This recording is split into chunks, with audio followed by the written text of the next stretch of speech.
The Modern World System 3. The second era of great expansion of the capitalist world economy, 1730–1840s. Immanuel Wallerstein. Prologue to the 2011 edition.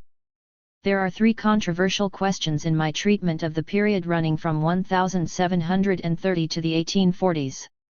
For many analysts, perhaps the majority, this period represents the great turning point of the modern era, the moment when capitalism as a system, or modernity as a mode of existence, came into being. Readers of the first three volumes will know that I do not agree, since I think the great turning point was in the long 16th century. The second controversial question concerns the concept of incorporation into the capitalist world economy of zones that were previously part of what I have been calling the external arena. This assumes that a distinction can be made between the modern world system, which is a capitalist world economy, and other parts of the globe, especially in the period 1500–1750. It further assumes that there is a significant difference between being a zone outside the capitalist world economy and being a peripheral zone within the capitalist world economy. A third issue is the concept of cyclical processes within the longue durée, and their role in explaining historical processes. These cyclical processes are what are called in French conjunctures, and cognate words in other Romance languages as well as Germanic and Slavic languages. The main exception to this usage is English, in which the word conjuncture is very much not a conjuncture. The principal economic cycle is what is often called contrady of long waves, a concept employed in this volume, but one whose very existence is often contested by others.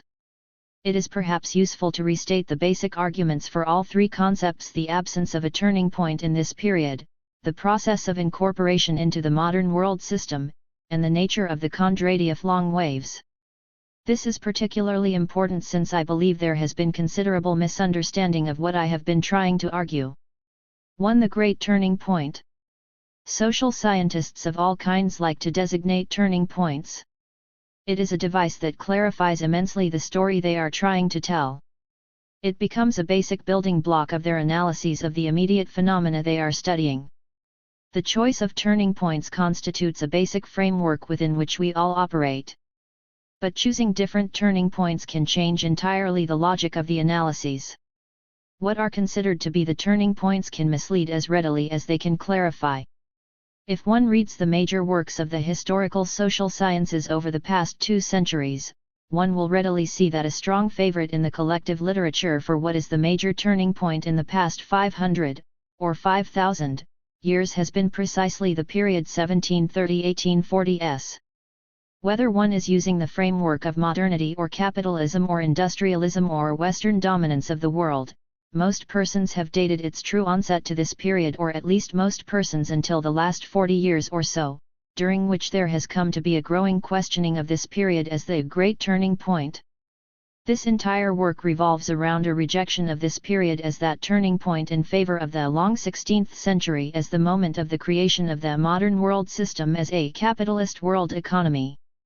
In a sense, the entire first 3 volumes make this case. But allow me to repeat the argument in condensed form. We have argued that the essential element of capitalism as a system is not, as is often contended, proletarian wage labor or production for the market or factory production. For one thing, all of these phenomena have long historical roots and can be found in many different kinds of systems. In my view, the key element that defines a capitalist system is that it is built on the drive for the endless accumulation of capital. This is not merely a cultural value but a structural requirement, meaning that there exist mechanisms within the system to reward in the middle run those who operate according to its logic and to punish, materially, those who insist on operating according to other logics. We have argued that, in order to maintain such a system, several things are necessary. There has to be an axial division of labor, such that there are continuous exchanges of essential goods that are low profit and highly competitive, i.e., peripheral, with high profit and quasi-monopolized, i.e., core-like, products. In order to allow entrepreneurs to operate successfully in such a system, there needs in addition to be an interstate system composed of pseudo-sovereign states of differing degrees of efficacy, strength, And there also have to be cyclical mechanisms that permit the constant creation of new quasi-monopolistic profit-making enterprises. The consequence of this is that there is a quite slow but constant geographical relocation of the privileged centers of the system. All of this did occur in the modern world system, which was initially located primarily in most, but not all, of Europe and in parts of the Americas. It was, in Brodel's words, a world and not the world. But by its internal logic, the capitalist world economy expanded its boundaries as a system. It did this most spectacularly in the period treated in this volume, and we have tried to tell this story, describing which new regions this involved and why they came to be submitted to this expansion. There are two forms of arguing against this position. One is to assert a process of gradual expansion in the globe of intercourse of various kinds, trade, communications, culture, conquest. This is seen as a multi-millennial process, in which case neither the long 16th century nor the turn of the 19th century is so dramatic a moment as to constitute a turning point per se. Recent arguments about the long-standing centrality of China in the trade patterns of the Eurasian landmass are a variant on this argument. Capitalism as a concept largely drops out of the discussion when the issue is framed in this manner. Or one can argue that the emergence of an industrial bourgeoisie and landless industrial workers, engaged in class conflict with each other, is the crucial defining characteristic, and that this appears only in this period and only in a few countries, perhaps only in England. That makes this period the turning point. The interstate system and the existence of core peripheral exchanges largely drop out of this discussion. This argument can be formulated either in Marxist language or in Weberian language. Either version essentially dismisses the notion of a world system and its mode of constraining action. 2. Incorporation into the world system. In Volume 1, we distinguished between the external arena and the peripheral zones of the modern world system. While parts of the external arena engaged in trade and other forms of interaction with the capitalist world economy, the trade, we argued, was largely in luxury goods and was therefore not essential to the functioning of either party. As a result, the trade was relatively equal in the sense that each side was exchanging items that it considered of low value for items that it considered of high value. We might call this a win-win situation. We suggested that peripheral products were traded with core-like products in a form of unequal exchange in which there was a complicated but real transfer of surplus value from the peripheral zones to the core zones. The exchanges were in essential goods, which each side needed to maintain itself. This trade could not be cut off without negative consequences for one or both sides. It was, however, possible for short periods to establish blockages to the free movement of goods, and we discussed the political circumstances in which such protectionism was practiced. The cyclical processes within the capitalist world economy led repeatedly to situations in which, in order to maintain the low production costs of peripheral goods, it was necessary to involve new regions within the world economy, that is to say, to incorporate them within the division of labor. Of course, the process of incorporation might receive resistance. It was argued, however, that the technological development of the capitalist world economy, itself a process internal to that system, led over time to strengthening the military capacity of strong states of the world economy compared with the military capacity of parts of the external arena. Hence, for example, whereas in the 16th century pan-European military strength was perhaps insufficient to conquer India, by the late 18th century this was no longer true. Finally, how much expansion occurred at any given time was a function of how much new territory the capitalist world economy was able to integrate at any given moment. It was also a function of how distant and therefore how difficult it was to incorporate manu militari certain regions. Hence, it is argued in this volume that whereas what we now call India was incorporated during this period, this was not true of China, which would be incorporated at a later time. We then argued that incorporation was a process.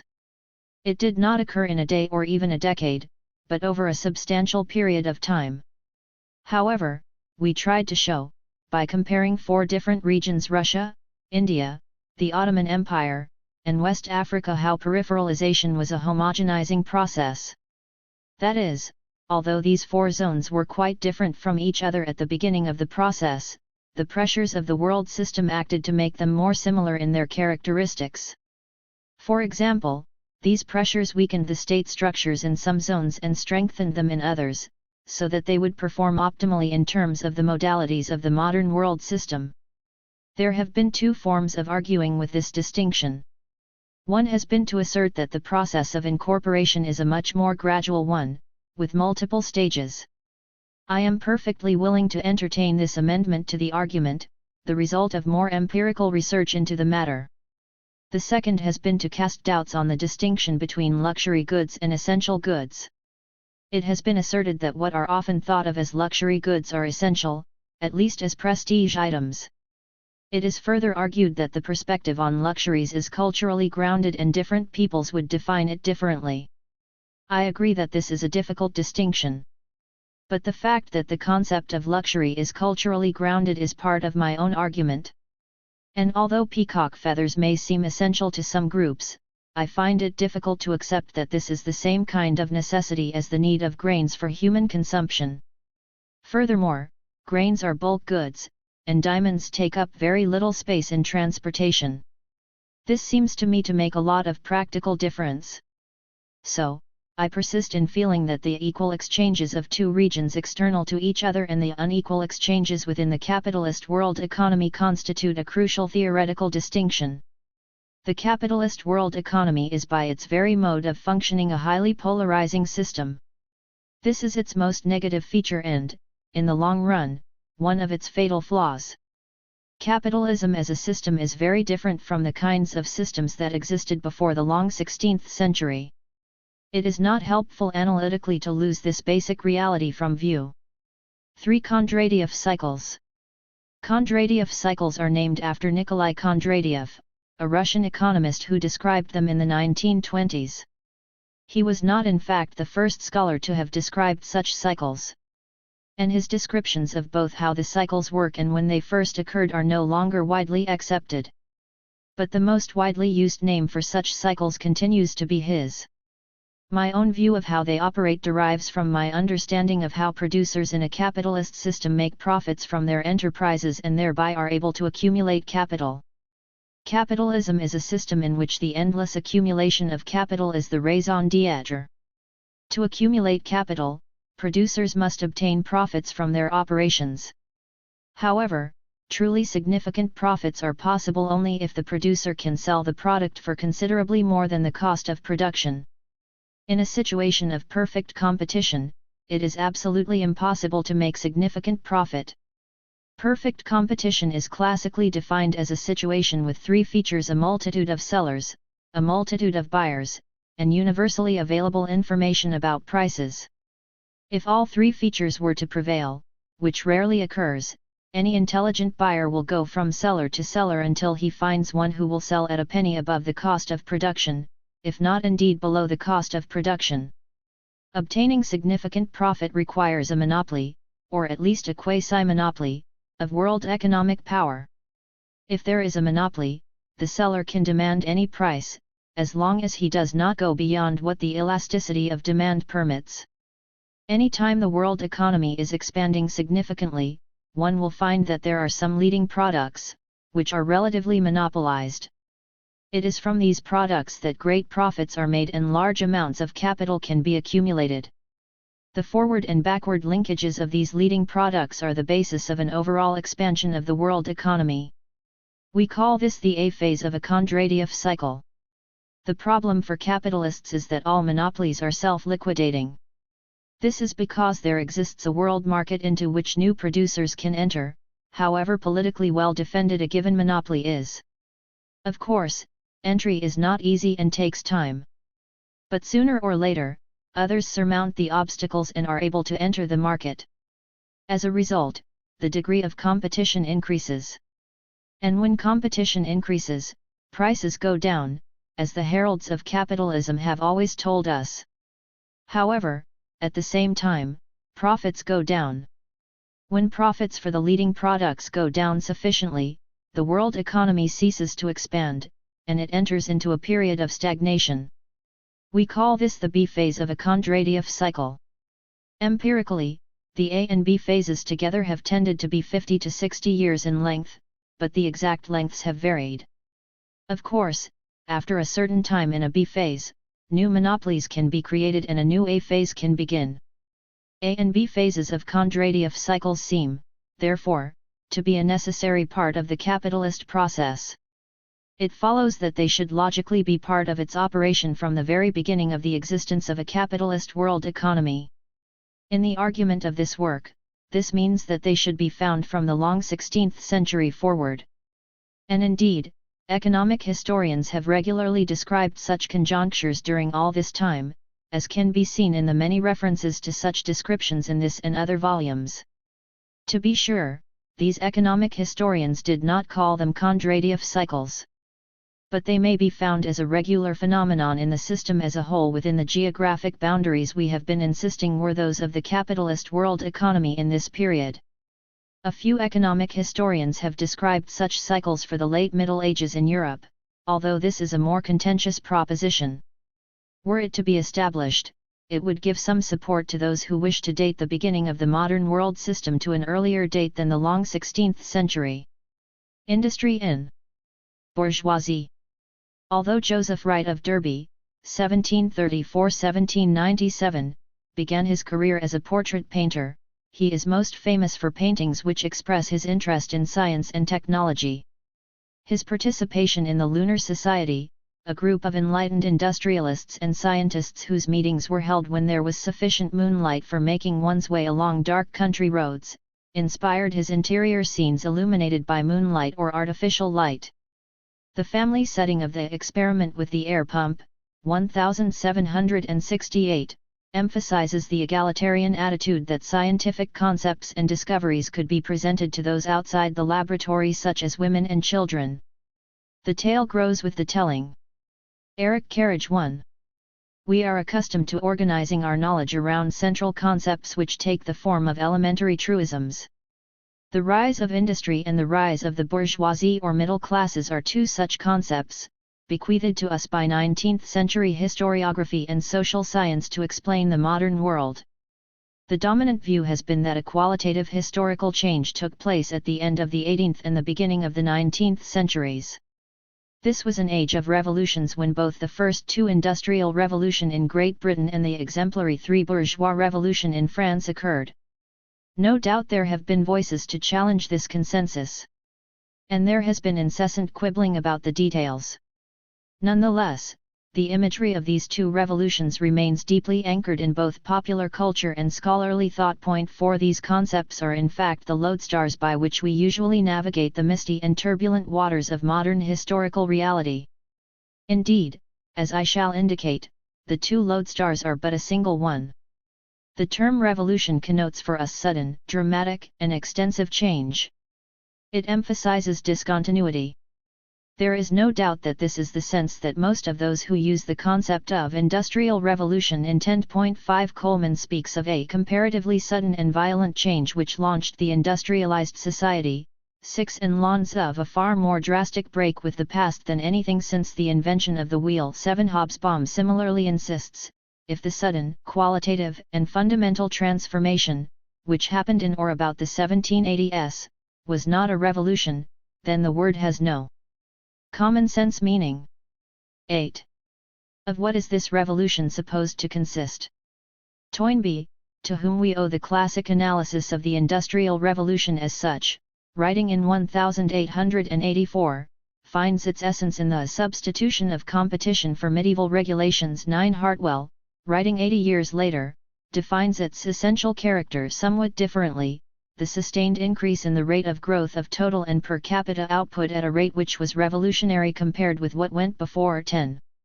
The two emphases, freedom from medieval constraints, or social revolution, and the rate of growth, or economic revolution, are, to be sure, not incompatible. Indeed, the heart of the traditional argument has been that the former led to the latter. But in recent years it has been the rate of growth that has been the focus of attention, with one after another factor invoked to explain it. Nor is this surprising. The continued development of the capitalist world economy has involved the unceasing ascension of the ideology of national economic development as the primordial collective task, the definition of such development in terms of national economic growth, and the corresponding virtual axiom that the route to affluence lies by way of an industrial revolution. 11. The two essential elements, growth and freedom, remain too vague. Each must be translated into more specific concepts. Growth seems very closely linked conceptually to the application of mechanical principles to manufacturing. 12. What the French often call machinisme.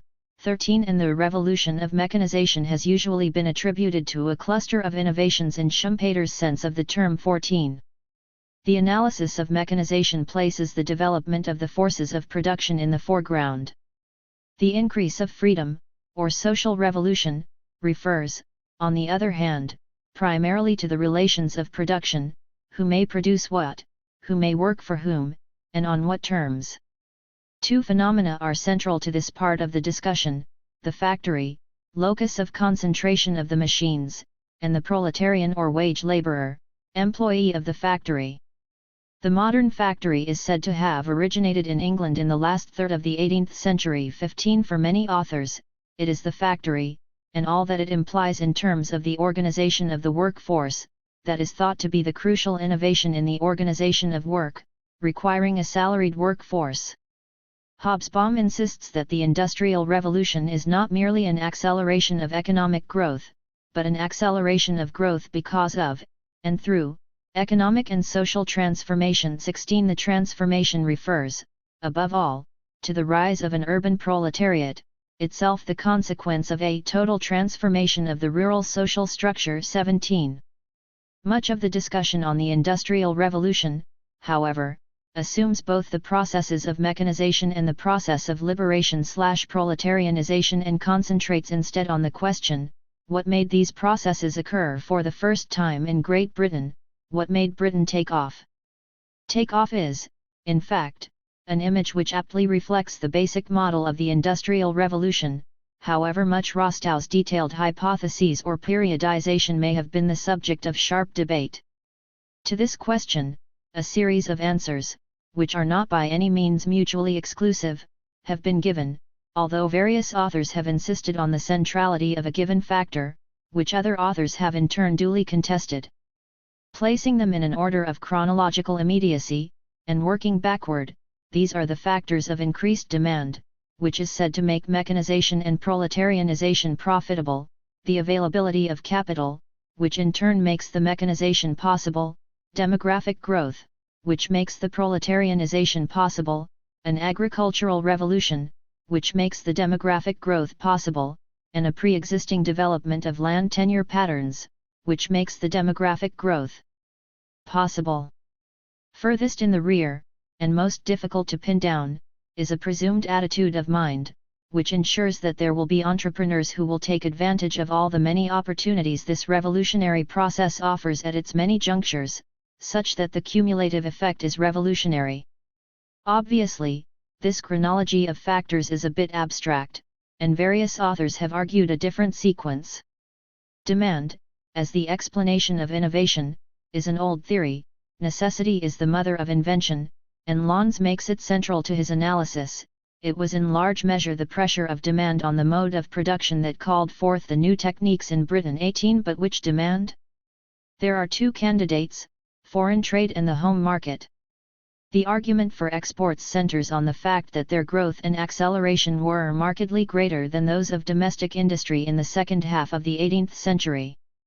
19. Against this, Eversley argues that, in the key period of 1770–1779, it is incontrovertible that the export sector declined, but nonetheless there was visible acceleration in industrialization, which reinforces the thesis that a large domestic market for mass-produced consumer goods is central to industrialization. 20. Hobsbawm suggests the inevitable compromise: both foreign trade and a large domestic market were necessary, plus a third, and often neglected, factor, government. 21.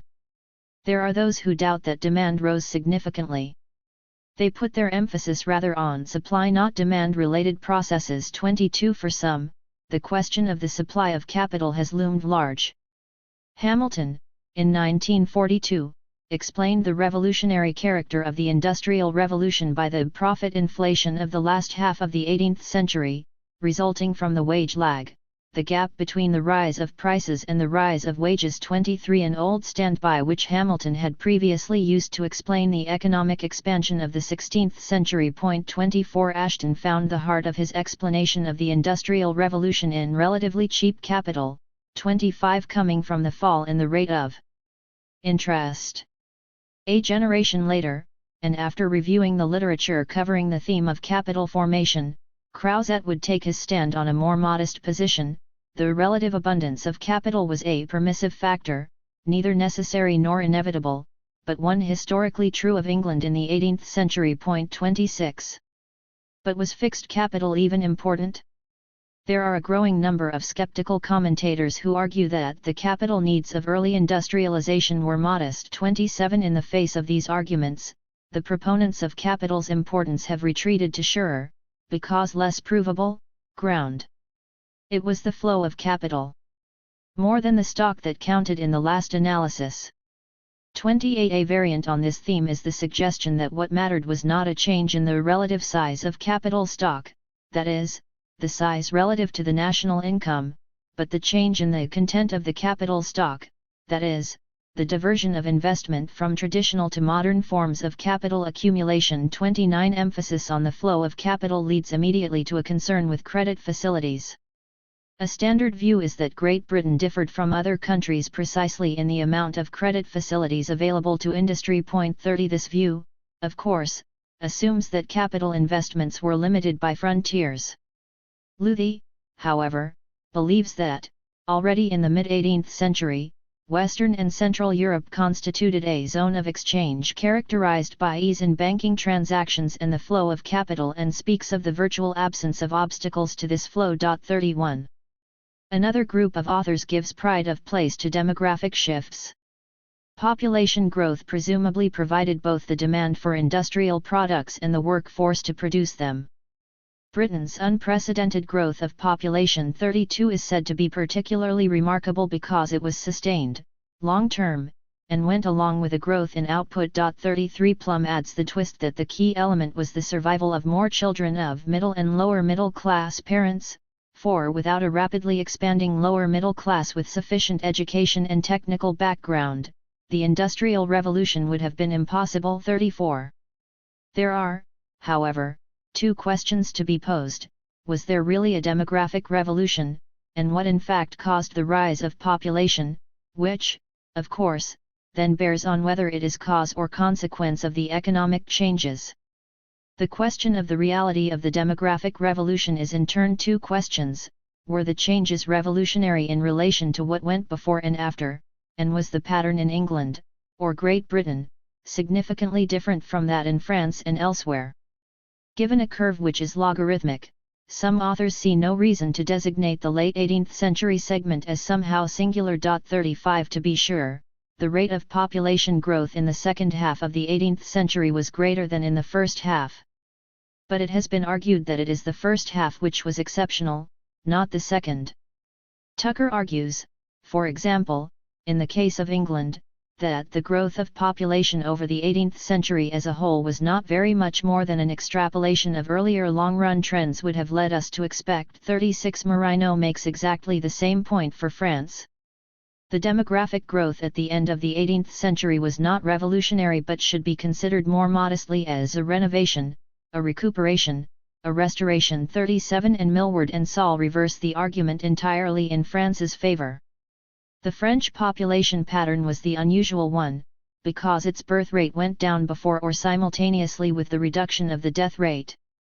But in the circumstances of 19th century development, a more slowly growing population made increases in per capita incomes easier to achieve and thus gave the French advantages rather than disadvantages in marketing. 38. Even, however, if the population rise, uncontested, were not to be considered revolutionary, and even if it were not necessarily peculiar to England, the core of the problem 39 remains whether the population growth was the result of the economic and social changes, or vice versa. Did the Industrial Revolution create its own labor force, as Habakkuk puts it? 40. To answer this question, we have to look at the debate concerning whether it was a declining mortality rate or a rising fertility rate that accounts for the demographic increase. For the majority of analysts, there seems little doubt that the declining mortality rate is the principal explanation, for the very simple reason that when both rates are high it is very much easier to increase the population by reducing the death rate than by increasing the birth rate. 41. And of course when both are low the reverse is true. Why then would the death rate decline? Since a death rate that is high is chiefly attributable to a high incidence of infectious diseases. 42. There are three logically possible explanations for a reduced death rate: improved medicine, immunization or therapy, increased resistance to infection, improvement in the environment, or decline in virulence of the bacteria and viruses. The last may be eliminated if there is reduced mortality from multiple diseases simultaneously, which there seems to have been, since it is not credible that all of them could be due to fortuitous change in the character of the disease-causing organisms. 43. This leaves us with the true debate: better medicine or a better socio-economic environment? Better medicine has long been a favorite explanation. It still has its strong defenders, who give as the most plausible explanation of declining mortality rates the introduction and use of inoculation against smallpox during the 18th century. 44. This thesis has been subjected to a careful and convincing demonstration that the medical influence on the death rate was rather insignificant until the 20th century and can scarcely therefore account for changes in the 18th. 45. By deduction, this leaves us with the conclusion that it must be an improvement in economic and social conditions that led to demographic expansion and not vice versa. 46. The role of fertility has received a major boost in the monumental population history of England by Wrigley and Schofield. They see a rising fertility rate via the lowering of the percentage of non-marriers. This is tied to a model in which the increased availability of food is the key ingredient in a process that leads to the possibility of founding a household. Their data are over a very long period, 1539–1873, in which they find that, except for a short interval, 1640–1709, births, deaths, and marriages all increase, but there are consistently more births than deaths. Thus they seem to be arguing a long-standing pattern of English demographic history. Yet they also wish to argue that somewhere between the early 18th century and the late 19th century England broke with the preventive check cycle and the link between population size and food prices. 47. In addition to the contradiction in the Wrigley and Schofield logic, a long-standing pattern as explanatory versus a break in a pattern as explanatory, there is the further problem of reconciling their emphasis on increases in marriage rate, and or lowering the marriage rate, as explanatory of economic takeoff with the directly opposite argument by Hagenel. Hagenel has argued that there is a unique Western European, note, not English alone, marriage pattern as of the first half of the 18th century which consists of a later marriage age and a high proportion of non-marriers. Hagenel finds that it is this pattern of lower fertility, lasting until the 20th century, which serves economic development by stimulating the diversion of resources to ends other than those of minimal subsistence. 48. One last demographic factor, less frequently discussed but probably of great importance, is the increase in population transfer from rural peripheral zones in Europe to urban and industrializing areas. But this is, of course, the result both of increased employment opportunity and improved transportation facilities. 49. Increasing attention has been drawn in recent years to changes in the agricultural sector as a prelude to and determinative of changes in the industrial sector. That such an emphasis has implicit policy directives for contemporary peripheral countries is not without a link to the increased concern and is often explicitly stated. In addition to the industrial and demographic revolutions, we are now adjured to locate and explain the agricultural revolution. This turns out to be a big topic. First of all, we must remember that, even for Great Britain and even through the whole of the first half of the 19th century, agriculture was the premier industry. 50. Therefore, if there is to be any meaning to the idea that an economic revolution occurred and in particular that there was an agricultural revolution, there must have been somewhere, and for the total of some entity, an increase in yield. We immediately run into the question of whether we mean yield per hectare cultivated, which in turn may mean yield per seed input, yield per unit of labor input, or yield per capita, or total yield.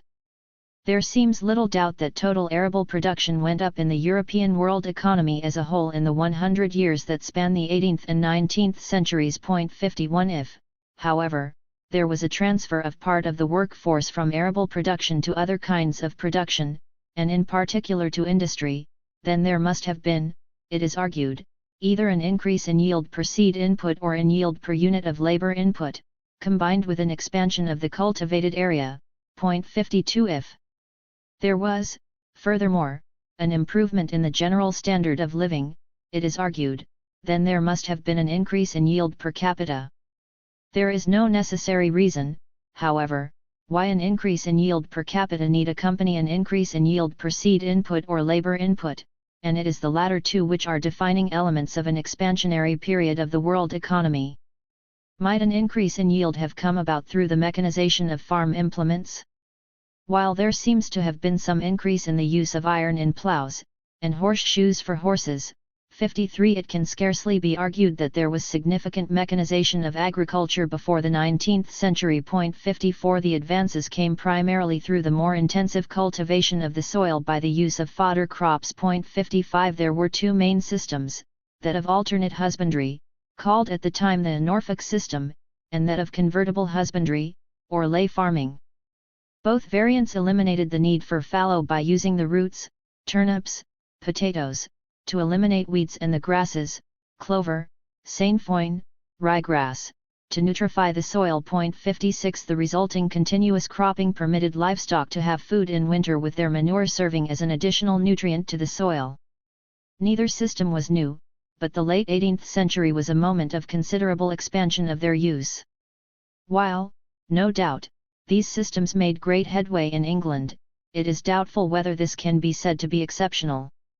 Schleicher van Bath speaks of a general shift from three-course rotation to convertible husbandry in Western Europe after 1750 in response to higher wheat prices. 57 What was nonetheless new in this spread of the use of fodder crops was that it permitted the shift to increased arable production without the sacrifice, as previously, of pasturage. 58 Even this advance, if analyzed as output per capita, has been challenged by Marino.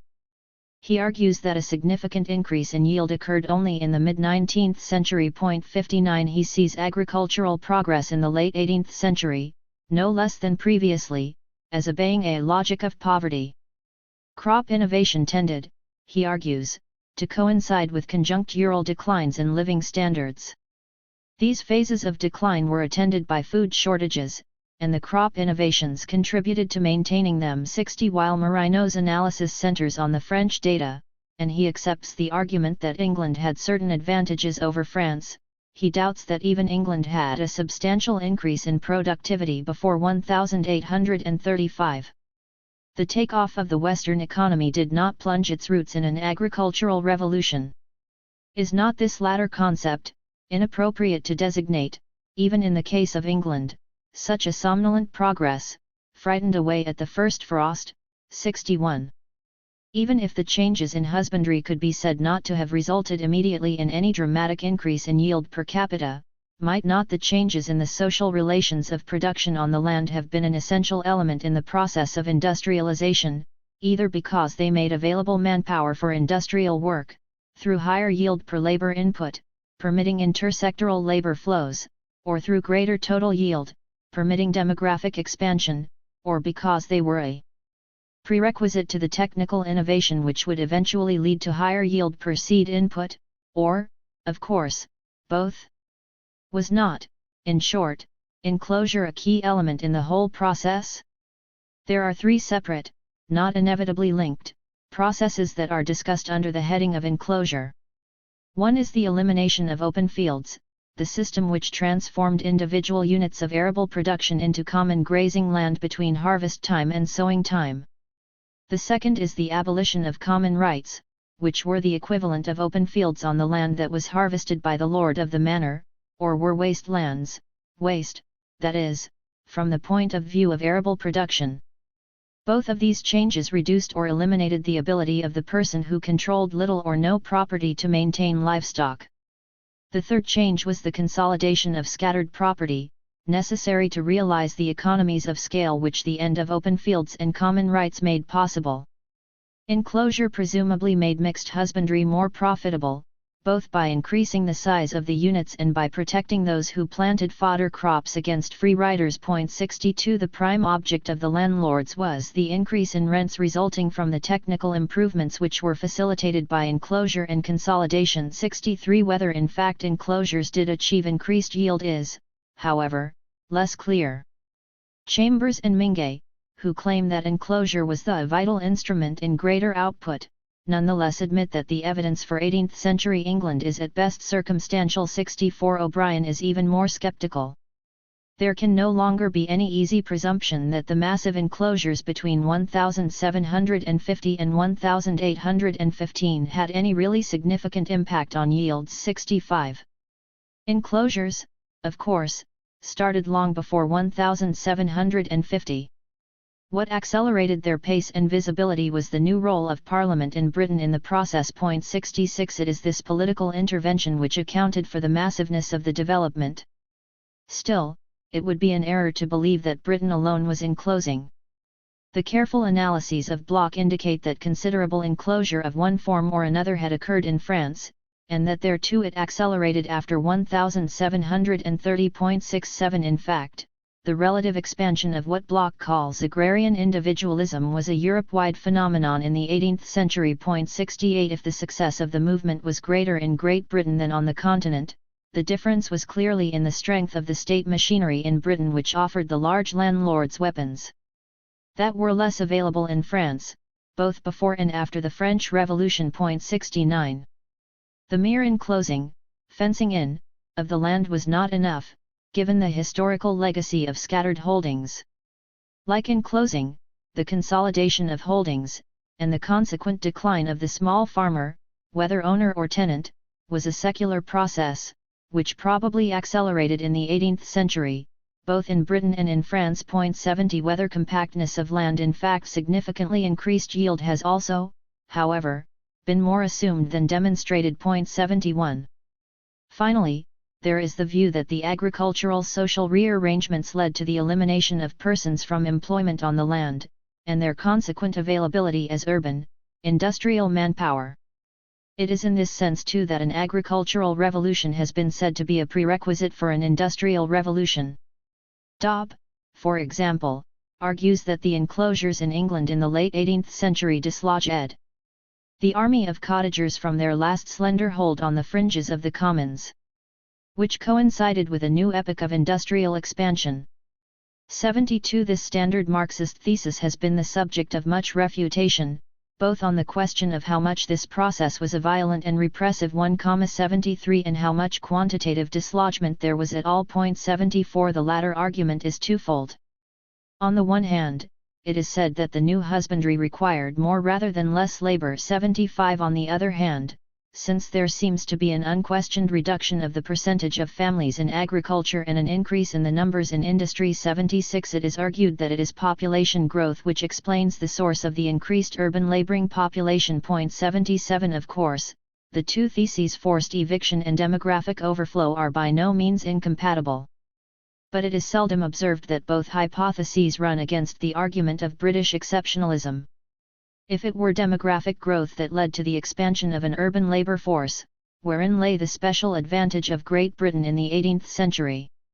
And if forced eviction explains Britain's advantage, how do we account for the absence of evidence of a labour shortage in continental industries? 78 As the French like to say, of two things: 1. Either there was a different outcome in Britain than on the continent, the first industrial revolution, which is then explained by a factor or set of factors peculiar to Great Britain, or the process is a more general one, in which case we must look more closely at how different the outcome was. The same thing is true if we push the argument one step backward, in terms of an agricultural revolution which precedes an industrial revolution. We find ourselves, as we have already suggested, before the two questions: to what degree did the phenomenon take place, and to the extent that it did, How different was Great Britain? We have mentioned Marino's acute skepticism on the theme of an agricultural revolution in 18th century France.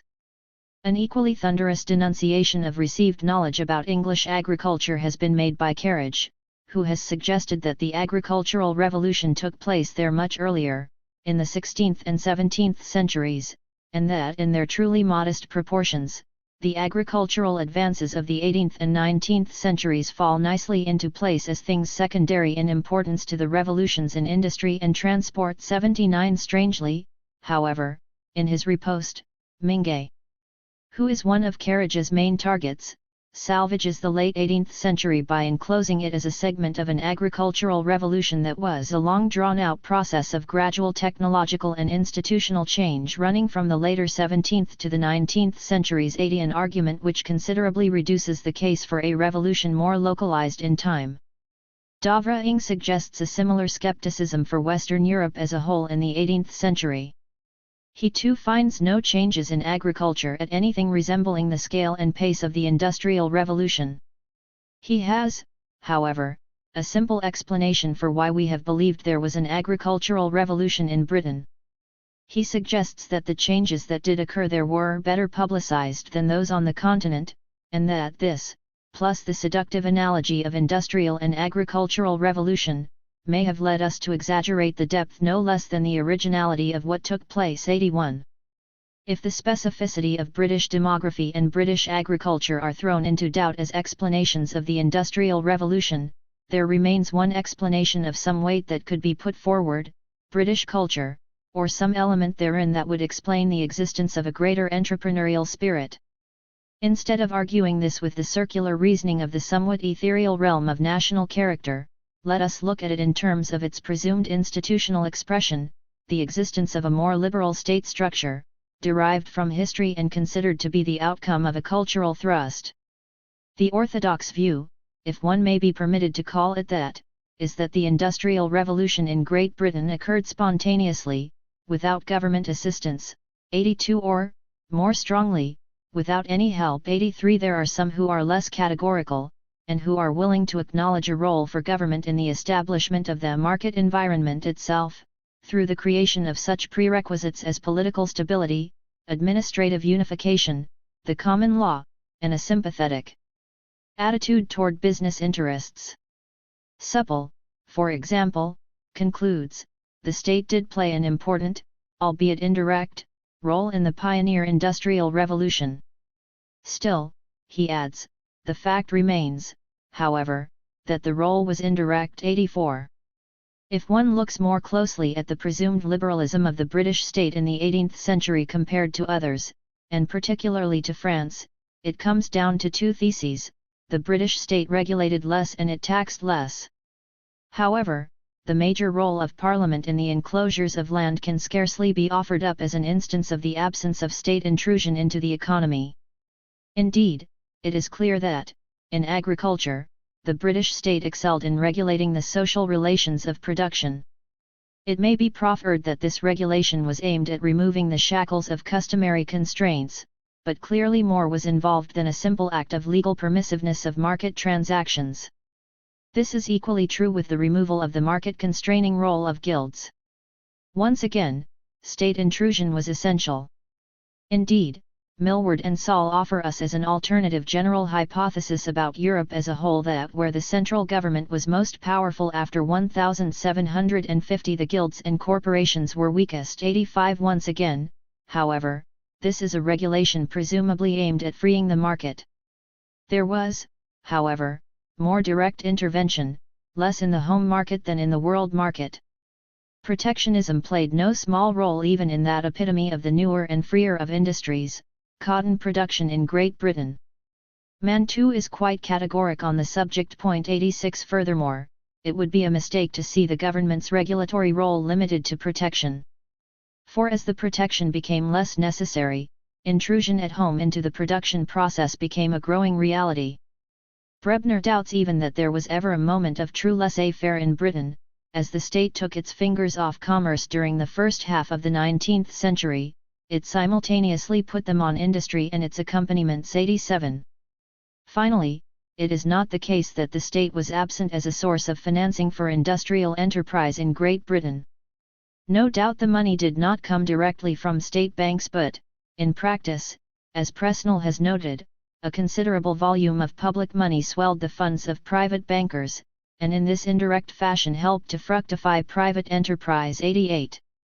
If the British state was less of a model of non-interference than it is often asserted or even assumed to be, what are we to say of the view that it was the relative thinness of the British bureaucracy and consequent lower tax load that accounts for British advantage, once again especially over the French? 89. This truth, once sanctified by every textbook, has recently come under a heavy barrage from both sides of the Channel by Matthias and O'Brien in Great Britain and by Marino in France. In each case, a close look at the fiscal and budgetary data of the two countries in the 18th century leads them to invert the traditional hypothesis. Matthias and O'Brien find that the British tax burden was rising more rapidly than the French throughout the whole of the 18th century, although, up to the 1790s, not dramatically so. However, after that, the British tax burden pulled far ahead. Thus, in Britain the increasing pace of industrial growth, urbanization, and population growth after 1775 were processes taking place in a context of a steeply rising real burden of taxation. And the rate of increase of this burden was much faster than in France. 90. Marino's comparison, using a somewhat different French database than Matthias and O'Brien, locates the discrepancy even earlier than 1790.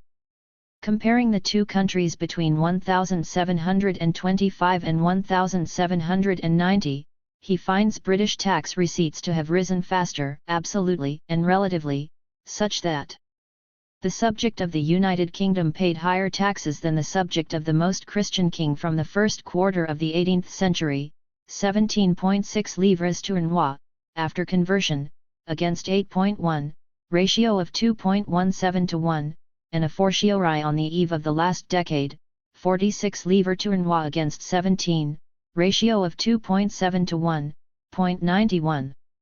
This dramatic reversal of received truths does not stop there.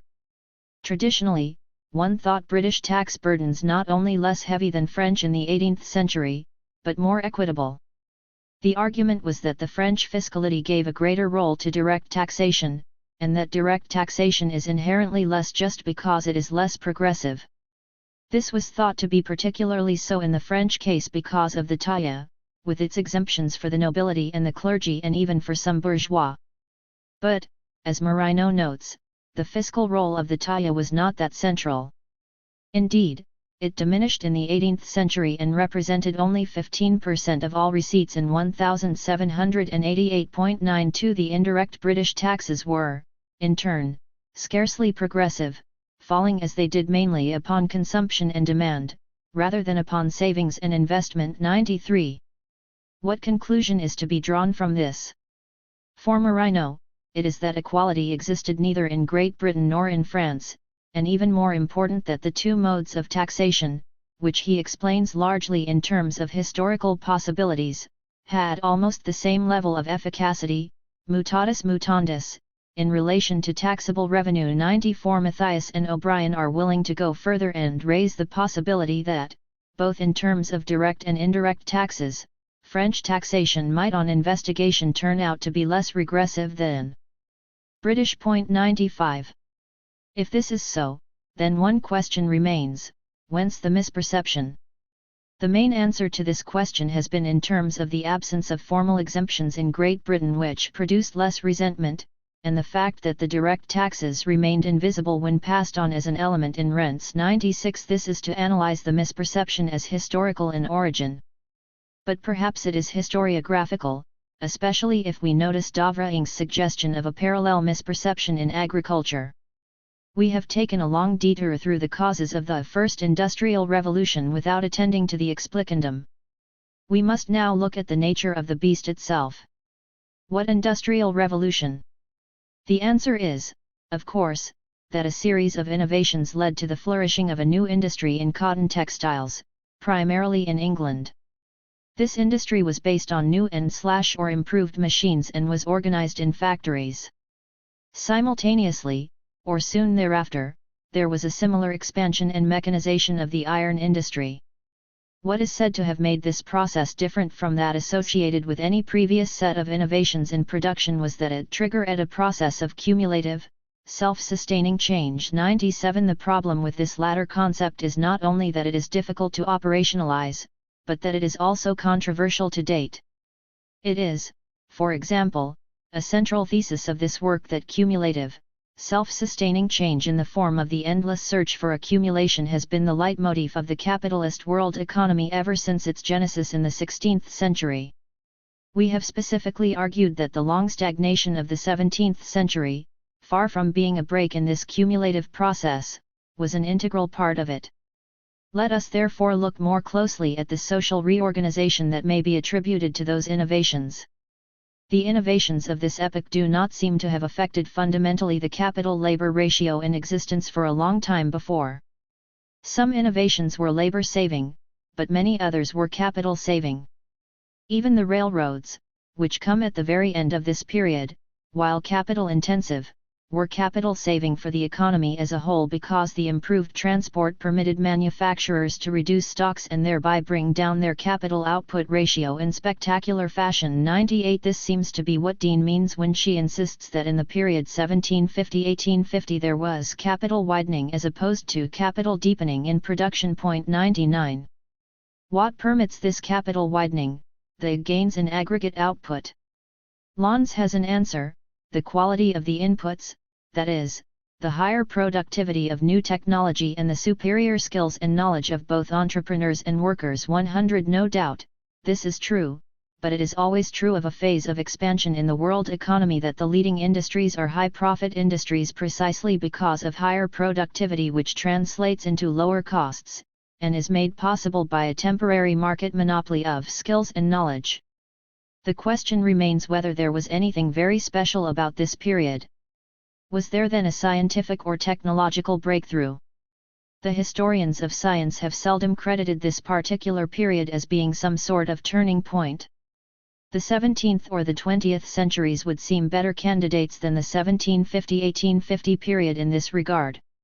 Furthermore, the historiographic debate on the relative role of science and technology in the Industrial Revolution seems to have been concluded strongly in favor of technology. 101. There must then have been a technological breakthrough.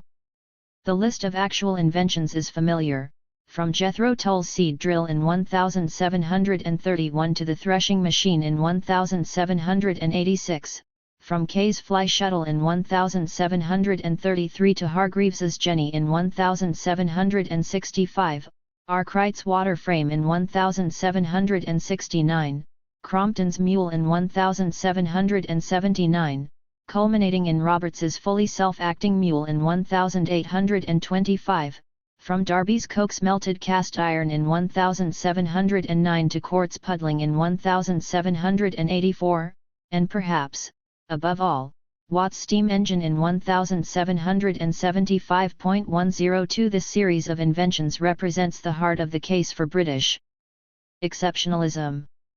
These machines were invented in England and not in France or elsewhere. 103 They are what account for Britain's triumph in the world market in cotton and iron. The story of cotton comes first.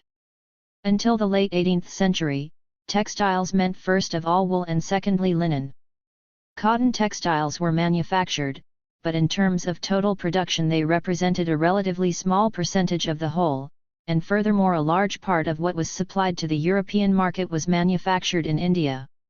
Indeed, this latter fact provided a considerable impetus to innovations in cotton textile technology, machines which alone could effectively compete with Indian textile workers, says Brodel. 104 For the new cotton technology was, above all, labor-saving. 105 Since it was woolen textiles and not cotton that was the main industry of Western Europe in the early 18th century, and since the 18th century prior to the 1770s was a time of significant expansion of the woolen textile industry. 106 It may be asked, it often has been asked, why the technical innovations did not occur first in woolen textiles. There are various explanations offered for this conundrum. One traditional explanation is the greater freedom of cotton, as opposed to wool and linen, Textiles from Guild Supervision. 107 But, as Lons says, the argument will not stand scrutiny. 108 Since wool was free in England and cotton not so new. Lons offers in its stead two others. Cotton was easier to mechanize. 109 And the market for cotton goods was more elastic. But ease of mechanization runs against the grain of the hypothesis of a technological breakthrough. 110 And ignores the fact that in the early 18th century some progress was in fact being made in wool technology, and indeed in France. 111 An argument of elasticity of market raises the question of why this should be so, especially if we remember that one of the reasons for the success of English new draperies, wool, in the 16th century was also the elasticity of its market. 112 Elasticity of market usually refers to the potential market of new customers at lower prices. But if the idea is extended to the ability to acquire new markets by the political elimination of rivals, it may well be that cotton textiles were more elastic than woolen textiles at this time from the point of view not only of British but of all of Western Europe's producers. For in wool they competed against each other and were fairly certain that innovations could and would be rapidly copied. In cotton, however, Western Europe, collectively, competed against INDIA 113, and was eventually able to ensure politically that innovations did not diffuse there. The other great arena of innovation was iron. Iron was, of course, like textiles, one of the traditional industries of the European world economy. The main utility of iron hitherto had been in ironwares, both in the household and in armaments. In the late 18th and early 19th century, two additional outlets of consumption for iron became significant: machinery and transport. Each of the three outlets is said to have played a role in turn in Britain's economic expansion. Davis attributes to the growing demand of the North American colonies for ironwares in the first 3 quarters of the 18th century the pressure to seek economies of scale which, once achieved, lowered costs and thereby in turn stimulate demand further. 114 Barrack makes the case that it was the growing use of iron, first in agriculture, then in textile machinery, which is this further demand. 115 And, of course, it would be the railroads in the 1830s that would provide the base for the true expansion of the iron and steel industry, its transformation into the leading industry of the 19th century world economy. The development of railroads is in turn linked to the massive expansion of mining operations in coal and iron which made the heavy capital investment in transport worthwhile. 116 First in canals, 117 then in railways. Hence, the rise of coal as the basic fuel of energy production is intertwined with the expansion of the iron industry and its technological advances. Coal too was nothing new. It was, however, in the 18th century that it became a major substitute for wood as a fuel. The reason is very elementary. Europe's forests had been steadily depleted by the industrial production, and home heating, of previous centuries. By 1750, the lack of wood had become the principal bottleneck of industrial growth. 118 England's shortage of timber had long been acute and had encouraged the use of coal already in the 16th century, as well as a long-standing concern with coal technology. 119 A new technology was needed that would change high-cost industry into a low-cost one. The efficient use of coal, along with the steam engine to convert the energy, was the solution. 120 Lons says, quite correctly, that the use of coal and steam, as against that of substitutable power sources, was a consideration of cost and convenience. 121 In seeking to explain why Darby's method of coke smelting, invented in 1709, was not adopted by others in England for half a century, Hyde suggests the explanation was purely and simply costs. 122 This throws some light on the question of why coal technology was not similarly developed in France in the 18th century. Lons seems to think that Britain's choice was indicative of a deeper rationality, whereas France obdurately rejected coal even when there were strong pecuniary incentives to switch over to the cheaper fuel. 123 Millward and Saul see it, however, as a proper reaction to an expensive process producing poorer iron which made no sense as long as the French were not confronted by the acute shortage of wood faced by Britain. 124 In this picture of the two great industrial expansions, cotton and iron, one of the subordinate but important debates has been which of the two was the crucial one. There are some important differences in structure between the two industries and their technologies. The inventions in cotton textiles were mechanical in nature and essentially labor-saving. Those in the iron industry were largely chemical and improved both quantity and quality of output without immediately diminishing the use of labor. 125 The changes in textile technology led to the end of the putting out system and the use of factories, but factories had already been the mode for the iron industry since the 16th century. 126 These differences are linked to what we think of as revolutionary in the First Industrial Revolution. The rise of the British cotton textile industry involved essentially two changes. First, it meant a major shift in the organization of work, the relations of production, in the then prime industry of the world. Second, it was integrally and visibly linked to the structure of the world market. The raw materials were entirely imported and the products overwhelmingly sold abroad. Since, therefore, control of the world market was crucial, Hobsbawm draws the conclusion that there was room for only one pioneer national industrialization, which was that of Great Britain. 127 Cotton textiles were crucial precisely because they restructured this world economy. Lilly, however, is skeptical of the importance given to cotton. Looking ahead, he argues that one can imagine sustained growth without cotton textiles, but without an expansion in iron it would have been inconceivable. 128 This debate is revealing of the fluidity, or the fuzziness, of the way the concept of industrial revolution has been employed. A key example is the commonplace argument that the Industrial Revolution in Britain in the late 18th and early 19th centuries is revolutionary in that it marked the creation of the factory as the framework for the organization of work in industry. But on the one hand we know that there had been factories, in the sense of physical concentration under one roof of multiple workers paid by one employer, before this time. 129 On the other hand, the extent of the introduction of the factory system at this time can easily be overstated, even for Britain. 130 Of course, there was a shift in textiles from rural to urban sites of production. The same shift had, let us recall, also occurred in the 16th century only to shift back in the 17th. Whether there was at this time truly a shift in manpower allocation is more doubtful. Whereas previously a rural worker spent part of his time on agriculture and part on textile production, now there was greater specialization. But the global time devoted to agriculture and industry by British workers may at first have remained approximately the same. 131 Since, in addition, these early factories were not invariably that much more efficient. 132 We must ask why the shift occurred at all, especially since the entrepreneur was losing that great advantage of the putting out system, the fact that the workers were not only cheap, but also dispensable. 133 Lons himself gives us the key explanation. At a time of a secularly expanding market, the entrepreneur's major concern was not dispensing with his workers but expanding his output, at least extensively, and countering the workers' predilection for embezzlement, especially when, because of rising prices, the reward for theft was greater. 134 We must now face up to the central assertion about the First Industrial Revolution, that there was one in Great Britain and not one in France, or elsewhere.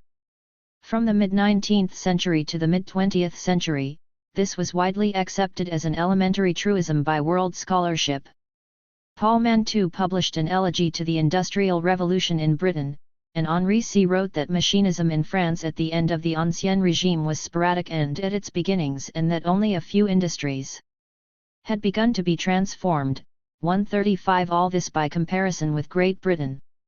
Superior British economic growth has traditionally been the subject not of demonstration but of explanation. Kemp's version of explanations is archetypical. Economic growth on a broad front is conditioned in large part by an aptitude which the British had, while the French, even in the 19th century, continued to suffer from the historical carryover of a socio-economic structure which inhibited them. 136 Recently, however, a number of scholars have begun to throw doubt on the truism of British superiority.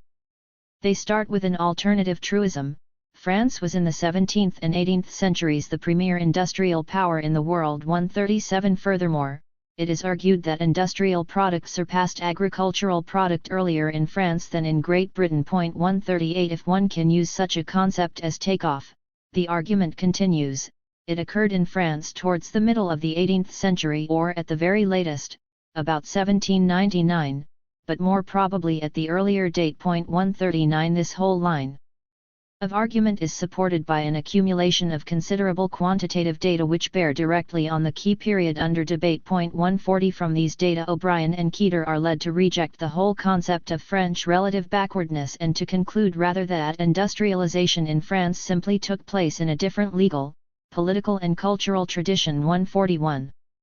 There are two ways to challenge the concept of a first industrial revolution in Great Britain. One is to suggest, as we have just seen, that the differences between Great Britain and France at that time was small, or at least smaller than is required by the concept.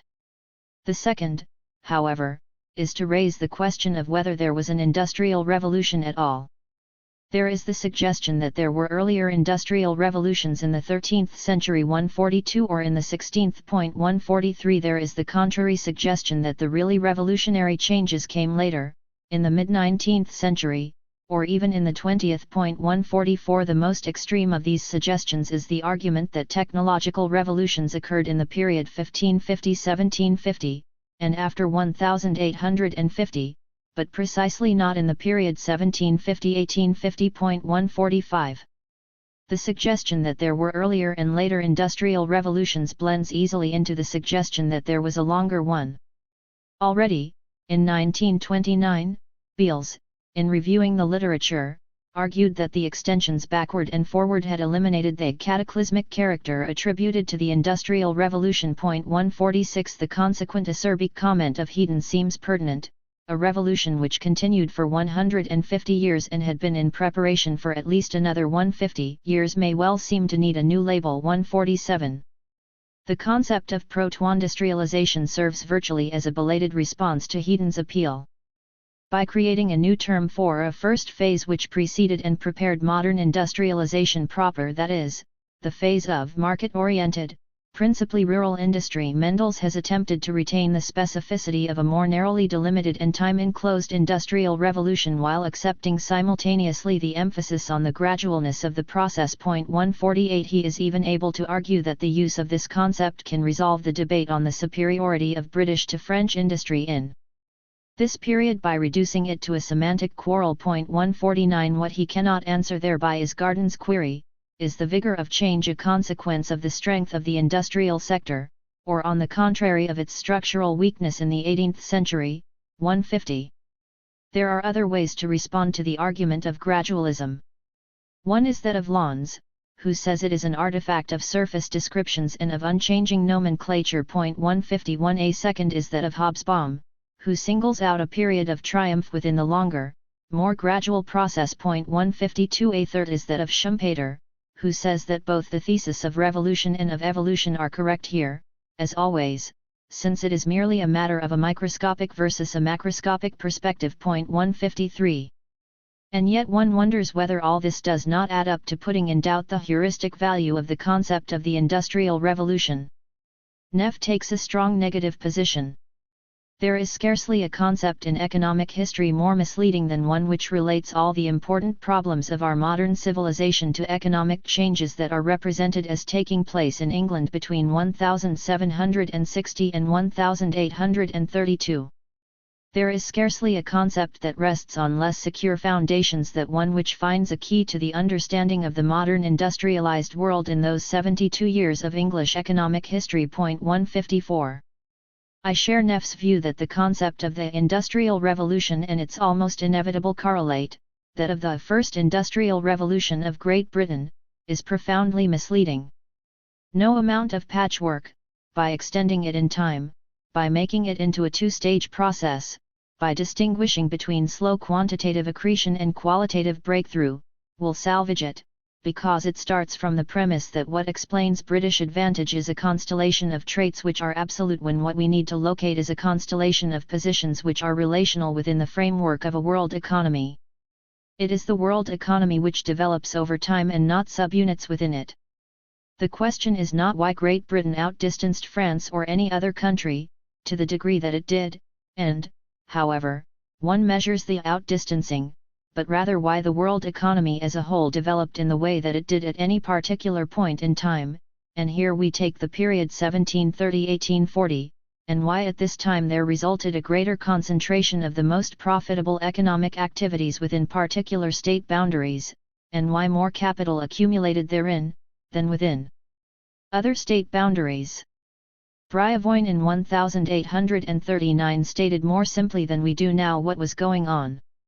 The sphere of labor grew larger, the means of production, execution, were in the process of being multiplied and simplified each day a bit more.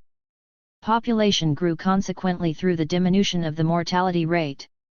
The treasures found in the earth were exploited better and more abundantly, man produced and consumed more, he became more rich. All these changes constitute the Industrial Revolution. 155.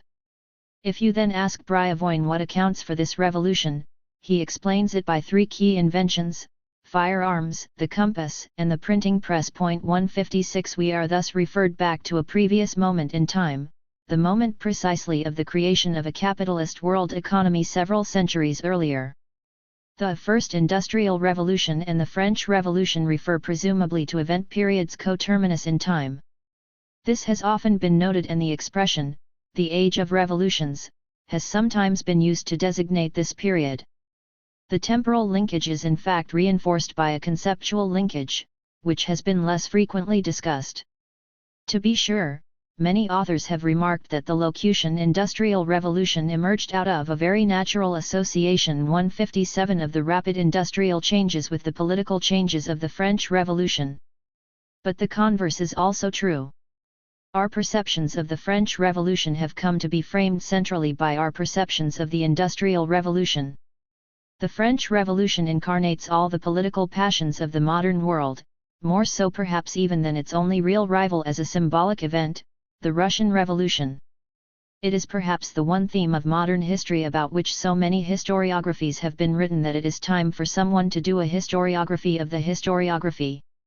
We shall concentrate here on the question which seems to have been central to the whole debate since the Second World War: was the French Revolution a bourgeois revolution? 158. Sobol, who came to be the principal spokesman of the social interpretation of the French Revolution, which he calls the classical interpretation of the French Revolution, asserts that for Jouers, whom he considers the founder of this school, the revolution was but the outcome of a long economic and social evolution which made of the bourgeoisie the mistress of power and the economy. After Jouers, says Sobol, came Mathiez and Lefebvre, then Sobol and Rood. Thus bit by bit the social interpretation of the French Revolution was perfected by a more than century-long progression. By its constant recourse to erudite research, by its critical spirit, by its attempt at theoretical reflection, by its global vision of the revolution, it alone merits being considered truly scientific. This global vision of the revolution is itself part of a global vision of modern history in which the French Revolution is only an episode in the general course of history which, after the revolutions of the Netherlands, England, and America, contributed to bringing the bourgeoisie to, or associating it with, power, and liberated the development of a capitalist economy. 159. That the social interpretation of the French Revolution hides fundamentally a Whig interpretation of history, the same which produced the concept of the First Industrial Revolution in England, can be seen in the conclusion Lefebvre came to in the synthesis of his thought he wrote to commemorate the 150th anniversary of 1789. The Declaration of the Rights of Man remains the incarnation of the whole revolution. America and France, as England before them, are in parallel ways tributary of a current of ideas whose success reflects the rise of the bourgeoisie and which constituted a common ideal in which is resumed the evolution of Western civilization. In the course of centuries, our West, shaped by Christianity, but heir also to the thought of antiquity, has concentrated its efforts, overcoming 1,000 vicissitudes, on realizing the liberation of the human person. 160. It is perhaps most useful therefore if we begin by spelling out the arguments of the social interpretation in some greater detail. 161. There are three fundamental claims in this perspective. The revolution was a revolution against the feudal order and those who controlled it, the aristocracy. The revolution was an essential stage in the transition to the new social order of capitalism on behalf of those who would control it, the bourgeoisie. The bourgeoisie could succeed in the revolution only by appealing for the support of the popular classes who, however, were at best its secondary beneficiaries and were at worst its victims.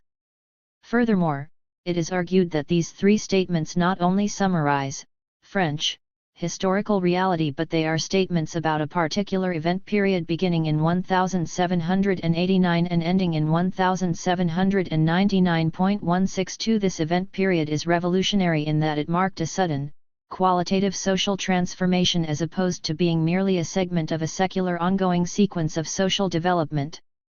At the end of the 18th century, we are told, the structure of French society remained essentially aristocratic.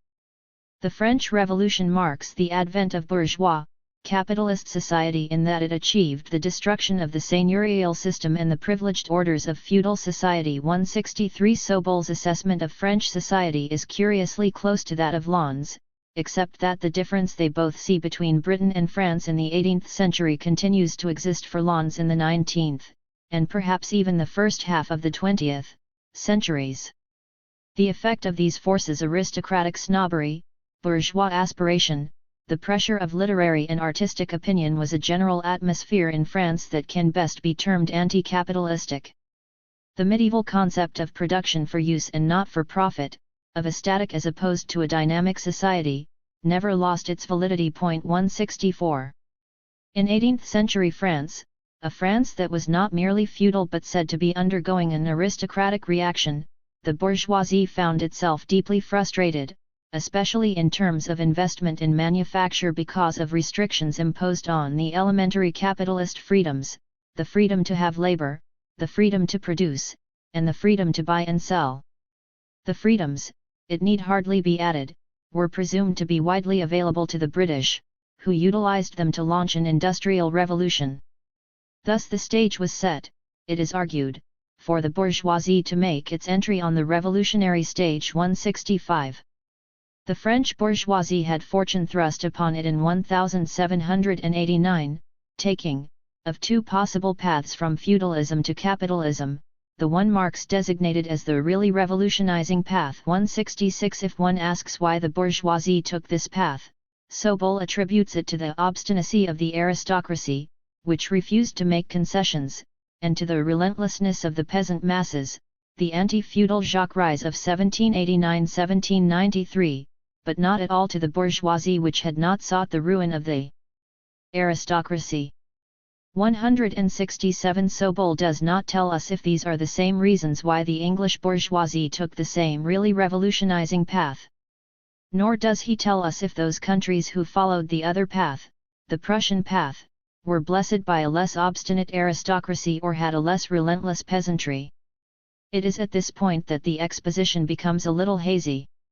Sobol argues quite conventionally that the English Revolution was far less radical than the French, which was the most dramatic of all bourgeois revolutions, indeed the classic bourgeois revolution. 168. This said, we are left with Hobsbawm's gigantic paradox, that, on paper, that is, in accordance with this explanatory model, France was ideally suited to capitalist development and should have soared ahead of its competitors. Yet, in fact, its economic development was slower than that of others, most particularly than that of Britain. Hobsbawm has an explanation: the French Revolution took away with the hand of Robespierre much of what it gave with the hand of the Constituent Assembly. 169. If, however, the Jacobins, representatives par excellence of the bourgeois revolution, created by their actions an impregnable economically retrogressive citadel of small and middle peasant proprietors, small craftsmen and shopkeepers, which slowed the capitalist transformation of agriculture and small enterprise to a crawl. 171 wonders in what sense this was indeed a bourgeois revolution, or if bourgeois, in what sense a revolution. 171. It is thus that we come to the most delicate part of the perspective, the role attributed to popular forces. Chateaubriand's aphorism, the patricians began the revolution, the plebeians completed it, 172 is now accepted truth. Where then do the bourgeois come in? presumably by confounding both, taking the leadership away from the aristocracy in 1789 with the solicited support of the popular forces 173, but checking the popular forces by Thermidor, by the defeat of the popular insurrections of year 3, by putting down the conspiracy of the equals, and ultimately, perhaps also, by the 18th Brumaire. 174. The picture of class forces is one with bourgeoisie in political control everywhere. The Girondins, the Jacobins, Dantonists or Indulgents, Robespierrists, Hébertistes, the Sansculottes were all bourgeois forces, or in the case of the Sansculottes an alliance of forces led by petty bourgeois shopkeepers and artisans. These political factions represented increasing degrees of revolutionary militancy, and, to a limited extent, decreasing degrees of bourgeois rank. 175. The masses who took so active a role did so under petty bourgeois leadership. This was true not only of the Sansculottes, but even of the peasantry, insofar as one means by petty bourgeois leadership, the leadership of better-off peasants. 176. On the one hand, these petty producers, urban and rural, are said to be the vanguard of the revolution and uncompromisingly anti-feudal. 177, unlike, I presume, other bourgeois who were prone to compromise. On the other hand, it is precisely the concessions that were made to this petty bourgeois group and which proved so durable that are used to explain Hobsbawm's paradox, the slow pace of 19th-century French industrial development and hence the global failure of the French bourgeoisie. This classical model was disquieting to many in part because of its political implications and usage, in part because of the lack of theoretical rigor behind the facade of a straightforward account, in part because it was thought to be inconsistent with some of the empirical realities. In any case, it has been subjected to a massive attack on all fronts since the 1950s, from the proponents of the Atlantic thesis, Godey-Cote, Palmer, from the skeptics about the role attributed to the bourgeoisie in the revolution, Cobin, Foret, and from those who have been undertaking to reassess the traditional descriptions of 18th-century France, in particular, of the role of the aristocracy in the functioning of the economy. The Atlantic thesis is essentially that the French Revolution is one part of a larger whole, that great revolutionary movement which affects the whole Western world. This larger whole includes, notably, the American Revolution but also the various Latin American revolutions, that of Haiti, and revolutions in almost every European country in the late 18th century. The French Revolution is said to be of the same nature as these others, only infinitely more intense. 178. Having made this assertion, the proponents of the Atlantic thesis are less revisionist of the classical interpretation than is sometimes thought. 179. This singular revolution of the West is defined by the Atlanticists as a liberal or bourgeois revolution. 180. A democratic revolution, in which democrats were fighting against aristocrats. 181. Furthermore, the Atlanticists interpret the Jacobin phase conventionally as the revolutionizing of the revolution. 182. A revolution which was, however, radical at the very beginning. 183. Jacobin radicalism is explained, at least in part, by the class struggle. 184. Given that the Atlantic thesis utilizes the key premises of the social interpretation that the revolution was one of the bourgeoisie against the aristocracy, that it was a necessary mode of transition, that the Jacobins incarnate its most radical form, why does Sobol hurl anathema upon it and charge that it empties the French Revolution of all specific content? 185. Especially since the Atlanticists present a sympathetic picture of the revolution? The answer seems very clear. The Atlanticist version dissociates the French and Russian revolutions, seeing the one as indigenous and the other as reactive to backwardness, one as part of the 18th century revolution of the Western world and the other as part of the 20th century revolution of the non-Western. 186. Atlanticism, therefore, ends up more as an implicit reinterpretation of the Russian Revolution than of the French. This concern with the Russian Revolution is, of course, not far from the minds as well of those who challenge the concept of a bourgeois revolution, but they go more for the jugular. Everything is derived from Cobin, it has been said. 187. It is more reasonable to argue that everything is derived from Tocqueville's basic sense that the revolution did not overturn, it accelerated 188. The key operation is to insist upon looking beyond the event period of the French Revolution itself to the longer sweep, backward and forward, of the 16th to 19th centuries, which encompasses a slow but revolutionary mutation resulting from the plurisecular development of capitalism. 189. Foret makes the telling point that, given the premises of the tenets of the social interpretation, they should welcome rather than resist this reorientation of temporal perspective. If one insists on a conceptualization in terms of mode of production, one has to take as the object of study a period infinitely vaster than the years of the French Revolution by themselves. 190. The central case against considering the French Revolution a bourgeois revolution is that by the 18th century France was no longer a feudal country in any meaningful sense. Cobbin quotes a legal treatise of the time to argue that seigneurial rights were merely a bizarre form of property. It follows then that the push to increase seigneurial dues, which constituted the largest part of the feudal or aristocratic reaction, was much more commercial than feudal. 191. The argument consists of two parts. The first is to assert that many seigneurs, even most seigneurs, functioned in the economic arena as bourgeois, and that it is scarcely stretching terminology to define the nobility as successful bourgeois. 192. Against the false traditional picture of the provincial French noble as indolent, dull, and impoverished, he should be seen as being more often than not an active, shrewd, and prosperous landowner. 193. Whose improving role in agriculture has been too often depreciated in comparison to the sometimes exaggerated role of the English noble. 194. Thus, there were nobles who were capitalists, and these were to be found in the highest ranks of the nobility. 195. If one analyzes carefully seigneurial balance sheets, it will be seen that feudal dues, as opposed to capitalist profit, counted strict sense often only for a small part or even a very small part of total income. 196. It was indeed, as Bloch argued quite early, the extension of capitalism in the 17th and 18th centuries that had revalidated economically feudal privilege.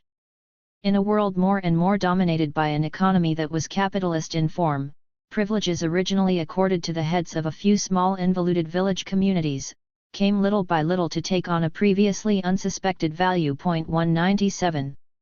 Nor was this capitalist activity of the nobility limited to agriculture. Gaubert argues that a large proportion of the nobility became significantly interested in manufactures in the 18th century, thus installing themselves early on in the economy of the future and preparing its takeoff. 198. The second part of the argument is to insist that the aristocratic reaction has been mislabeled. What observers term a reaction reflects primarily the improvement in the market position of lessors, bailers, vis-a-vis lessees, preneurs. 199. It was, in addition, the result not of backwardness but of technological progress. Improved methods of surveying and cartography permitted the seigneurs to benefit from a sort of perfecting of management techniques. 200. Far from there being a closure of the nobility, the problem was its opening, too great for the cohesion of the order, too narrow nonetheless for the prosperity of the century. 201. And far from this being a period of great frustration for the French bourgeoisie, the proper theme of the 18th century French history is the rise of the Third Estate. 202. One can hear the response of the advocates of the social interpretation. These bourgeois who rose in the Ancien Régime sought to aristocratize themselves as rapidly as possible. Their ideal was vivre noblement. It was only after 1789 that a new kind of bourgeoisie emerged, one ready to live as reinvesting bourgeois. One is almost tempted to add the refrain, one that was infused with a Protestant ethic. Three kinds of answers are given to this retort.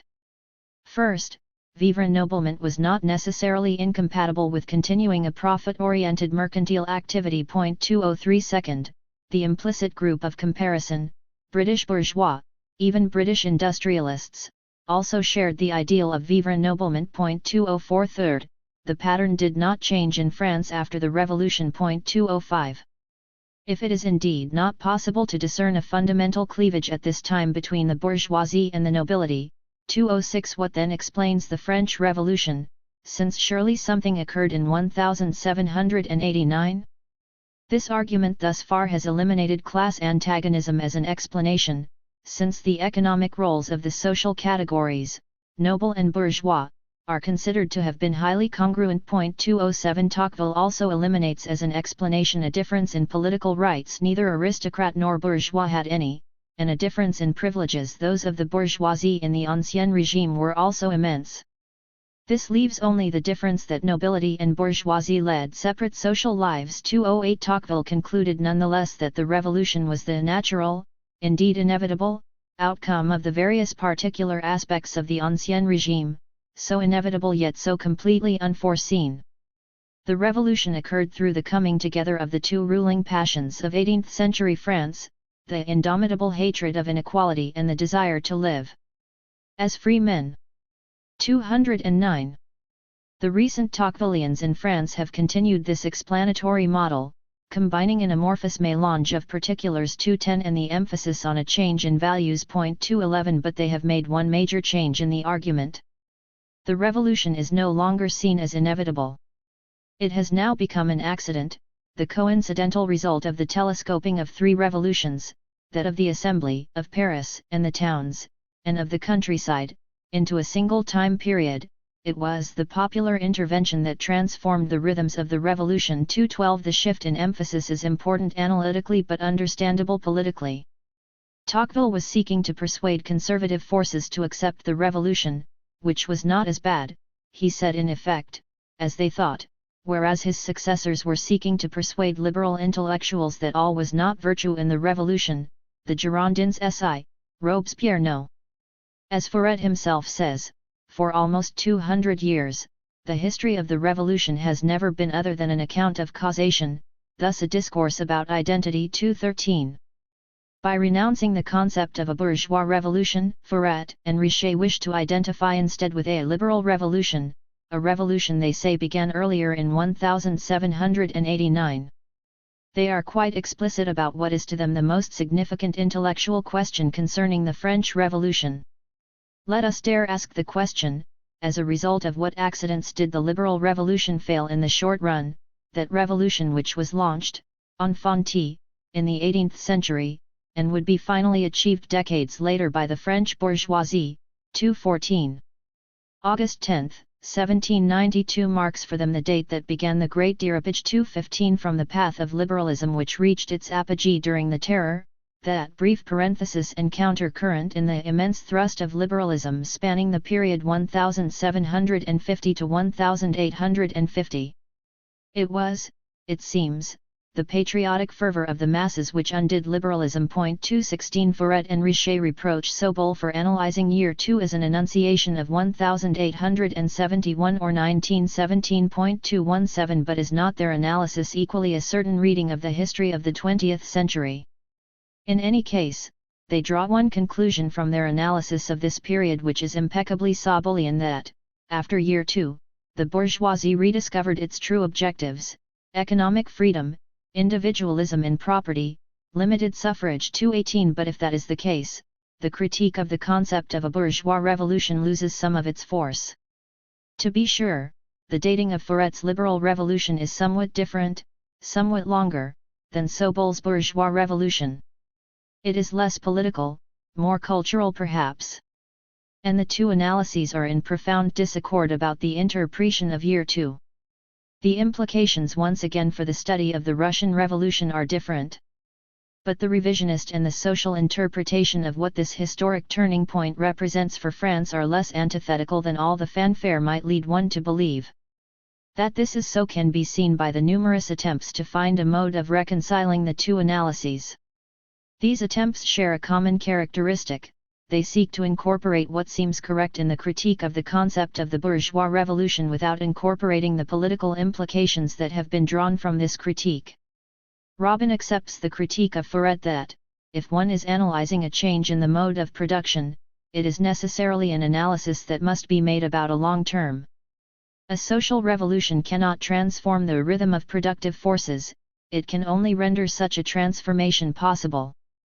It was not the social revolution but the industrial revolution which permitted the passage from a formal to a real subsumption of labor, and this industrial revolution was clearly posterior to the social revolution. 219. Furthermore, it is true that the difference between the nobility and the bourgeoisie in economic roles in the 18th century had become relatively minor. Both were mixed classes, 220, and most seigneurs were transforming themselves into capitalist landlords. Once one asserts that France was following neither the English path nor the Prussian path but represented an in-between case, and that France was in a typical stage of transition from feudalism to capitalism going on for several centuries before and after the French Revolution 221, it is no longer difficult to reconcile the perspective of the long term in a Marxist analysis. 222. There is a second mode of reconciling the two. Zapparai asserts that it is correct to say that the quarrel between the Third Estate and the nobility was merely a quarrel between competing elites, both of which for Zapparai were, however, pre-capitalist elites. The French Revolution was not a bourgeois revolution because France was still in a pre-capitalist stage of its history. To see the vulgar polemics of an urban mercantile stratum quarreling with a landed aristocracy as a class struggle requires a strong dose of imagination. The bourgeoisie do not deserve the merit of attributing to them a revolutionary path. They achieved their ends over long centuries by expanding their role in civil society. To designate the French Revolution as a social revolution is to project backwards by analogy the proletarian revolution, whereas the bourgeoisie had not yet even created a situation in which the working class lived entirely off the sale of its labor force. The Sobolean scenario turns out to be a myth for Zapparai too, but one perpetrated by the Abbé Sieyès more than by Marx, although Marx played into the hands of mercantile prejudices. 223. There is a third way to accept the critique of the concept of bourgeois revolution without necessarily endorsing liberalism. It is to remove the bourgeoisie from its pedestal in favor of other groups whose actions are considered more consequential and which may be then said to define the true historical meaning of the event period. Guérin made this case with some force already in 1946. The French Revolution had a double character. It was both a bourgeois revolution and a permanent revolution in its internal mechanism, which bred an embryonic proletarian revolution, that is, an anti-capitalist revolution. 224. Guérin managed to unite Sobol and Furet in opposition to him. They both reject this perception of the role of the sans-culottes, this implicit reading of 20th century history. For Sobol, Guérin mistakes for a proletarian avant-garde what is largely a rearguard defending their positions in the traditional economy. The sans-culottes furthermore, says Sobol, were united with the bourgeoisie on the essential matters, the hatred of the aristocracy and the will to be victorious. 225. For Furet and Richer, too, the sans-culottes were largely rearguard forces indulging in Rousseauian reminiscences, in search of reactionary utopias of a past golden age. If, during year 2, the sans-culottes quarrelled with the government, it was the doing of their cadres, a sort of sub-intelligentsia, a petty bourgeoisie which had emerged out of the stalls and shops, who were jealous of those who had gained positions during the revolution. Far from this being a class struggle, embryonic or otherwise, it was a mere power struggle, a matter of rivalry between competing teams. 226. It is clear now how the Guérin critique bypasses the Sobol-Furet quarrel in an opposite way from those of Robin and Zapparai. The latter agree with Furet that the French Revolution was not a bourgeois revolution in the way Sobol thinks it is, because the full social revolution occurred or was fulfilled after the French Revolution. Guérin however agrees with Sobol that year 2 was no dérapage because the Jacobins were really no different from the Girondins. This was not, however, because they represented the high point of bourgeois radicalism but because they represented the high point of bourgeois political deception of the masses. 227. Robespierre may not incarnate dérapage but neither is he a hero for Guérin. The sans-culottes and Bobovism thus become even more central to his story than to that of Sobol, and Cobb, Rude. 228. The Guérin position emphasizes the role of the embryonic proletariat and thereby downplays the extent to which the French Revolution can be defined as primarily a bourgeois revolution. In parallel fashion, others emphasize the role of the peasantry not merely as a set of actors in an additional revolution side by side with the bourgeois revolution but as those who left the strongest mark on the French Revolution, which can be defined as the first successful peasant revolution of modern times. 229. The peasants were the only group, it is argued, whose gains were not taken away in the Restoration of 1815. This emphasis has been used to criticize Sobol 230 and to criticize Fouret.231, but the most important point is that it results in a perspective that sees the French Revolution as an anti-capitalist revolution. Leroy Laugerie asks whether it would not be better to designate the revolutionary anti-seigneurialism of the last years of the Ancien Regime as an anti-capitalist reaction, given the fact that it was against the enclosures, the irrigators, the modernizers that the peasants were reacting, and that where such improving landlords were lacking, as in Brittany, where there was no penetration in depth of capitalism, peasants were passive. 232 In a similar fashion, Huneck sees precisely in the rise of laissez-faire and the end of the control of bread prices the explanation of the revolutionary mentality of the masses, which took the form of a defensive reaction against free trade and the laws of the market. 233 The centrality of the lord-peasant struggle, in the tradition of Barrington Moore, finally leads Skocpol also to insist that the French Revolution was not a bourgeois revolution and that it was not comparable to the English Revolution. It was rather the expression of contradiction centered in the structures of old regime states. It was as much or more a bureaucratic mass incorporating and state-strengthening revolution as it was, in any case, a bourgeois revolution. In this sense, the appropriate comparison is to the Russian and Chinese revolutions of the 20th century. But neither was it then part of a liberal revolution, since the political result of the peasant revolts in the French Revolution was a more centralized and bureaucratic state, not a liberal parliamentary regime. 234 What then is this whole argument about? Clearly, the French Revolution did occur and was a monumental event in terms of its diverse and continuing consequences for France and the world. It is also undoubtedly a myth in the Sorlian sense. To this day it remains politically important, and not only in France, to capture this myth and harness it.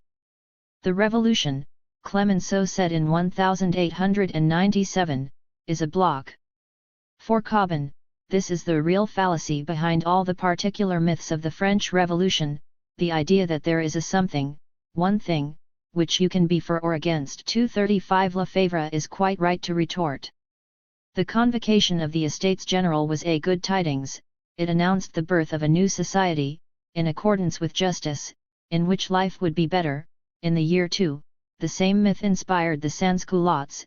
It has survived in our tradition, and as in 1789 and in 1793, it is revolutionary. 236 It is because this myth is so powerful that Cobin, instead of denouncing the revolution as evil in the fashion of the 19th century opponents, seeks to undermine the myth of attacking its credibility, an attack which even a defender of the classical model of the bourgeois revolution like Vidotto admits has been relatively persuasive. As Vidotto says, however, to respond to these criticisms by widening the definitions, as some defenders of the concept do, leads to terminological indeterminacy and makes the whole explanation incomprehensible. Therefore he finds the concept of the bourgeois revolution in its classical form an unrenounceable heritage for those who move in a Marxist orbit, and not only for them. 237 But is this heritage unrenounceable for those who wish to hail the good tidings? As we have seen, time and again, the interpretations of the French Revolution serve as commentaries on the 20th century. But may it not be possible that some of our confusions about the 20th century are due to our misinterpretations of the 18th? If so, then to perpetuate models because they represent an unrenounceable heritage is to ensure strategic error in the interests of maintaining the form of sentiments that were once useful, but may no longer be so, for collective cohesion.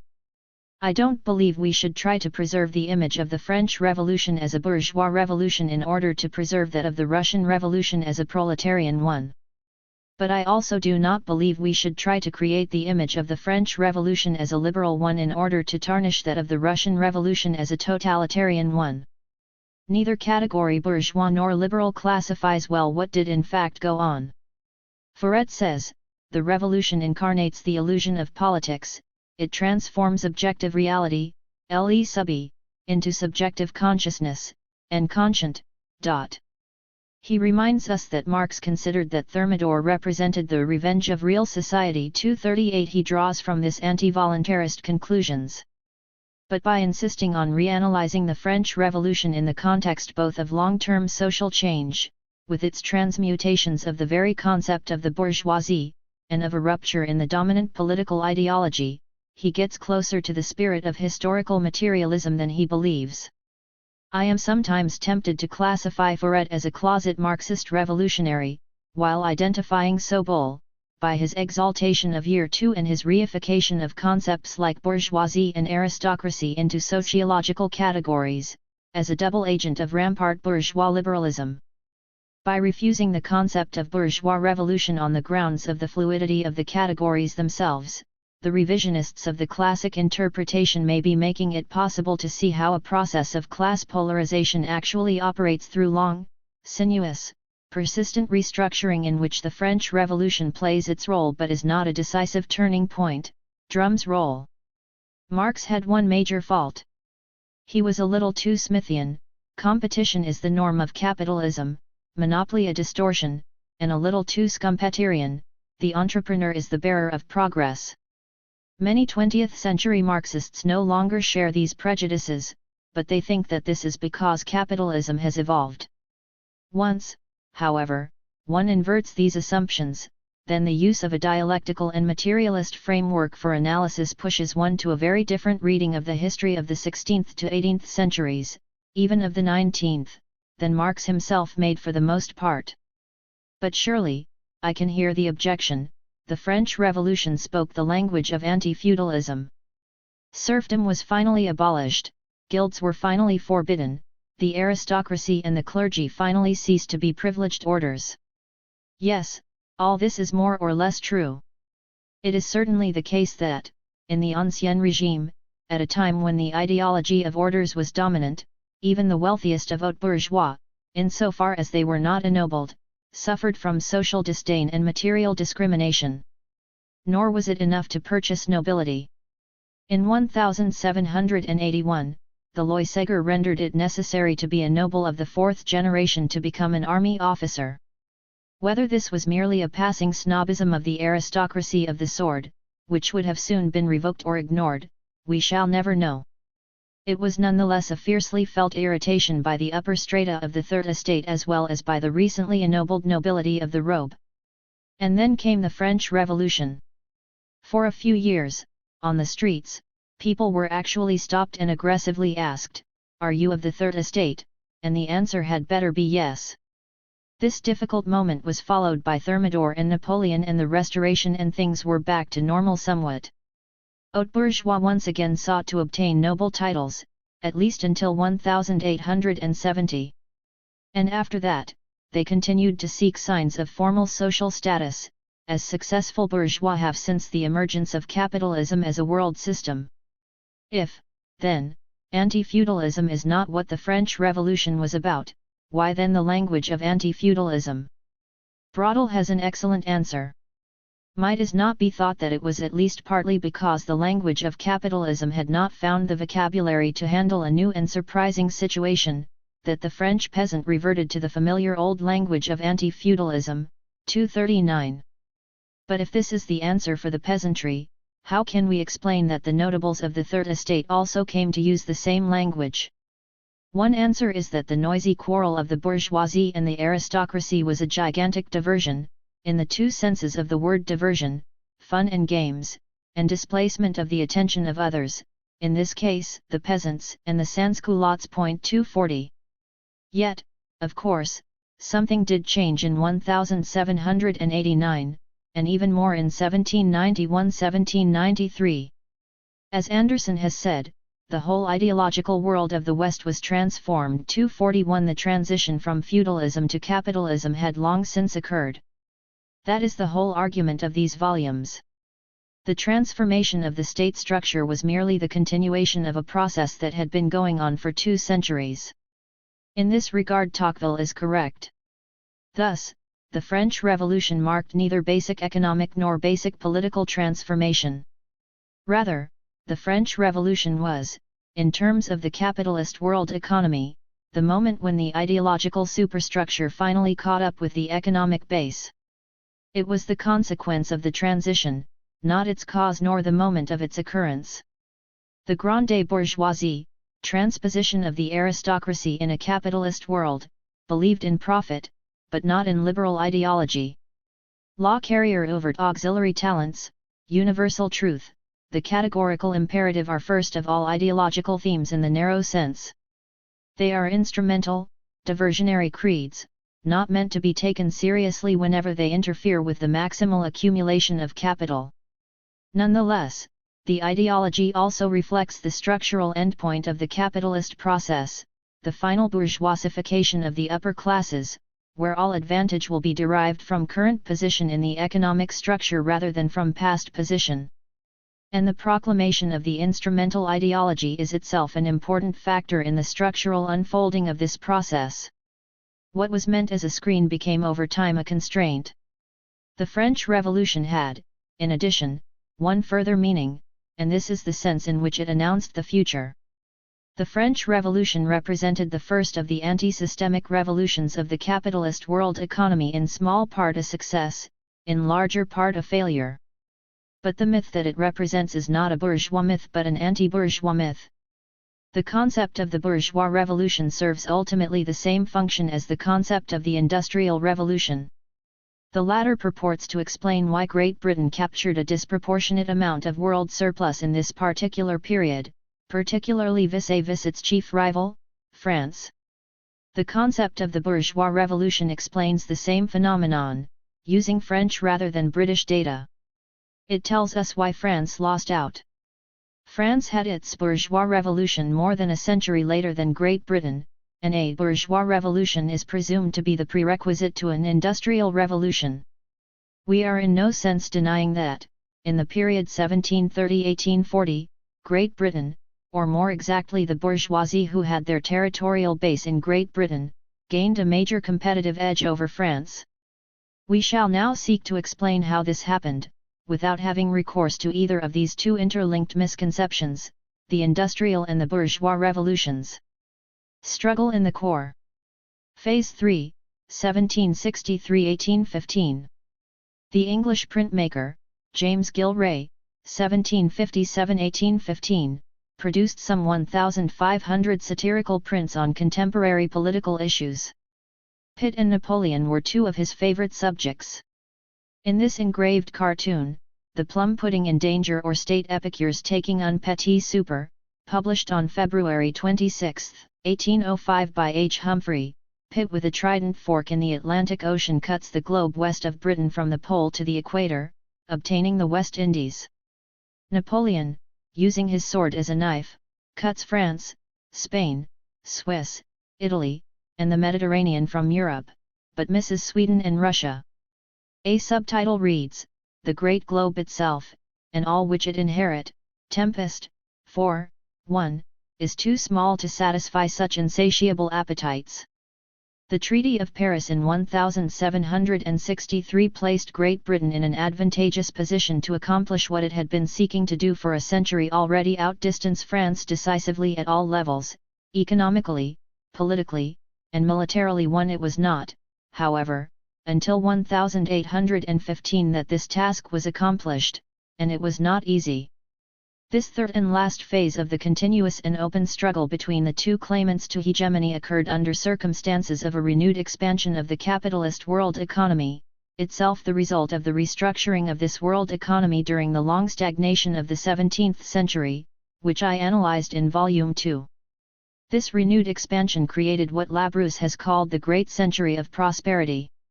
From the 1730s to just before 1820.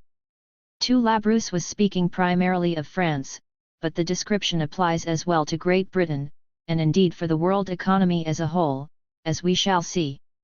To be sure, one must always ask, prosperity for whom? Furthermore, the concept of a long upswing does not exclude the existence of cyclical phases within this long upswing, as indeed there were. But during this long period we can nonetheless talk of a continuous movement of rising production, prices, and revenues. 3. Morino denounces what he believes is a prevalent good fairy explanation of this price rise. He prefers to see it not as one long-term phenomenon but rather as a succession of short-term price rises resulting from poor harvests, linked to each other by an inertia that operated against price reductions following each spurt of higher prices, THIRD, which thus had a cumulative effect. For this observation, however, does not deny the trend, it is rather a particular mode of explaining it. To understand this story more clearly, we must begin with the so-called crises d'Ancien Régime, of which this period has been said to be the last historical moment for Europe and perhaps for the whole capitalist world economy. The crise d'Ancien Régime, as described classically by Labrousse, was a phenomenon of the harvest, of the short term. Its operation depended on the centrality of cereals as a staple of the diet and the rapid response of market prices to shifts in local supply, bread being essential to survival for the mass of the population, and transport being slow and costly. For large producers, a food shortage meant a sudden rise in prices and hence usually a dramatic rise in profits, even if their stock diminished. But for the mass of small producers, the same situation offered not profits but disaster, which at first sight seems paradoxical. The reason is that the harvest of a small producer was divided into multiple, of course, unequal, parts, 1 part for seed for the following year, 1 part for tithe, 1 part, sometimes, for rent in kind, 1 part for subsistence, and 1 part for sale on the market. Whenever the harvest was bad, it was the last part which largely or entirely disappeared, as well as perhaps a segment of the part for subsistence. Thus, the sale prices may have been high but the small producer usually had nothing to sell under the circumstance of a poor harvest. Perhaps, even worse, he himself needed to buy in order to eat, and to buy when prices were high. 5. For the other small consumers, of course, high prices were equally disastrous. Their expenses suddenly expanded at precisely the point in time when unemployment increased, since a large percentage of salaried work was in fact part-time agricultural work, the need for which diminished precisely because of the same poor harvest. Furthermore, textile producers tended simultaneously to slow down production because of a reduction in their short-term demand caused by the bad harvest, which further increased the degree of unemployment. 6. This scarcely sounds like prosperity, which is Morino's point. However, it was also not something new in the 18th century. The short-term harvest crises had always functioned this way to the extent that the agrarian sector operated with a significant number of small peasants, whether proprietors or tenants, with staples as a large part of the popular diet, and with a high cost of transport of staples. What was less usual was that there was some stickiness in the prices in the years when harvests were good. The advantage to the large landlords, and merchants, of poor harvest years should normally have been compensated by the advantage to the small peasants of good harvest years. In fact, however, as agricultural prices climbed after 1730, so did rent owed in one form or another by the small producers to the larger landowners. 7. What explains this? A succession of years of bad weather. 8. We are often inclined to fall back on this kind of tempting explanation, as Villard calls it. The real question, as he reminds us, is located, however, at the point of arrival, in the social arena, that is, at the point of distribution of revenues and payments, and not at the point of departure, in the climate. 9. This is, of course, absolutely correct, but had the social arena changed so much from the previous century that it had created a different economic profile from that of earlier times? One of the issues that gets lost in this discussion of the crises d'Ancien Régime is one to which, nonetheless, Labrousse himself drew attention early on.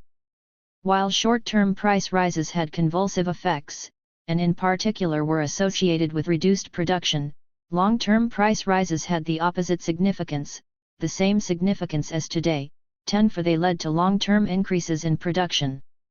And this had to do with the difference in the mode of operation of local markets on the one hand, domain, par excellence, of the small producer, though not of him alone, and regional or world economy-wide markets on the other, domain primarily of the large producer. Crises d'Ancien Régime were phenomena of the local markets. Production for the larger, more distant markets were orthodox capitalist phenomena, which operated on the simple principle that higher prices reflected some unfulfilled effective demand in the world economy and therefore a potential long-term profit for those who were ready to expand production. In relation to this larger arena, climate played a secondary role, even in agriculture. What was crucial rather was the general rate of accumulation of capital. We have previously argued 11 that, in the long stagnation of the 17th century, the core countries reacted by attempting to concentrate all the major sources of capitalist profit within their frontiers: world market-oriented cereals production, the new metallurgical and textile sectors, the new transport infrastructure, and the entrepôts of Atlantic trade. They more or less succeeded in this.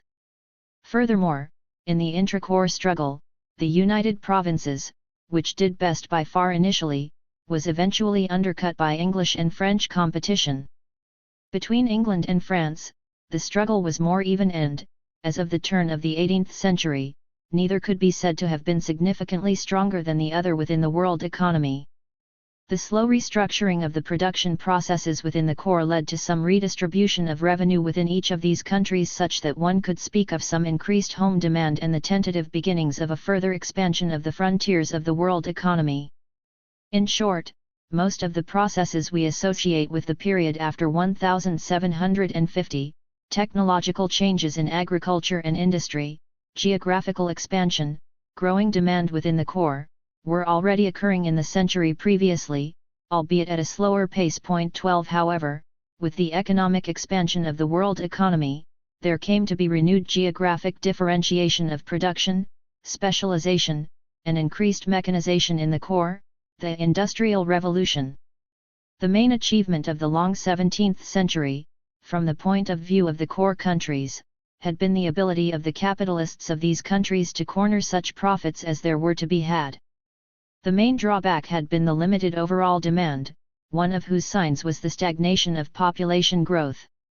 The elimination of marginal producers throughout the world economy plus the limited redistribution of revenues, primarily in core zones, laid the base for a new era of expansion, which began somewhere in the first half of the 18th century, and reached a high level in the second half, culminating in that period of profitable turbulence, the Franco-British Wars of 1792–1815. The traditional correlate of economic expansion, both its evidence and its consequence, is a population upsurge, and there seems to be general agreement that one began circa 1740, give or take 10 years. 13 In the previous chapter, we have indicated why the explanation of demographic rise in terms of socio-economic transformation seems plausible, whether it be via mortality decrease, through better hygiene and more food far more than through better medicine, at this time, or via increased fertility. It is the explanation of fertility that is given pride of place by the majority of current scholars. Flynn is representative when he argues that while mortality remained largely in God's sector, fertility was entirely in man's sick sector.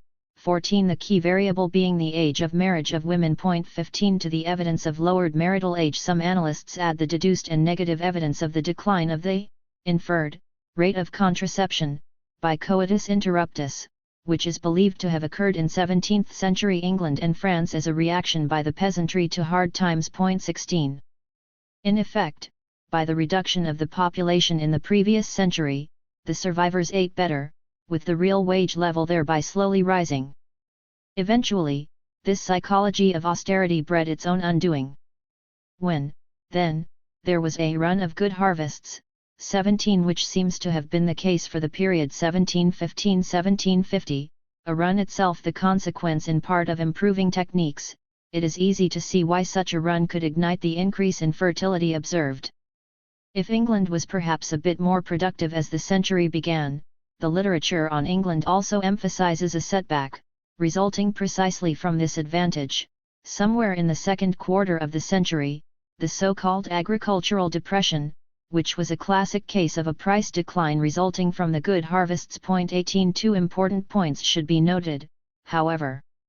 One is that the price changes at this time did not seem to disrupt the growth in agricultural output either in terms of labor productivity or per capita production. 19. The second is no doubt in part the explanation of the first, the consensus that the 1730s and the 1740s saw a tendency for rents to fall, plus more frequent arrears on rents, and the granting of various concessions by the landlord to the tenants, 20, such that the period could be considered a golden age for the agricultural laborer. 21. The low prices of cereals, a phenomenon that spread across Europe from circa 1620 and lasted until circa 1750, thus saw one of its most acute expressions at the end of this period, and particularly in the country which was the largest grain exporter at that point, England. But this long-term decline in prices itself helped to create the sources of new demand, in better distribution of revenue, which gave impetus to the demographic reprise. It also encouraged agricultural capitalists in the core to search for new sources of profit. First, they intensified their efforts to concentrate cash crop production in their hands and to reduce the share of the direct producers. Second, they sought to capture new sources of profit via innovation in industry, which in turn led to an intensification of the conflict over world markets. Each story needs to be told in turn. The story of agriculture in the 18th century is normally recounted in very different languages in the cases of France and of Great Britain. In France, the reigns of Louis XV and Louis XVI were marked, it is said, by a seigneurial reaction, which in turn is said to have been one of the factors, the key factor, which explains the outbreak of the French Revolution. In Great Britain, beginning circa 1750, there is said to have occurred a new wave of great enclosures, which in turn is said to have been one of the factors, the key factor, which explains the first industrial revolution. But were the seigneurial reaction and the wave of enclosures so different? I think not. The 18th century effort to increase rental income and to expand control over land and production in the core countries began, in my view, as a modest response to declining profit by large agricultural landowners, akin to the response of Eastern European seigneurs at the beginning of the 17th century. With the demographic upsurge, it became a source of considerable profit in and of itself. That is to say, supply having been at one point excessive became subsequently deficient, and grain prices rose, first slowly, then with momentum, everywhere in the European world economy, particularly after circa 1750.22. One natural response to a supply gap is normally an effort to increase production through technological improvements. And, indeed, as Abel notes, after 1750 agriculture became so suddenly the center of interest of cultivated circles that even contemporaries were surprised. 23 But the fact is that, despite the efforts at developing the new techniques of production, constant tillage, new crop rotations, mixed husbandry, 24 the results were far less dramatic than the very misleading 25 term, agricultural revolution, implies. Obviously, it was not the case that there was no increase in production productivity at all. But it can very well have been the case that the population increase outstripped the food supply increase by just enough to provide a base for significant profit, but not by so much that the traditional Malthusian checks intervened.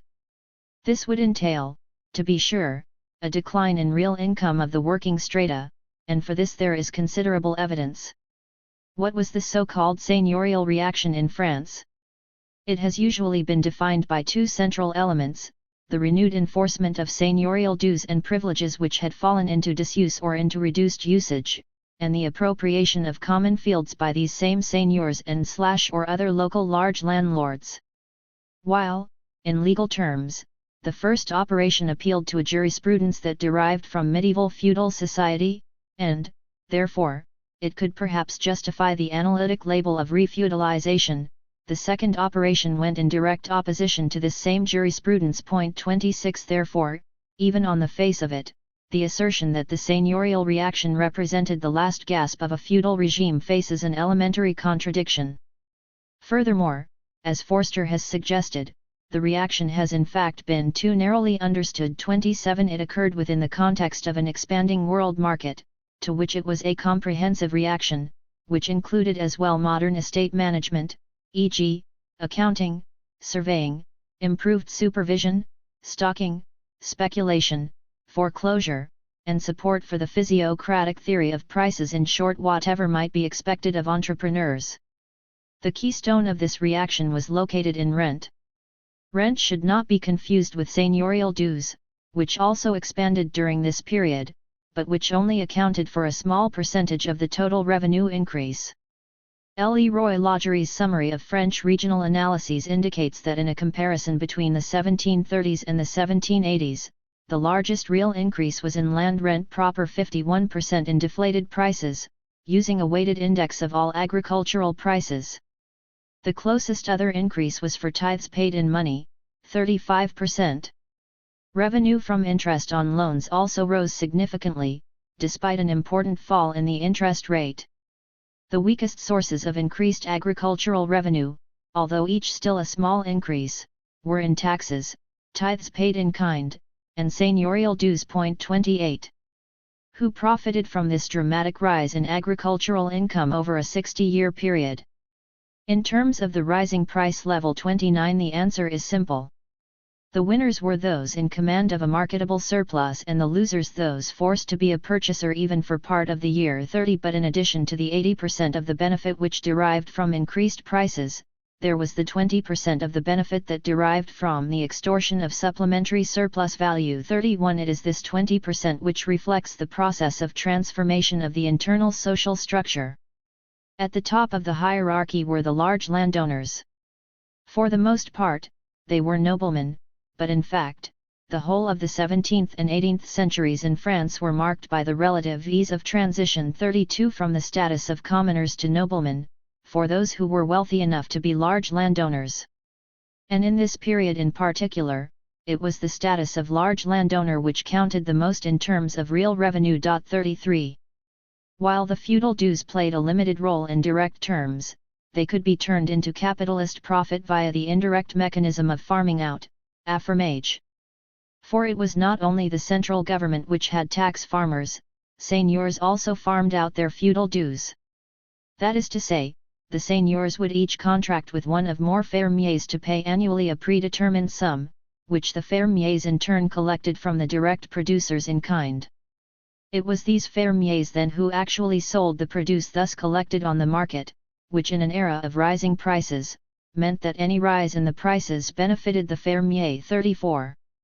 Side by side with the increased rent which the landlord obtained directly and indirectly went his attempt to increase the size of his domains. 35. The main efforts were first the attempts to eliminate the rights of common of shack, vein patcher, and its extension to neighboring lands, the droit de parcars, which permitted the common feeding of animals on the stubble after the harvest as well as on fallows and waste. Land 36, and second the attempts to divide the commons, communas, and permit enclosures.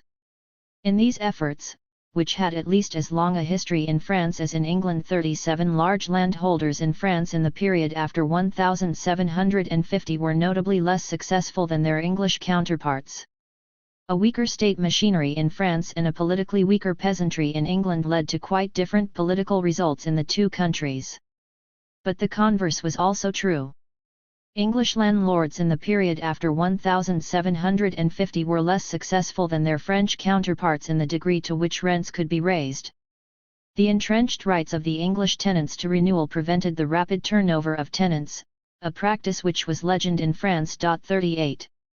If one asks why this were so, one explanation, quite the opposite of the standard one, might be the combination of the greater spread of capitalist values in France, the sanctity of the entrepreneur's rights of disposition, and its converse, greater endurance of traditional values in England, acquired rights of a sitting tenant, on the one hand, and the weaker ability of the French state, compared to the British, to impose change, on the other.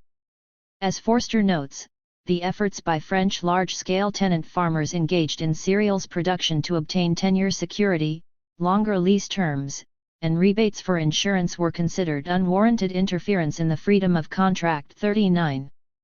The overall picture on English enclosures is rather clear. There was a considerable acceleration of the pace of enclosures after 1750, largely achieved not through private contract but through parliamentary decree, that is, via the state. No doubt we are aware today that this is merely the culmination of a 3-century-long trend. 40 And we are aware today that the long-existing prior system of open fields and scattered strips had not been based merely on the persistence of irrational folly. 41 Nonetheless, there was an extra spurt of enclosure in the late 18th century, occurring primarily on land that lent itself less to the process than the land that had been enclosed previously. 42 It is this spurt we have to explain. There is a further problem.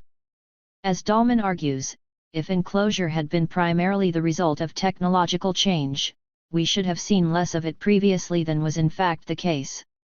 We consequently need an explanation in terms of a gradually developing element of change. He offers us one: the extent of the market and the influence of relative prices, which require a degree of specialization inconsistent with the open field system. 43 And if one asks why parliamentary intervention was needed, Dean has a most plausible response: it is reasonable to suppose that private enclosures proceeded more slowly than in the period before 1760, because the incentives to resist dispossession were strong when the price of food was high. 44. Spurred on by the high prices, agricultural production did advance, if not perhaps quite at the rate of population growth. But it may be considered nonetheless a heavy and slow sector in the 18th century. The sectors which eventually galloped 45 were rather industry and commerce. At the beginning of the 18th century, the industries of England and France, the northeast, Languedoc, but also of the Austrian Netherlands, Belgium, and Switzerland enjoyed a rough parity of development in terms of the internal ratio, about 2:1, of agriculture to industry. 46 They all were exporters, but the bulk of their industrial production was still sold within their frontiers.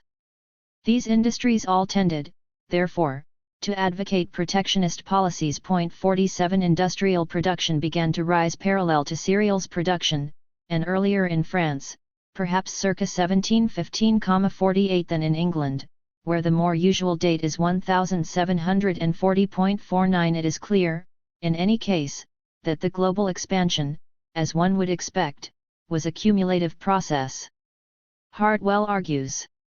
What good harvests facilitated, general economic expansion after 1750 sustained. Thus after 1750 investment on a broad front in agriculture, industry, trade, and communications set the stage for the great technological breakthrough of the 1770s and 1780s, which created profit opportunities in key industries of such magnitude that enterprises responded quickly by rapidly increasing output. 50. For Hartwell, however, as for many, this is a description only of England. We must look more closely at the degree to which this sequence was only an English phenomenon, and to the extent that it was, by what process it became so. That is to say, why was it true that after 1790, English costs of production fell sufficiently fast such that English producers were able to invade successfully the large markets of Europe? If it is true, as Habakkuk and others argue, that most of the inventions of the time can more plausibly be ascribed to the pressure of increasing demand 51 than to random chance, or to change in factory prices, or to Schumpeterian innovators, then why did not demand have the same effect in France?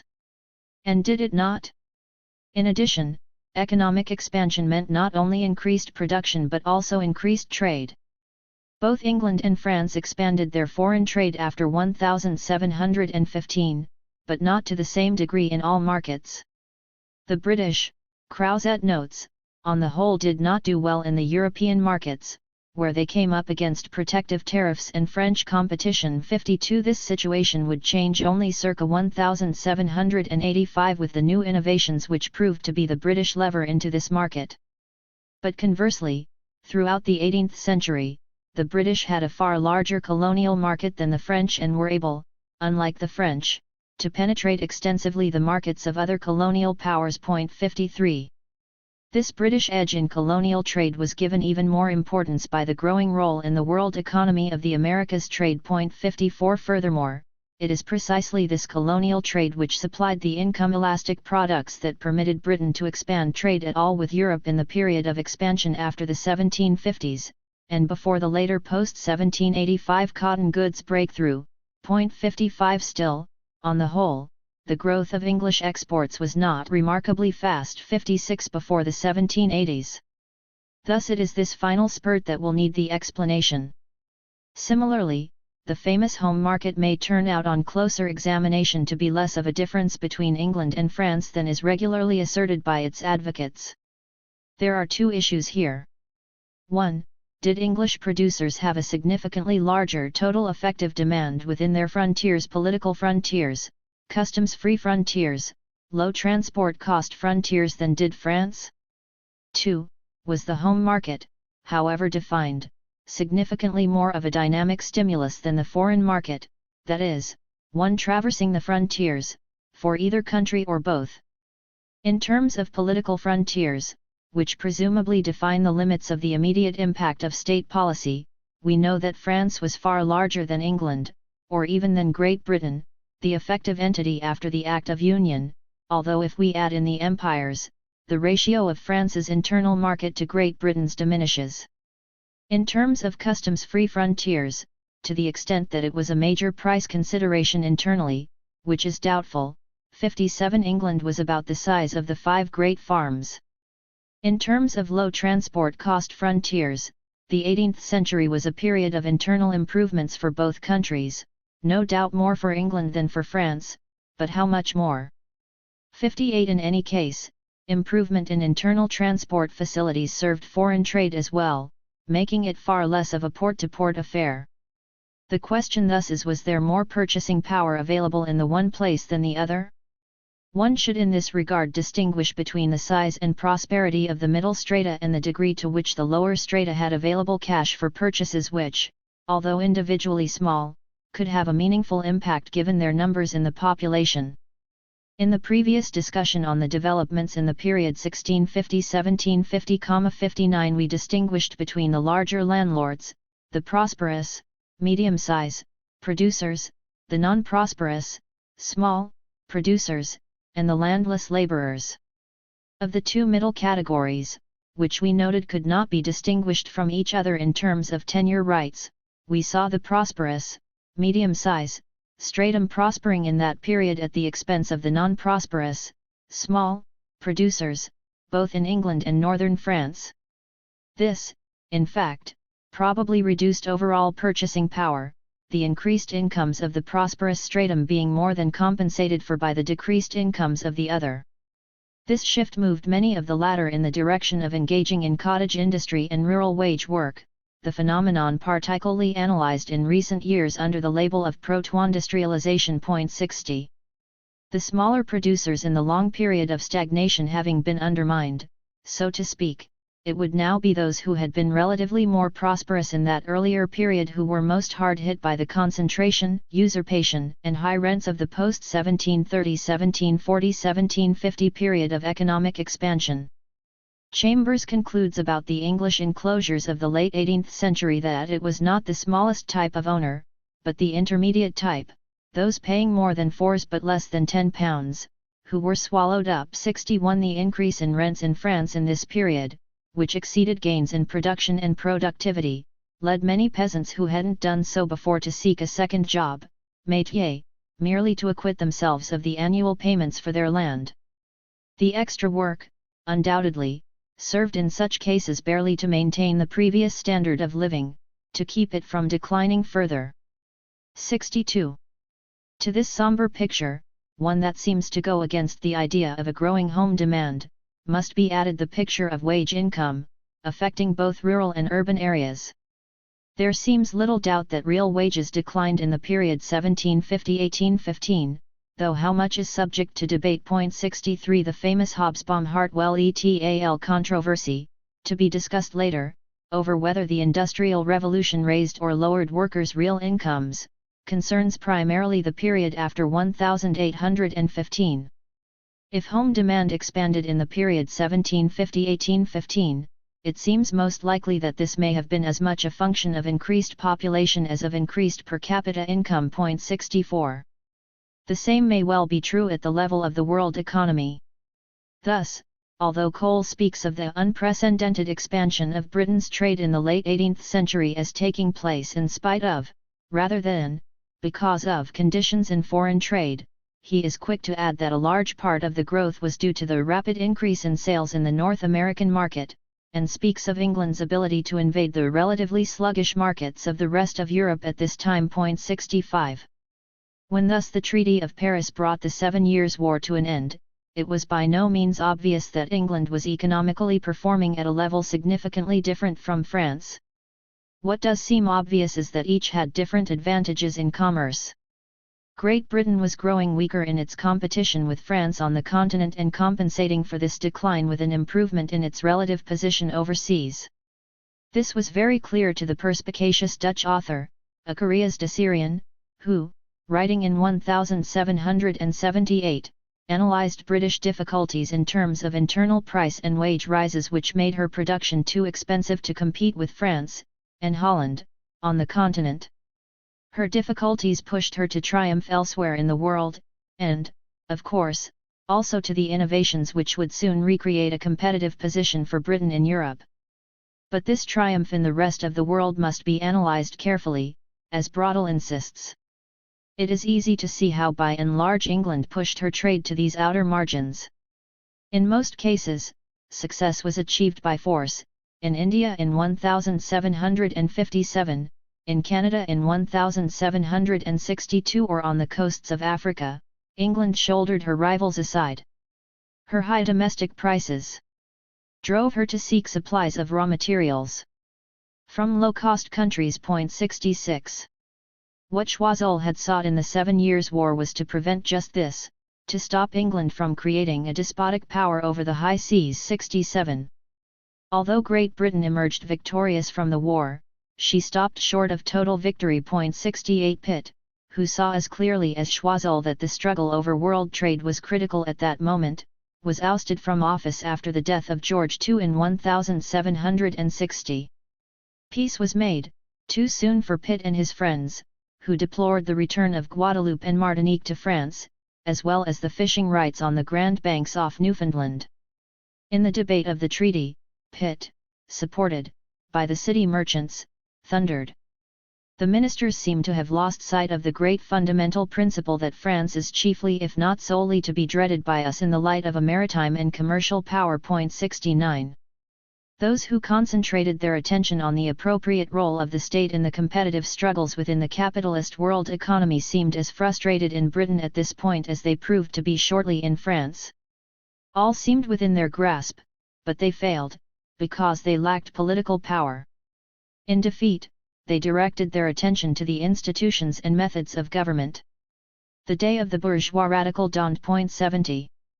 If, however, France's overseas economic base was not yet destroyed, as Pitt and his friends had hoped, Britain at least emerged with key strategic assets: Canada, Dominica, St. Vincent, Minorca, parts of the Senegal coast, plus, of course, Bengal.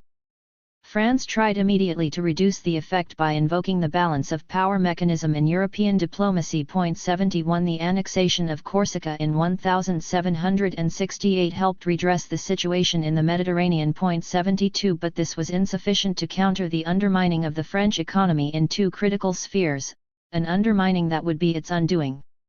In the first place, the 7 Years' War broke the upward ela of the chimerical industrial complexes of the Atlantic coast of France, that link between the triangular trade, the slave trade, and cotton manufactures which we know worked so well in Britain. In the 20 years before the Treaty of Paris, it was French port cities like Nantes, which had been at the forefront of modern economic development. 73. The war, however, was disastrous, the blockade affecting the fastest growing sector, and the end of the war saw the emergence of a more cautious spirit, the war thus marking a turning point for the economy. 74. Second, it was the war which perturbed fundamentally the finances of the state, permanently breaking the equilibrium between current receipts and ordinary expenses. Thus the state went down the dangerous path of living off future income which it could only obtain through ever greater concessions to its creditors. 75. This proved to have for the French state, as for many others in similar situations, a spiral effect. The period following the 7 Years' War saw a general slowdown in world trade, a sort of Kondratief period from which the world economy would not fully emerge until about 1792.76. It would, however, be Great Britain that would be in the best position to seize the advantage of the upturn rather than France, and this would become clear by the 1780s. We shall now look at the developments in agriculture and industry which comprise this seizing of advantage. It would be well, however, to bear in mind how fundamental to the upsurge were the politico-strategic advantages Britain had secured in the long struggle with France for the growing overseas markets, the import of which Habakkuk expresses well. The acceleration of English exports in the 1780s is, of course, to some extent, the result of technical improvements.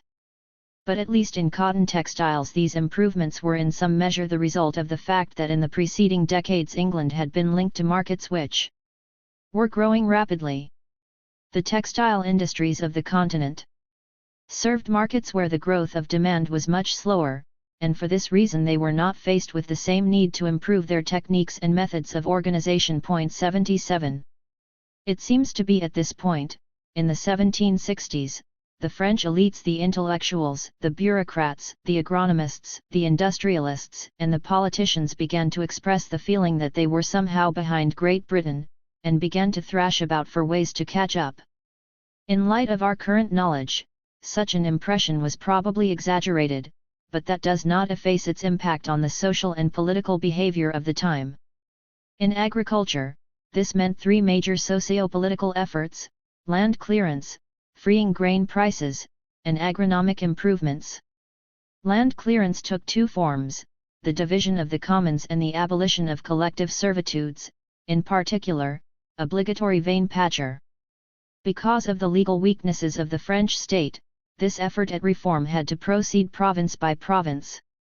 Despite this complication, there were successive authorizations by provincial edict for the division of the commons between 1769 and 1781, and for the end of vein patcher between 1766 and 1777. The monarchy added its support in various ways. Fiscal incentives were provided to clear wasteland, which further encouraged land usurpation. Bloch calls the effort grandiose, pointing out that it was in part a deliberate attempt to imitate parliamentary procedures in England. Yet, as he observed, the reformers came up against unexpected difficulties, and a wave of timidity and discouragement brought it to an early end. 78 The failure of these reforms is not in question. 79 But should we attribute it to a mere cult of tradition? No doubt, the reforms evoked fears reflecting a desire to maintain certain feudal privileges, such as hunting zones, but the main source of the opposition was clearly one of menaced material interests. The division of the commons was generally supported by larger landowners who could obtain a third of the land through the droit de triage. The landless laborers or those who had very little land could also see some advantage in a division, but only if the shares were not proportional to existing property size. It was the laborers in general who tended to be most strongly opposed, since what they could add in land scarcely matched what they would lose in grazing rights, and the land that went to the poorest elements, albeit small, was enough to threaten to remove the latter from the labor market of the laboureur. The French laboureur was thus being led in the same direction of proletarianization as the English yeoman. Indeed, Leroy Lagery tells us, speaking of 18th-century France and not of England, proletarianization replaced the cemetery 80. When, however, the issue was the suppression of collective rights, vein patcher, droit de parcage, the political lineup was different. The landless laborer or very small owner drew no advantage from this whatsoever.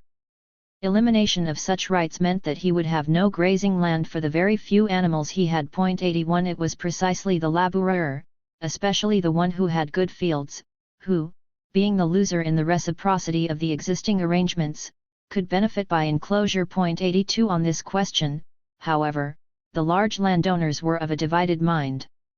Wherever the units that belonged to the large landowners were scattered, these collective rights were as useful to them as to those peasants with very little or no land, if not more useful. But if their lands were concentrated, they lost by Vain-Patcher. 83. But does this description of the situation differ from one we could make for England? Yes, in one fundamental respect, the degree of scattering of the land units was far greater in France. 84, which, as we see, can affect the attitude of the large landowners. But why did the French landowners not then simply seek to regroup land by legislative edict, an action that was frequent in English enclosure acts? Bloch supplies the answer. Natural in a country where the largest segment of land holdings, tenures, had not at all been able to achieve perpetuity, was such a constraint regrouping conceivable in France? The economists, the administrators did not even envisage the possibility. 85. Once again, it turns out that the strong rules governing existing property rights in France was France's disadvantage vis-à-vis Great Britain, where property rights were less well anchored. It enabled better resistance to usurpation in France. When we turn to the picture of the freeing of grain prices, we discover another irony. It was France, not England, which first tried to implement Smith's Wealth of Nations, even before it was published. It was in the Declaration of May 1763 and the Edict of July 1764 that the French government broke the provisioning tradition and established grain liberalism. The declaration created free circulation throughout France, and the edict permitted the free export of grain and flour. 86. These decrees were in large part a response to the humiliating, demoralizing and disorganizing defeat of 1763. They constituted a sensational event, marking a decisive rupture with a long tradition. It did not last long, ending with the onset of economic difficulties in 1770, when a decree once again prohibiting import was proclaimed, appropriately enough on July 14.87. If grain liberalism was intended to lower prices, equalize them regionally, or reduce annual variations, it did not succeed notably in these objectives during its short history. Labrousse accounts for its feeble influence by the objective economic constraints caused by transport difficulties. 88. But this assumes that we take the physiocratic claims as the political explanation. Kaplan reminds us, however, that, though the program surprised by its radicalism, it drew its support from very traditional and conservative-minded landowners, who were not concerned with the ideology of liberalism but with immediate profits from the grain trade. 89. Is it a total accident that grain liberalism was proclaimed during exactly the years 1763-1770, designated by Labrousse as those in which the advantages in leasing land went against the owner and in favor of the tenant? Grain liberalism could be seen as a measure to maintain profit levels by expanding total sales, which became less necessary in the period 1770-1789 when rents were rising while the profits of the direct producers were going down. The brief re-emergence of grain liberalism under Turgot in 1774 encountered strong popular reaction this time, the Guerre des Farines 90 without the necessary political support from the landowning classes. In 1776 Turgot tried to extend free trade in grains even to Paris, which had previously been exempted. Turgot fell from office. But was this failure of reform in this field a sign of the strength of feudal forces? One would not think it to hear Labrousse on the happy landed patriciate, whose principal revenue, rental income, was rising violently. Landed capitalism does not merely play the role of a powerful sheltered sector of society. It attacks, it advances at a record pace, and, before it, peasant profit declines enormously. 91. No wonder then we have a return to interest in land proprietorship and investment. 92. How different was the reality, as opposed to the legality, of grain freedom in France as compared to Britain? As Marino suggests, in the absence of statistics, we cannot really be sure about comparative grain export figures.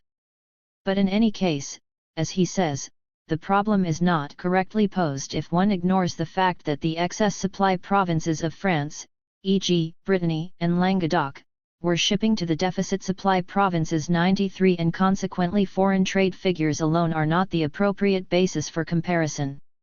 If we turn to the third arena of reform, that of economic improvements, first prize is usually given to Great Britain. Indeed, Bourd concludes his study of the influence of England on the French agronomists in the 18th century by asserting that the consequences in agronomy proper were few, and the influence less a fact of economic history than a fact of the history of ideas. 94. Nonetheless, there are three remarks to be made. First, the advances in English agronomy, while real, were, as already suggested, less of a revolution than it has often been argued. 95. Second, English soil lent itself better than French to the new fodder crops. 96. Third, the new husbandry in England did not increase yield per worker, but merely yield per land unit. 97. There are thus various ways one can interpret the lack of success of attempted physiocratic reforms in French agriculture in the period 1763–1789. The real differences between France and Britain have been exaggerated. To the extent that they were real, French hesitations on the part of the landowning/large fermier sector reflected rational concerns to optimize immediate profit possibilities. The French lower strata were more successful in opposing certain aspects of the further extension of capitalist exploitation than the British lower strata. Perhaps all three propositions are true. How did the picture present itself in the industrial arena? There too, there is a widespread view that the French were falling behind a view of the actors at the time, of the analysts since. How accurate is this view? The rise of the British cotton industry is the centerpiece of such analysis. We should start by remembering that, for a good portion of the 18th century, the cotton industry was not only larger in France than in England, but that in the years 1732–1766 the French cotton industry doubled in size.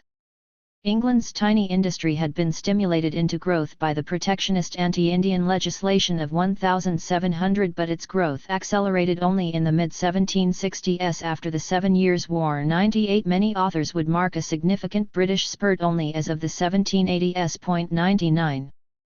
We should also remember that Europe, beginning in the 17th century and continuing into the 19th century, saw a vast multiplication of small rural industries based on small to medium accumulations of capital. 100. Millward and Saul remind us that, as of 1780, the most industrialized landscapes of Europe were still to be found not in Britain but in the country areas around Lille, Rouen, Barcelona, Zurich, Basel, and Geneva. 101. Antilli, summarizing the now vast literature on so-called proto-industrialization, suggests that from 1650 to as late as 1850, large units and big capital may well have experienced a relative decline. 102. In this context, what is usually called the Industrial Revolution should in fact be thought of as the urbanization and reconcentration of the leading industries alongside an effort to increase scale. By definition, then, only one or two zones could be the locus of such an effort. What was at stake between France and Britain was which country could succeed in channeling this counter-movement whose benefits would be high precisely because of the new expansion of the world economy. It is far from sure that Britain even started the process ahead of France. 103. As for the size of industry, in the 18th century, it was France, not Britain, that housed more large-scale units. 104. Nonetheless, it is the case that, in the period 1780–1840, Britain was able to achieve the position of the central locus of the larger scale, relatively more mechanized, relatively high profit 105 industrial sector of the world economy, at the expense of everyone else, and most immediately at the expense of France. 106. How did this in fact happen? It seems clear there was a sudden rise in British relative efficiency of production in the cotton industry in the 1780s, the consequence of the famous wave of gadgets, a wave that was greater in Britain than in France. 107. One can attribute this, if one wants, to greater imagination. 108. But one other factor which surely helped was the fact that at this point the British had an edge in access to markets. 109. This coincided with a rather classical phenomenon of transfer of a pole of development from France to Spain, perhaps complicated by the effect of full maturity in certain provinces with outdated equipment like Brittany. 110. There is one other consideration concerning markets. Much has been made by historians of the impact of the British home market. This has always seemed curious to me in two respects. Why would this account for technological advance in an industry which found so large a part of its outlet in foreign trade, and was so dependent on foreign imports, tied in turn to having something to sell in return. And was not the French home market large or larger? Leon gives what seems to me a far more plausible answer to the question why, precisely at this point, there occurred this leap in British productivity. Might one not think that the attraction of the French home market came to bear with all its force against any profound modification of the dynamics of foreign trade, 111 that is to say, precisely because of profit levels at home, there was less pressure to be competitive abroad, which is why the Treaty of 1786, to which we shall soon come, was so important. Although decreasing costs and expansible markets were no doubt of strategic importance in the further acceleration of technical progress, 112 Britain had one last advantage: a state machinery that was ready to interfere actively in the market. I can scarcely do better than reproduce the early, and often forgotten, analysis of Man 2. Nothing is less accurate than to say that the English cotton manufacture grew up without artificial defense in the face of foreign competition. The import of printed cottons from whatever source remained forbidden. No protection could be more complete, for it gave the manufacturers a real monopoly of the home market. And not only was the home market reserved for them, but steps were taken to help them gain markets abroad. A bounty was given on every exported roll of calico or muslin, 21 Go3, c. 41,781 and 28 Go3, c. 21 1783. Stern measures were enacted to prevent the exportation of new machinery to foreign countries. If it be true that the history of the cotton industry can provide arguments for the doctrine of laissez-faire, these will certainly not be found during the early period. 113. Nonetheless, even given all this, the British edge was not all that large. As Lévy-Liboire puts it, the English could not expect to maintain for very long their technological and financial edge. Nonetheless they did, and for longer than seems reasonable. To what extent is the explanation to be located in the French Revolution, which Lévy-Liboire wishes to call from this point of view a national catastrophe? 114. If we look at the set of political events which led to the French Revolution, there is widespread agreement that it was the convening of the Estates General that set the immediate process in motion, and that the decision to convene the Estates General was the result of a sort of crisis of the monarchy. Lefebvre offers a straightforward explanation of this crisis. The government crisis went back to the American War. The revolt of the English colonies may be considered the principal direct cause of the French Revolution, both because in invoking the rights of man it stirred up great excitement in France, and because Louis XVI in supporting it got his finances into very bad condition. 115. This explanation leads to two immediate questions. Why was there not the same ideological impact on Great Britain? What about the finances of the British state? Once again, we must return to the turning point of 1763. France perceived herself as falling behind Britain. There were basically two solutions discussed: strengthen the French state financially, socially, vis-à-vis centrifugal forces, whether geographical or class-based, and militarily, or open the country economically. Both were seen as movements of reform. The one proposed using state resources to strengthen France's economic position by supporting its entrepreneurs, and the other proposed using state resources to strengthen France's economic position by forcing France's entrepreneurs to be more competitive. This kind of national debate has become a familiar one in the last century. It is the debate between the protectionist interventionists and the liberal interventionists.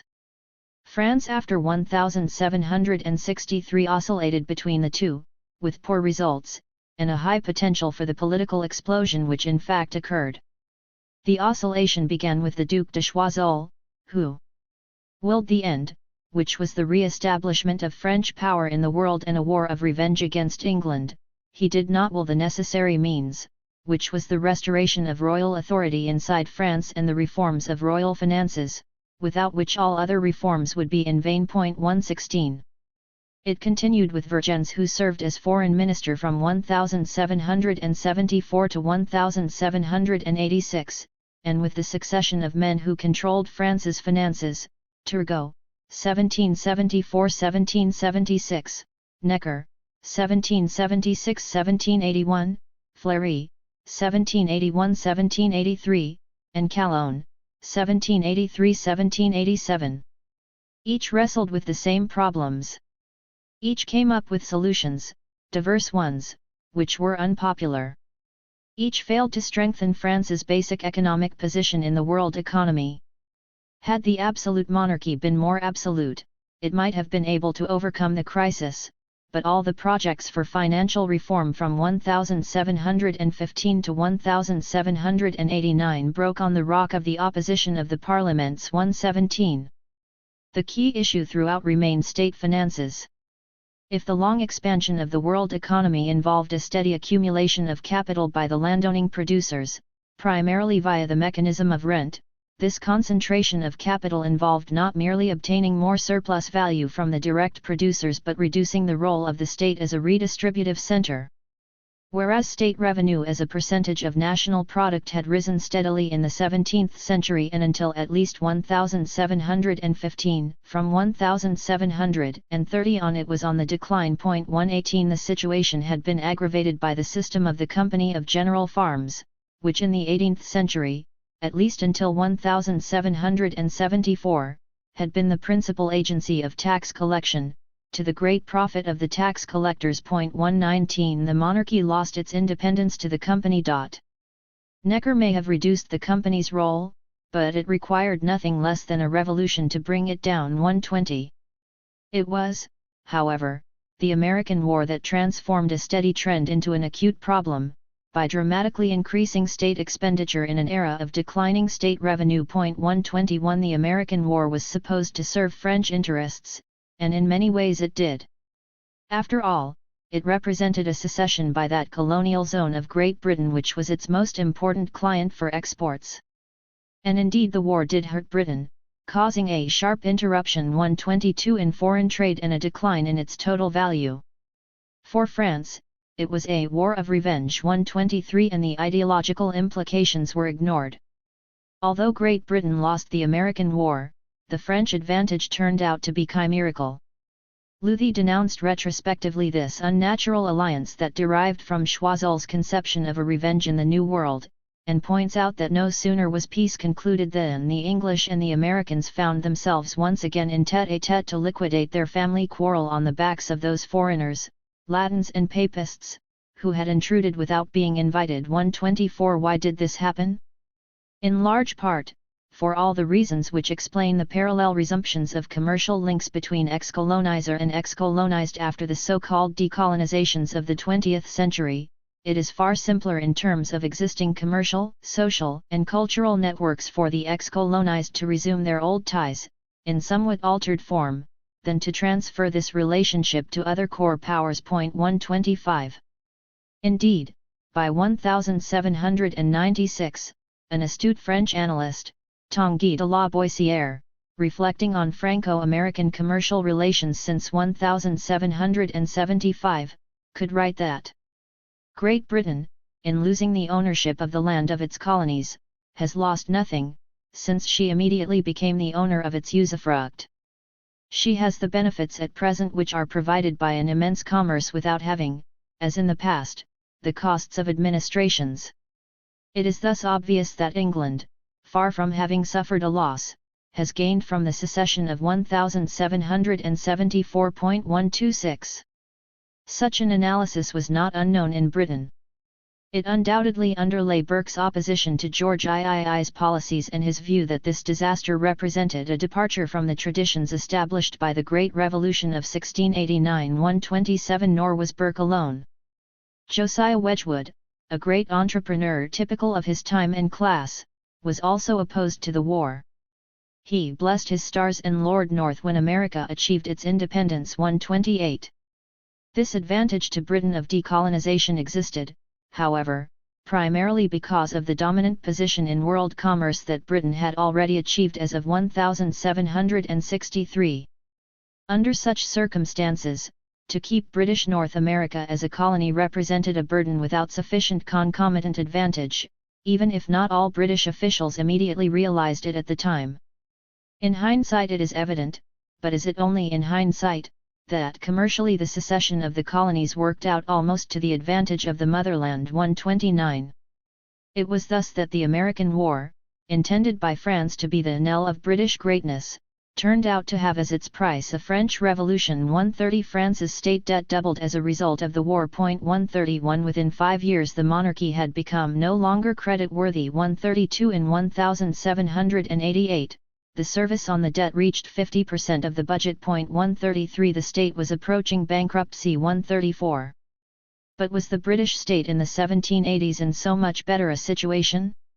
Debt service in Great Britain in 1782 was even greater as a percentage of public revenue than in France, the France even of 1788, not to speak of the France of 1782.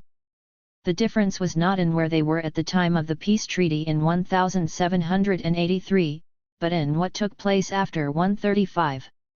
The British-French disparity grew suddenly.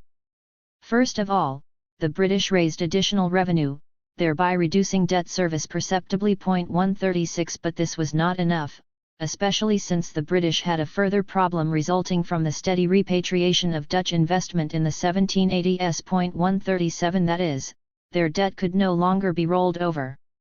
Yet we know that between 1783 and 1790 or 1793, the French debt kept mounting while the British debt was largely liquidated. 138. Davis has an explanation: the plunder of India in the decades after Plassey, which, even if it wasn't the basis of capital investment in industry, could be said to have supplied the funds that bought the national debt back from the Dutch and others. 139. Once again, Britain's advantage derived from a position acquired as of 1763. When we compare the happy decade of industrial growth in Britain in the 1780s, which culminated in the veritable boom of 1792, on the eve of the renewed Franco-British War, 140, with the unhappy pre-revolution in France, we must put this in the context of a very different situation of state finances. This financial fiscal difference could have been merely a passing annoyance, 141, had it not resulted in an explosion and thus an eventual considerable magnification of the Franco-British disparity. 142. Thus it was that the accumulated advantages of Britain in the world economy that were hers after 1763 increased in the 1780s to become definitive by 1815. The French state's desire to catch up with Britain was very important in the 1780s in creating the conditions for an explosion. A mounting state debt can only be solved by cutting expenditure, or by increasing revenue, directly or indirectly. The French state chose the path of trying to increase it indirectly. In 1776, Louis XVI wrote on the margin of a memorandum of Turgot, "There is the great complaint of M. Turgot. For the lovers of novelty, we need a France more English than England." 143. Louis XVI seemed dubious. Necker tried to move in the other direction, the direction of increasing the state's share in the extraction of surplus value. He failed. The 1780s would offer the chance again to those who wished to open France to the fresh wines, their opponents thought wild gales, of novelty and of competition.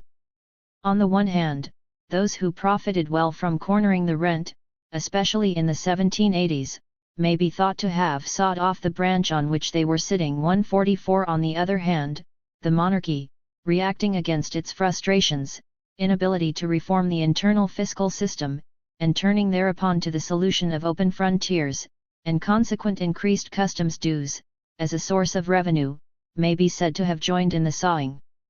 For the monarchy thereby caused to turn against it yet another section of the capitalist strata, those who feared an eventual semi-peripheralization of France in a British-dominated world economy. The first sign of the new policy was the decree of August 30, 1784, opening the French colonies to free foreign trade. This was an attempt to encourage trade between the now independent North American states and the French West Indies, a move which turned out to benefit Britain at least as much as France. 145. Already, at this point, the great port merchants of France protested vigorously. 146. One of the justifications of the government was that the monopolies had already been undermined by an extensive contraband trade. The 1784 decree thus recognized and sought to capitalize upon a reality of economic life. 147 It was this logic that led to the fateful Eden Treaty of 1786 which, Braudel argues, proved, rather than brought on, France's failure in the struggle for hegemony. 148 But did one have to demonstrate it so glaringly? And was it not itself in many ways the last nail in the coffin? What caused France not merely to sign the Anglo-French Commercial Treaty of 1786 but to take the lead in seeking it? 149 It seems quite evident that the hope was to kill two birds with one stone, both to resolve the financial crisis of the French state by being able to tax what was previously a contraband trade, and indeed to expand this trade globally. 150 And to resolve the long-term structural difficulties of French production by forcing innovation via market pressures. 151 There was furthermore a conjunctural factor that played in favor of a French initiative from France's perspective. There was the dramatic fall of agricultural prices in the period after 1778, 152 which made the large landowners all the more resistant to any mechanism that would shift surplus from them to the state. The route of increased customs duties must have seemed all the more attractive. The treaty involved a trade-off with the British.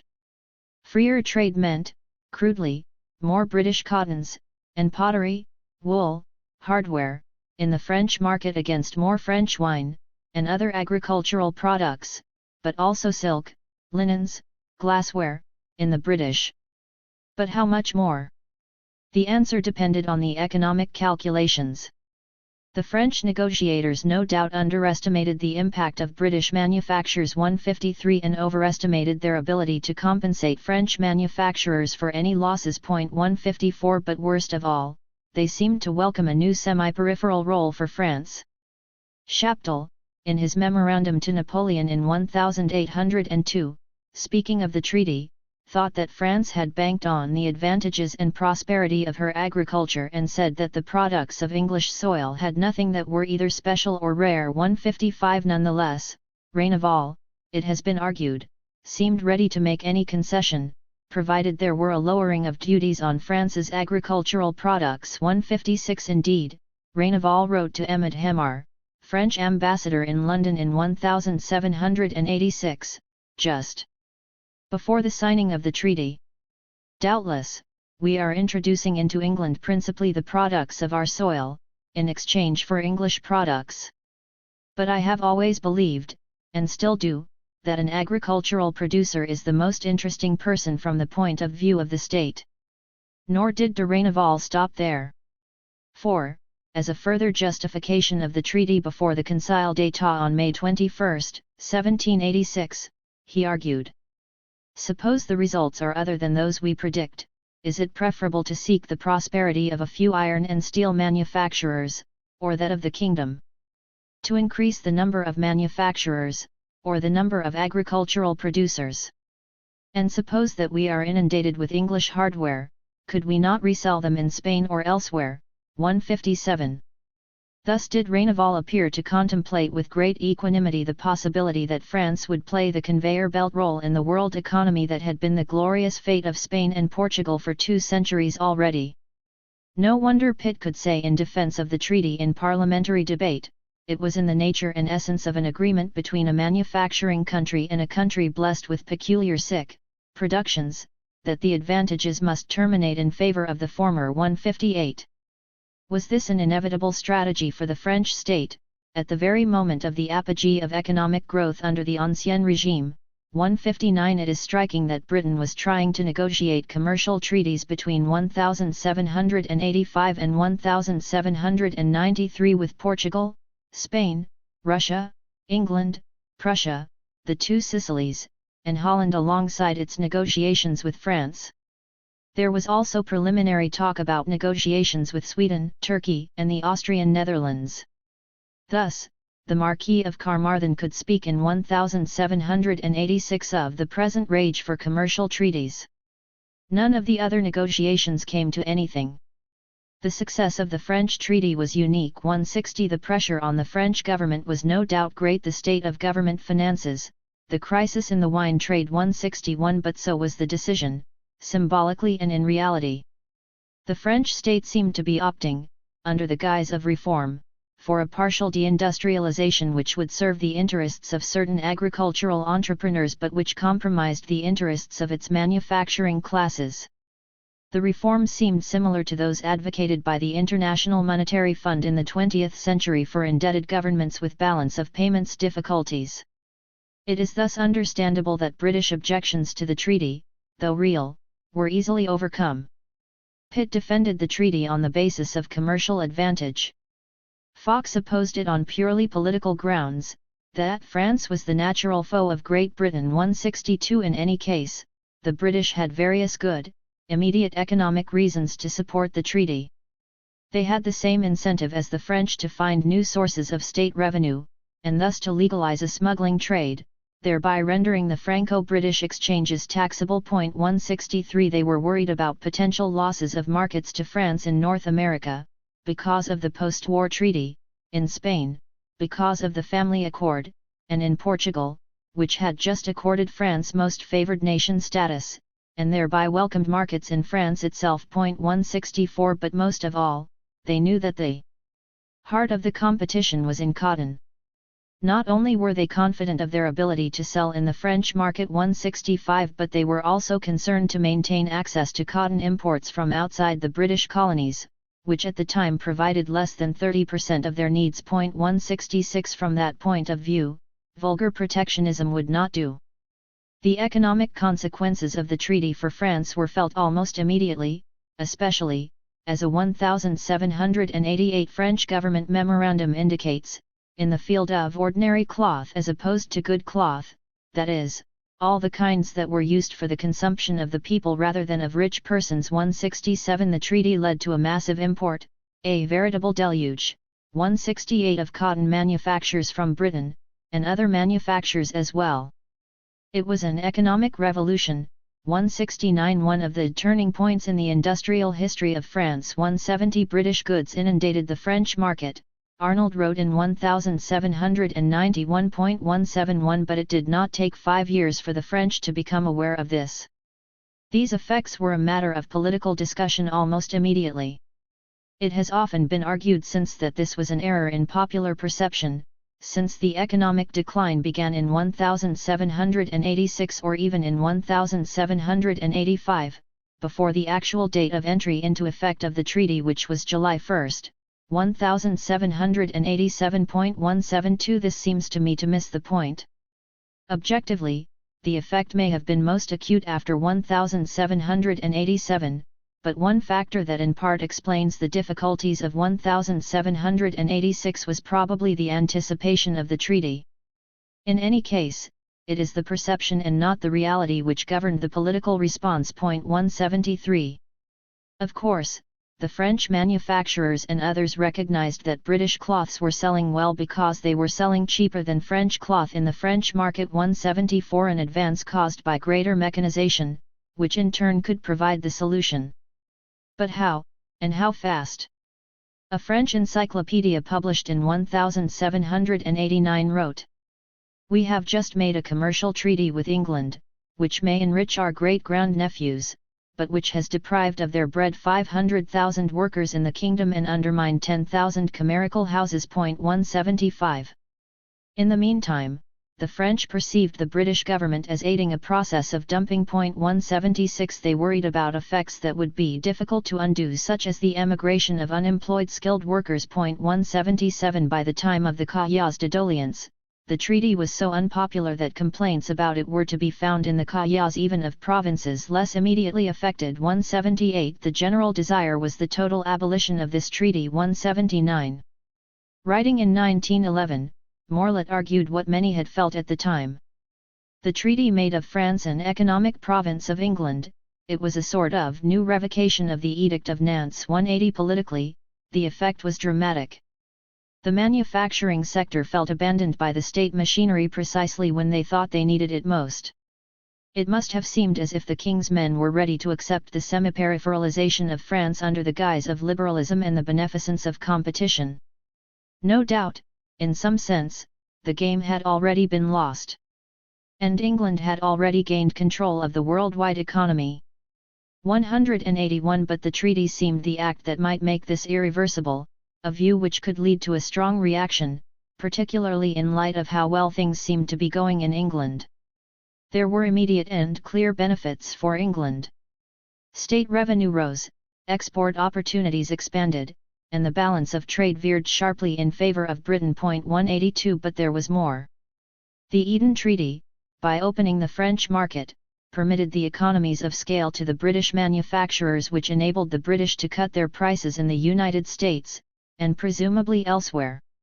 As early as 1789, a British consul noted that there was a sensible check to the progress of the cotton manufactory at Philadelphia. 183. It had been expected that the French disadvantage in cotton would be somewhat compensated by the French advantage in wine. It was not to be. The English, while they bought more French wine, did not buy all that much more. 184 The crisis caused by the Eden Treaty presumably caused a decline in the internal French market. Therefore, although the wine producers were naturally 185 and factually 186 supporters of the open trade policies incarnated in the treaty, their situation did not materially improve. Wine prices had been declining since 1777 and indeed reached their nadir in 1786, the low levels persisting until 1791. When the violent price rises of cereals occurred in 1788 and 1789, there resulted a squeeze on wine grower revenue, resulting in a 40% decline in purchasing power. 187 They turned for relief to a campaign against the tithe and seigneurial dues. It is no wonder that this terrible crisis of the manufacturing sector, coinciding with very high prices of cereals and bread, would provoke the Revolution. 188. How does one explain a complex event like the French Revolution? It does not much matter if one defines the French Revolution as what happened on July 14, 1789, or what happened between 1789, or 1787, and 1793, or 1799 or 1815. Whatever the time scope of the event, no explanation of one event in terms of another event can ever be very satisfying. Two events provide a sequence, and their linkage may be plausible, but still other events of course intervened, and the question always immediately arises as to how essential such other events might have been to the sequence. Nor can one ever reasonably eliminate other sequences that did not occur as not having been equally likely. To claim a sequence as a causal chain is almost surely to argue post hoc ergo propter hoc. It is, however, equally unsatisfying to explain an event by the longue durée. The longue durée explains large-scale, long-term structural change, but it is not possible to demonstrate that such change could occur only through particular events. Much of the debate about the French Revolution is at this ultimately pointless level. A major event is the result of a conjuncture, in the English sense of the word, meaning a joining point, of conjunctures, in the French sense, that is, of intermediate-length cyclical phases, and the event may be called major because of its consequences more than because of its causes. In this sense, the French Revolution is without doubt a major event of the modern world. Two objective conjunctures have been widely used as the explanation of the outbreak of the French Revolution, the economic conjuncture 189 and the conjuncture in the state machinery, specifically the growing deficit in state finances. It should be obvious from what has been said thus far that these conjunctures did exist, and did in fact play a major role. If these two conjunctures, however, were the whole story, there might well have been a French Revolution of sorts. 190 But it is hard for me to believe that it would have been such a central event in the history of the modern world system. The centrality of the French Revolution is a consequence of the centrality of the Franco-British struggle for hegemony of the world economy. The French Revolution occurred in the wake of, and as a consequence of, France's sense of impending defeat in this struggle. 191 And the French Revolution had the kind of impact on the world system that it did have precisely because it occurred in the country that had lost the struggle for hegemony. The French Revolution, which many had hoped would reverse the tide of British victory, may be said to have been, on the contrary, decisive in ensuring an enduring British victory. But precisely because of this geopolitical, Geo-economic defeat. The French revolutionaries in fact achieved their long-run ideological objectives. Let us then look at the history of the French Revolution primarily in terms of its consequences rather than of its imputed causes. First of all, what were the actual economic policies of the early revolutionary governments in two key domains, the structure of agricultural production and the role of the state in relationship to industrial production? A long time ago, Marc Bloch put forward a view that, in its emphases, goes against the simplistic perception that the revolution represented the downfall of the large agricultural domain.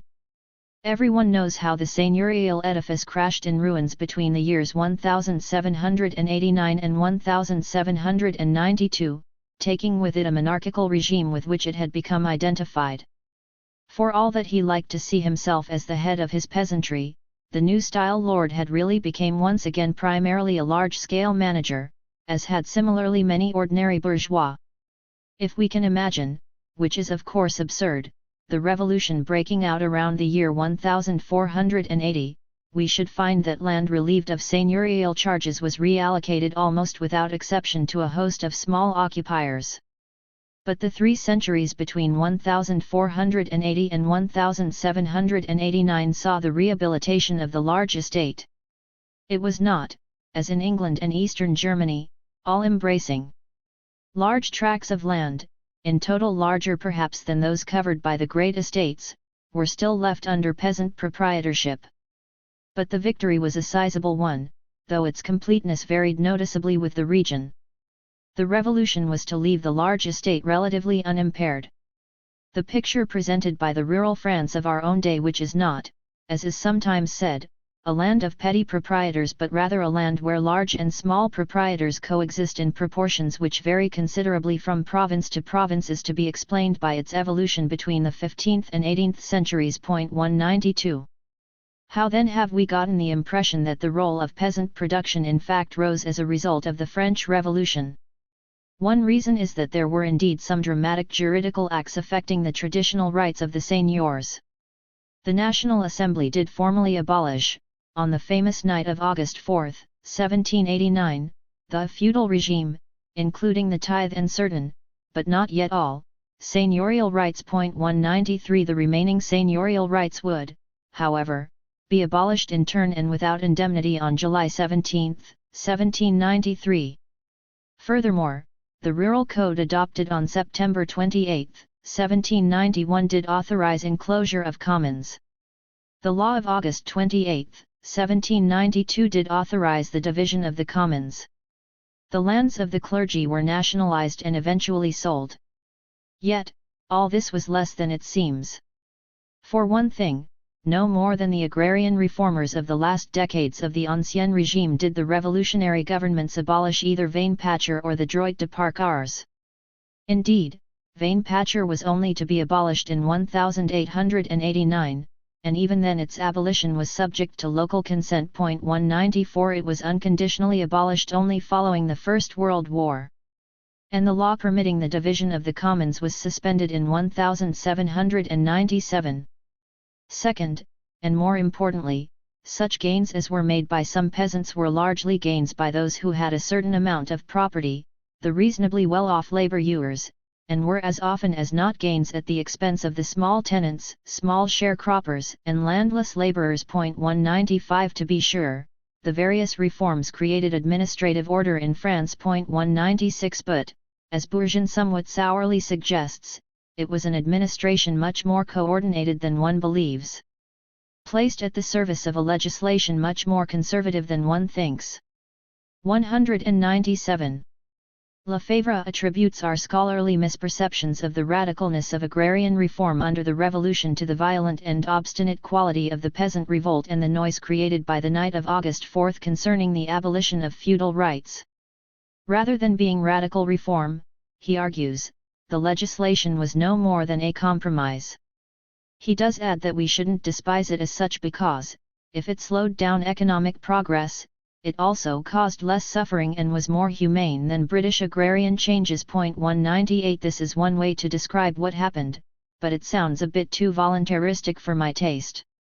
The compromise, as we shall see, was the outcome of a ferocious class struggle that was between those who were gaining from the development of the capitalist world economy and those who were losing. 199 The humaneness of the outcome was the result of the strength of anti-capitalist forces. 200 If we now turn to the state's role in promoting industrial production, we shall see that the accomplishments of the revolution in this arena were at least as significant as, probably more so than, in the arena of agrarian reform. Chaptal, writing in 1819, and looking back at the comparative situation of British and French industrial production as of 1789, saw Britain as having a distinct advantage in terms of the geographic width of its market, the quantity of goods sold, and lower prices. He put forward a number of explanations for British advantage, the first of which was the system followed by England, for more than a century, of allowing into its internal market only the products of its own factories, and rejecting those of foreign producers by means of prohibitions or by customs duties which have the same effect. 201 The return to protectionism was clearly one of the immediate concerns of a large segment of those who made the revolution and/or came to power as a result of it.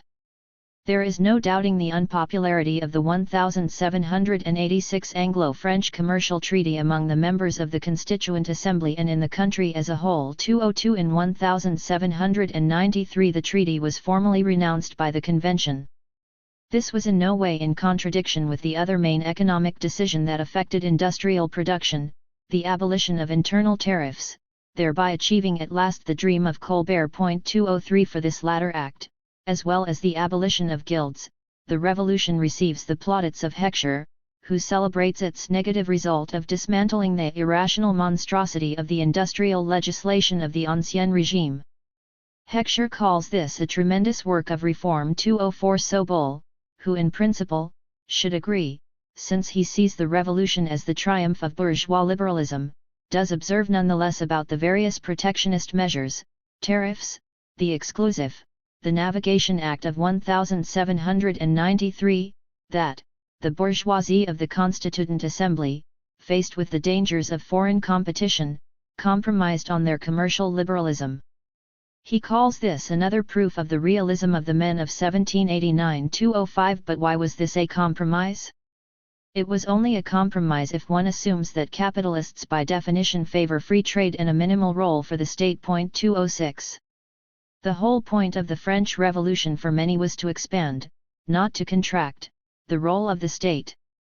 Who wanted this and why? Rousseau in fact posed the problem clearly in his distinction between the general will and the will of all, that is, the common interest versus the sum of particular wills. 207 The modern state within the interstate system is precisely the battleground of this unending tension. Strengthening the state obviously means reducing, not eliminating, the ability of particular wills to prevail over some more general will which seeks to optimize the advantages of the state and its citizen beneficiaries, which is a category smaller than that of all citizens, in the world economy relative to the citizen beneficiaries of other states. The state can thus become the mechanism whereby the collective interests of the bourgeois located in a given state prevail, when they do, over the particular interests of particular bourgeois. This is a continuing issue, to be sure, but one that becomes at times acute. The issue tends to become acute, and thus some movement is forced, whenever one or more other states are about to make a surge forward in relative position vis-à-vis the state in question. This, as we have seen, was precisely France's dilemma in the 1780s. 208 As Luthy put it, in the juridical jumble of the Ancien Régime, there was no established group who did not have privileges to defend, and thus every royal administration of the 18th century, whether neo-Colbertist, liberal, or physiocratic, had to become revolutionary or else be bogged down.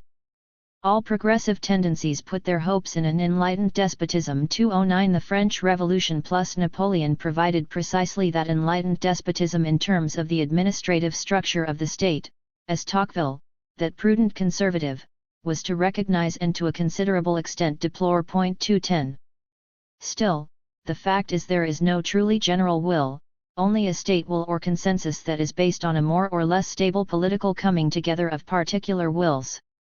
It is now commonplace to recognize that the breakdown of this stability in France, that is, the revolution, took two different forms: a breakdown among the privileged strata and a conflict between the privileged strata and those without privilege. Put blandly like this, almost no one will disagree. It is around the effort to attach conceptual terminology to these two struggles that the historiographic battles of the French Revolution, and through it the basic political struggles of the modern world system, have been fought. The class terminology which almost everyone uses to describe the political actors in this debate, aristocrats, bourgeois, sans-culottes, peasants, and, sometimes, proletarians, is embedded in a series of political codes which have come to render the real struggles very opaque. Let me therefore outline my views on the three debates which I think are crucial. 1. What was, in fact, the relationship between the aristocracy and the bourgeoisie in this period? 2. What was, in fact, the role and the objectives of popular forces, urban and rural, in the French Revolution? 3. Who were the Jacobins? That the aristocracy and the bourgeoisie were distinct socio-juridical categories under the Ancien Régime is unquestionable. What is under debate, however, is whether they were members of different classes. The readers of this work will know how skeptical I am that these kinds of socio-juridical categories tell us much, if anything, about the economic roles of these groups in France or elsewhere, since the emergence of a capitalist world economy in the 16th century. If they do not, and if the members of the categories tend to overlap heavily as de facto capitalist entrepreneurs, then the triumph, if we may call it that, of the bourgeoisie over the aristocracy in the French Revolution is neither the prerequisite, nor the correlate, nor the consequence of a transition from feudalism to capitalism in France, but rather the expression of an acute intra-elite struggle, or if you will, an intra-bourgeois struggle, over the constitution and the basic policies of the French state. Can such a view be upheld? To argue that the revolution began as an upper-class internal quarrel, we do not have to invoke Chateaubriand or Lefebvre or any other later commentator. It was stated well by Robespierre himself. Thus it was that in France the judiciary, the nobles, the clergy, the rich, gave the original impulse to the revolution. The people appeared on the scene only later. 211 Indeed, it is one of the more ironic facts in this great drama that one of the elements in the British example which attracted attention and admiration in France in the period before the Revolution, and thereby contributed to the readiness to enter a revolutionary path, was the political and economic strength of the British aristocracy. 212 It is, after all, never to be forgotten that one of the countries in which the aristocracy as such retained the largest role the latest into the modern era has been precisely Great Britain, symbolic heartland for so many of modern capitalism. The so-called social interpretation of the French Revolution, the revolution as preeminently a bourgeois revolution, has been under much systematic attack in recent years, as we have already discussed. But some of the doubts about the description of the revolution as the work of a bourgeoisie which was in structural need of it for its own interests, against those of a feudal aristocracy, can be found by reading the analyses of the tenets of the social interpretation themselves. Mathies starts his main work by acknowledging that, in 1789, the situation was that the real powers of the absolute monarchy were limited, the seigneurs had lost all public power to the state, serfdom had already virtually disappeared and feudal rents had become a minor phenomenon, and the bourgeoisie, despite the shackles of the corporative regime, were nonetheless less opposed than we have believed, since, despite all the constraints, commerce and industry had grown throughout the 18th century. 213 Where then the structural need of a revolution? 214. Lefebvre, in his analysis of the Declaration of Rights of Man, explains the absence therein of an insistence on the right of property by the fact that it seemed unnecessary to the drafters because it was a right which the old regime did not question. On the contrary, ministers and administrators of the 18th century always spoke of property with respect, in an altogether bourgeois manner. 215 And it is Vauvel and Roche who argue persuasively that in 18th century France the term bourgeois, although it denoted a commoner to be sure, nonetheless was restricted to non-active categories. Indeed, far from allowing this group to triumph, the French Revolution dealt a mortal blow to this social class. 216. But is this all a trivial quibble, as Barrington Moore would have it, since the ultimate outcome was a Western parliamentary democracy, and since the destruction of the political power of the landed aristocracy constitutes the most significant process at work in the course of French modernization? 217. Quite the contrary, it is scarcely a quibble, for two reasons. If, in fact, the French Revolution is to continue to be interpreted as primarily an anti-feudal revolution of the capitalist bourgeoisie, we really should spend more attention on why it failed in so many ways to achieve more significant economic transformation than it did. Hobsbawm, puzzling over this paradox, blames it essentially on the peasantry. 218. But that of course only leads us to ask whether a successful bourgeois revolution depends on a politically weak peasantry? And if the classical bourgeois revolution failed to accomplish its bourgeois objectives, wherein is the utility of the concept? This then brings us to the second reason why this is no quibble.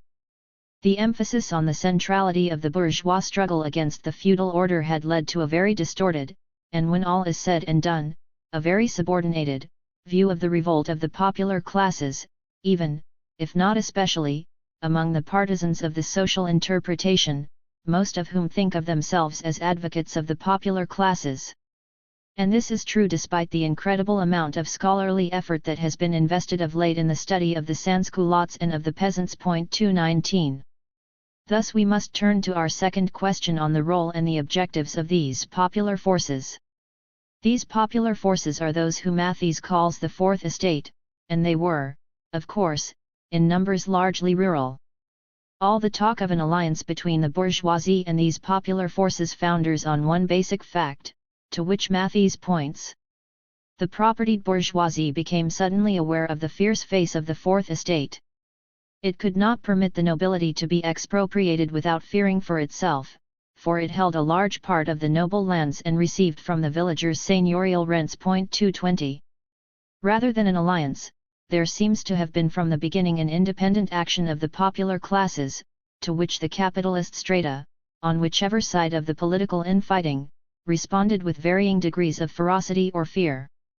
Let us start with the peasant revolution, which in fact refers to a series of struggles that, even for Sobol, are at the heart of the French Revolution. 221. If one looks at them as comprising an ongoing conflict that stretches across the 18th century, merely culminating in the more dense violence of the years 1789–1793, 222, it seems reasonable to perceive this peasant unrest as resistance to the capitalist offensive, in St. Jacob's phrase 223, which in many areas, especially the northeast, the east, and the centre-east of France, sought, and often largely succeeded in obtaining, the destruction or diminution of the collective rights of French peasants. The peasants responded with defensive action. 224. The convening of the Estates General came after decades of such defensive action. In addition, it took place, as we know, in a moment of a particularly acute food crisis.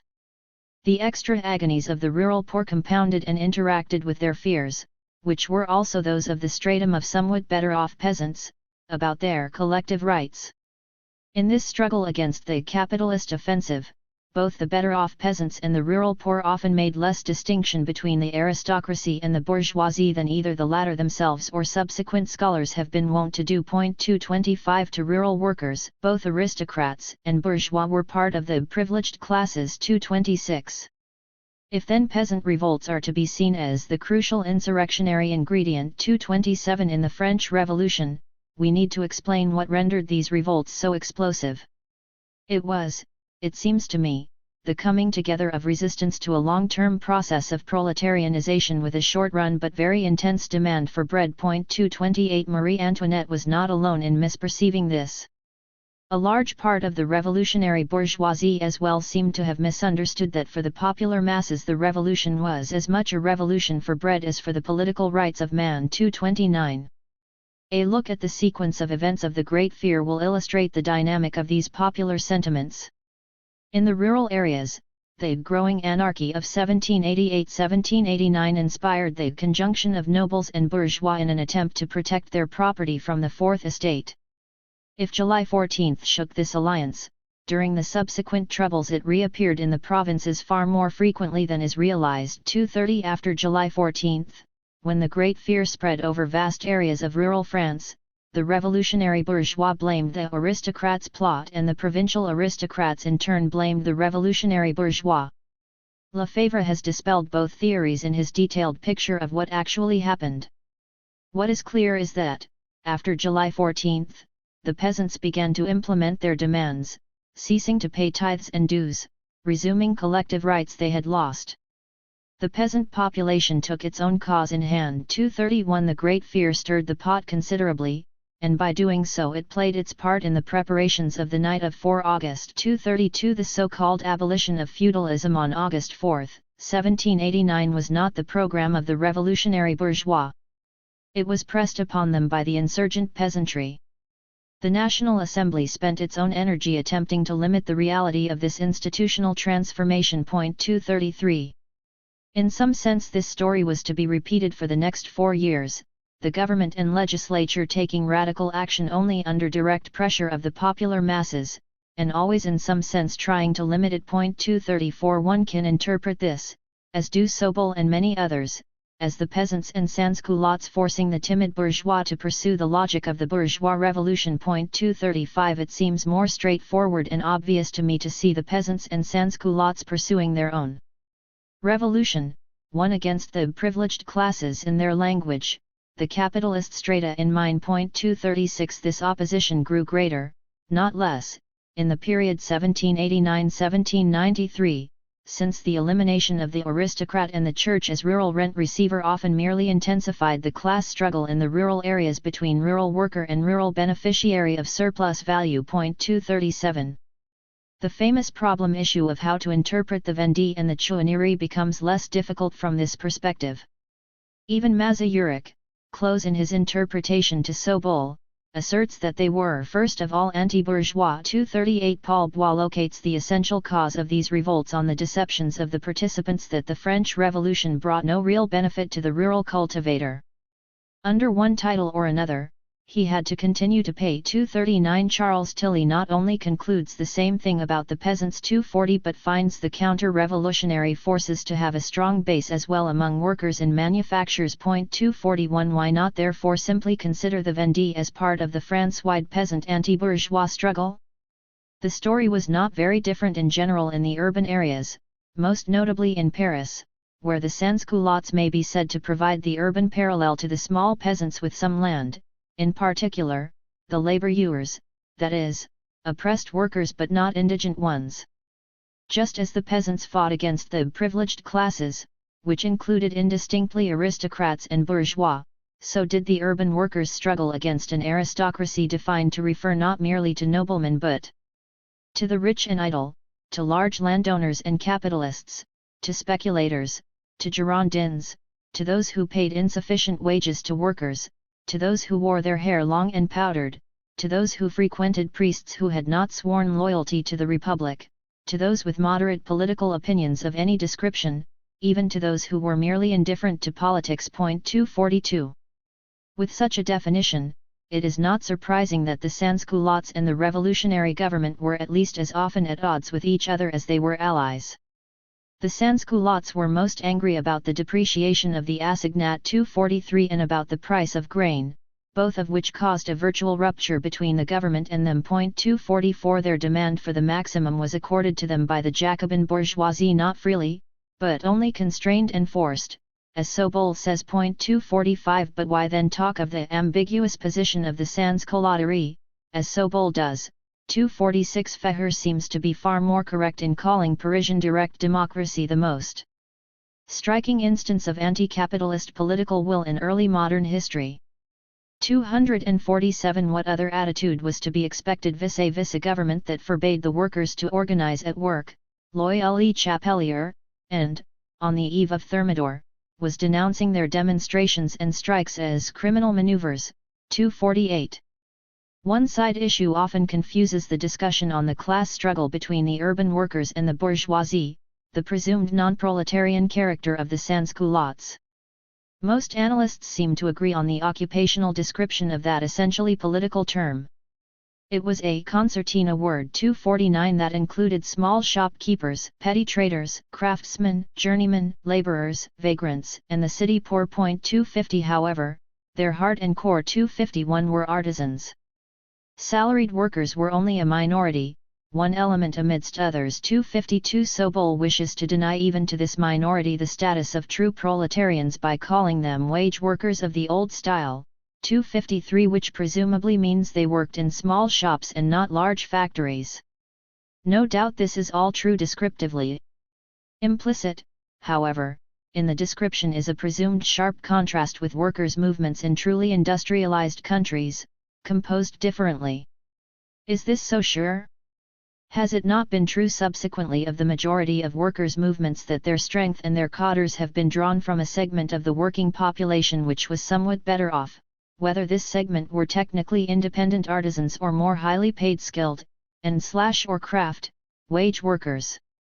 The search for those who truly had nothing to lose but their chains led us at the time of the French Revolution to the indigents and leads us today to what is variously called the subproletariat, the lumpen proletariat, the unskilled, often immigrant, workers, the marginal, the chronically unemployed.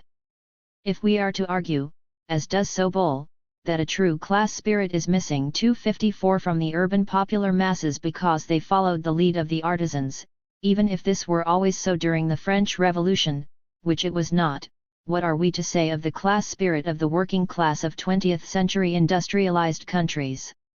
Before we conclude, let us turn to the last debate, the nature and role of the Jacobins. The discussion here is more heavily overlain with contemporary political implications than any other. For a large part of the participants in the debate, Jacobins tends to serve as code language for Third International Communists, in power in the USSR and elsewhere. This code discussion, scarcely veiled, makes a dispassionate analysis of the role the Jacobins actually played very difficult. There seem to be, nonetheless, basically two positions which cut across other lines in a curious fashion. Either the Jacobins represented something radically different from those in power previously, not only the Ancien regime but the Girondins as well, or they were one more variant of the same ruling group. The camp of those who believe the differences were great unites Sobol and Fouret, symbols otherwise of sharply opposed views, and also includes Feher. The other camp is smaller but includes such diverse persons as Tocqueville, Guérin, and Huguenot. Mathies stated the position of the partisans of the social interpretation quite explicitly. Between Girondins and the Mountain, the conflict was profound. It was almost a class conflict. June 2, 1793 was more than a political revolution. What the Sansculottes overthrew was not merely a party, it was up to a point a social class. After the minority of the nobility which fell with the throne, it was now the turn of the upper bourgeoisie. Robespierre was, beginning with the Constituent Assembly, the most popular revolutionary of the class of artisans and small proprietors whose total confidence he held. He was the uncontested leader of the sans-culottes, especially after the death of Marat. 255. To be sure, Fouret and Richer marked the turning point of the revolution more on August 10, 1792, the constitution of the Revolutionary Commune of Paris, than on June 2, 1793, the arrest of the Girondin deputies. 256 And they argue that the turning point had to do more with political values than with class struggle. After August 10, 1792, the revolution was dragged by war and the pressure of the Parisian crowd out of the great path traced by intelligence and wealth in the 18th century. Beyond the revolution which Jouers understood so well, there was the revolution instinctively sensed by Michelet, that of the obscure forces of misery and anger. Obliged to come to terms with them, the politicians of the Mountain gave in to all their demands: conscription, price control, terror. But they conserved what was essential to them, power. 257. Beyond the fact that for Mathies the Jacobin period was a great positive and for Fouret and Richer a great negative, they in fact combined to agree that it was profoundly different from the first phase of the revolution and that the Jacobins and the popular masses were basically on the same side. Feher presents a somewhat different twist on the same viewpoint. For him the Jacobins do indeed represent politically the sans-culottes and other popular masses. They do this not, however, as the advanced representatives of a radical bourgeoisie, but rather as anti-bourgeois and anti-capitalist. 258. But for Feher, as for Foret and Richer, the Jacobin experience is negative. For the latter, it was negative because it was a derapage from the liberal, parliamentary road, the British road, which the Enlightenment had embraced.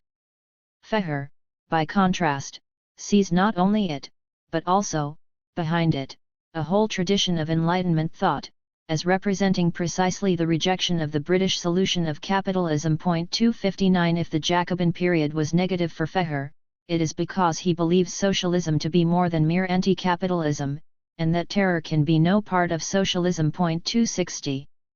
Tocqueville never explicitly discusses this issue, but his whole emphasis on the continuities weighs against any sense of a basic midway turning point in the revolution. The conflicting passions for equality and liberty were there already under the Ancien Regime, and the struggles merely continued afterward, with ups and downs. Radical though it may have been, the revolution made far fewer changes than is generally supposed. Rather, very quickly, the revolution accomplished what in any case was bound to happen, if by slow degrees. 261. Guérin is in many ways an orthodox member of the social interpretation school. The French Revolution of the Assemblies was a bourgeois revolution, and remained bourgeois, as Rood says, even at the height of the Jacobin democracy. 262. Except that it was not even then for Guérin a democracy but rather a bourgeois dictatorship. 263. Struggling against a second, separate proletarian revolution. Robespierre was not the agent of this second revolution but its most clever opponent. He dreamed up a bold plan. Make concessions to the Bras News, without giving in on anything crucial. 264. Huguenot comes to these questions from a standpoint much closer to the Cobin-Foret rejection of the concept of a bourgeois revolution, objectively, if not subjectively, than to the social interpretation, but he still arrives at conclusions not all that different from Guérin. For Huguenot sees the period 1792–1793 as one of opportunistic anti-noblism in which the terror was a strategic gesture designed to harness the people to the bourgeois revolutionary cause. In effect, the persecution of nobles, by both the Girondins and the Mountain, was opportunistic, tactical, and demagogic because it served essentially to deflect popular complaint from their real object, the bourgeois, individualist, and capitalist world order in which nobles, officiers, and bourgeois alike had already long been involved. 265.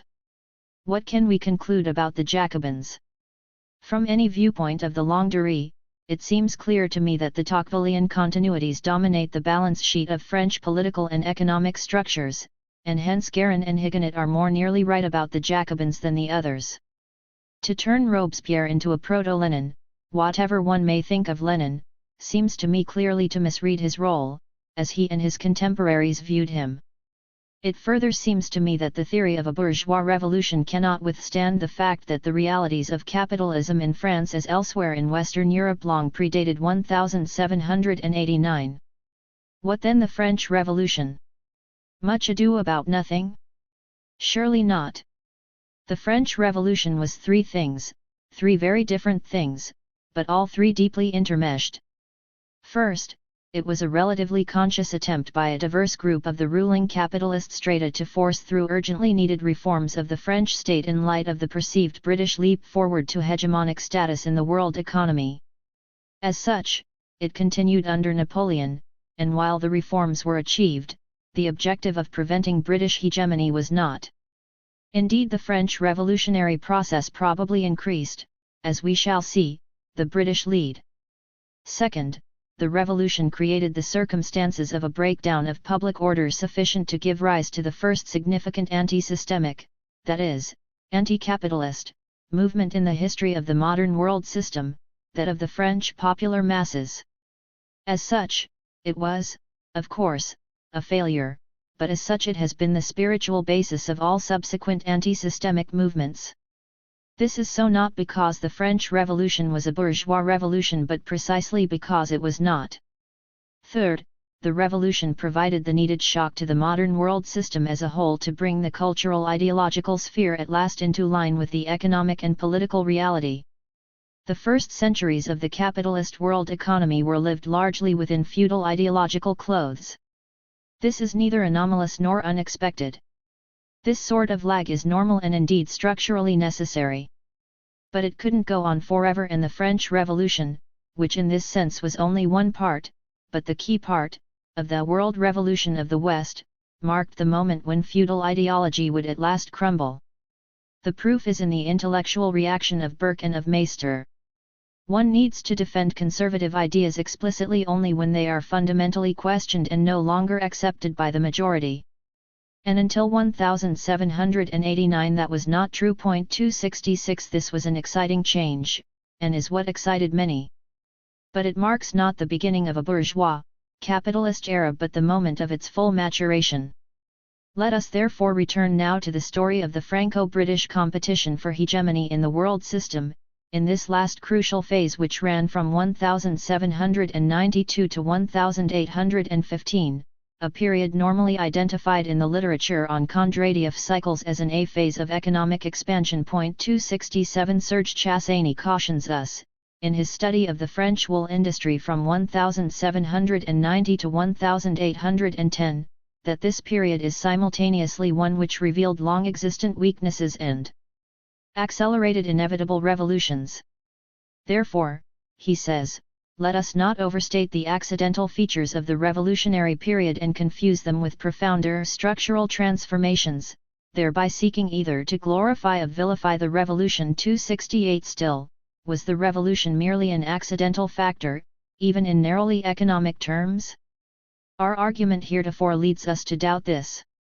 It broke out, in large part, precisely in response to the structural transformations going on in the world economy and would, by its dynamic, as Chassagne himself notes, accelerate the evolutions. 269 Whether or not these evolutions were otherwise inevitable we shall never know.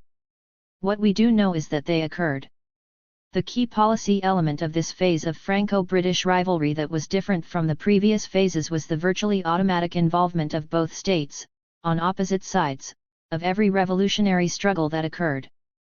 Properly speaking, this difference didn't start in 1789 but under the Ancien Regime in the 1770s. 270 As we know, Great Britain ultimately prevailed globally in military terms. Thus it can indeed be said that within a conjuncture that was generally favourable, Great Britain created politically, sometime militarily, its own conjuncture. 271 It was these politico-military victories that critically increased the economic gaps in agriculture, in industry, in trade, and in finance. In agriculture, the key difference was that while, in France, the political strength demonstrated by the peasantry in the revolution slowed down, even halted, the process of concentration of ownership. 272 The wartime period actually accelerated concentration in Great Britain. 273 Thereby accentuating the gap and creating Britain's long-term 19th century advantage in terms of yields on arable land. 274 In industry too, the war seems to have had a clear impact on production in the crucial textiles industry. On the one hand, the most recent revisions in the data on British economic growth, particularly in the cotton industry, suggest that the previous picture of spectacular acceleration in the period starting in the 1780s seems exaggerated. 275 And that instead one should talk of a steady acceleration both of per capita income and of total productivity. 276 Furthermore, previous impressions of a major role in this acceleration for large-scale industry 277 or for steam power 278 seem equally overstated for this period. Finally, Chapman argues that the distinction between British mass-produced and French fashion and design-conscious products cannot be sustained after 1790–79. Yet we know that, on the other hand, Britain had as of 1815 an unquestionably increased economic advantage in the cotton industry over the continent in general, and over France in particular. 280 How could this be? Geyer insists that we cannot infer that British expansion would have been less rapid at a time of peace. 281 Perhaps this is true, although the war clearly increased the share of cotton relative to linen and wool textile production because of the greater availability of the former's sources of supply under wartime conditions. 282 What seems to be the case is less that British expansion was so much more rapid than previously than that there was a noticeable slowing down of the pace of French industrialization. 283 A close look at the timing indicates exactly what happened in France, and by extension, in the rest of continental Europe as it came under French control.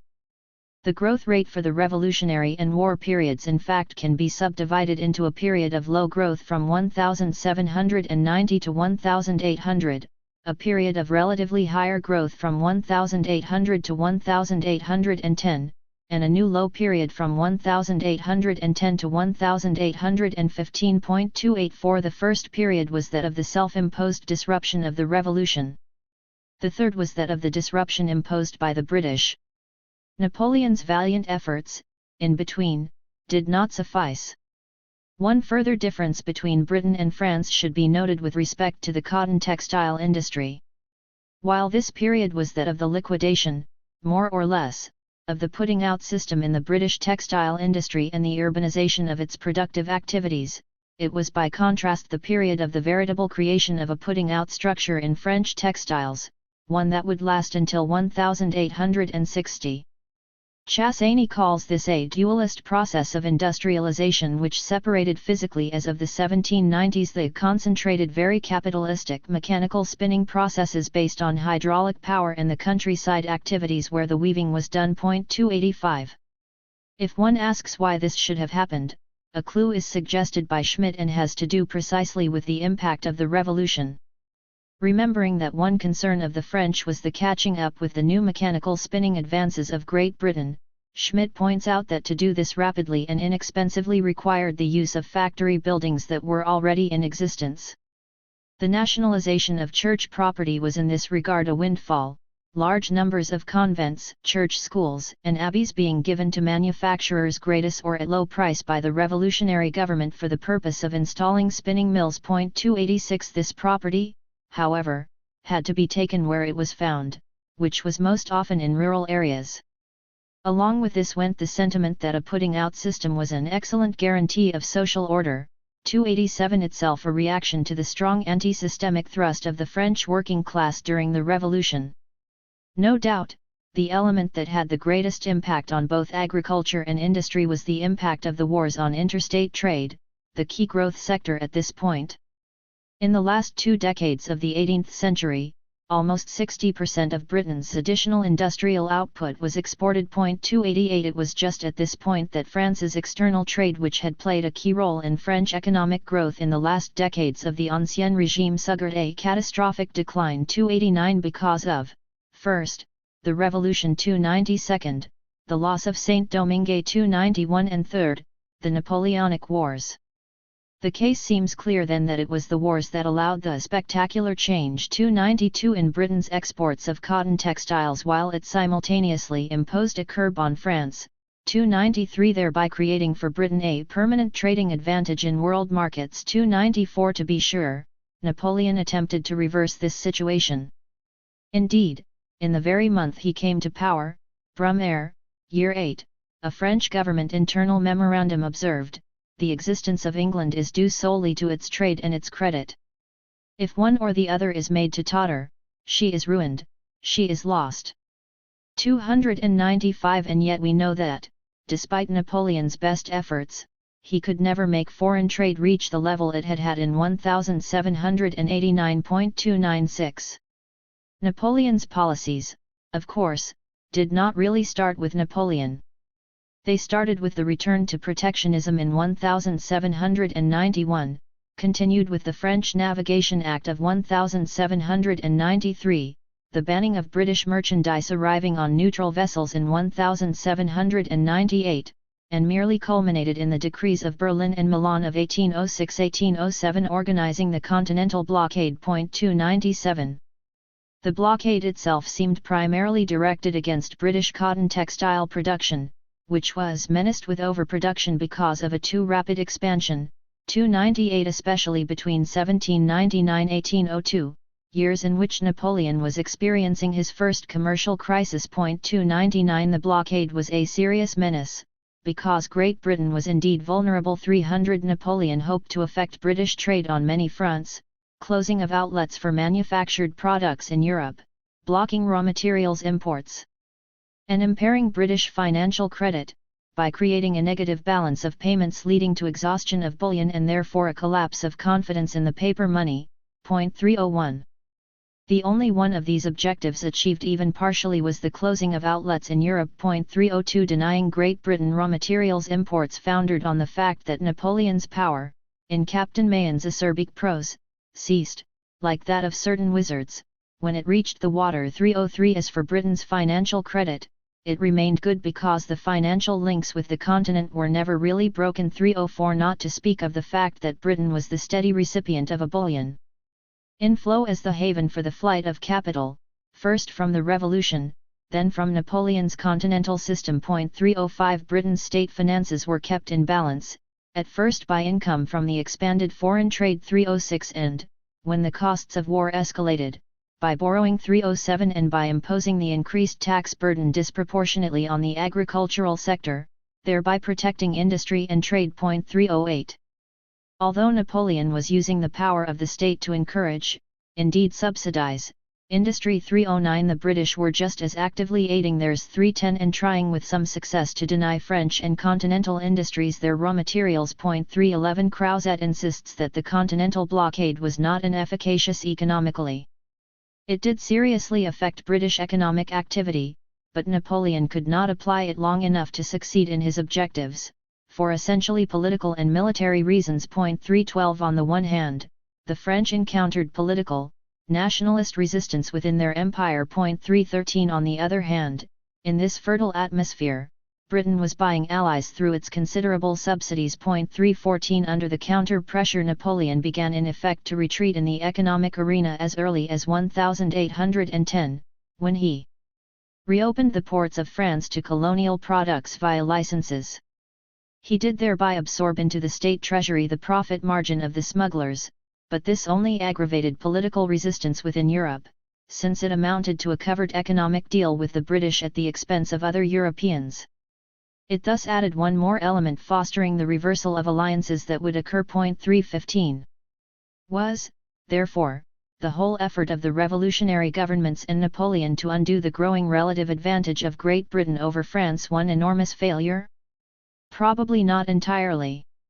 Creuset argues that by 1800, Central Europe was threatened by pastoralization and the fate of India in the 19th century. 316 This threat did not materialize. Nonetheless, Britain was much further ahead in 1815 than in 1793. 317 And further ahead precisely because of the effects, direct and indirect, of the Revolutionary and Napoleonic eras. There is, however, one further factor to take into account: the course of the state-level class struggles in France and in Great Britain.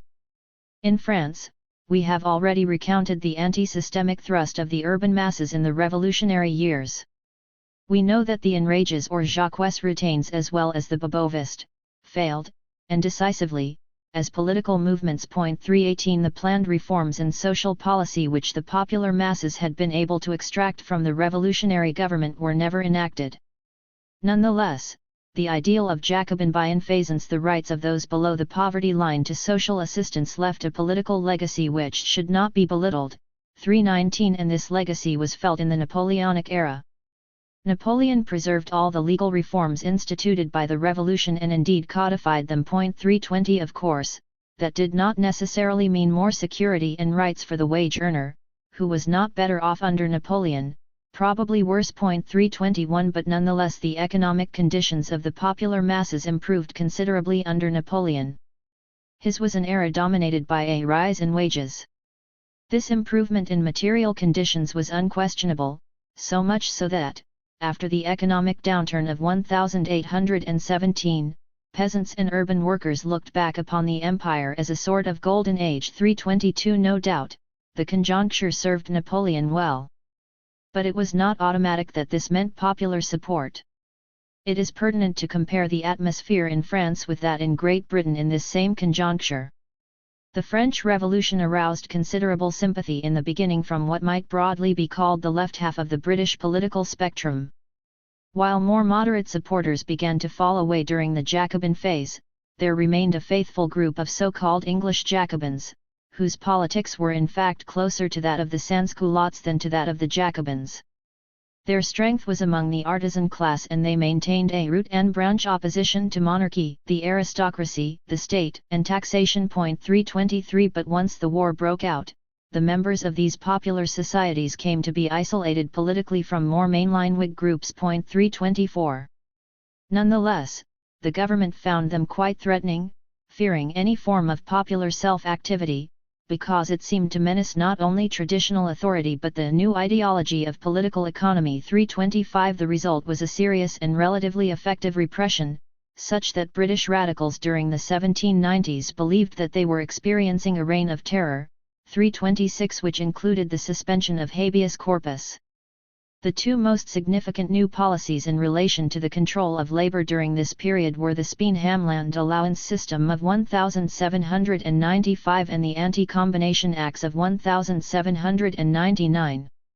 Speen-Hamland loosened the old Act of Settlement of 1662, whose effect Thorold Rogers asserted to have been to annex the labourer to the parish of his residence, and to make him a serf. 327 The revised poor law system provided in effect for a minimum wage, through government subsidy, tied to the cost of living plus a family allowance system. 3 questions should be asked about Speen-Hamland. Was it better for the workers? Was it better for the employers, largely of agricultural labor?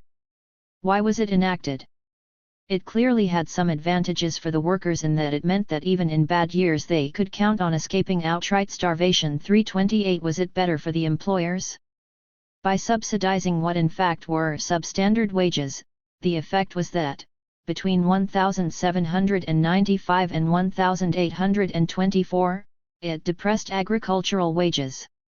Blagg, however, argues that these subsidies to employers were in effect paid by them through the rate system, the link between the two being close. 329. Then cui bono?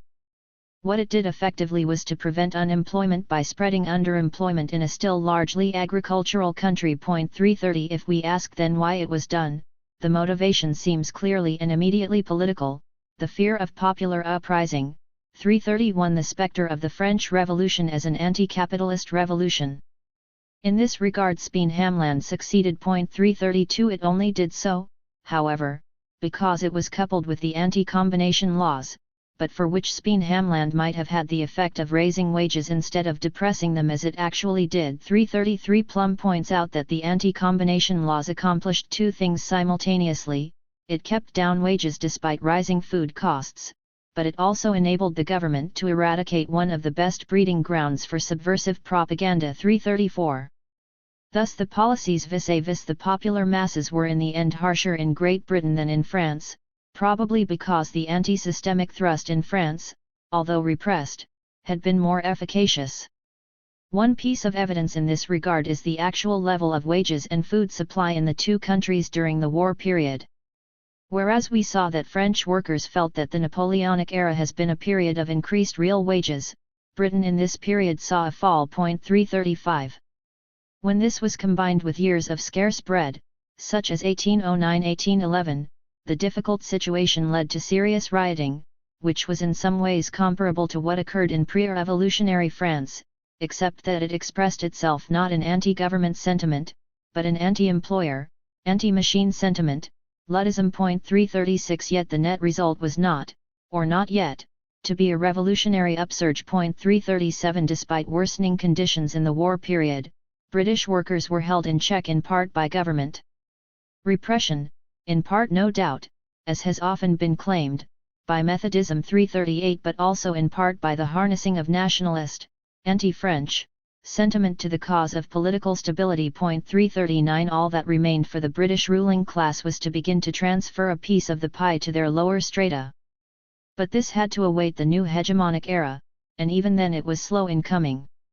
With the end of the wars, Britain was finally truly hegemonic in the world system. It consolidated its world power by acquiring a set of maritime bases, which added to what it already had, and meant that it now circled the globe strategically.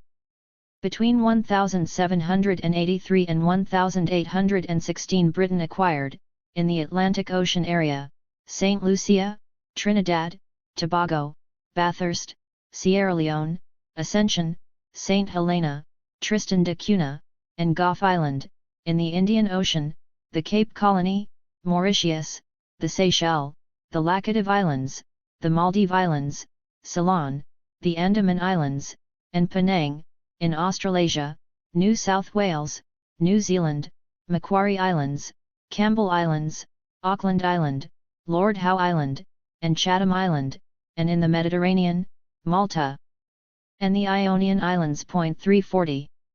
Furthermore, Britain had in the process of the war been able to end the last vestige of Holland's one-time hegemony, her role as a financial centre of Europe. 341 Through her dominance in commerce and finance, Britain now began to earn massive invisible credits, earnings of the merchant marine, commercial commissions, remittances from technicians and colonial officials abroad, earnings from investments which were enough to compensate a continuing, even expanding, trade deficit, one that existed despite the size of her export trade. Britain, therefore, could maintain a constantly favourable balance of payments. 342 She commenced to her new role as the schoolmaster of industrial Europe, 343, while nonetheless still maintaining her high protectionist barriers. 344. In this period, the sense of French backwardness in relation to British industry became accepted truth.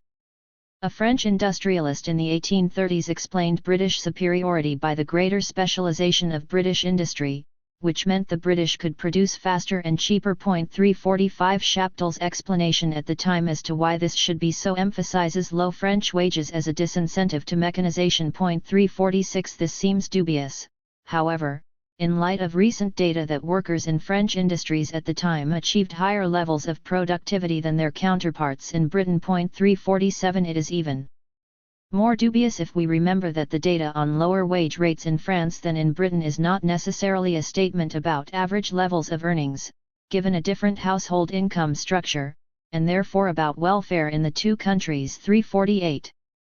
One of the clear outcomes of the final British surge forward and France's defeat in the wars was the emergence of a quite different demographic pattern for the two countries. Leroy Lagerie somewhat dramatically calls the French Revolution France's demographic Islam, 349, meaning that because of it birth control became widespread in the countryside. Reinhardt, more soberly, suggests that France's pattern was merely the prototype of what would later occur everywhere. 350 McNeill, however, looks at it quite differently, seeing the Napoleonic Wars as a way of ameliorating social tensions arising from rapid population growth in the 18th century. 351. Could we not, therefore, see the post-1815 demographic pattern as an adjustment to economic and political reality? The British, having gained the upper hand in the world market, needed to expand their labour force to maximize their advantage. They did this by encouraging high rates of natural increase, by immigration, and by encouraging a shift to higher ratios of waged to non-waged labor. 352 France, unable to support an expanded workforce through an income from international trade, foreign investment, and mercantile services in general as could Britain, settled for supporting a parallel domestic output per head of population by restraints on fertility. 353 In this case, it would not be the slow population growth that explains slow mechanization. 354 but the inverse.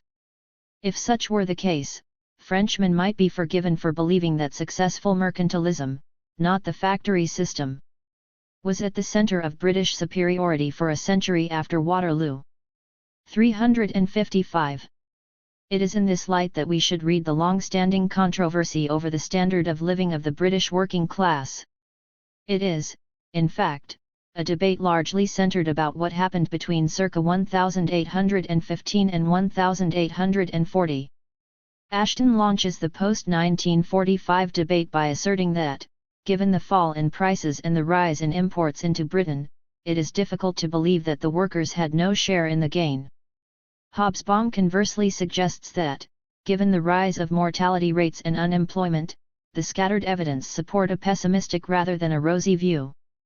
Hartwell in turn suggests improvement occurred slowly during the war, more quickly after 1815, and rapidly after 1840. And Hobsbawm retorts that there are improvements in national income, but was there more equal distribution? Taylor continues by suggesting that the progress of the working class lagged behind that of the nation at large. 356. It does not seem hard to reconcile the actual empirical findings reported. This much seems difficult to contest. Prices fell considerably, although, because of the Corn Laws, they fell less for bread than they otherwise would have. 357 The real wages of those who were employed at wage labor rose somewhat. But this is not necessarily the case for agricultural labor, nor for the unemployed and partially employed in the towns. Nor does it exclude the likelihood that for their real wage increase, the wage laborer and his family worked longer and harder hours than previously. That is, the real wage per annum could go up without the real wage per hour going up. Finally, it is clear that profits in the cotton industry, and elsewhere in industry, were well maintained despite falling prices, and that one of the reasons was that industrialists enjoyed an almost inexhaustible low-priced labor supply. 358 Materially, a segment of the British working class got a slightly increased portion of the pie. But looked at from the point of view of the world economy as a whole, this is perfectly consistent with the assertion that the world economy-wide working class got a diminished portion of the same pie. We should remember a double movement was occurring at just this point in the world economy. There was a significant incorporation of new zones into the world economy, new peripheries which were suffering a significant decrease in their standard of living. However, Western Europe generally, and particularly France, Belgium, Western Germany, and Switzerland, and also the northern states of the United States, having been pushed behind Great Britain, were nonetheless proceeding to industrialize and would be able to emerge as strong core zones in the mid-19th century. In the meantime, the resistance of their working classes to capitalist development may have earned them similar small increases in real living standards. Both of these developments will be the subject of detailed analysis later. But a few preliminary observations are in order here to complete the Franco-British comparison. In the period 1815–1840, France was able to modernize its textile industry in particular and thus overcome its backwardness. 359 vis-a-vis Britain. Note carefully nonetheless how this was done and what market was served. France turned to a specialization in quality textiles along with, as we have already noted, a ruralization of location. 361 of the key reasons was the size of the market. Deprived of the world, France had to reconstruct to serve France, which it would do by restructuring and industrial relocation. 361 While, therefore, this was a period of deindustrialization in the periphery, in Europe, this evil, not unknown, was less profound, and that was so because the states were still strong enough to intervene actively to counter the threat. 362 But was it not also the case that Britain did not need the deindustrialization of Europe? Quite the contrary, perhaps. Given the widened market of the periphery, Britain would need a second layer of industrializing countries coming in behind her, to take up the slack as she would progress to new technological advances. Or so it would work for at least 50 years. We must stop this story, however, for the moment at 1830–1832, a political turning point. July 1830 in France was more than a riot, and certainly less than a revolution. 363 It played in many ways the function vis-a-vis the French Revolution that the Glorious Revolution of 1688–1689 played in England vis-a-vis the English Revolution. It represented an ideological compromise among the ruling classes that in some sense laid to rest the bitterness of the ideological quarrels caused by the extreme violence of the previous revolution. It ensured that the internecine quarrels among the upper strata would henceforth be fought in normal, if not always constitutional, political form. By so doing, it in fact liberated the workers from their conceptual dependence on bourgeois thinkers. The workers took up the language of the revolution and reshaped it to fit their own goals. 364. The French Revolution of 1830 had an immediate echo in Great Britain and led to the Reform Act of 1832. 365 Indeed, a violent outbreak there in 1832 was averted only at the 11th hour. 366 The Reform Act of 1832 then turned out to be a sort of ideological coda to 1688-1689, including the industrialists within the political game, who had been excluded previously not because their property was industrial but because it was petty. 367 This coda served the same function for Britain that 1830 did for France. It liberated the working class terminologically.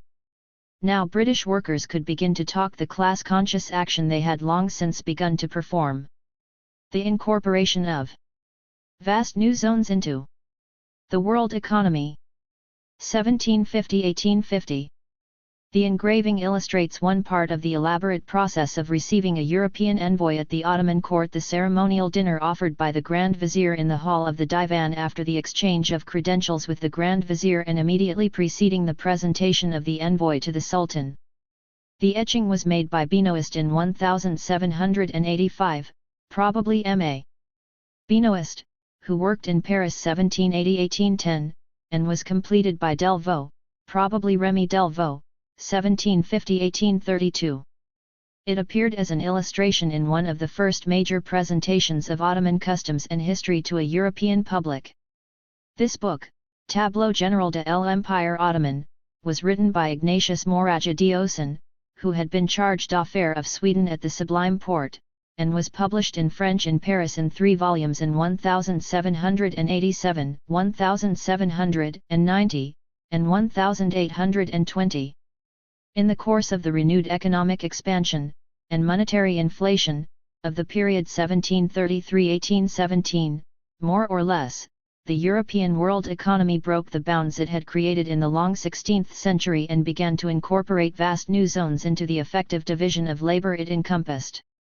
It began by incorporating zones which had already been in its external arena since the 16th century, most particularly and most importantly, the Indian subcontinent, the Ottoman Empire, the Russian Empire, and West Africa. These incorporations took place in the second half of the 18th and the first half of the 19th centuries. The pace, as we know, then accelerated and, eventually by the end of the 19th century and the beginning of the 20th, the entire globe, even those regions that had never been part even of the external arena of the capitalist world economy, were pulled inside. The pattern of this process of incorporation into the existing ongoing process of capital accumulation was set with these 4 zones. Although the incorporation process of each was somewhat different in detail, the 4 processes occurred more or less simultaneously and exhibited substantial similarities in their essential features. Incorporation into the capitalist world economy was never at the initiative of those being incorporated. The process derived rather from the need of the world economy to expand its boundaries, a need which was itself the outcome of pressures internal to the world economy. Major and large-scale social processes like incorporation are furthermore not abrupt phenomena. They emerge from the flow of ongoing continuous activities. While we may give them dates retrospectively, and approximately, the turning points are seldom sharp and the qualitative changes they incarnate are complex and composite. Nevertheless, they are real in their impact and eventually they are perceived to have occurred. Previously in this work we have sought to distinguish systematically those zones which, in the long 16th century, were in the periphery of the world economy and those which were in its external arena. We suggested then that there were 3 principal differences between the way Russia, in the external arena, and Eastern Europe, in the periphery, related to Western Europe: a difference in the nature of the trade, b. a difference in the strength and role of the state machinery, and c. as a consequence of the 2 prior points, a difference in the strength and role of the indigenous urban bourgeoisie. 1.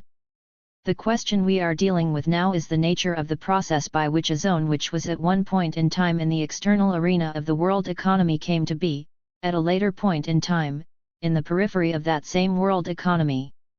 We think of this transition as a period of medium duration and we denominate it the period of incorporation.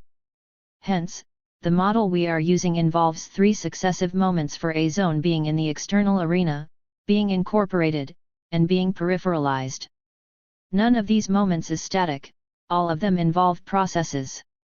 Incorporation means fundamentally that at least some significant production processes in a given geographic location become integral to various of the commodity chains that constitute the ongoing divisioning of labor of the capitalist world economy.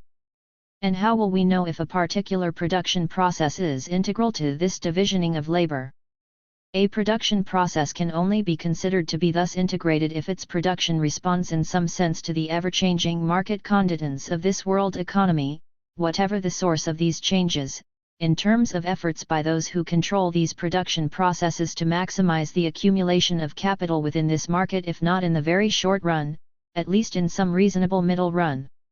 As long as this cannot be said to be happening by and large, as long as the vagaries of the particular production processes can be accounted for by considerations other than those which permit the maximal accumulation of capital in the world economy, then the zone in which these particular processes are located must be considered to remain in the external arena of the world economy, despite the existence of trade links, and no matter how extensive or profitable the ongoing trade seems to be.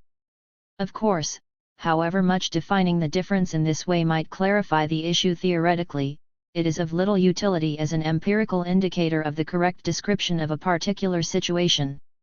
To find such indicators, we must turn to some of the empirical consequences of such integration. And here we must make a distinction between the moment, however long, of incorporation and the subsequent moment of peripheralization. If an analogy may be permitted, incorporation involves hooking the zone into the orbit of the world economy in such a way that it virtually can no longer escape, while peripheralization involves a continuing transformation of the many structures of the area in ways that are sometimes referred to as the deepening of capitalist development. Perhaps if we ask ourselves the simple question of what is required in order that a local production process respond in some sense to the ever-changing market conditions of a world economy, we may locate the criteria we need. It seems clear that the ability to respond is a function in part of the size of the decision-making unit. A larger unit is more likely to have an impact on itself and its own prospects for capital accumulation by altering its production decisions in light of what it believes to be altered conditions in some market. It follows that, for enterprises in a zone to begin to respond in this way, they may have to become larger. The creation of such larger units of decision-making may occur either at a site of direct production, e.g., by creating a plantation, or at a site of mercantile collection of production, provided that the collector, that is, the merchant, has some mechanism of controlling, in turn, the activities of multiple petty producers, e.g., debt obligation.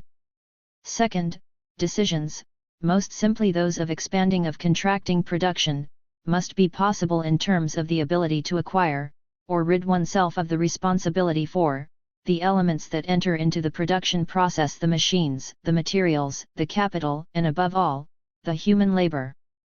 Human labor must be coercible in some way. Third, those who control production processes are more likely to respond if the political institutions that have relevant power and authority permit, abet, and subsidize such responses than if they do not. Finally, responses require an institutional infrastructure of reasonable security and appropriate currency arrangements.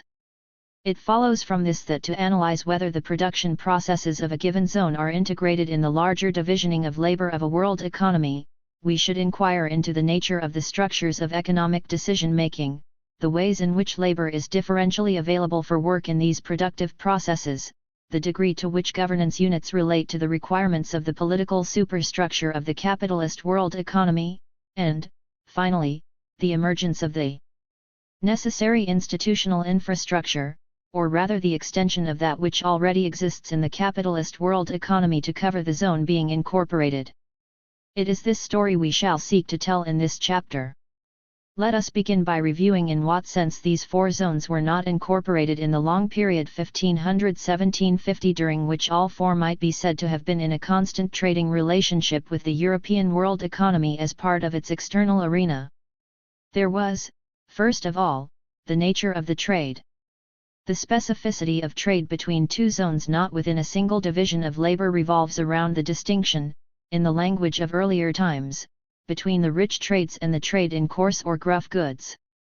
Today we speak of the distinction between luxury goods on the one hand and bulk goods or necessities on the other. A luxury is of course a term whose operational definition is a function of normative evaluation. We know today that even such a seemingly physiological concept as the minimum standard of living for survival is socially defined. If for no other reason, this is so because we have to put into the equation the length of time over which one is measuring the survival. It is difficult to decide that any particular products, spices or tea or furs or indeed slaves are or are not, in a given context, luxury exports, not to speak of the special case of bullion. I say luxury export, because in an economic sense there is little meaning to the idea of a luxury import. If an item is bought on a market, it is because someone feels subjectively a need for that item, and it would be fatuous for the analytic observer to assert that the need was not real. In the classical expression of the Thomases, if men define situations as real, they are real in their consequences too. To be sure, some items are expensive per unit and others not, but what is relevant to the merchant is the rate of return for the totality sold multiplied by the quantity of sales. Luxury export may, however, have a more analytic definition. It refers to the disposition of socially low-valued items at prices far higher than those obtainable from their alternative usages. This is a concept that can only apply if one is dealing with the trade between two separate historical systems which then can conceivably have different measures of social value. Hence, the concepts luxury and external arena go hand in hand. If we now look at the literature, we find that authors have frequently used the language of luxury trade in the descriptions of India and West Africa. Kulshrestha, for example, notes, "The objects of Oriental traffic were splendid and trifling," says Gibbons. And this is particularly true for the 16th and 17th centuries. 3. Northrop, speaking of the development of Atlantic commerce in the Niger Delta, observes that at first the Arrow traded in luxury items, slaves, horses, and cattle for ritual purposes and beads for, and that such commerce was not conducted in the local markets. But what makes the luxury a luxury? Ammon finds the crucial variable to be ignorance. He links the rarity of the goods in long-distance trade with the fact that such trade is based on the exchange of commodities for which each is unaware of the other's cost of production. 5. If ignorance is a crucial element, we see immediately in what way such luxury trade can be self-liquidating. As the trade expands, the basis of the ignorance may disappear. This brings us then to the second crucial element, the one raised by Karl Polanyi, and illustratively applied particularly to the case of Dahomey in the 18th century. It is the concept of port of trade, which we may reconceptualize as the political mechanism by which the ignorance is safeguarded. As Rosemary Arnold spelled out the functioning of Dahomey's port of trade, WITA, the key was in the drastic institutional separation of the trading organization and the military organization of the Kingdom of Dahomey. 6. Institutional and spatial as well, because the wars were located inland but the trade at the coast, which meant that the kingdom's military objectives, including slave raiding, could be pursued without interference from the traders, whether European or Dahomean. 7. But what interference? Clearly, Arnold is thinking not of military but of economic interference, and economic interference implies knowledge of market conditions. In order to maintain this knowledge monopoly, the concept port of trade is linked to the trade monopoly of the ruler, the merchants serving merely as the ruler's employees or agents. 8. In addition to physical separation and royal monopoly, Austin adds a third element, a system of gathering international trade commodities which remain separate from the production of goods for internal African use. 9. This assumes, which may not be incorrect, that the infrastructural base of gathering as opposed to producing is much thinner and that, therefore, the costs of expansion and contraction of the quantity of gathering activities is significantly less than that involved in productive activities. To be sure, the Polanyi-Arnold argument has not been unchallenged as empirical description of the Kingdom of Dahomey. In particular, the royal monopoly on the slave trade seems not to have been total. However, Argyll, who launched this critique, does observe that the king's power was sufficient to require both African slave raiders and European merchants to do business first with the king before dealing with others, to sell to the king at fixed prices, and to buy from him at prices higher than they gave to the other dealers. 10. Manning's form of criticism is perhaps more apt. He suggests that the Polanyi-Arnold model, by confounding 3 different centuries is thereby distorted and ahistorical 11, thus the description may only have been true for the earliest period. Furthermore, the port of trade, established to prevent integration, may nonetheless have led to other modes of dependence equally integrating. For the port of trade required a stronger state form, a feature of West African involvement in the slave trade that has been frequently noted, and to which we shall return. And the very survival of the stronger state may come to depend on maintaining the trade links. Point 12. The strength of the state machinery in the external arena turns out to be a critical variable, but one whose impact on incorporation is more complex than we have been wont to recognize. In terms of initial contact with another world system, strong state machineries can guarantee that trade is conducted as an equal exchange between 2 arenas external to each other. The very process of such trade may strengthen some state machineries on each side, as we know it did in this historic case.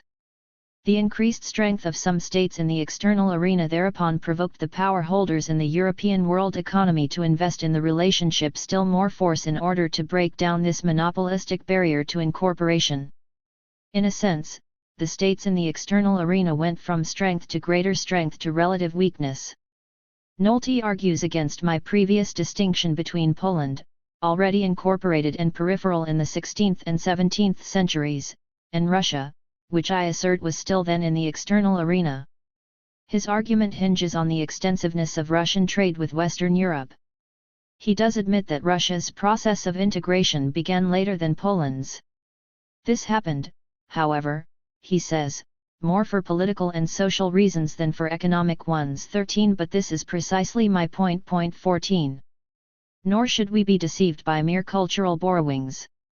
The reign of Sultan Ahmed III in the Ottoman Empire, 1718–1730, came to be known as the Tulip Age because of the presumed infatuation of the court with tulips imported from Holland.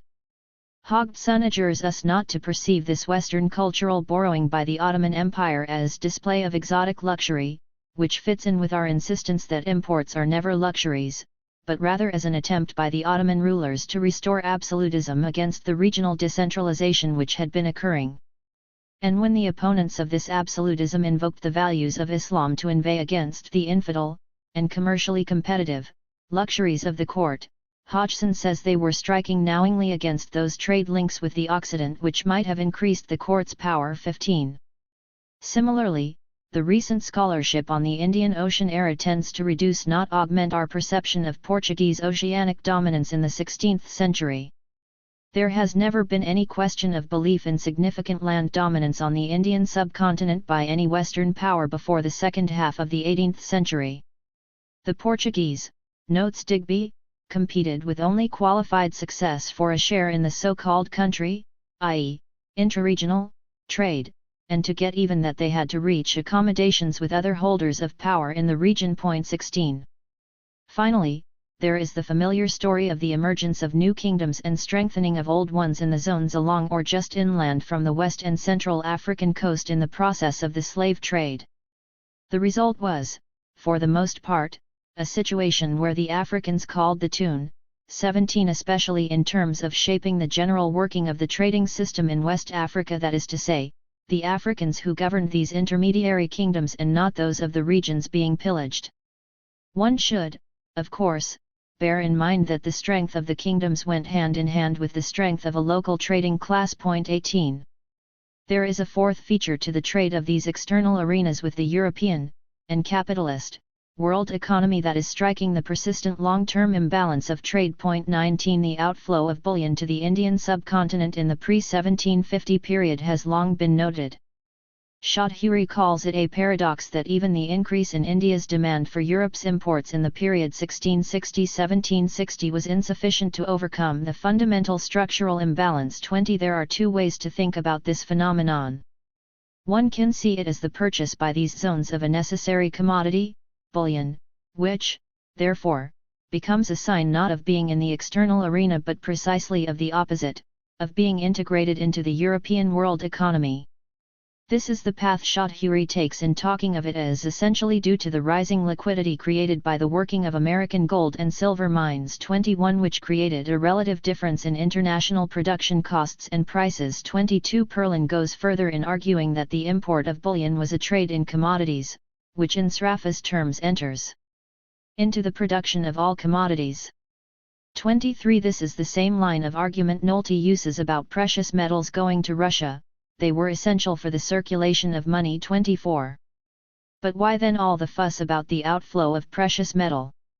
If, in fact, bullion is just another commodity, then there can never be a meaningful distinction between trade within one world system as opposed to trade between two world systems, that is, separate and probably differing economic structures. And why then was this outflow so dramatically altered in the case of India? The import of bullion was stopped after 1757. 25. An alternative way to think about the outflow is to see it as being, from the point of view of the European world economy, the outflow of a dispensable surplus, hence a luxury export, during the European world economy's long contraction of the 17th century, when the bulk of the outflow occurred, an outflow which then ceased to be dispensable upon the renewed expansion of the European world economy after circa 1730–1750. Ergo, from the point of view of the European world economy, the links with these external arenas had either to be transformed or to be cut. Since there were other motives as well that pushed for incorporation as the solution, the process was launched. From the point of view of the zones external to the European world economy, the Indian subcontinent, the Ottoman Empire, Russia, the fact that they in effect insisted on receiving bullion indicates that other European products held insufficient attraction for them, which can be translated as meaning that they were not involved in the integrated links that constituted the commodity chains of the capitalist world economy. The difficulties of the Europeans in selling as opposed to buying has long been noted. For example, the Portuguese first and later the Dutch and English had to engage in the country, or carrying, trade in the Indian Ocean area in order to finance their purchases. 26 This turns out to have been the case initially in the Ottoman Empire. 27 and West Africa as well. 28. Somewhere around 1750, all this began to evolve rapidly in the Indian subcontinent, the Ottoman Empire, or at least Rumelia, Anatolia, Syria, and Egypt, Russia, or at least the European part, and West Africa, or at least its more coastal areas, were incorporated into the ongoing set of linked productive processes, the so-called division of labor, of the capitalist world economy. This process of incorporation was completed by 1850, perhaps somewhat later in West Africa. In terms of the production processes, there were three main changes, which we shall discuss successively: a new pattern of exports and imports, the creation of larger economic enterprises, or economic decision-making entities, in the four zones, and a significant increase in the coercion of the labor force. The new pattern of exports and imports was to be one that replicated the core peripheral dichotomy that constituted the axial division of labor in the capitalist world economy. This meant essentially at that time the exchange of peripheral raw materials against core manufactures.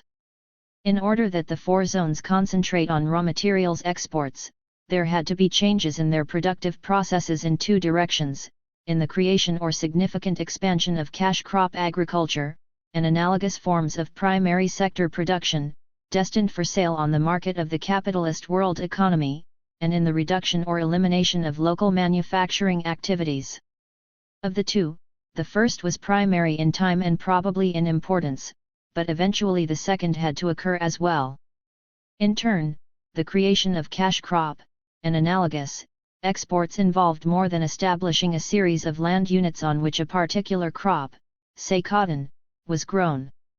If these land units were used for cotton, it generally meant that they were no longer used for food crops.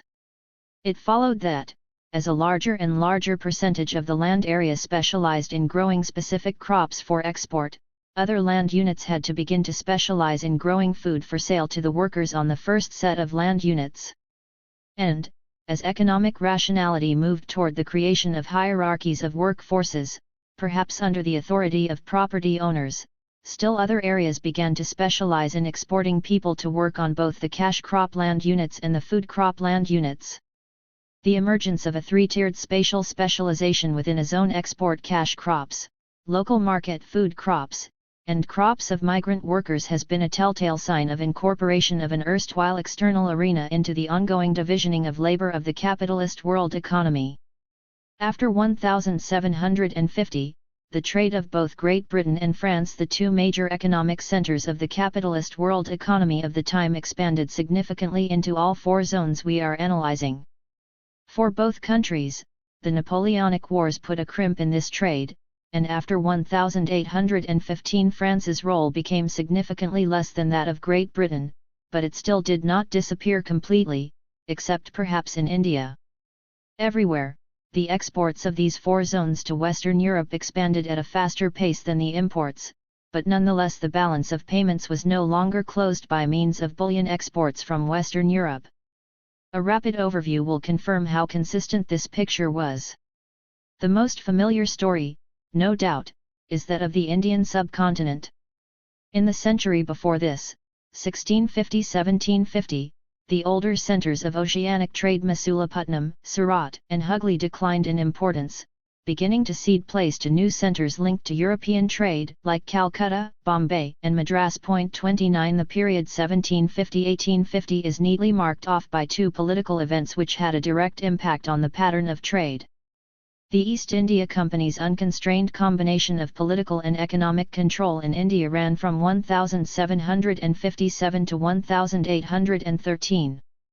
Chaudhuri argues that, nonetheless, in this period, the trade continued to flow along the traditional channels and with the same composition. 30 Data agrees, though he makes the turning point 1793, the permanent settlement of Cornwallis, which seems a more plausible date. 31. Still, there was already one great difference between the period 1757–1793 and the earlier period: no bullion was exported. 32 There were two ways in which this balance of trade gap was covered without bullion export from Europe. One was using the newly acquired state revenues of the Bengal Presidency, which seemed to be enough in this period to cover the administration of Bengal, the costs of British conquest and administration elsewhere on the subcontinent, and still leave some over to be used to purchase the items exported to Britain. 33. The second was the system which dates from 1765, known as hypothecation. The East India Company sold bills in London on the Indian presidencies, and bought bills in India upon England. The Indian goods exported through the company to English mercantile houses were hypothecated as collateral security for the company's loans in England, with which the company bought the British exports to India. The company meanwhile advanced money to sellers of goods in India, which loans were repaid with goods serving as Indian exports to Britain. Bullion flows were in such cases not needed, and the company received in addition the shipping profit plus any differential on higher interest rates on its Indian loans than on its London borrowings. 34. While the plunder of the Bengal Presidency could provide a transitional link, we can talk of incorporation only with the dramatic expansion after 1757 of trade along the Ganges linked via Calcutta to the world economy. 35 And a parallel expansion in South India after 1800.36. By the first half of the 19th century, four raw materials products dominated exports, accounting for some 60% of the total: indigo, raw silk, opium, and cotton. 37 While the first two items went westward to Europe, cotton and opium went at this time primarily to China. We shall discuss below the reasons for this and the significance of this Indian-Chinese-British, so-called, triangular trade. The immediate impetus to the first European indigo factories, established in either 1778 or 1779, seems to have been the American Revolution, which cut Britain off from its previous North American supply. 38 This shortage in world economy supply was later reinforced by the elimination of Santo Domingo's supply because of its revolution. 39 And the virtual abandonment by Spanish America of its cultivation at the turn of the century. 40 Thus, the production of indigo, which had already been significant commercially in Mughal India, expanded 3 to 4 times in absolute terms under British rule. 41. Cotton also was an old Indian production, primarily of Gujarat. But before 1770 Gujarati cotton had never been exported other than to Sindh, Madras, and Bengal 42, and the production had been shrinking for a century. 43 As of 1775, a cotton export trade from India to China was launched by the British. 44 After 1793, with war in Europe, there came to be a market in Europe as well, although this was a small affair compared to United States exports. 45 The increased world demand seems to have been a factor in annexing Surat in 1800. 46 The expansion of silk production was also linked to Napoleon's continental system, which deprived the British market of its Italian supply. 47 Only the expansion of opium production had no direct link with shifts in production elsewhere in the world economy, but was rather a function of the company's needs in the China trade. 48 In the long run, none of these four commodities would last as a central Indian contribution to the world economy's division of labor, although cotton remained of significance in India's export production for a very long time, but they provided the mode by which India could be incorporated in the period 1750–1850. The story of the Ottoman Empire is similar. The volume of trade suddenly increased circa 1750.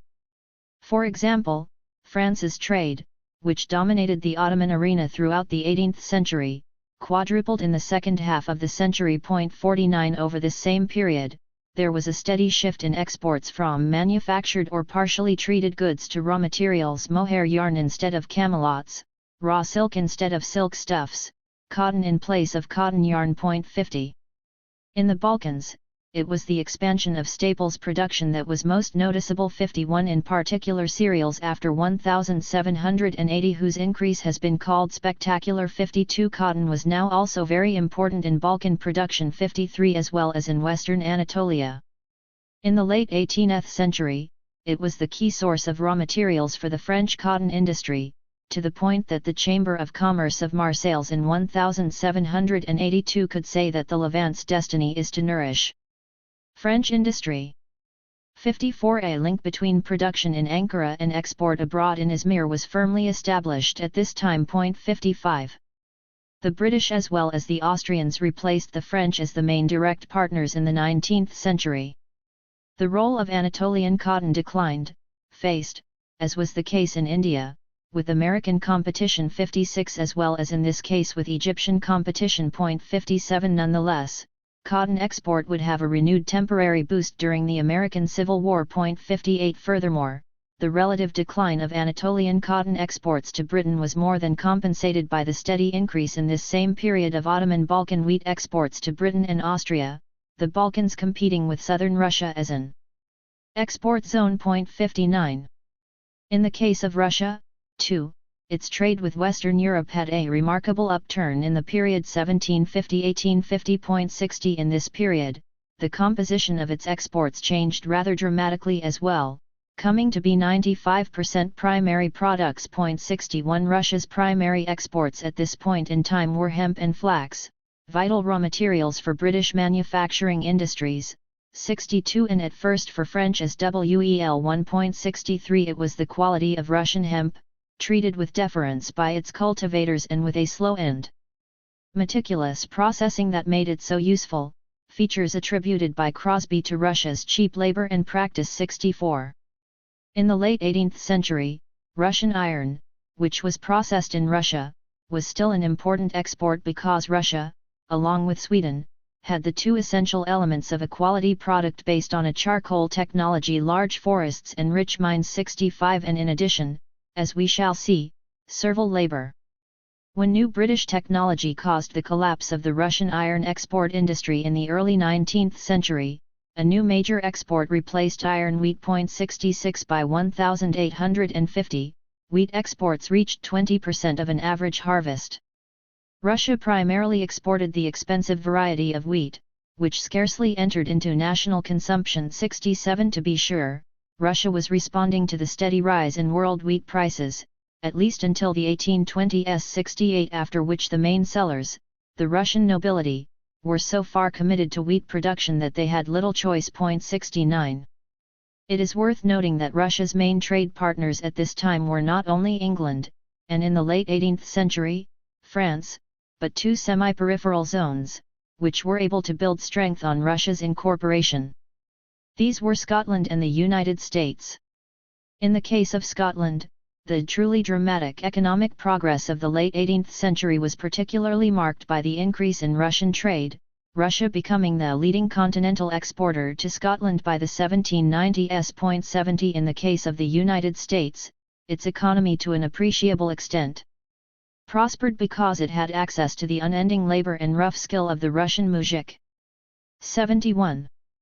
As for West Africa, here as elsewhere, incorporation into the capitalist world economy was not something sought by those being incorporated. As Walter Rodney says, historically, the initiative came from Europe. 72. Often, it is said that the shift from the slave trade to so-called legitimate trade is what brought about this incorporation. This is not correct. The initial impetus was the expansion of the slave trade itself. With this expansion, slave raiding passed the barrier from providing a luxury export of gathered surplus to being a veritable productive enterprise that entered into the ongoing division of labor of the capitalist world economy. 73. The shift may be considered to have occurred in the 18th century with the steady rise in slave prices. 74. Reflecting the combination of the increased demand for slaves, the increased competition among European slave traders, and the increased difficulty in expanding supply at the same pace. 75. All typical phenomena of a period of overall expansion in the world economy.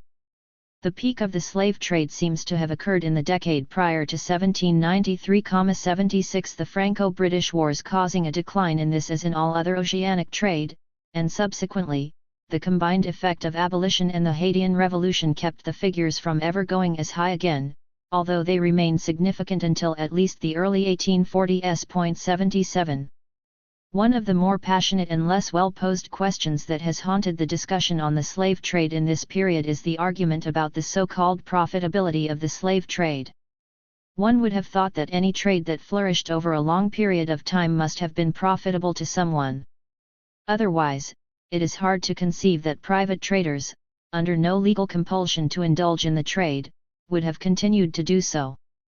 This debate originated as an exercise in cultural decolonization. Faced with the standard and traditional picture of the British abolitionists as great humanitarians, to be found most notably in the classic work by Coupland, 1964, but first edition 1933, Eric Williams, 1944, sought to debunk this overly self-satisfied picture by arguing the economic motives that underlay the banning of the slave trade. His thesis was that, as a result in large part of the American War of Independence and the Industrial Revolution, Britain's sugar colonies in the West Indies became increasingly negligible for British capitalism. 78. This led British capitalists to succeed in imposing a triple successive reform against the slave trade in 1807, against slavery in 1833, and against sugar duties in 1846.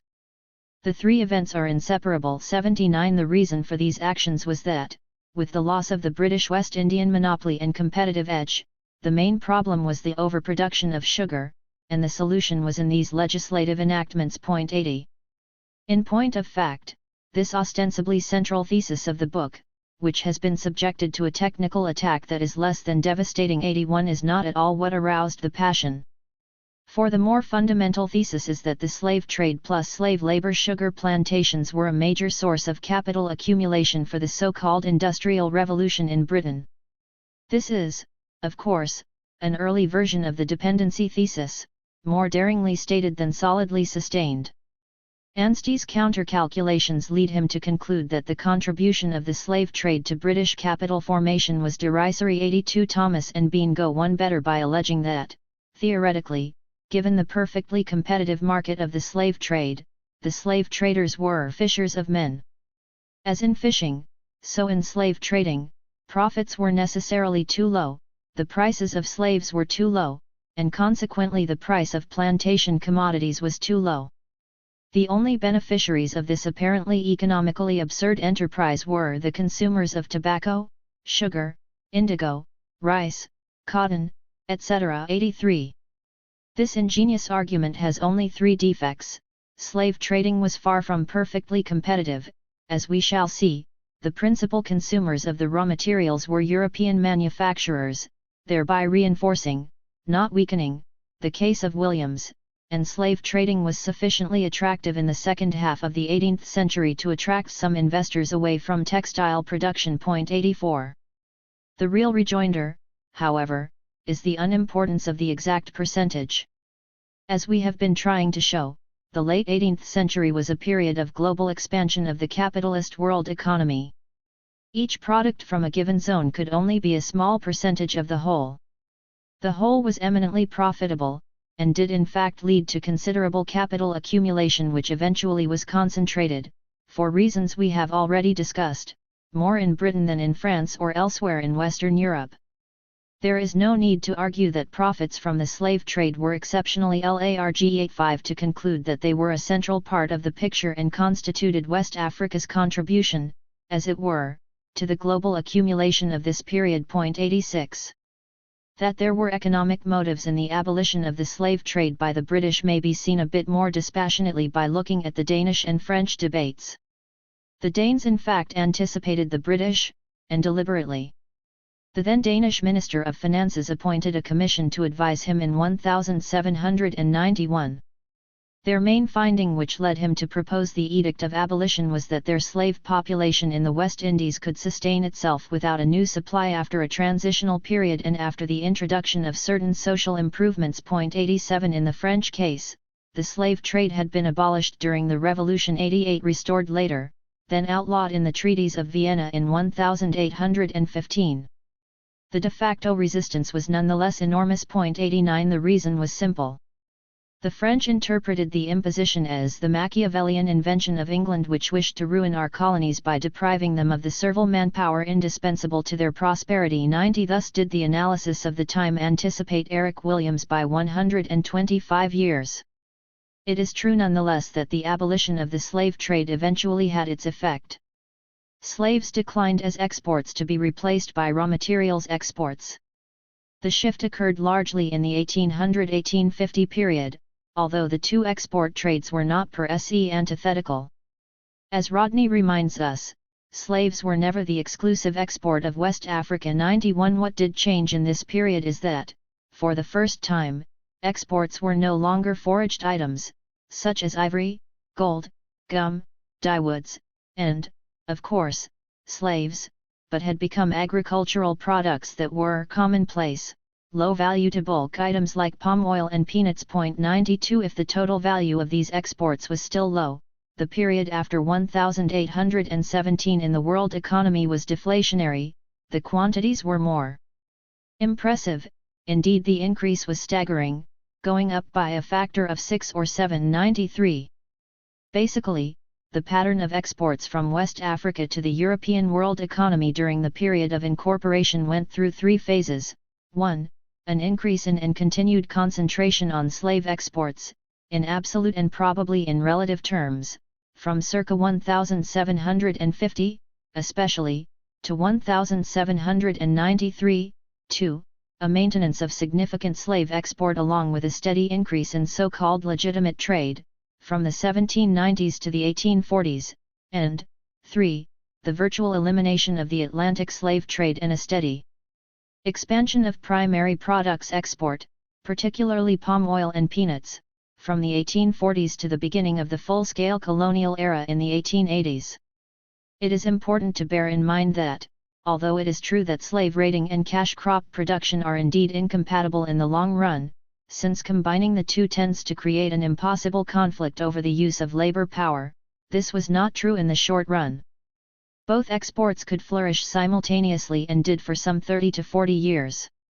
Indeed, as Northrup argues, one of the very factors explaining the rapidity of the growth of palm oil production given, of course, the indispensable, and new, European demand for fats and oil for industrial lubrication, personal hygiene, and candle power was the previous massive growth of the slave trade which had stimulated African demand for foreign goods, expanded the network of trading communities, and, which is frequently overlooked, expanded the economic infrastructure of markets, roads, and currencies.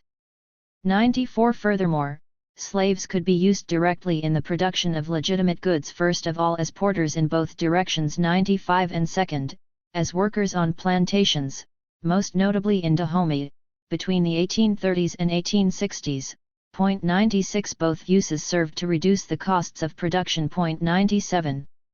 Still, palm oil eventually began to displace slave raiding as the major productive enterprise. Its expansion began as early as the 1770s in the Niger Delta region. 98. By the 1830s, it was a steadily growing traffic along the coast, in spite of fluctuations in prices. 99. Of course, the overall improved prices on the European market after the 1840s gave it further economic incentive. 100.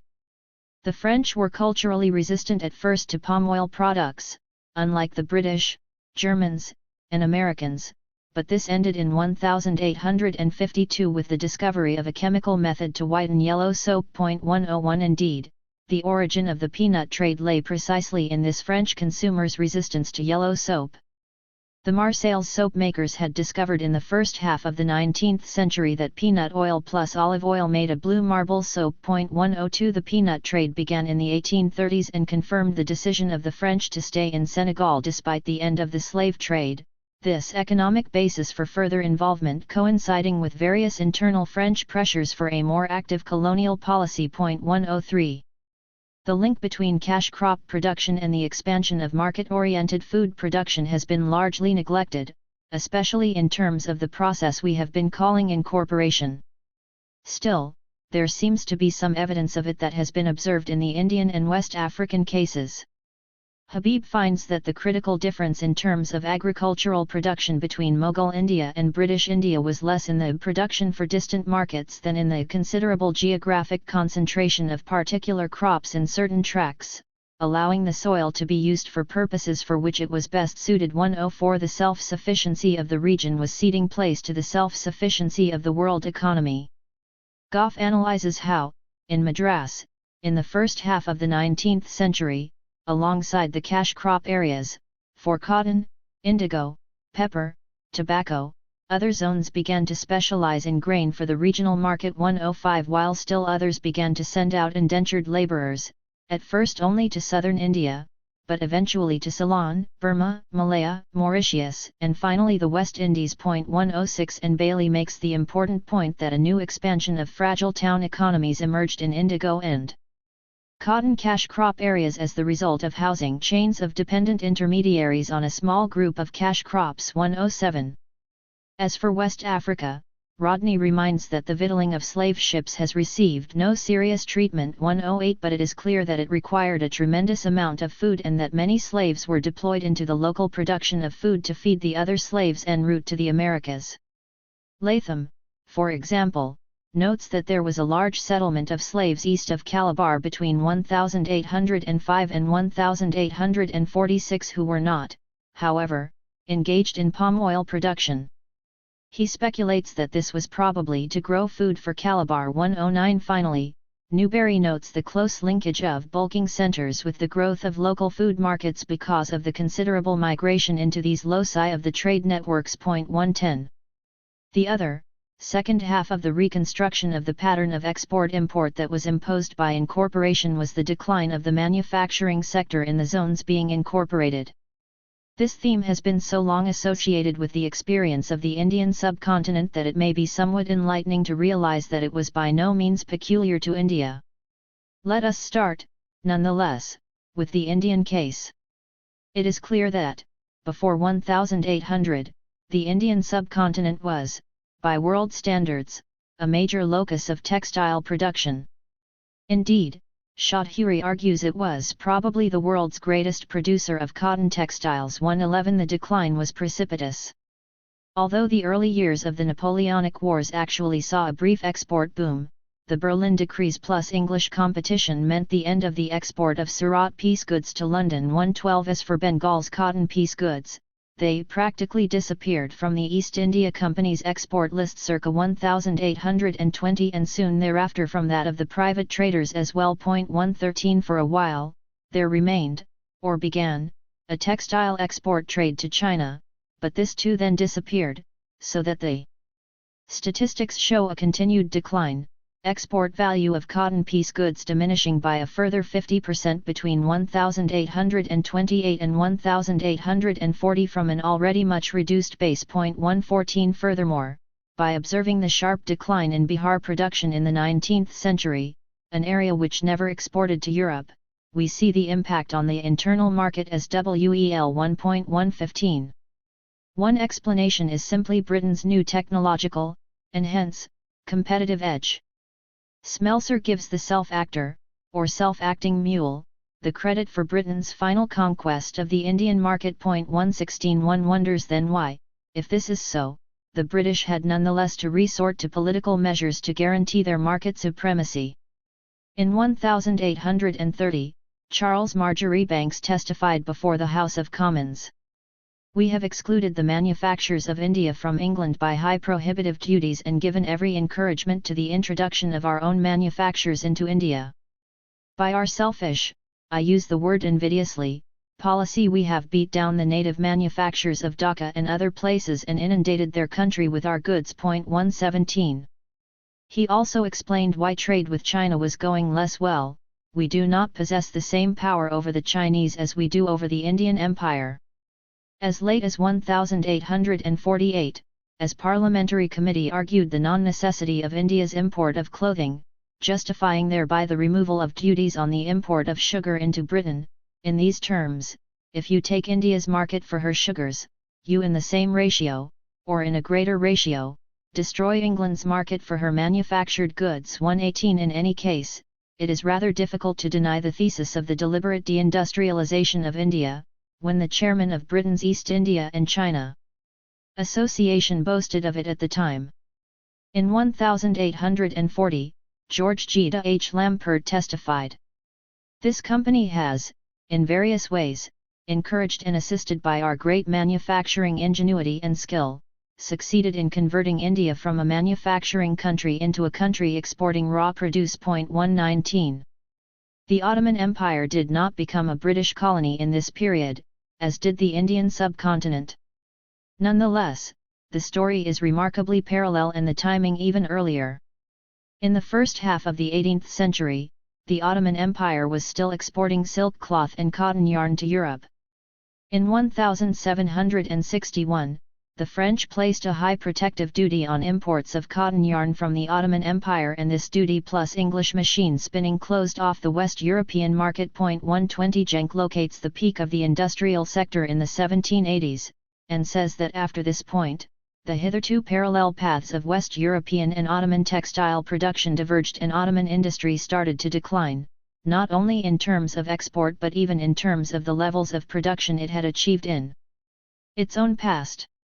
121 Despite a whole series of political and economic countermeasures attempted by the Sublime Porte, beginning with the measures of Selim III in 1793-1794, 122 by 1856, one English author talks of the fact that manufacturing industry has greatly declined in Turkey and that Turkey now exported raw materials which later returned there in a manufactured form. 123 by 1862. Another British author's comment has an even more decisive tone: Turkey is no longer a manufacturing country. 124. The story is the same if we shift our optic from the Anatolian heartland to outlying Egypt and Syria. Despite Muhammad Ali's attempt at forced industrialization in Egypt, 125, he failed. Not least of the reasons was the fact that the provisions of the Anglo-Turkish Commercial Convention were forced on him in 1841, and this brought rust and ruin to his factories on the Nile. 126 As for Syria, a catastrophic decline of manufactures started in the 1820s-127, and by the 1840s, the process was completed in both Aleppo and Damascus. 128. Was Russia better equipped to stem the tide? A little bit, but not much. The first half of the 18th century had been a high point of Russian industry. The Urals metal industry had a period of rapid expansion from 1716 onwards. 129 Under Tsaritsa Elizabeth, and especially from 1745 to 1762, there was a second burst of industrialization, reaching a golden age under Catherine II 130 when exports to England grew briskly 131. It is no wonder that the Russian historian, Tarl, argued in his 1910 textbook that, in the 18th century, Russian backwardness does not appear very great when placed in a general European context 132. Yet, after 1805, Russia began to fall behind Britain in the production of cast iron, and once coke smelting became the dominant technology, Russian production was at a disadvantage. 133 In addition, under Nicholas I, 1825–1855, the leading officials became lukewarm or even hostile to industrial growth, fearing social disturbances. Still, despite the drastic decline of the exports of the principal industry, pig iron, the Russians were able to maintain an internal market for their textiles by a combination, after the 1830s, of high tariff protection and some import of technology. They were also able to create a beet sugar refining industry. 134 This limited ability to resist total deindustrialization, to which the continued relative strength of the Russian army was not an insignificant contributing factor, explains in part their ability to play a different role in the world economy at the beginning of the 20th century from either India or Turkey. Lastly, we do not often think of West Africa as having had industry. And indeed textiles were being imported into West Africa already in the 18th century. 135 Still, one shouldn't exaggerate. Prior to 1750, Rodney notes, local cottons on the Guinea coast withstood competition of English manufactures. 136 And Northrop, speaking of the Niger Delta in the 18th century, observed that imports such as iron bands still required significant processing and thus had a multiplier effect on the internal economy. 137 It is only after the Napoleonic Wars, and the withdrawal of British ships from slaving after 1807, that the nature and quality of imports change. 138 This is true not only of textiles but of iron products. West African blacksmithing and iron smelting were ruined by the cheap European imports of the early 19th century. 139 Large-scale, export-oriented primary production, as we have already explained, can operate effectively if it is market-responsive, and this can really be the case only when the effective decision-making bodies are large enough such that a change in their production and merchandising decisions can really affect their own fortunes. The self-interest of the insignificant actor is not necessarily in adjusting to the market, or in any case is far less so than that of the large-scale actor. There are two primary loci where one can create large nodes of decision-making bodies. One can group primary production in large units, what we might call the plantation solution. Or one can create large nodes at a stage after the initial production zones in the commodity chain. For example, some large merchants, what the French called negociants as opposed to traitants or commerçants, can station themselves at bottlenecks of flows.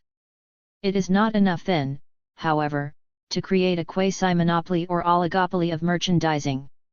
It is also crucial for this, let us call him, large-scale merchant, or merchant banker, to establish a dependency upon him on the part of a mass of small producers.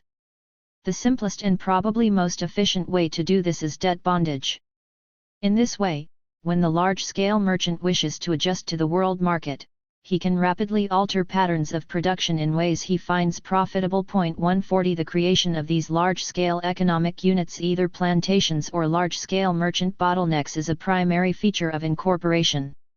In this period, Indian exports centered around four main crops: indigo, cotton, silk, and opium. Of the four, indigo was the most plantation-oriented. In the last quarter of the 18th century, responding to the faltering Western Hemisphere supply, a number of English private traders created plantations. 141 In addition, they granted credit to small-scale producers. The credit was rapidly called in at the earliest sign of a recession, and this led to land forfeitures, further concentrating the land. 142 The putting out system 143, which was crucial in this process, came into use in indigo production only in this period. 144 In either case, direct production or a system of advances to petty producers, the indigo planters kept the basic production decisions in their hands, using either petty oppression or debt servitude to realize their objectives. 145 Similarly, in the production of raw cotton, as it became more export-oriented, there came to be an increasing grip of usury and trading capital over production, as the real burdens of rent and interest became heavier. 146 In the case of opium, the fact that it was a state merchandising monopoly, via the East India Company, served the same purposes of controlling quantity and quality of production, setting price levels, and in effect monitoring the international competition for the Chinese market. 147 In 1848, F.W. Prideaux testified before a House of Commons Select Committee that nothing is cultivated in India without advances, sugar, indigo, and everything which is cultivated to be exported from that country. 148 Yet, despite the absence for the most part of European planters as in the West Indies, it is nonetheless true, as Clapham argues, that most of these exports goods had something of what he called a plantation or colonial character of the old sort. 149 Rothermund catches the shift from external arena to incorporation precisely in the changing functions, as he describes them, of the trading factory. It went from buying and selling aboard ships to placing special orders to financing these orders by advances to using the advances to stimulate production to organizing production via a putting out system and operating workshops. 150. The rise of plantation-type sift leaks in the Ottoman Empire has been a matter of discussion for some time. Sift leak is a legal term denoting a form of land tenure. The origin of the word is the reference to a sift, or pair, or oxen, ergo the amount of land that a pair of oxen could plough in one day. 151 Some confusion has therefore arisen, since it was primarily those sift leaks that were far larger than a sift, and which came closer to the usual meaning of plantation, that seem to have been directly linked to export-oriented cash crop production. Stoyanovich directly links the spread of the sift leak, in particular of the larger Hassa sift leak, to the diffusion of cultivation of new colonial products, cotton and maize from the 1720s in the Balkans. 152 Gandef similarly sees their growth in northwestern Bulgaria as the emergence of large-scale cash crop land units, which were the subject of capital investment and capital accumulation. 153 Peter Sugar too emphasizes their market orientation, the cultivation of new crops, and the debt bondedness of their villagers. 154 McGowan notes that they were located near the sea and that their development in the later Ottoman Empire was almost always linked with foreign trade in commodities. 155 Finally, Nock too connects the larger sift leaks with market orientation and plantation-like structures which spread, he says, particularly in conjunction with land reclamation and improvement in marginal wastelands. Miri. 156. As for Egypt, it is clear that the rise of cotton production was directly linked to the creation of large estates in the course of the 19th century. 157 Already in 1840, John Bowring explained why in his testimony to the House of Commons. He talked of the reluctance of the fellah to produce cotton, for fear of being cheated, for fear of taxation, because it involved only one crop a year. The solution? Of late many tracts of land have been transferred to capitalists who have consented to pay the arrears due, and who in consequence employ the fellahs as day labourers, taking from them the responsibility of discharging the land tax, and of declining the stipulated quantity of produce at the prices fixed by the Pasha. 158. In Russia, of course, there had already been considerable land concentration in the hands of the aristocracy. What happened during incorporation was the strengthening of this process and the intensification of its link to cash crop production. As Bloom notes, the seigneurs were by far the chief suppliers of the market, producing up to 90% of the market's grain. For example, 159 It is this same period during which we have the major agronomic innovation of three-course crop rotation. 160. In the late 18th century thus, the rural economy took on an ever more mercantile character. 161 The shift in the pattern of serfdom away from obrok, or payment in kind and money, to barshchina, or payment in labor, i.e., corvée. 162 A shift we shall discuss below in terms of labor coercion, should also be viewed as a mode of land concentration.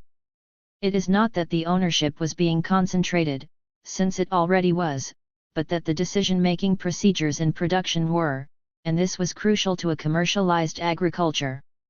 And in those estates where Abrach remained, the seigneurs often encouraged and protected those peasants who became merchant entrepreneurs, despite the law's restrictions, because this not only permitted such peasants to pay larger Abrach but enabled the seigneurs to use them as guarantors for the less prosperous members of the village commune. 163. The picture in West Africa once again bears a greater resemblance than chance would suggest. We start with slave marketing which, far from encouraging infinite competition, led to merchandising bottlenecks. Everywhere we find the existence of restrictive trade associations and practices, sometimes official, sometimes private, and sometimes involving collaboration between the two. 164. Furthermore, the shift toward cash crops such as palm oil was accompanied by attempts to create plantation structures. Indeed, the abolitionists themselves directly supported this as a means, they thought, of giving legitimate trade a solid economic basis. 165. Plantations were primarily successful in Dahomey and Yoruba land. The combination of strong monarchs, slave labor, and presumably capital, meant that the monarchs were able to export palm oil from a considerable distance inland, which was otherwise too expensive. 166. But where transport was less of a problem, the technology of palm oil, and peanut, production made it available to small-scale farmers. 167. However, as Law notes, speaking of the erosion of the dominant position of the king and military chiefs in the production process, as the shift was finally made from the slave trade to palm oil, the beneficiaries of this change, however, included substantial merchants as well as small farmers. 168. In other words, the locus of concentration had simply shifted from one product collection point to another, a point we miss if we concentrate on the relatively small unit of palm oil extraction. Indeed, the link between state power and mercantile concentration was particularly great during this period of incorporation. Newberry presents this phenomenon clearly. The trading states of Dahomey or the Niger Delta provide good examples of African rulers supported by income from trade. Rulers such as Jaja of Pabo or Nana of Wari were astute merchants, rather than African bureaucrats milking traders. 169. To understand what was going on, we must be aware of the emergence of a multi-tiered structure of traders. At the Atlantic ports there were merchants, or exporter-importers, who represented European firms and were usually Europeans. These merchants dealt in turn with large-scale brokers or intermediaries, in French, the negociants, who in turn dealt with other intermediaries who were itinerant traders, in French, the traitants, and it was they who normally dealt with direct producers. It is usually at the level of the brokers that we have concentration wherever there was small-scale production. It is these brokers who would later be absorbed and replaced by the European firms, as the zone fell under colonial rule. 170. The process of incorporation, we have argued, led to the creation of one or another kind of relatively large-scale decision-making units, self-interested in responding to the changing requirements of the world market. The size of these units served in part to motivate them, since changes they made had significant impact on their possibilities of accumulation, but served in part as well to increase their ability to respond, since they controlled sufficient capital and commodities to make some impact in turn on the world market. There remains one element to discuss in terms of the ability to respond, which is the capacity to obtain sufficient labor at a price which would render the product competitive. For a worker, especially an agricultural worker, involvement in cash crop production, particularly but not only within plantation-like structures, offered little intrinsic attraction, since it inevitably reduced the time for and physical availability of all sorts of subsistence practices which offered guarantees of survival and even of relative well-being. It should not be surprising, therefore, that, at least at first and for a long time thereafter, the labor supply needed by market producers in a zone undergoing incorporation had to be coerced, directly or indirectly, to work in the appropriate places at the appropriate rhythm.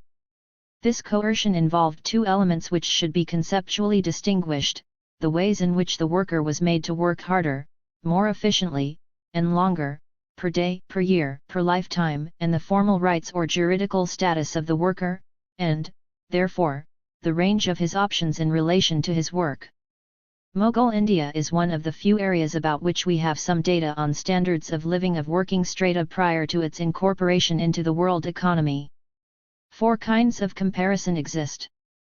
Habib argues that per capita agricultural output in 1600 was not less than the same area in 1900, and also was not less than that of Western Europe in 1600.171. Speer argues that the average person in Mughal India ate better than his European counterpart. 172. And Desai has accumulated quantitative data to support the thesis that the mean standard of food consumption was appreciably higher in Akbar's empire than in the 1960s in India. 173. Yet, as soon as we have the beginnings of incorporation after 1750, we hear of British complaints about the indolence of the Bengal peasant. 174. A solution to this indolence was soon found, one to which we have previously adverted, the system of advances.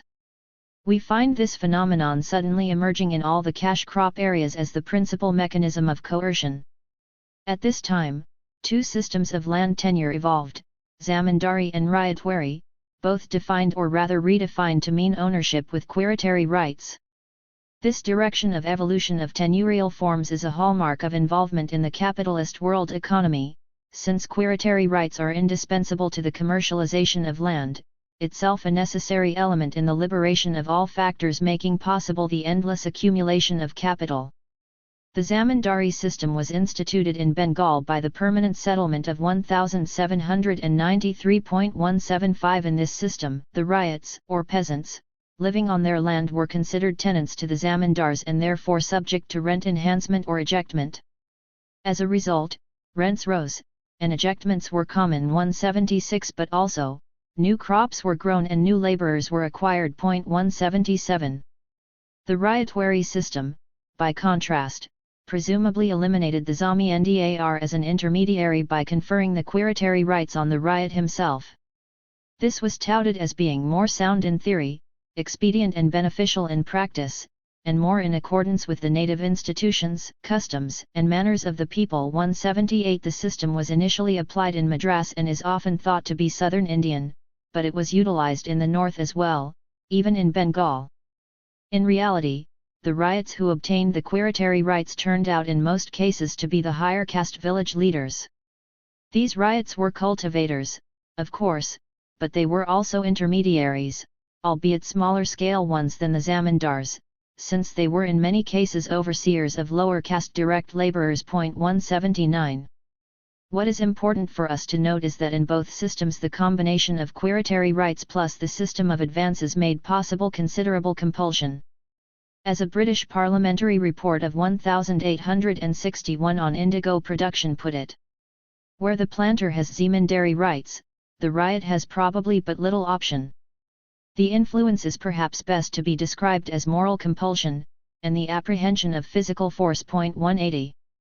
But, in fact, indigo was cultivated more frequently under the riotwari system. It was not, however, any better for the direct producer. Even in the best of seasons cultivation of indigo barely paid at the rate which indigo planters would allow. Advances were forced upon ryots by the indigo planters and the ryots could not furnish the quota of land demanded for indigo cultivation. It would not be wrong to describe the system of indigo cultivation as indigo slavery. 181. No wonder the indigo planters were thought to be conspicuous for their oppression. 182. Cotton weavers were not much better off than the peasants growing indigo. In the regulations for weavers, promulgated in Bengal in July 1787, once a weaver accepted advances from the East India Company, he was required to deliver cloth to the company, and it became illegal to sell this cloth to anyone else. The company was given the right to impose guards over the weavers to see that they fulfilled their contracts. 183. The result, of course, was a visible deterioration in their economic conditions, and the weavers eventually were pauperized out of their occupation. 184. The company extended their policy to southeastern India.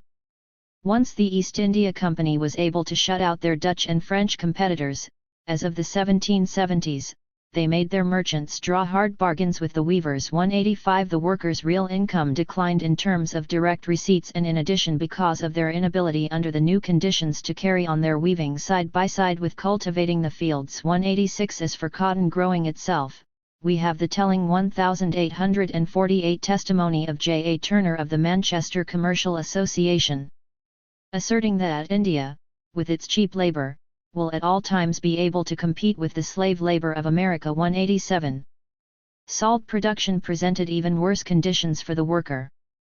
Given the poor pay and working conditions, it was obvious that salt manufacture could not be carried on without coercion. The use of advances took an extra twist here. Once a man was employed, even if on a voluntary basis, he was liable to be seized in the future. Furthermore, his descendants were also bound in perpetuity. Under such circumstances, one can imagine the reluctance to accept the advances. The latter were, therefore, frequently thrown before the door of a potential worker. The mere sight of the money rendered him liable to be sent down to the orangs. 188 A similar forcing of advances on the workers is recorded for saltpetre production in Bihar after 1800.189. In general, this system of advances produced long-term coercion. As Kumar says, one of the reasons that serfdom proved so durable in practice was the burden of indebtedness created by these advances. 190 In Russia, as we have already noted, the more oppressive form of serfdom, Barshchina, corvée obligation, grew at the expense of obrok, quit rent obligation, rather than the reverse, which has too readily been assumed to be the case in the past, particularly during the period between 1780-1785 and 1850-1860. 191 Confino gives as the explanation for this slide toward Barshchina precisely the development of the capitalist market and capitalist doctrine, despite the fact that, superficially, obrok seems more compatible. He sees the crucial turning point in 1762, at which time, and then in an accelerated fashion after 1775, the nobles began to return to their lands, a phenomenon linked directly to the rise in cereals prices on the world market. It seems that Barshchina was, in most cases, more advantageous to the cash crop growing landlord than obrok. 192 Kahan notes a second factor favoring Barshchina. The westernization of the gentry led to a considerable increase in imports, which required a substantial increase in the real income of the nobles and therefore led to increased pressure by them on the serfs. 193 The increase in Barshchina permitted an expansion of estate lands at the expense of peasant plots, estate lands being more flexible and more capable of reaping short-term gains from the changing market situations. 194 It is not that Barshchina became the only form of rural labor. Confino, in fact, argues the merits of a form of mixed Barshchina obrok obligations, which offered the lord the assurance of an estate labor supply plus some liquid income from obrok in poor harvest years. This combined form indeed became more frequent during this era. 195 It was a matter of priorities. Given the fact that the domains had acquired the character of an economic enterprise, the disadvantages of the obrok system seemed greater than its advantages. When the landlords sought to raise rents on the obrok serf, he frequently sought employment elsewhere to meet the obrok obligations. Thus, by the end of the 18th century, an obrochnik was thought of as someone who no longer tilled the soil, and the word was often employed in the pejorative sense of vagabond. 196 To produce the wheat, which remained their basic source of income, the landlords needed Barshchina. Furthermore, we must dispense with the myth that corvée labor was necessarily inefficient labor. 197 In fact, the zone that saw the greatest increase in Barshchina, the black soil zone, also saw the most agronomic innovations, e.g., the introduction of potatoes as a garden crop. In any case, both the expansion of arable land and the rise in yields took place primarily on the estates and not on the land of obrok peasants. 198 Finally, we must bear in mind that this intensification of coerced labor was not accidental but the result of policy decisions. The increase in cereals production was facilitated by the abolition of internal customs in 1754 and the authorization of grain exports in 1766. The acquisition of the southern steppes and the Black Sea ports also furthered grain exports and hence integration into the world economy. And the Manifesto of 1762, freeing the lords from bureaucratic service, gave them the liability to become agricultural, capitalist entrepreneurs. 199. Furthermore, the process of increased land concentration was greatly assisted by the comprehensive land survey ordered by Catherine II in 1765, since, by validating all existing boundaries unless specifically contested, the state acquiesced in previous seizures of both state lands and empty tracts and ratified the spoliation of free peasants and petty serf owners. 200 Le Dun sees in Catherine's great administrative reform, the establishment of the gubernia, the creation of an apparatus capable of facilitating the utmost exploitation of serf labor. 201 And it was under Catherine, too, that the legal categorization of serfdom was finally fully developed, ratifying a de facto situation but also excluding almost all the peasants from a so-called personal legal status. As a result, de facto free peasants became potential serfs and could be made into actual ones whenever the government wanted to use them. 202. One of the most interesting aspects of Russian incorporation was the way in which iron manufacture played the transitional role to a more conventional emphasis on cash crop exports, somewhat parallel to the role of slave trade in West Africa and cloth export in India.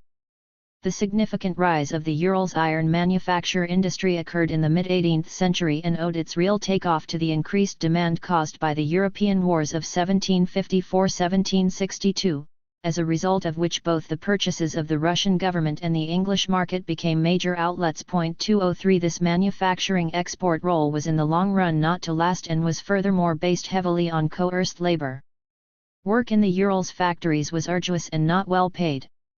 For many, the conditions and treatment were frequently far worse than those of agricultural serfs. 204 This was, of course, particularly true of the unskilled apprentices and the youth of the mines, that is, the very young children engaged in auxiliary tasks. 205 The skilled workers were, in part, foreigners, recruited on attractive terms, one presumes, in part, metallurgists recruited from Central Russia, and, in part, local artisans. 206 They were industrial wage earners. The skilled workers not only had a cash salary but in many cases a small plot of land that often brought in as much income as the wage received from the factory. 207 However, the unskilled workers were ascribed peasants who performed multiple auxiliary tasks: felling trees, burning charcoal, and transporting both the raw materials and the finished products. Initially, the ascribed peasants were merely local settlers, doing this work in payment of their taxes. 208 But such local settlers were not enough. A law of 1721 permitted factory owners to buy whole villages of serfs, who were then known as possessional serfs, attached to the factory and not to its owner. 209 There were, in addition, fugitives from domains of the state who volunteered for the factories and were then reintegrated into the feudal system as possessional serfs. 210 Finally, there were also Obrok serfs in the factories, who were, however, located more in textile than in metallurgical factories. They were detached from their villages, and were relatively freer than the other serf workers, having a better bargaining position vis-a-vis the factory owner. 211 This added up to a system that, from the point of view of the factory owners, provided flexible and cheap labor. 212 But, from the point of view of the worker, was repugnant. 213 Given the oppressive conditions, the owners had to resort to considerable force and they maintained estate prisons to punish drunkards, quarrelsome types, and even lazy or incompetent workers. 214 Needless to say, coerced labor, bad conditions, and disciplinary punitiveness added up to conditions provoking rebellion. Already in the mid-18th century, troubles began in the Urals. 215 When Pugachev would begin his great revolt in 1773, the industrial peasants of the Urals as well as the agricultural serfs would rally to him. 216 They were not the only ones, as we shall see. The existence of slavery within West Africa has been a subject of much debate in which there has appeared confusion about dating and definitions, and, therefore, about its social causes and meaning. Slavery turns out to be a concept whose empirical content runs at least as wide a gamut as that of wage labor. If we define it very minimally as some kind of indefinitely lasting work obligation of one person to another from which the worker may not unilaterally withdraw, and to that extent at least the slave is at the mercy of the master, then no doubt there were forms of slavery in West Africa, or at least in parts of West Africa for a long time. There was surely in many regions some form of so-called domestic slavery, which might be seen as involving the compulsory integration of non-kin into a relatively low-status family role as pseudo-kin. This seems a significantly different phenomenon from the process of enslavement for sale to others, or from the use of slaves as field laborers. Even in this last case, the term has been used to cover not only plantation slaves but also persons who owed their master a rent in kind or a rent in labor, in which case the term is being used quite loosely, since the latter persons in a European context have been historically called serfs and not slaves. We shall not try to sort out this definitional maze at this point, but instead concentrate on seeing what were the trends as West Africa first came into Europe's external arena and then subsequently was incorporated into the capitalist world economy. It seems rather clear that there was a sequence, more or less imperfectly followed everywhere, from a period of the predominance, if not virtual exclusive existence, of some form of domestic slavery, and not even that everywhere, to a period when slave raiding became the dominant phenomenon, and these slaves were then sold via commercial networks, to a third period when increasingly the slaves were used on productive enterprises within West Africa itself. The slave raiding took on importance initially when West Africa was in the external arena, and continued, even grew in importance, as a mode of incorporation, giving way during incorporation to a form of so-called legitimate trade that in practice involved significant slave labor in West African cash crop production itself, a phenomenon that would only slowly taper off. In the late 18th and 19th century, thus, there were large numbers of slaves within West Africa, for one reason because those who sold the captives kept some for their own purposes. 217 as Kopitov puts it with simple clarity, in case after African case, when the possibility of profiting from the labor use of acquired persons rises, such use increases. 218 but as we have seen this was not a phenomenon peculiar to Africa.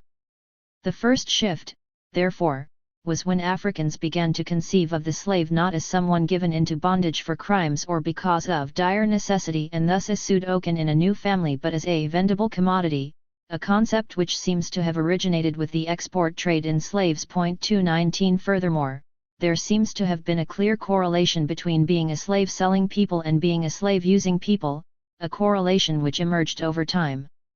The sequence is not sure, but it is more probable that the selling preceded the using than vice versa. 220.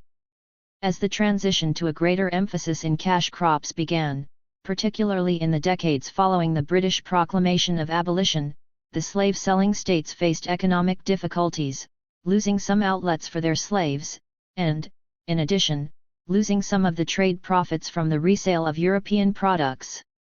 Where they couldn't delay the effects, they thereupon reacted by diverting the slaves they could not sell into producing alternative crops.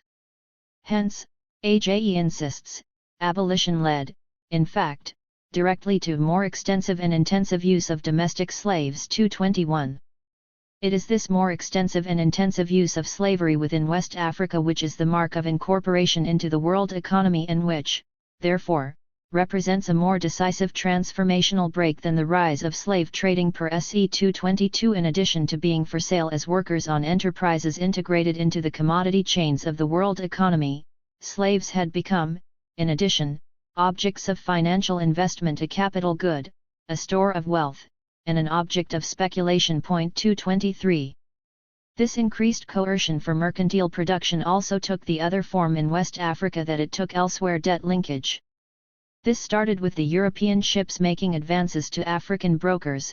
224. The practice then moved inland from brokers to itinerant traders. For example, in the Niger Delta, the development of the ACP, a secret society with a debt-collecting role, dates from the period of the rapid expansion of the slave trade in the mid-18th century. The ACP was, in Latham's words, an elementary capitalist institution. 225. The next step was easily taken, European imports advanced on credit against seasonal provision of staples. Newbery regards this as a major structural innovation arising from the new bulk produce trade. 226. If the Ottoman literature discusses the increase of work obligations at this time less, this may simply be the result of scholarly neglect. We do have hints along these lines. Discussing the Ottoman tax structure, Stoyanovich estimates that the Peloponnesian peasant in the last part of the 18th century had to provide at least 50% more labor than a French peasant of the time. 227 McGowan notes that Macedonia is subject to increased peonage, of the stick via debt, of the carrot via the garden plot. He also speaks of Romania and the southern Danube, of the ways in which the government collaborated with the local lords to bring almost the entire peasant class, the Klaikorai, into complete subjection, legislating progressively more oppressive corvée requirements. 228 and Isai notes for Syria the transformation of the peasant proprietors into sharecroppers, and observes that cash crop production led the landlords to the increased use of corvée labor. 229 Sharecropping was also common in Anatolia. We have tried to establish that incorporation involved the integration of the production sphere into the commodity chains of the capitalist world economy, and that this integration tended to require, in the period of incorporation, both the establishment of larger units of economic decision-making, including often, but not always, plantations, and the increased coercion of the labor force. Sometimes, confusing counterexamples are offered which are not necessarily relevant. This is because a secondary phenomenon occurred which has often been insufficiently distinguished from incorporation. As a given zone is incorporated into the world economy, this often led to an adjacent further zone being pulled into the external arena. It is as though there were an outward ripple of expansion. As India was incorporated, China became part of the external arena. As the Balkans, Anatolia, and Egypt were incorporated, parts of the Fertile Crescent area and the Maghreb came into the external arena. As European Russia was incorporated, Central Asia, and even China, moved into the external arena. As coastal West Africa was incorporated, the West African Savannah Zone became an external arena. From the point of view of the capitalist world economy, an external arena was a zone from which the capitalist world economy wanted goods but which was resistant, perhaps culturally, to importing manufactured goods in return and strong enough politically to maintain its preferences. Europe had been buying tea in China since the early 18th century but found no acceptable payment other than silver. The incorporation of India offered some alternatives for Britain which were better for her and yet still acceptable to China. This was the origin of what has come to be called the India-China-Britain triangular trade. The triangular trade was an invention of the East India Company. As early as 1757, the company began shipping Bengal silver to purchase tea in China. 230 Over the next 70 years, the company's purchases in China, 90% of which were tea, expanded 5 times. 231 The cost in silver would have been very high. The company was under great pressure to do something to avert this. 232 There was a solution that arranged two matters simultaneously. On the one hand, as we have already seen, a process was underway to reduce cotton cloth manufactures in India which had found a market in Western Europe and of course in various parts of the Indian subcontinent, and to substitute British cloth imports. But this process created a problem of what to do with Indian cotton production, since it was not really economical at this point to ship it to Europe. China, it turned out, needed more raw cotton and, unlike Indian cloth manufactures, those of China were not being exported to Europe, and posed, therefore, no competitive threat.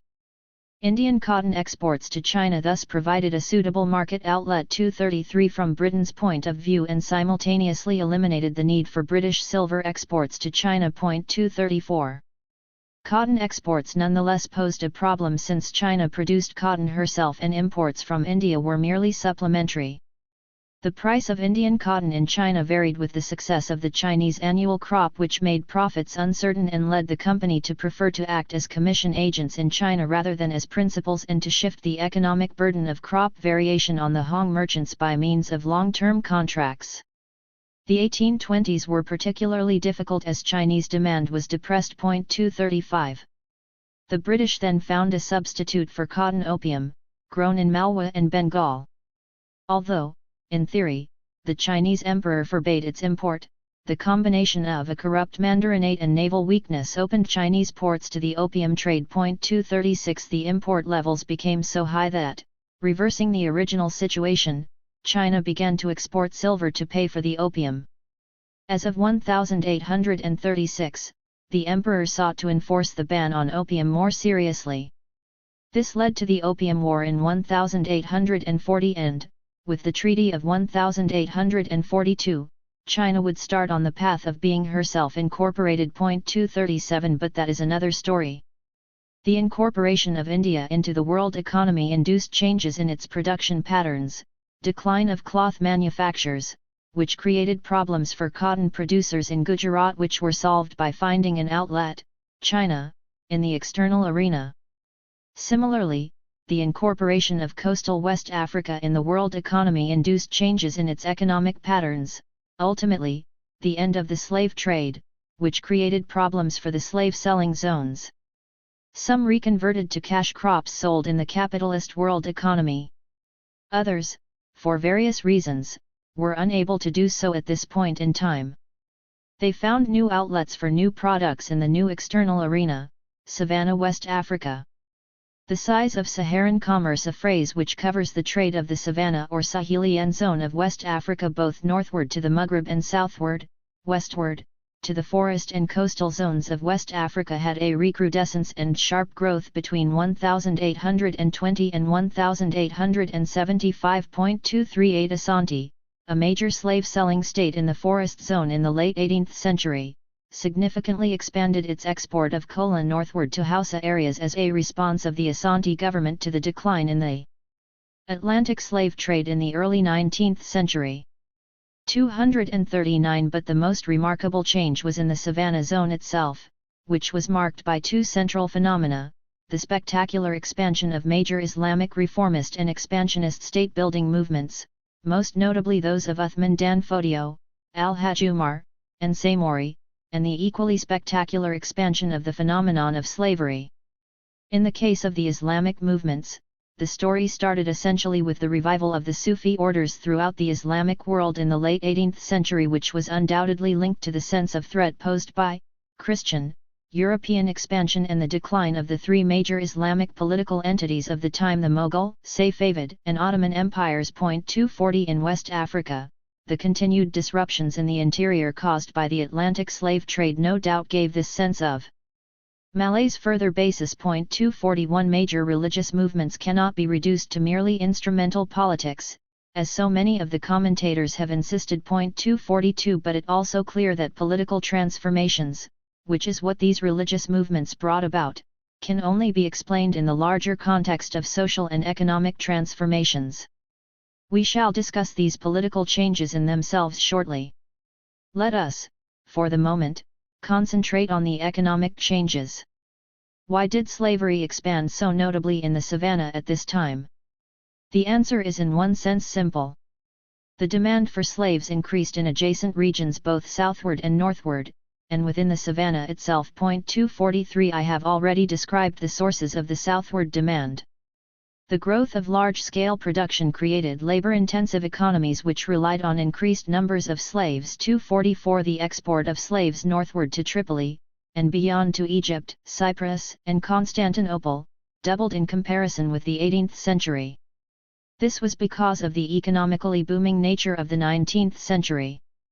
This trade nonetheless remained largely one in female slaves, hence still reflecting a domestic luxury expenditure. 245 Finally, a significant number of slaves were retained for use in the Savannah zone on the new plantation structures which were used to produce for the regional economy. 246 In a sense, the ripple effect of the incorporation of coastal West Africa caused, in 19th century Savannah, West Africa, the same phenomenon which had occurred on the coast when it was still an external arena in the early 18th century, the rise of slave-selling states and the expansion of the use of slaves for local regional production.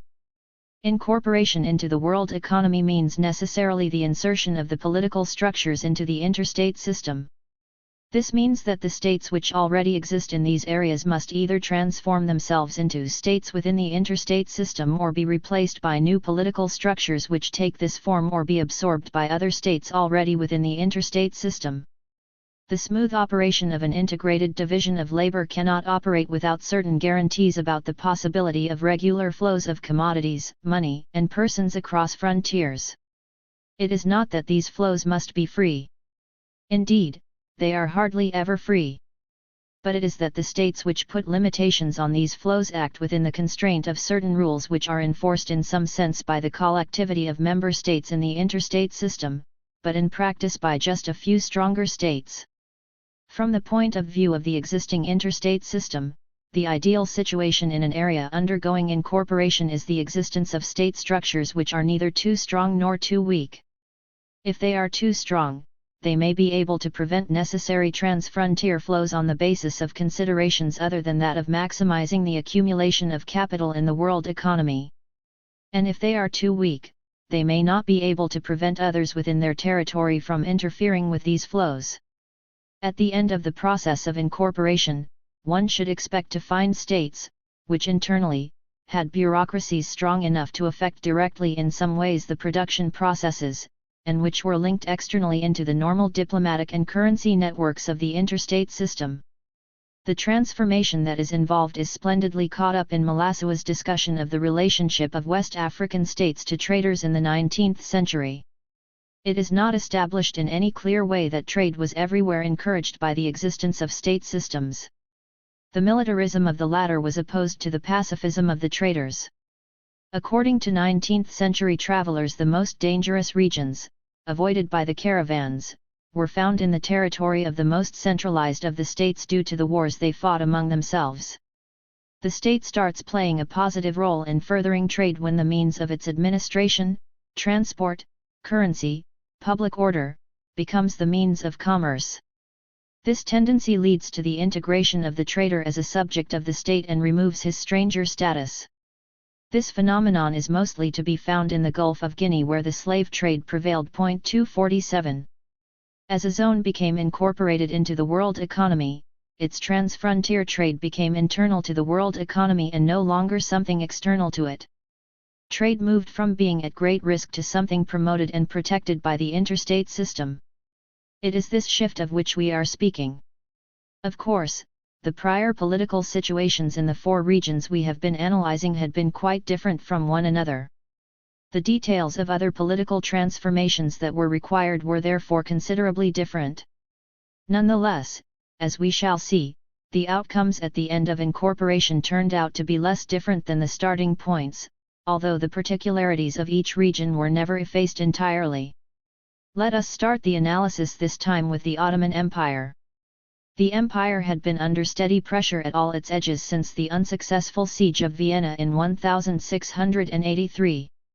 The successive wars, primarily with Austria and Russia, involved a slow but steady loss of territory throughout the 18th, and then 19th, century, whose ultimate outcome would be the Republic of Turkey, which in its present frontiers, is essentially reduced to Anatolia, the original core of the Ottoman Empire.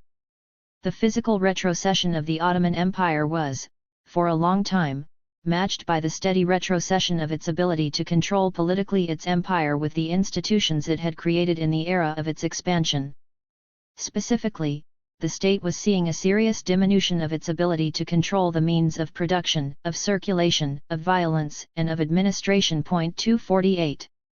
The end of the territorial expansion of the empire had been a severe blow to a foundation block of its structure, the Timar system, in which newly acquired land was distributed to intermediate officials, sipahis, who served as local representatives of the central state and in particular as its tax collector. At the same time that the central state was losing its ability to reward retainers with land, it underwent a long decline in its ability to maintain revenue levels, in part because of price inflation, the impact of being in the external arena of the world economy and the recipient of a silver outflow from this world economy, in part because of the diversion of once lucrative trade routes, because of the rise of the new Atlantic and Indian Ocean networks of the European world economy in the 16th and 17th centuries. To solve this problem, the state turned to tax farming, which ultimately resulted in the quasi-privatization of imperial land. There was a parallel decline in the detailed control of mercantile activity via the Hisbar regulations. The ability of the government to control all trade transactions so as to give priority to the provisioning of the Ottoman center gave way to a system where European currencies circulated with ease in the empire and money lending to the bureaucracy became widespread. In the military domain, the empire found itself beginning to fall behind the Europeans by the turn of the 17th century. To remedy this, the central government authorized provincial administrators to create mercenary units, Sikh band troops, and it expanded its own mercenary force, the Janissaries. Given the growing financial difficulties, the growth in the military mercenary forces simply meant, over the long run, a growing body of servitors both difficult to control and restive. Finally, the empire saw the power of provincial officials and local notables, the Ayans, grow, as they acquired income from tax farming and military power from Sikh band troops. 249 By the time we get to the disastrous peace treaty 250 of Kukuk-Kainarksa in 1774, following defeat in the war with Russia, the Ayans had emerged as de facto rulers of various areas and were in a position to contend for power. 251. This rise of regional power occurred everywhere within the Ottoman Empire: in Rumeliya, the Balkans, in the Fertile Crescent, in Egypt, and in North Africa. It took its most dramatic form in Egypt, with the virtual secession of Muhammad Ali, whose de facto new state emerged in the aftermath of the Napoleonic invasion. But Egypt's autonomy was not merely a function of internal Ottoman decline, which was its precondition. If it were that alone, Muhammad Ali might have succeeded in creating a new powerful counter-empire. In the context of the process of incorporation, the World War between Great Britain and France initially permitted his secession, but, later, Britain constrained, over 40 years, his ability to consolidate such a new imperial structure. 252. The rise of virtual autonomies in the Balkans is equally striking. By the end of the 18th century, Ottoman control over the Balkan provinces had become purely nominal. 253 Such figures as Pasvanlu Osman Pasha in Serbia and Ali Pasha in Janina had become semi-independent. Their base was, to be sure, in the class of large landowners, but they received support as well from the local merchant classes, who had every interest in creating a strong governmental structure which could check the anarchy that the Sublime Porte could no longer do anything about. 254 The emerging strong structures were, however, being created within the framework of medium-size units larger than the Sandjaks of the empire. Sultan Mahmud II's reforms aimed at ending this frittering of central power. And ultimately he was able to abolish both the Ayans and the Janissaries. 255 His achievement was that he founded an absolute monarchy, supported by a centralized bureaucracy and a state army recruited from among commoners and formed with a new secular and progressive orientation. 256 But there was a price for this consolidation. In a sense, in the long run, he did succeed by creating a modern state with the interstate system, but only within a zone smaller than the whole of the previous Ottoman Empire. Mahmud II's attempts at reform and re-centralization in the early 19th century became the immediate cause of the Greek Rising. 257 The first successful true secession. Although the Greek cause would eventually take a classically nationalist form, built around common language and creed. 258 Its wider base as resistance to Ottoman re-centralization can be gauged by the important role Bulgarians played in the early days both in the Greek War and in political resistances in Romania. 259 It is within this context of the attempt to stem the decline of centralized power and to ward off external military pressure that the Ottoman Empire became the first non-Christian country to participate in the European state system and the first unconditionally to accept its form of diplomacy. 260 If the first Western diplomat, an Englishman named William Harborne, arrived in Istanbul as early as 1583. 261 Ottoman unilateralism and contempt for European states was still unbridled at that time, and would largely remain so until the end of the 18th century. Nonetheless, the Treaty of Karlowitz in 1699, which was the first step in the Ottoman geographical recession in Europe, marked the beginning of at least episodic acquiescence in negotiations and rule recognition, and, therefore, a new Ottoman view of diplomacy. 262 A similar evolution was beginning in the role of the consul. The capitulations were originally a privilege granted to foreign nationals belonging to a non-Muslim religious community, a millet, whose representative was the consul. As late as 1634, the Sultan appointed the French ambassador without waiting for word from Paris. But once geographical recession began after 1683, capitulations became something the Sublime Porte could trade for European diplomatic support against other European powers. 263 In 1740, the French received just such a reward for their assistance in the peace negotiations with the Russians at Belgrade in 1739. This led to a considerable increase in French trade with the Ottoman Empire. 264. But most importantly, in this new arrangement with the French, the Ottomans redefined the meaning of capitulations, extending the certificates of protection, the barats, beyond the foreign nationals to non-Muslim Ottoman subjects who were accepted to be under the aegis of the foreign consul. 265 This would result in a profound change in the overall social composition of the commercial classes, from a situation in which Muslims had been either the majority or a strong minority in most regions, to one in which in finance, in industry, and in foreign trade the non-Muslims, Greeks, Armenians, Jews, Levantines, linked via the capitulations to foreign consuls, would predominate. 266. When the Treaty of Kukuk-Kainarksa in 1774 forced upon the Ottomans the bitter fact that they were in no position to defend themselves militarily without assistance, they drew the obvious conclusion that they had to integrate themselves into the complicated mechanism of the European interstate system. 267 It is in the reign of Selim III, 1789–1807, that the Ottoman Empire made its first experiment with reciprocal diplomacy, 268 while seeking at the same time to reduce abuse in the administration of the capitulations. The latter effort, however, was successfully opposed by the European ambassadors and consuls who saw in every reform only a new attempt to reduce the profits which they and the merchants protected by them obtained via these abuses. 269. This new atmosphere did not stop the European powers from lending support to the decentralizing thrusts within the empire. Bonaparte invaded Egypt, thus ending definitively the prudent reserve of the Ancien regime, which had feared that such intrusion would only redound to the advantage of Russia and Britain. 270 Which indeed turned out to be the case. 271 The British would support de facto the Greek struggle for independence, with Lord Byron singing its romance. 272 Selim's reforms were insufficient because Ottoman diplomacy lacked an organizational basis in terms of a permanent specialized bureaucracy. This would be another achievement of Mahmud II's reign, 1808–1839. 273 Once Britain achieved its definitive hegemonic status, it replaced France as the protector of Ottoman integrity, which it saw as both checking Austrian and Russian ambitions and ensuring the lifeline to India, which had by then become a prime British concern. 274 But most importantly, Great Britain was now able to impose its terms on the Ottomans as the price for its protection of the empire. The terms were high. At the very end of Mahmud II's rule, in 1838, Britain and the Ottoman Empire signed the Anglo-Turkish Commercial Convention, ATCC, of Balta-Liman. The immediate prelude to the signing of this convention in August had been the proclamation of Egyptian, plus Syrian, independence by Muhammad Ali.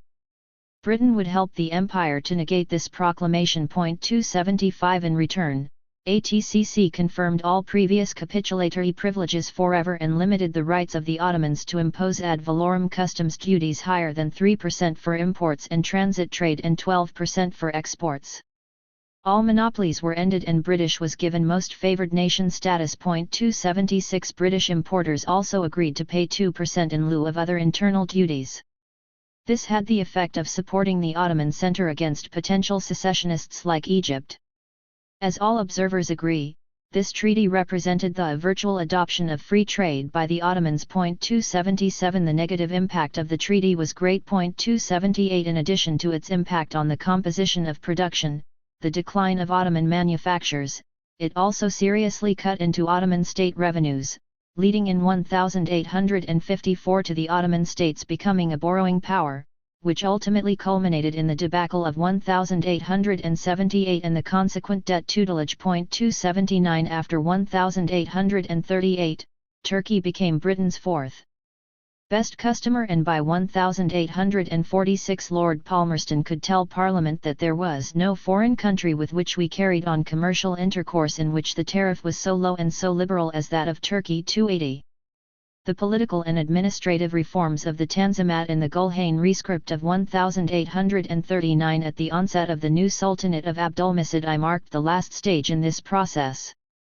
The doors to the west were thrown wide open. 281 The incorporation became so complete that by 1872, the British subject, J. Lewis Farley, who was serving as the consul of the Sublime Porte in Bristol, could argue that since Turkey has fairly entered the community of nations, and since her administrative system has been remodeled, and since she recognized the paramountcy of universalism over the claims of sect, therefore, perhaps now, some of the capitulations might be revised. 282 In short, they were no longer needed. The reconstruction of the political mechanisms on the Indian subcontinent followed a quite different trajectory than that of the Ottoman Empire. In the case of the Ottoman Empire, the outcome by 1850 was a state internally stronger than in 1750, but externally weaker and geographically reduced in scope. Ultimately, the territory would be subdivided even more, but with all the successor states fully participating in and constrained by the interstate system. By contrast, in 1750, the Mughal Empire was at the end of a political disintegrative process that was much further advanced than that of the Ottoman Empire, and no doubt the Mughals had never been as internally cohesive and geographically extensive as the Ottomans. The result of incorporation would be the total abolition by 1857 of the Mughal Empire, as well as all the other smaller political structures that had existed on the Indian subcontinent, and their collective replacement by a single, but complex, administrative unit, India, which was however non-sovereign. It is this entity which would go forward to independence in the 20th century in the form of two, later three, sovereign states. Nonetheless, the historical evolution of the two zones between 1750 and 1850 shows certain clear parallels in the reconstruction of state structures, neither too strong nor too weak, fully ensconced in the interstate system. The explanation of the weaknesses of the Mughal Empire of the 17th and 18th centuries has been much debated in Indian historiography. Two major accounts are those of Irfan Habib and Satish Chandra. Essentially, Habib argues that the central administration sought to raise enough revenue from the peasantry to secure its military strength, but not so much as to make impossible the subsistence of the peasantry. However, the Mughal Empire, as all such structures, had to rely on some intermediary cadres, in this case, the Jagirdars, to collect the revenue. The interests of the intermediaries being quite different from that of the central administration, they tended over time to raise steadily the level of surplus extraction in order to retain more for themselves. In Habib's words, this was reckless, since it led, in the Mughal Empire as it had elsewhere, it should be added, to flights from the land, armed resistance, and a decline in cultivation, undermining in the long run the economic base of the imperial structure. 283. Satish Chandra words his explanation somewhat differently. He says that the system was up against the basic problem that the available surplus was insufficient to defray the cost of administration, pay for wars of one type or another, and to give the ruling class a standard of life in keeping with its expectations. 284 Athar Ali affects to see a contradiction between Chandra's argument and that of Habib, asserting that the latter argues that the Mansabdar system worked too well, and that Chandra argues that it didn't work well enough. I do not myself see the contradiction. The process which Habib describes led to the situation that Chandra describes. The only question is whether this process was significantly precipitated by the European presence in Asia. Athar Ali's own answer is that, given the non-expansion of production, European demand for Asian goods served to increase the real prices of those products on Asian markets, thereby causing a serious disturbance in their economies and intensifying the financial difficulties of the ruling classes. 285 This would then partially explain the increased squeeze of which Habib speaks, and would affect not only the direct producers but those one level up in the structure. It thereby led in effect, says Gupta, to a drain of local capital such that, unable to pay the exorbitant revenues to the empire, local land controllers were often led to transfer their rights to collect revenues by sale or mortgage, despite this being illegal. Thus, he argues, the preconditions for the functioning of a land market in India came into existence in the last days of Mughal rule. 286. The military disintegration of the Mughal Empire, the extensive warfare on the subcontinent, and the rise of new autonomous zones no doubt made the European trading companies aware, by the 1740s, of the political opportunities which lay open to further their own economic interests. 287. But simply because opportunities exist does not mean they are seized. For such opportunities have their cost. Political conquest and direct administration have many advantages, but they require a significant financial disbursement. In general, if the same or more profit can be made without them, the states representing strong economic actors will seek to sidestep such disbursements. It is clear that, not only in the 1740s but for a half-century or even a century, therefore, there were many powerful persons in Great Britain who thought it prudent to sidestep such disbursements. Yet, as we know, they were made. The 7 Years' War, during which India was an important locus of Franco-British warfare, played its role. As Spear says, it gave the Europeans a new confidence in the superiority of their armed forces in Indian conditions. 288. And the Clive period may, in addition, have propagated or expanded a myth of India as a land of abundant wealth. 289. Which eclipsed the reality of the costs of military and administrative expenditures.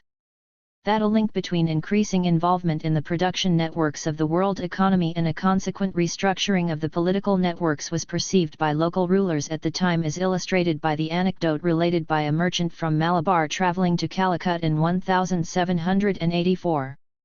It is told that he saw on his way that all sandal trees and pepper vines were being cut down.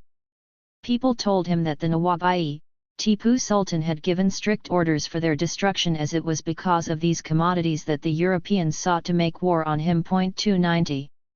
As Marshall insists, and as this anecdote shows, India was by no means an inert victim ripe for conquest by any European state that chose to assert its irresistible power. 291. And furthermore, in the 18th century, neither the British government nor the Court of Directors of the East India Company manifested any strong desire for the use of military force. 292. Yet, paradoxically, as Harlow says, 293, the actual result was the acquisition of the largest, most populated land mass to be colonized either before or since.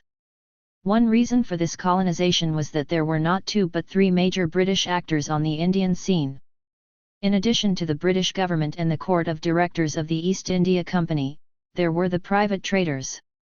Furthermore, there were at least 2 kinds of private traders, those who were themselves servants of the company and those who were not. 294. Obviously those who were employees of the company had conflicts of interest. Their private interests were given latitude by the realities of distance and the extreme difficulties of effective centralized control. It seems clear, furthermore, that the pursuit of these private economic interests frequently led the company's servants to use their authority to pressure Indian states in political ways. As Marshall puts it, they were willing to use their military ascendancy to extract concessions from Indian rulers whose cumulative effect was to weaken and eventually destroy those states. 295. This drive for political control did not happen without considerable debate within the framework of the company. This was the heart of the disagreements in the 1770s and 1780s between the so-called Hastings and Francis factions. 296. But the fact is that the attitude of even the anti-involvement forces was not unambiguous. The 2 factions, for example, argued, to be sure, about the annexation of Oudh, which was inland, and which was finally annexed by Wellesley in 1801. But the anti-involvement forces had economic designs no less clear than those who wished to annex. As Marshall puts it, free trade is a game which requires more than one player. If Europeans were to give up their political influence to support their trade, they felt that the Wazir of Oudh must be persuaded to remedy the conditions which, in their view, made the use of political influence necessary. 297. Ultimately, there was a give-and-take relationship between the company and the traders.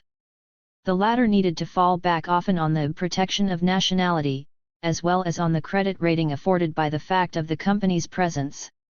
Conversely, however, they utilized the company's commercial infrastructure. They paid duties, they stimulated trade. The benefit received from such invisibles as discounts on remitted estates, payments for permissions, stated damages, freights and fines on prohibited goods, would all have helped to nullify the occasional outrage. All this added up to a difficult and ambivalent relationship. 298. Thus, these private trade interests could get away with overcommitting first the company and then the British government. Still, one has to wonder why, at certain crucial points, the brakes were not more sternly applied. I think we have to take this question at 2 points in time, from 1757 to 1793, and from 1793 on. The fact is that the political acquisition of Bengal turned out to be quite profitable in the immediate period under discussion. The bullion outflows from Britain ceased, and since the cotton piece goods and other items were still arriving in Britain, it is clear that something was paying for them. The state revenues must have been this something. Indeed, as we know, Bengal silver began to flow out to the other presidencies and finance their conquest and administration as well. 299. Since this was occurring at a moment of great financial strain for the British state, as for the French, in the aftermath of the American Revolution, the inward flow of revenues from the Indian subcontinent could not have been unwelcome or unnoticed. Kane and Hopkins summarize this situation quite well. Plassey plunder did not start the Industrial Revolution, but it did help Britain to buy back the national debt from the Dutch. 300. In short, there was a short-run justification for direct colonization which tended to outweigh the middle-run negatives which might otherwise have governed the policy-making in London. The rivalry with France was crucial. In part, no doubt, this was rivalry in the direct manner one usually suggests, that is, a competition for control of a new peripheral zone of the world economy, though here one should emphasize this was more true for Britain than for France in view of their differing geopolitical strategies in the world economy, especially after 1763.301. But in greater part, probably, it was crucial indirectly in that it enabled Britain to resolve the state financial crisis of the 1780s which France was precisely unable to surmount, a fact we have already discussed in terms of its link with the French Revolution. As we have seen, the ultimate outcome of the third round of Anglo-French rivalry led to the final consecration of the British economic lead. The dilemma posed to both the Court of Directors and the British government was therefore clear.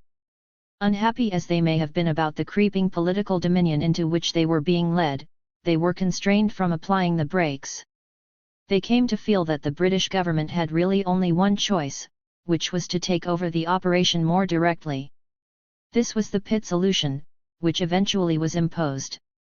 As Harlow puts it, the company's employees, having gotten out of hand, represented a menace to the company and had therefore to be transformed into quasi-civil servants. 302. Like it or not, and the Court of Directors did not like it, the Court of Directors could not really do this alone. The British state had to become involved. Lord Stormont stated the objective clearly at the time: a strong government in India, subject to the check and control of a still stronger government at home. 303. And this they got. With Pitt's India Act in 1784-4304 and the reforms of Lord Cornwallis in the decade following it, the company's servants disappeared from the picture as independent actors. 305. Of course, as the wise and prudent had anticipated, the costs of government, direct and indirect, turned out to be greater than anticipated. The balance of payments issue returned, and a renewed silver outflow began. Furthermore, there was the continuing silver outflow to the other great trade zone in the East, China. To solve this problem, Britain could now turn its emerging political dominion to good use. The situation at the end of the 18th century is summarized thus by Spear. The company's trade in India was no longer profitable, for its profits, instead of being augmented by the revenues of Bengal, were in fact absorbed by the costs of administration. Its profits came from China. A cogent economic argument for the hegemony of India was the preservation of the China trade. 306. Because it controlled India, it could create the export crops which would find a market in China, where it could not yet force a restructuring of production processes.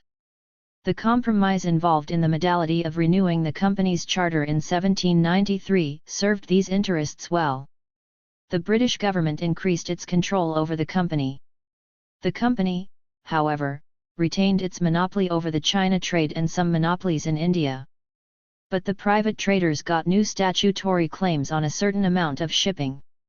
This compromise combined stability as Britain was entering the long wars with France. 307, a stability from which the private traders themselves would benefit. 308, with assurances that the China trade would be pursued aggressively by the company.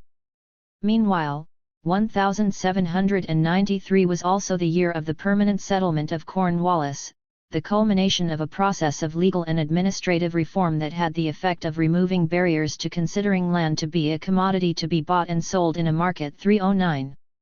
With the ending of the Napoleonic Wars approaching in 1813, the British government could go further in asserting direct control when the company again came up for charter renewal.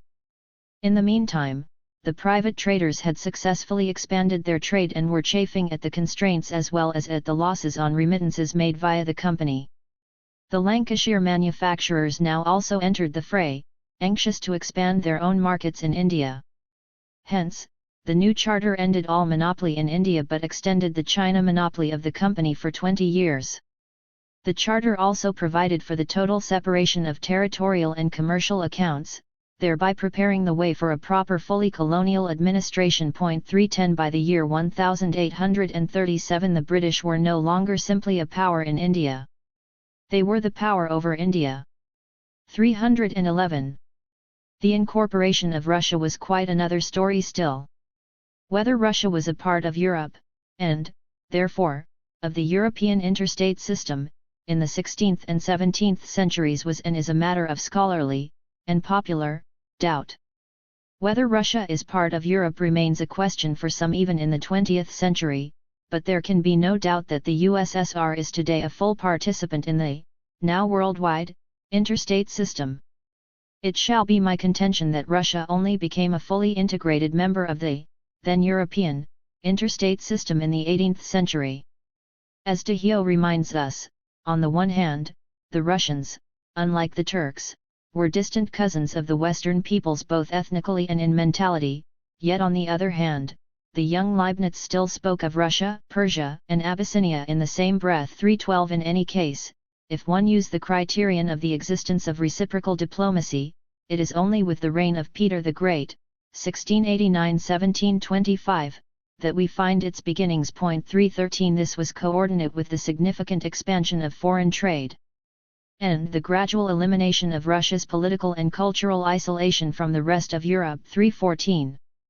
Peter presented himself as the great westernizer or, in today's language, as the great modernizer, and many, in Russia and elsewhere, then and now, accept this description. This is the same role, mutatis mutandis, claimed for Muhammad Ali of Egypt or, with less éclat, for Sultan Mahmud II.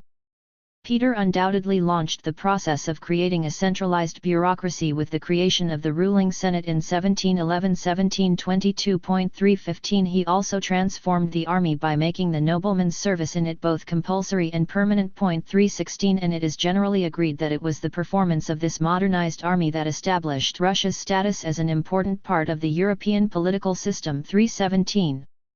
Still, recent scholarship has been more skeptical of how much Peter the Great achieved, as distinguished from what he hoped or claimed to achieve. Cracraft argues that the Petrine myth may perhaps be of greater historical significance than any achievements of the Petrine regime. 318. And Torque calls the administrative changes Peter effected greatly overrated and asserts that he accomplished almost nothing in this regard. The true turning point, he says, was 1762, that is, the accession of Catherine II to the throne. 319. Peter's work was in some sense transitional work. He put the nobility into the army on a regular basis and put the army into the administration as well. He thereby curbed the decentralizing tendencies by absorbing the time of the nobility and using them to force each other into ensuring better internal flows of surplus. It was left to Catherine, 1762–1796, to end compulsory lifetime military service for the nobility, creating in its place a civilian apparatus, which in addition had the virtue of allowing the nobility the time to become the cash crop entrepreneurs. Catherine abolished the old provinces and divided Russia into some 50 gubernias, subdivided into uyezds, each of which had collegial administrative structures composed partly of centrally appointed officials and partly of locally elected representatives. 320 She thus transformed Russia's government fundamentally, from a tribute-collecting hierarchy to a civil administration whose servitors, like those of the army, were aware of general purposes. 321 In 1766, Catherine signed the Anglo-Russian Commercial Treaty providing low duties on the exports of raw materials, which served Britain well. 322 It is in this context that we should evaluate Catherine's somewhat aggressive military policy, triumphing over the Ottoman Empire, participating in the partition of Poland, and giving an overwhelming impression of Russian dynamism. 323 But it was as though this external policy were to compensate the external trade policy and allow Catherine the possibility to take up in earnest, through her administrative reforms, the organization of Russia's internal space. 324. This internal reorganization meant, of course, among other things, an increasingly effective oppression of the workforce, as we have seen. 325 And this repression led both to a massive flight of the Russian peasantry eastward across the Volga, to the Urals and even Siberia. 326 And to popular rebellions linked to deteriorating economic conditions. 327 As the involvement in the world economy grew, this development impinged increasingly on the once remote and free Cossack frontiersmen. 328 Their complaints, linked to those of the new industrial serfs and those of the intensified serfdom on cash crop estates, which we have already explained, plus the opposition of the Old Believers. 329 created an explosive mix which reached its apogee in Pugachev's revolt, precisely in Catherine's days. The underlying ideological theme was that of peasant memories, harking back to times when their forefathers were free men, 330, or at least freer men than under the conditions of incorporation into a capitalist world economy. Catherine nevertheless held strong. She suppressed the peasants and maintained free trade. This policy had sufficiently negative effects to induce her successors to take the advice of frankly protectionist advisers like M.D. Cholkov, who pushed for greater reciprocity in Russian-British relations. The onslaught of the protectionists against the long-resented British traders reached a point where Tsar Paul broke relations with Britain in 1800, embargoed British goods, and confiscated British vessels. 331. But Russia found herself caught up in the constraints of the interstate system and discovered that her freedom of action was very limited. Already in the 1780s, Russia's attempts to increase her margin of maneuver with Britain by developing commercial links with France foundered on the contrary interests of the two countries vis-à-vis the Ottoman Empire. 332 Russia counted on her expansionist role in the East both politically and economically to ensure that her incorporation would be as a semi-peripheral state and not as a peripheralized zone. And indeed the triumph over the Ottomans in the Treaty of Kukuk-Kainarksa did signal a quantum leap forward in Russia's international position. 333 Her ability to achieve this was undoubtedly due to the fact that, in 1783, France and Great Britain were absorbed in their struggles related to the American War of Independence and could do little to implement their professed opposition to the Russian annexation of the Crimea. 334. But there was a price to this game. Russia needed the benevolent neutrality of at least one of the Western European great powers in the Middle East. Since France in the late 18th century supported the Ottomans diplomatically, Russia felt she had to maintain her links with Britain. Thus Paul's gestures in 1800–1801 could not be satisfied, especially given Napoleon's long-term thrust, and Russia was forced back into Britain's camp. Russia was caught between and bound by her attempts to consolidate her domain and influence in southeastern Europe, the Black Sea, and the Caucasus region on the one hand and to carve out a stronger position vis-à-vis Western Europe on the other. 335 To do the former, she sacrificed the latter, and thus was incorporated into the capitalist world economy in ways that guaranteed and promoted the famous backwardness of which later authors would write. But Russia still enjoyed a less weak interstate position than other incorporated zones, and this fact would result eventually in her ability to pursue the Russian Revolution. West Africa was different from all the other three zones in that there was, as of 1750, no world empire in the area comparable in scope of organization to the Ottoman, Mughal, or Russian empires. There were instead a number of strong, largely slave-selling states, and a plenitude of small entities which were militarily and politically weak. We have been arguing that incorporation into the world economy requires states that are neither too strong nor too weak, but ones that are responsive to the rules of the game of the interstate system. It is often asserted that one of the reasons for the political pressures of Western European states in these zones was to restore order in areas where anarchy made Pacific trade impossible. We have already indicated we thought this a dubious explanation for the Indian subcontinent, where much of the order restored by the British after 1750 served as a remedy for an anarchy in the very creation of which the Western intrusion had played a significant role in the previous 100 years. The point is that capitalism needs not order but rather what might be called favorable order. The promotion of anarchy often serves to bring down unfavorable order, that is, order that is capable of resisting incorporation. In the historiography of West Africa, one familiar theme is the so-called slave gun cycle. The evidence for the link between the acquisition of firearms and the acquisition of slaves seems in general quite strong.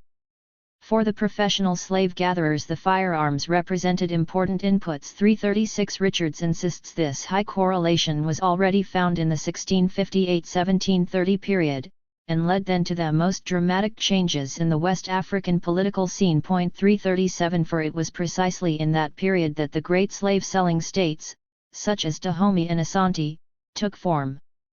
No doubt these states thought they were creating insulation from the impact of the world market, as Polanyi argues. But it is also true that once caught up in the vicious cycle of slave-raiding warfare the dependency could only intensify. 338 From the point of view of the economic forces of the world economy, however, these growing slave-selling structures were creating anarchy in other zones, thereby breaking down unfavorable order.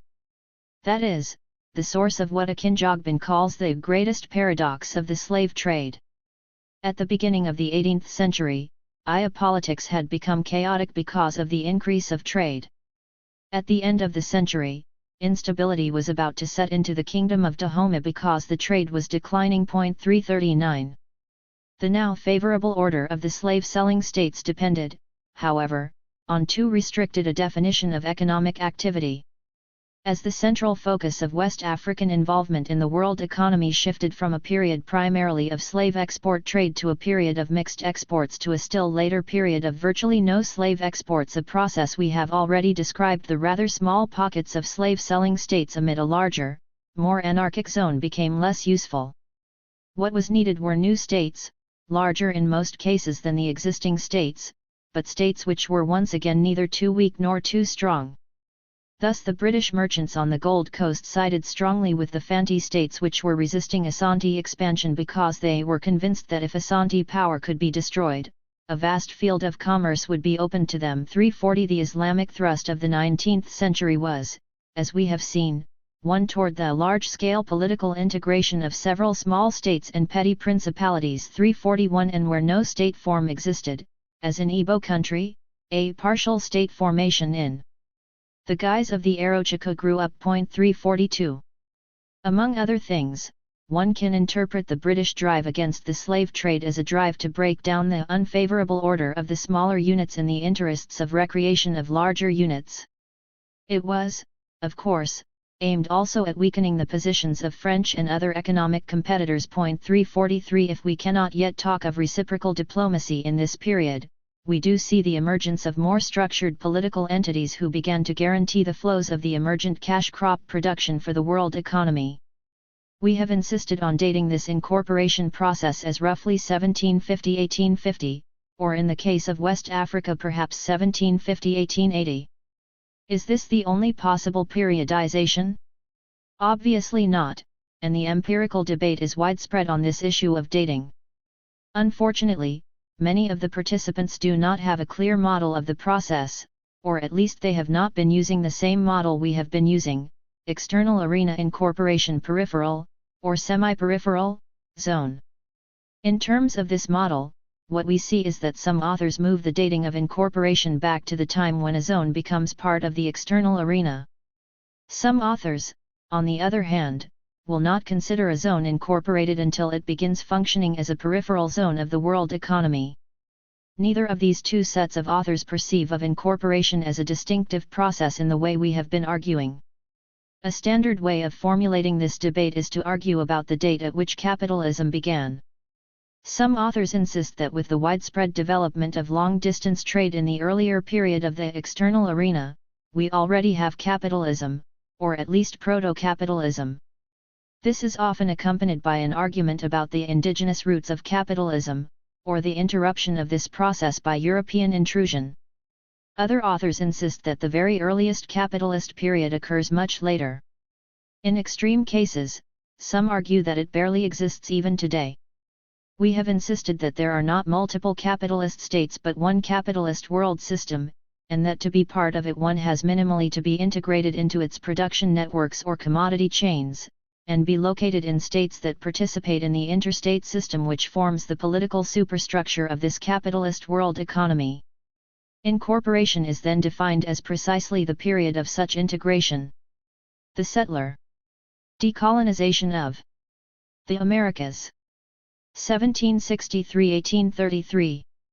The French artist and lithographer, Francisque Martin François Grenier de Saint-Martin, 1793–1867, student of David, specialized in historical topics.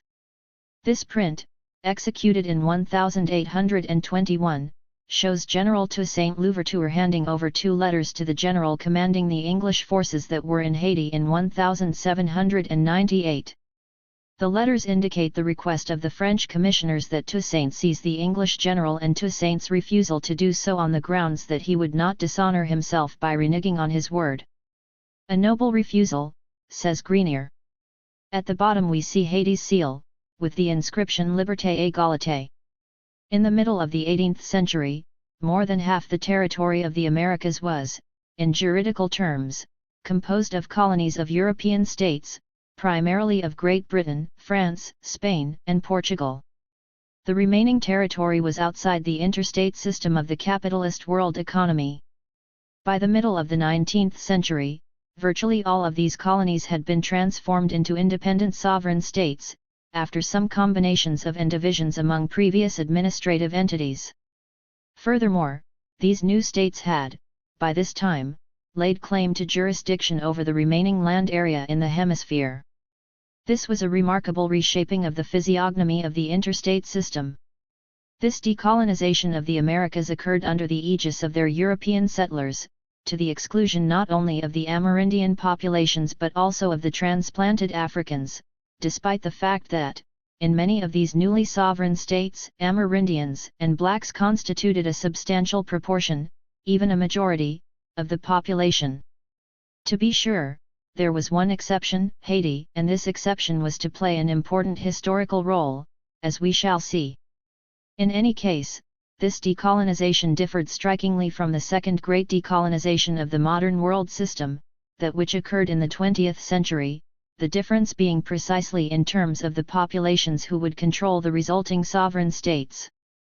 The story is conventionally and correctly said to begin in 1763. A great turning point when the outcome of the 7 Years' War was that Great Britain had effectively ousted France from the Western Hemisphere. And this fact alone would be enough to make it impossible for the Spanish and Portuguese to attempt to take advantage of the renewed expansion of the world economy and to assert true economic control over their American colonies. But this very triumph of Great Britain acutely posed, for the first time in the Americas, the question of the intra-elite disposition of the rewards. As we know, this dispute would lead the settlers, first those of British North America, then those of Hispanic America and Brazil, to found separate state structures. The issues facing Great Britain in 1763 are well illustrated. Indiana, an important diplomatic event. In the discussions leading to the Treaty of Paris, one major question was whether Great Britain would obtain territorial control from the French over Canada or over Guadeloupe. It was accepted from the outset that Britain could not have both, but that Britain had the choice. Those Britons who argued for the retention of Guadeloupe pointed out that the small sugar island was far richer than bleak Canada, and that its acquisition would be both a boon for Britain and a great loss for France. This, of course, was precisely the fear of the sugar planters of the existing British West Indian territories who saw Guadeloupe sugar as unwanted competition. Their views ultimately prevailed. Point 2. In addition to this strictly economic argument, there was a geopolitical debate. Proponents of the retention of Guadeloupe pointed out that the defense of Canada posed a continuing and draining burden on France, whose navy was not strong enough for such imperial warfare. But even more important than Canada's impact on French strategy was its potential impact on the attitudes of British settlers in North America. Already, on May 9, 1761, the Duke of Bedford wrote to the Duke of Newcastle, "I do not know whether the neighbourhood of the French to our northern colonies was not the greatest security of their dependence on the mother country, who I fear will be slighted by them when their apprehensions of the French are removed." Point 3. The argument was very prescient. Furthermore, there was a British settler counterpart to this argument. The colonies seemed to wish Canada as French, it made them of some consequence to the British. 4.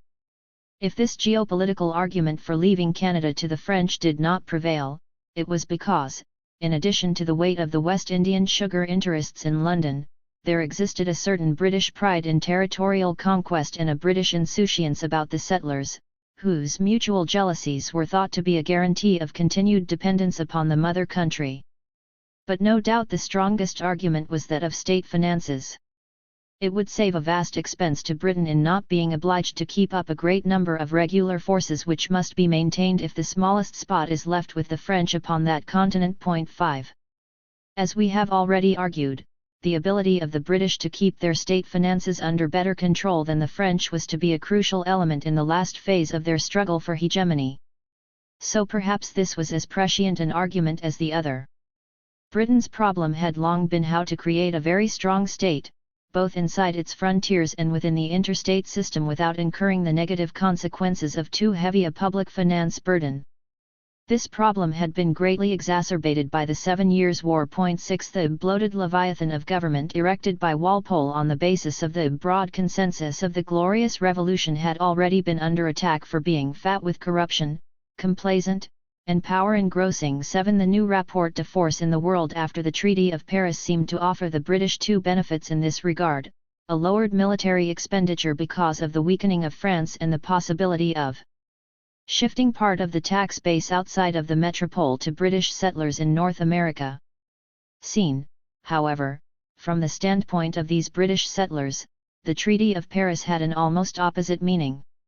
They were now freed from their fears of the French and the Spaniards, and could therefore devote their energies and resources to the prospect of a vast growth of power and wealth with westward expansion. 8. Thus, while both the British at home and the settlers in North America rolled the sweets of victory under their tongues, 9. They drew from it opposite expectations.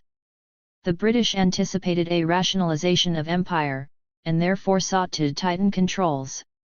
The settlers, on the other hand, were expecting a loosening of constraints. 10. What seemed merely a sensible objective to the British, the need for a more highly keyed imperial organization. 11. To secure their successes, seemed to the settlers to be a fundamental attack upon the extant moral order within the empire. 12. A clash was inevitable, although secession was not. A good deal of the historiography of the Revolution in British North America is concerned with explaining its roots in prior long-term tendencies, economic, social, and/or ideological, which culminated, say the various historians, in the events of 1765-1776, and which therefore enable us to characterize what the American Revolution was really about. Much of what is said is true, but a good deal of it is irrelevant as explanation. All major political events have long-term roots, although these are often easier to discern ex post facto than at the time. But it is seldom the case that these long-term trends could have led only to the particular outcome, even broadly defined, that did in fact occur. It is not that the outcome was logically accidental. It is rather that, as we specify more and more the particular outcome, we need to include more and more specific factors in the accounting, and many of these are inevitably conjunctural 13 rather than structural. The most important general conjunctural change was the renewed expansion of the capitalist world economy in the 18th century, and Britain's ability to win the struggle with France for hegemony. But there were conjunctural trends more specific to the situation in British North America.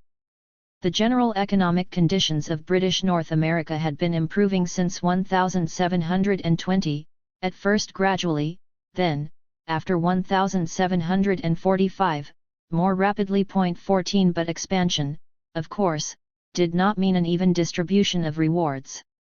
On the one hand, it led to a sudden increase in concentration of wealth 15 in the colonies, which easily explains the apparent paradox that colonial society became less coherent and more rigid at the same time. 16 On the other hand, it also led to a sharpened rivalry between private business interests in England and those in the colonies.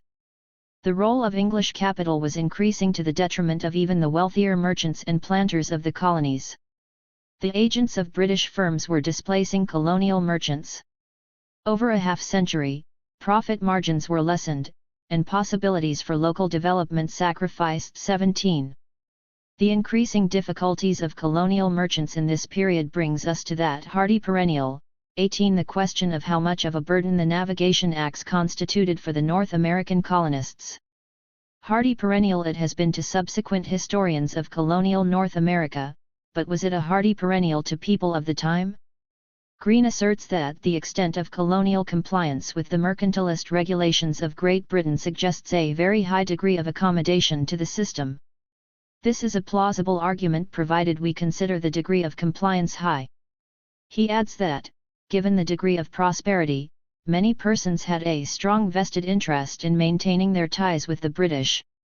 Again, this is plausible presuming the degree of prosperity remained high. 19 The presumed burden of mercantilist regulations has been a matter of continued quantitative debate since figures were first offered by Lawrence Harper and, as in most such debates, it is a question of what to count and how much is too much.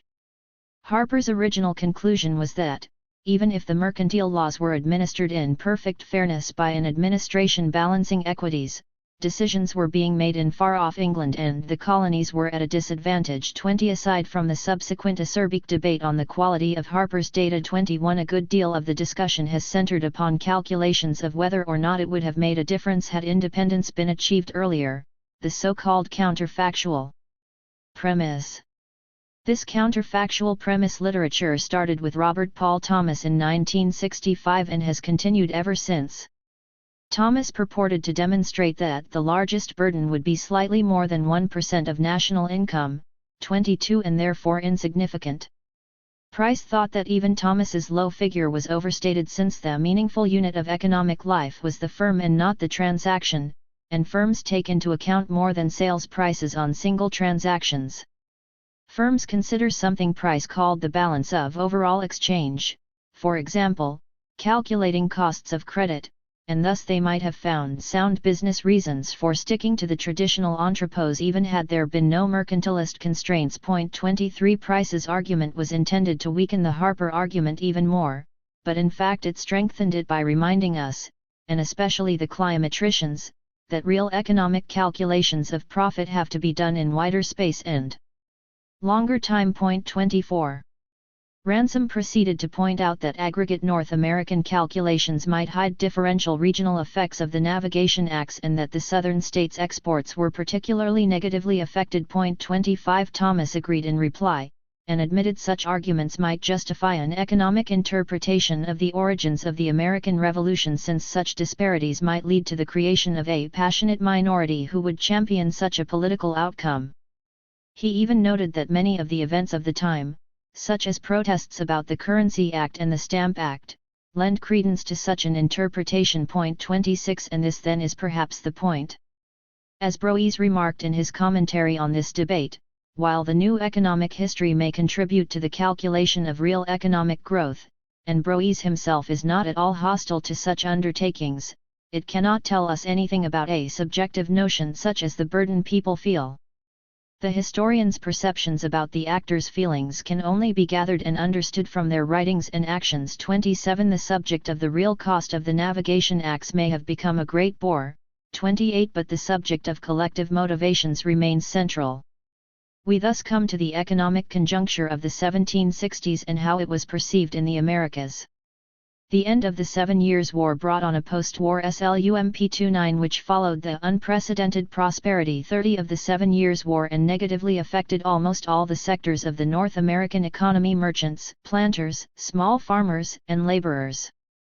Schlesinger, in his classic disquisition on the North American merchants, starts from the premise that the century preceding the Treaty of Paris had been their golden age 31 when, therefore, the normal post-war downturn and readjustments were substantially prolonged by the attempts of the British to reorganize the empire and bring the colonials into a more subordinate status.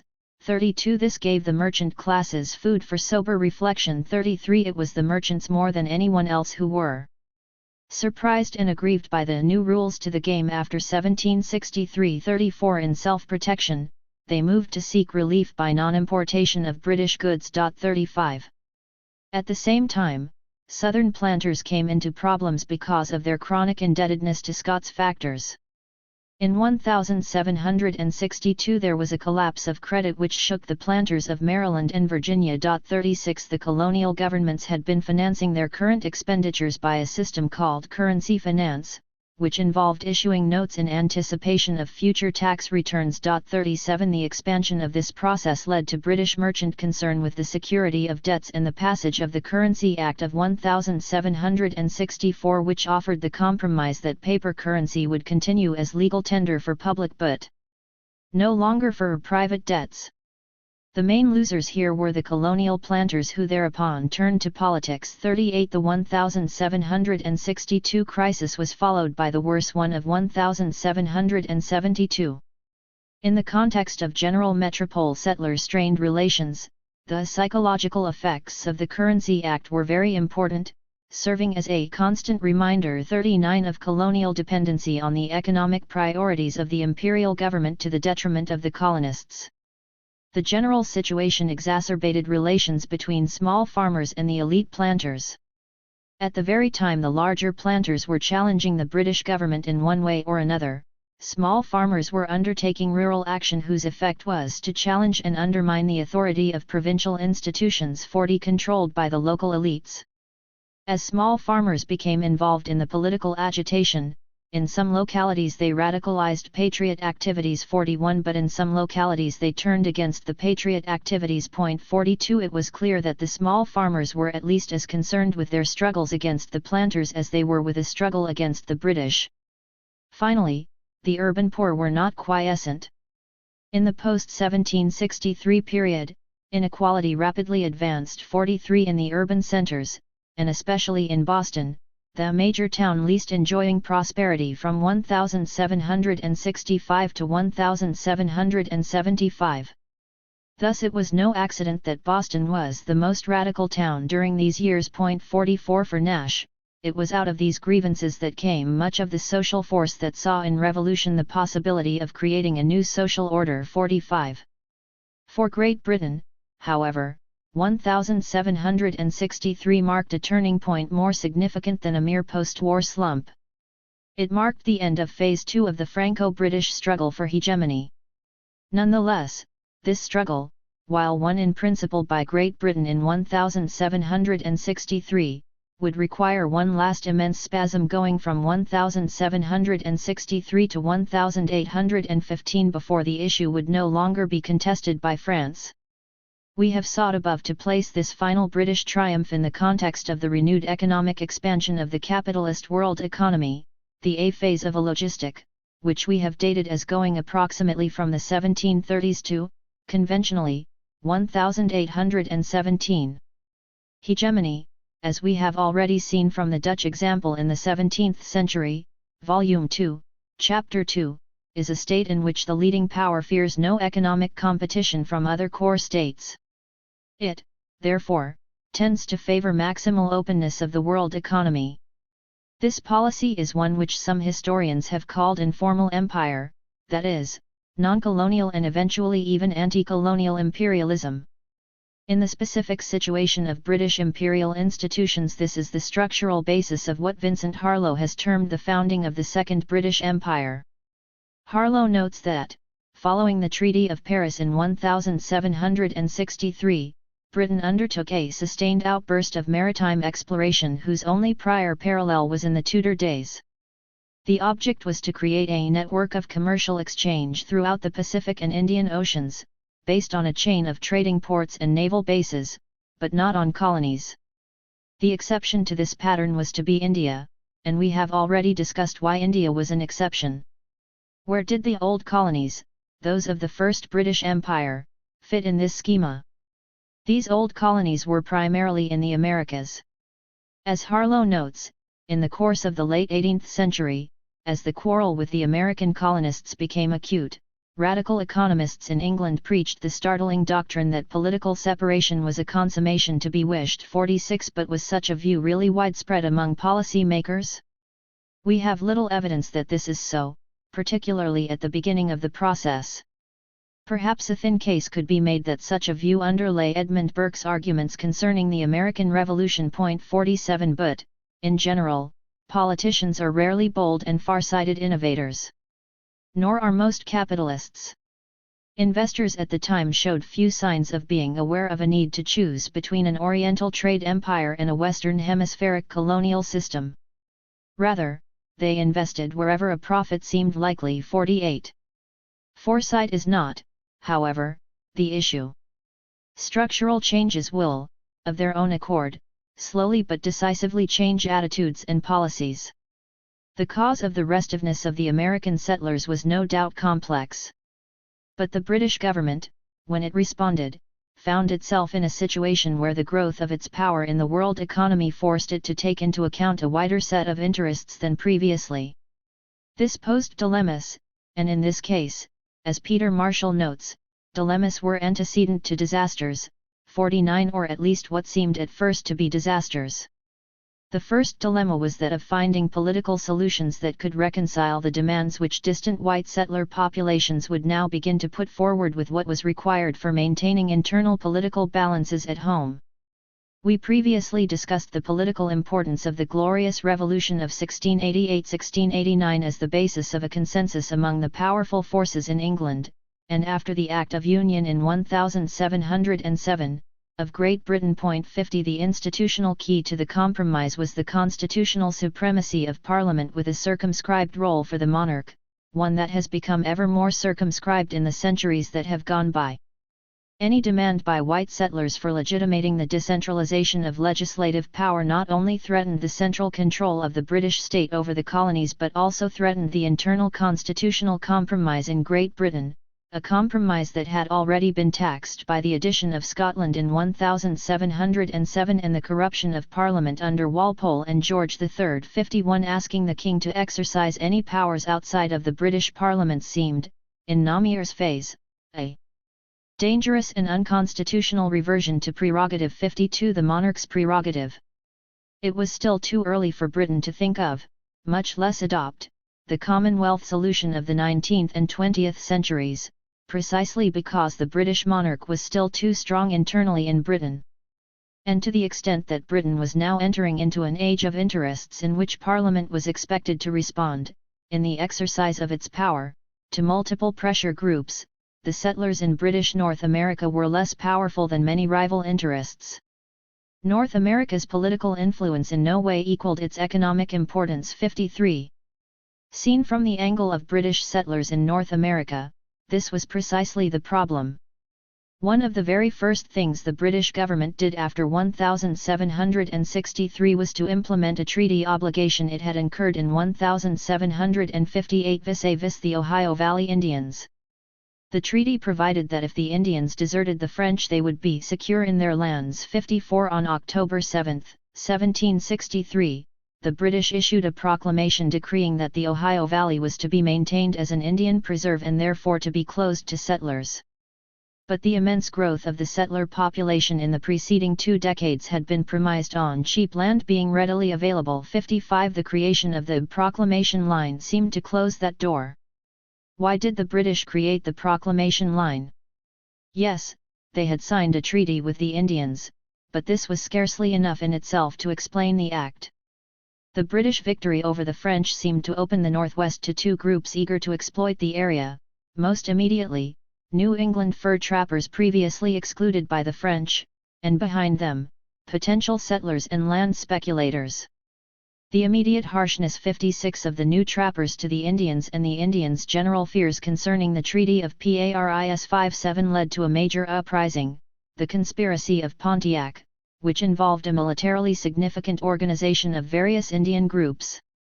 The rising was crushed by a war of complete extermination, 58, but the British drew a quick lesson therefrom.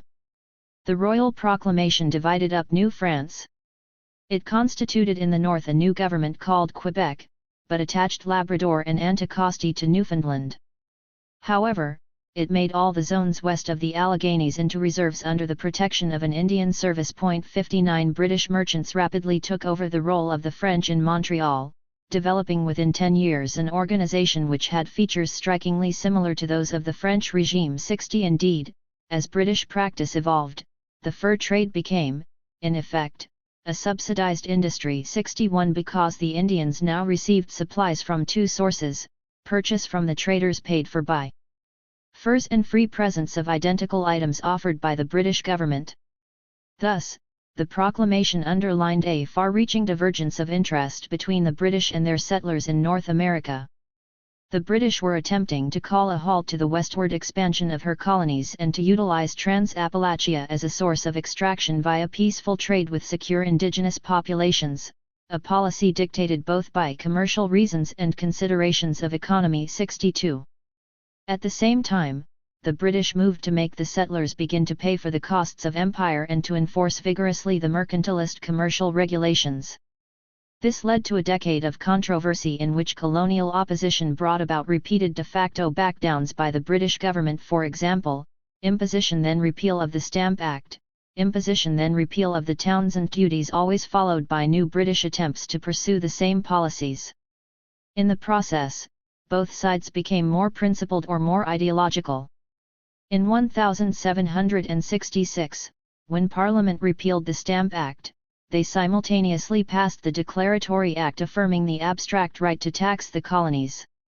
Over a 10-year period, colonists who objected to particular acts became transformed into persons denying the British Parliament this abstract right: no taxation without representation. It was a kind of acceleration of conflict, or raising of the decibels.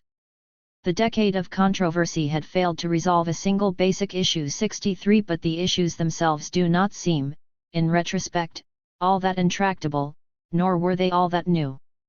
Knollenberg argues they date from 1759-64 and Green from 1748.65. There seems little reason to doubt that, in the absence of the acute economic downturn, the whole controversy might have been reduced to a momentary tempest. 66. There is another point of view, of which Bernard Bailyn has become the prime expositor, that the fundamental concerns of the colonists were not economic but ideological, which Bailyn defines as a struggle between power and liberty. 67 In this vision, unconstitutional taxing, the invasion of placemen, the weakening of the judiciary, plural office holding, Wilkes, standing armies, these were major evidences of a deliberate assault of power upon liberty. 68. And it was the Tea Act, he says, which was the turning point for the colonists, whose anger cannot be lightly dismissed as mere window dressing for the more fundamental economic questions. 69. But Bailyn undermines his own case for the primacy of ideological motivations when he turns to fight on another front. Against those who would contend that the importance of the American Revolution was that it was socially revolutionary, a struggle that achieved the overthrow of an ancien regime, Bailyn wishes to insist that de facto the great revolutionary objective of equality of status before the law had long since been won in practice in British North America. In practice, he argues, but not, he admits, in theory. Many felt the changes represented deviance, that they lacked, in a word, legitimacy.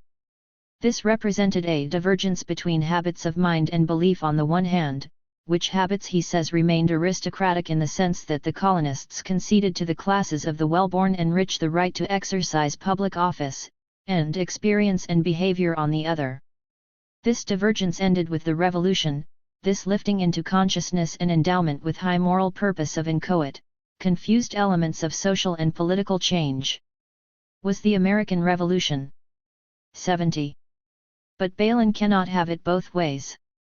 If the motivations that impelled the colonists were more than anything else, ideological, they cannot have been largely unconscious of them, they cannot have been driven merely by inchoate confused elements of social and political change. 71. First of all, as Arthur Schlesinger says, the view that the revolution was a great forensic controversy over abstract governmental rights will not bear close scrutiny, and that for the very simple reason that the ideological case was never put forward consistently.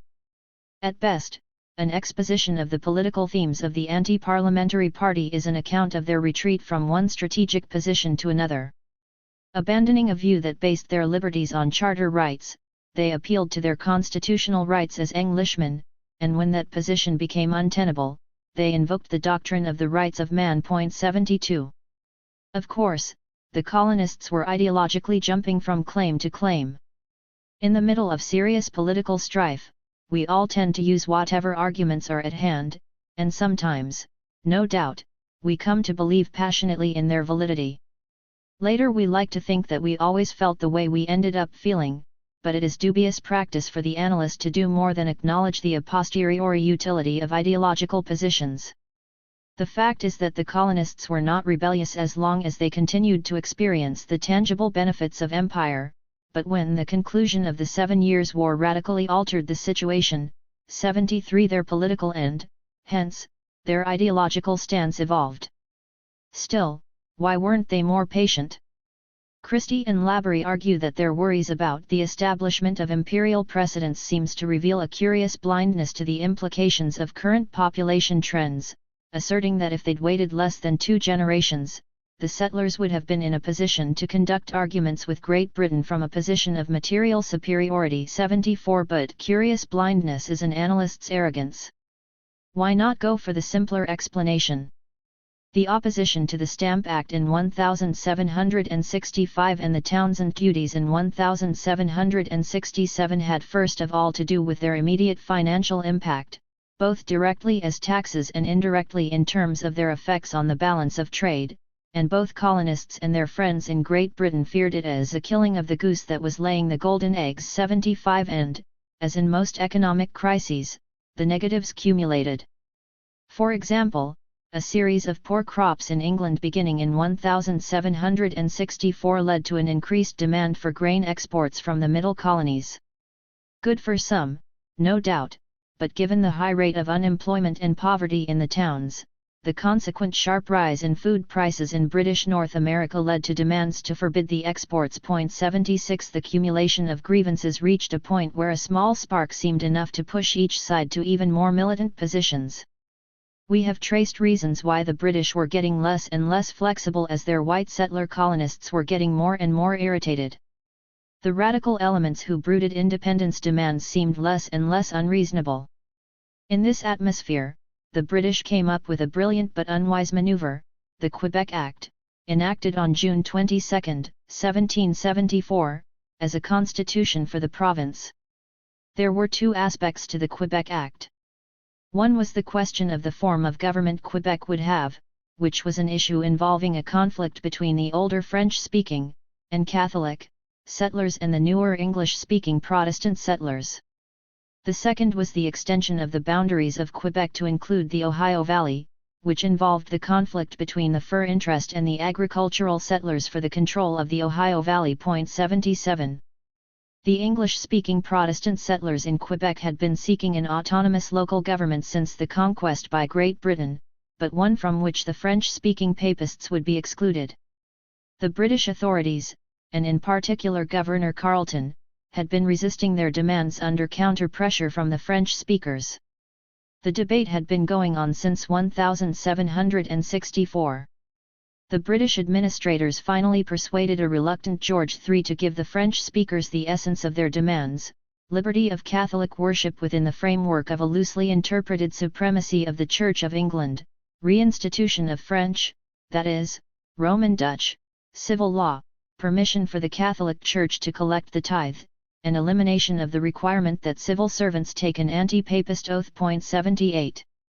At the same time, the Ohio Valley became part of the territory of Quebec. This was of no special interest to the French-speaking peasantry in Quebec. But it was crucial to the fur interest. Of course, one may wonder why the system of an Indian reserve established in 1763 did not suffice. Neatby argues that the very success of the fur trade, its expansion involving complicated relations with the Indians, created the need for some direct regulation. This could be done either out of Montreal or Albany, the two fur trading entrepôts. Given the choice, it was inevitable that Quebec should be chosen. But for the land seekers the situation had now become even more oppressive, 79 not to speak of the alienation of the Albany-based fur merchants. 80. The decision upset the seaboard colonies on multiple grounds.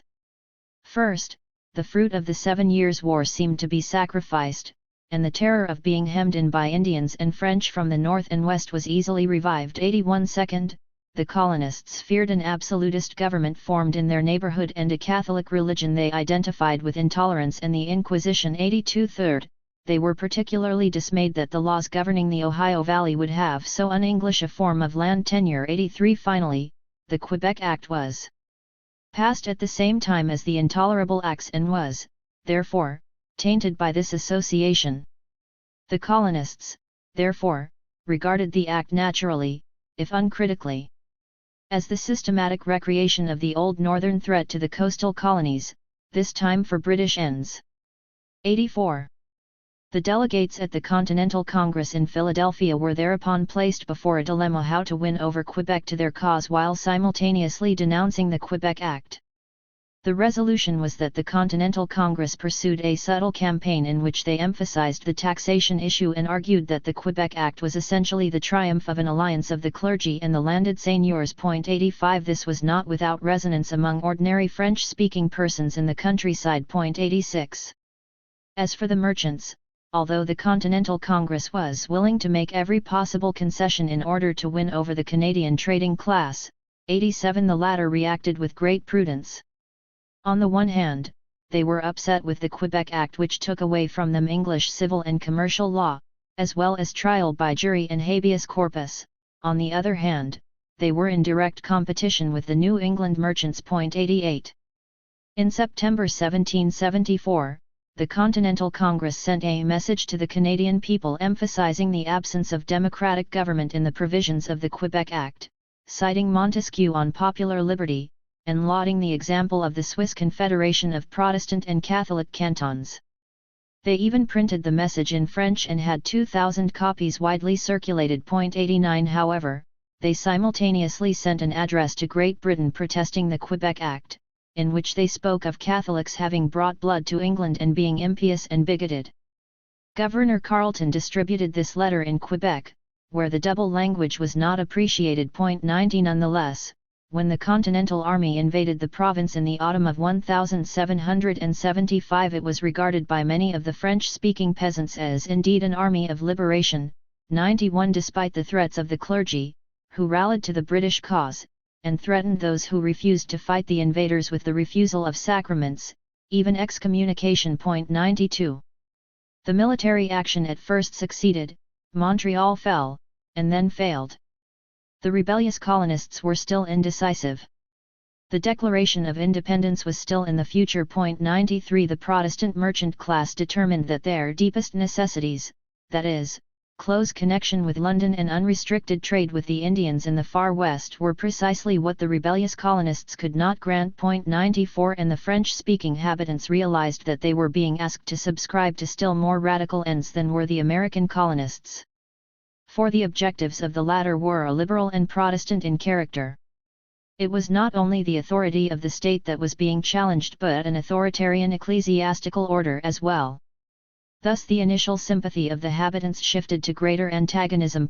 95. In the end, as De Hio says, Britain kept Canada for the very reason that there were no English settlers there. The local Catholics thought their Puritan neighbours more fanatical than the negligently tolerant regime of London 96. As the American colonists became more militant, the social basis of support of the movement began to shift somewhat, as happens frequently in revolutionary situations. Socially conservative elements often became a bit frightened of the momentum their own self-interested protests create. What Schlesinger notes of the merchants of the northern colonies was probably true more generally. The experience of the years 1764–1766 gave the merchant class food for other reflection. Intent on making out a complete case for themselves, they had, in their zeal, overreached themselves in calling to their aid the unruly elements of the population. Dimly, the merchants began to perceive the danger of an awakened self-conscious group of radical elements. 97. Thus, although, as Jensen notes, before 1774 or 1775, the revolutionary movement was not a democratic or radical movement except by inadvertence, popular mobilization transformed the situation somewhat and brought popular objectives more to the forefront. 98 Did the situation change to the point that the struggle could not be said to be primarily a popular war? 99 One in which the strength of the Revolutionary Party lay most largely in the plain people, as distinguished from the aristocracy? 100. Perhaps. What seems clear is that contemporaries had no doubt the war for independence was accompanied by a struggle over who should rule at home. 101 But there were two kinds of conservative reactions to such a developing radicalization. One was to withdraw support altogether, some did this. 102 But a second was to rush to resume leadership of the struggle in order to deflect class objectives into purely national ones. 103 Both reactions occurred, which is what accounts for the revolutionary loyalist split among the wealthier strata.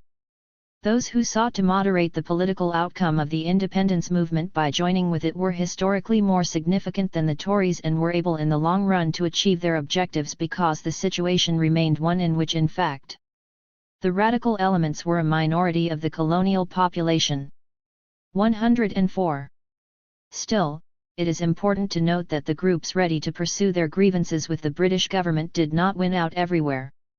There were 30 British colonies in the Americas after 1763, all subject to the Trade and Navigation Acts. As Harper says, a valid explanation of the American War for Independence must show why 13 colonies joined in the revolt while 17 remained loyal. 105 This is especially true since the 13 colonies made various kinds of efforts to secure the adherence of the other colonies. The attempt to pull Quebec into the Revolution was abortive. But Quebec was a special case, given the fact that most inhabitants had come under British rule only recently and did not think of themselves as British. East Florida too was a similar special case. 106 There was, however, another British colony on the North American continent which was a possible recruit since it was settled largely by New Englanders. This was Nova Scotia.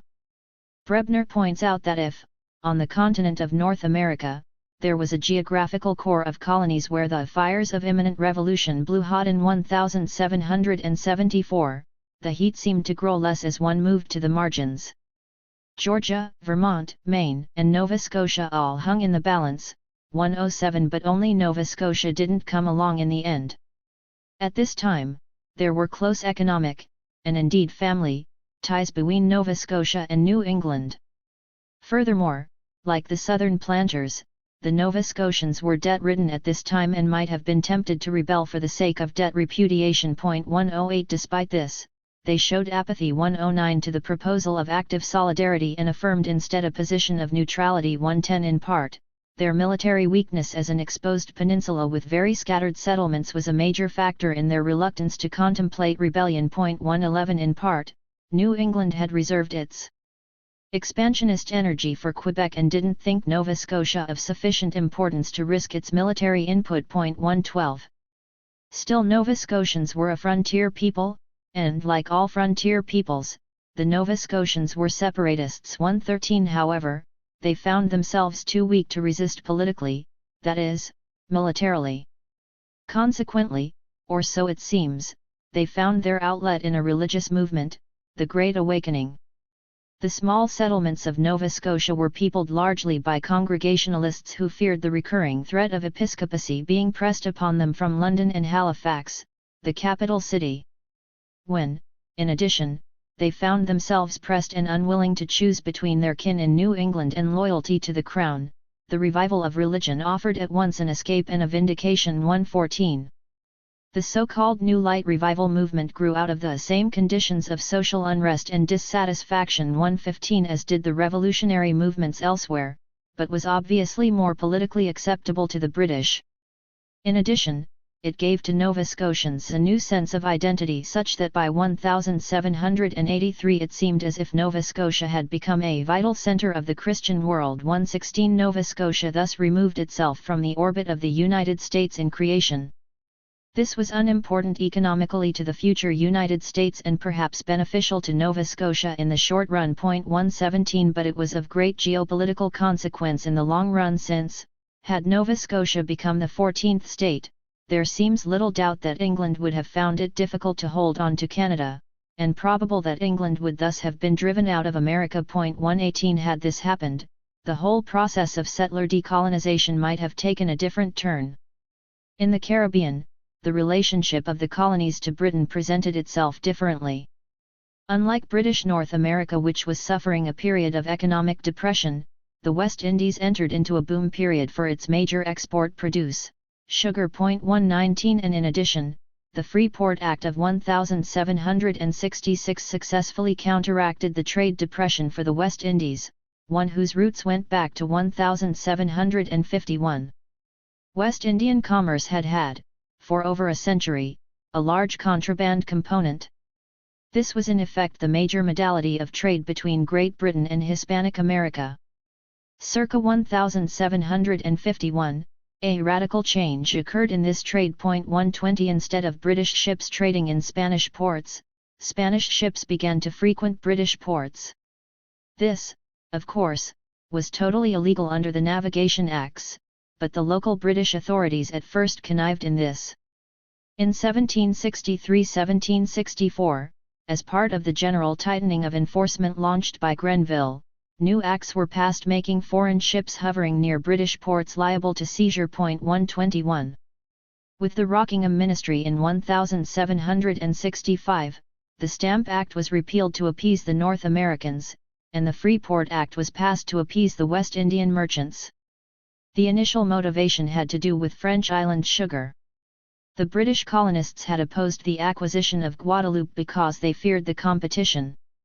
However, British island production, while sufficient to supply Great Britain, could not meet the demand for re-export to the continent.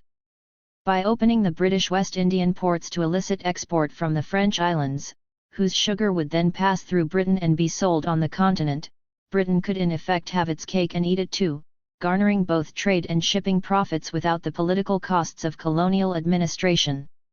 The Act, as passed, was aimed not only at acquiring French island sugar, it was intended also to revive trade with the Spanish Indies, particularly via Jamaica.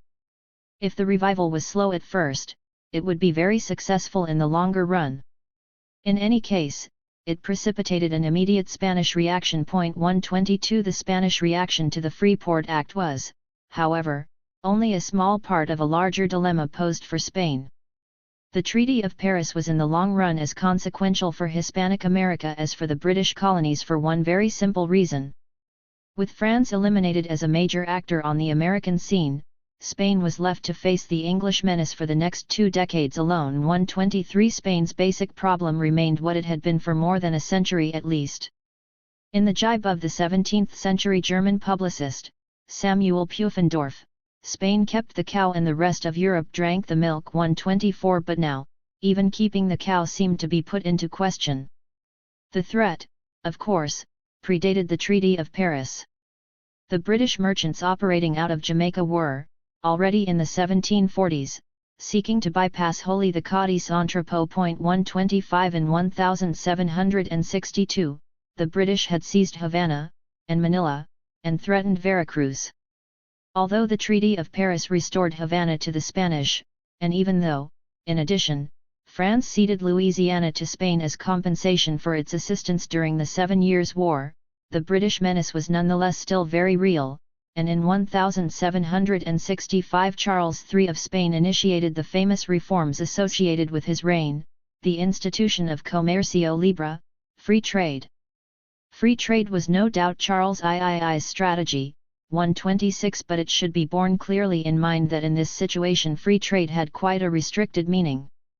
The Spanish policy was in reality only a liberalization of trade within the imperial framework. 127 The successive decrees of 1765, 1778, and 1789 basically provided for three things: considerable freedom for intercolonial trade among Spain's colonies, elimination of the peninsular Spanish monopoly of the parts of Seville and Cádiz, and permission for Spain's colonists to transport goods themselves from Spanish colonies to Spanish ports. 128 The essential object of this intra-imperial liberalization of trade was to achieve revenge over Great Britain. 129 The revenge was to be achieved via two routes. One was that, by making the trade of the colonists with peninsular Spain more profitable to the Spanish colonists, the widespread contraband trade with the British, and others, would become less attractive. It would thus undermine exactly what the Freeport Act of Great Britain had been designed to enhance. But the second measure was to be more direct. The counterpart of liberalization of intra-imperial trade was to be greater real administration of the empire by the metropole. The spirit of the Spanish colonial bureaucracy under the Habsburgs had been said to be, obedezco pero no cumplo. I obey but I do not execute the commands. The Bourbons, beginning with Charles III, were determined to try to change this. So liberalization, which on the surface seemed to mean more freedom, really meant less de facto freedom. As the Americans were now subject to a more efficient monopoly and specifically excluded from benefits extended to Spaniards. 130 This seeming paradox came from the fact that, as the Spanish government reduced the differences in commercial rights of persons resident in peninsular Spain and those resident in the colonies, they at the same time increased the de facto differences in rights between peninsular Spaniards resident in the colonies and Creoles in the colonies. It is crucial to observe that, as of 1763, the British and the Spanish faced parallel problems in two fields. First, their laws governing colonial trade were being violated by their own citizens almost with impunity and, when they were not, it was due more to convenience and complaisance than to fear of coercion. 131 After 1763, in response, both the British and the Spanish governments moved toward a great increase in the use of coercion. 132 The second parallel problem for the two governments was the increasing financial burden of the state machinery. They both, therefore, sought to increase taxes in the colonies after 1763. The colonists of both countries reacted in similar ways. British colonists dumped tea into the harbour of Boston in 1770 and Spanish colonists dumped aguardiente, and also burned tobacco, in Socorro in 1781. These reactions nonetheless did not stop the British/Spanish drive to impose order, which evoked parallel resentment in both colonial zones, in both cases in the name of a prior tradition of decentralization. The only difference, as Felon remarks, was that the prior decentralization of the British Empire had been largely legislative, whereas that of the Spanish had been largely bureaucratic. 133 Portugal too was set back by the 7 Years' War. The Marquis of Pombal, who became Secretary of Foreign Affairs in 1750, had initiated a policy of seeking greater economic independence for Portugal by creating situations in which the profits of the American dominions would accrue largely if not exclusively to Portuguese nationals. 134 The primary mechanism was an increase in state control of the colonial economy. This was indeed seen by Pombal as the foundation of his conception of political economy. 135 His attempts were no doubt aided considerably by the means placed at the country's disposal with the dramatic rise of gold mining in Brazil. 136 Indeed, as a result, Portugal had a higher per capita revenue at this time than France. Braudel suggests an analogy to Kuwait in the second half of the 20th century. 137 Pombal was not trying to place Portugal's historic alliance with Britain into question. He was merely trying to take advantage of the large room for maneuver which the new situation in the world economy offered Portugal. But Spain's invasion of Portugal in 1762 was a shattering challenge to Pombal's basic assumptions, and the continuing Spanish threat in the Americas after 1763 made the retention of British goodwill by Portugal essential. 138 Britain's price was to be the abandonment of Portugal's pretensions, and Pombal's successors would reverse his policies. Still, this would not fully happen until later. 139 In the meantime, the Pombalan policy reduced Portuguese, and therefore Brazilian, trade with Britain considerably. 140 and elicited a serious negative reaction from merchants in Brazil. 141. Thus it was that, as of 1763, not only Great Britain but Spain and Portugal as well had to begin to deal with the increasing disaffection of their settlers in the Americas. One should in fact say that the latter provoked the serious disaffection of their settlers by their somewhat successful efforts to re-establish Spanish and Portuguese strength in the world system, which they did by reinforcing the administrative cohesion of the two empires, by reinforcing the armies, and by putting the central governments on far firmer financial bases. Charles III moved on many fronts to strengthen the ability of the Spanish state to deal with the metropole, peninsular Spain, with its colonial territories in the Americas, and with the world. Although informed by Spain's version of Enlightenment ideology, the illustration, the actual policies were designed to create in Spain the absolutist state, to diminish the role of the aristocracy, to weaken the power of the church, and to base his administration on a more professional salaried bureaucracy, both civil and military. The object was to obtain an expansion in economic activity by reforms in commercial regulation and the encouragement of colonial exports, and then, via this new effective bureaucracy, reap the fiscal harvest. At first, the economic and fiscal success was extraordinary, 142, but this great upsurge of Spanish strength turned out to rest on a fragile equipoise. 143 that could not be maintained because of forces in the world economy that were beyond the control of the Spanish state. It is to this story we must now turn.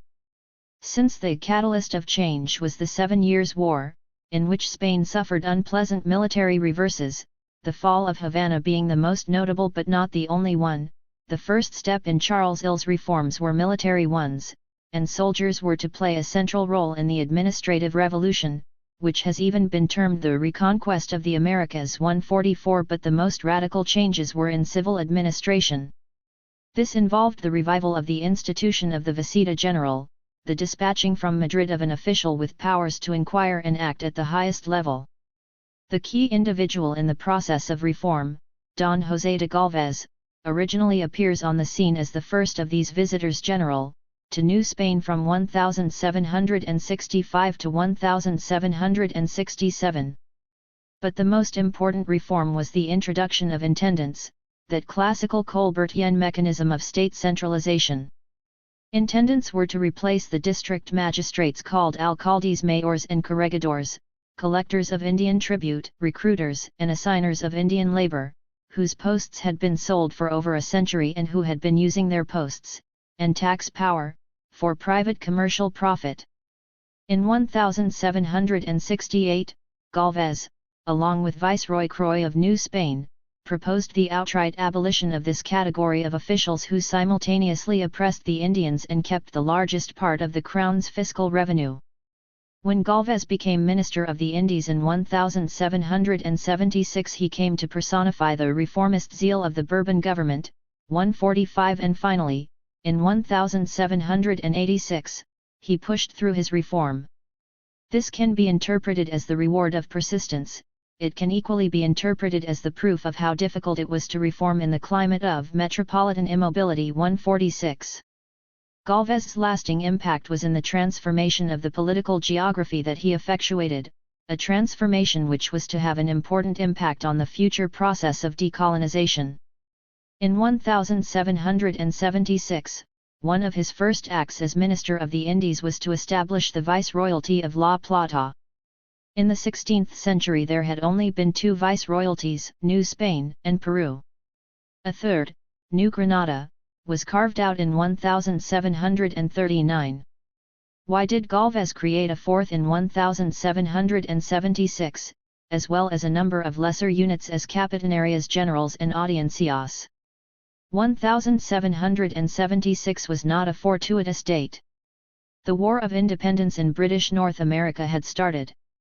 It seemed a golden moment to move against Great Britain and its ally, Portugal, who, among other things, were economically penetrating the Indian zones of South America under Spanish rule via illicit trade on the Sacramento-Buenos Aires route. Charles III sought to create a strong government that would cut short this penetration. This was to be La Plata, which included present-day Argentina, Uruguay, Paraguay, and Bolivia. In normal circumstances, England would not have tolerated carrying out such intentions. 147 But these were not normal circumstances. The reinvigoration of the military forces paid off. An expedition of 8,500 men crossed the Rio de la Plata in 1776 and captured Sacramento for the third and last time. 148 This Spanish victory would be ratified at the Treaty of San Ildefonso in 1778, and Portugal's aspirations over La Banda Oriental, today Uruguay, were forever at an end. The struggle in North America provided a continuous pressure on Hispanic America.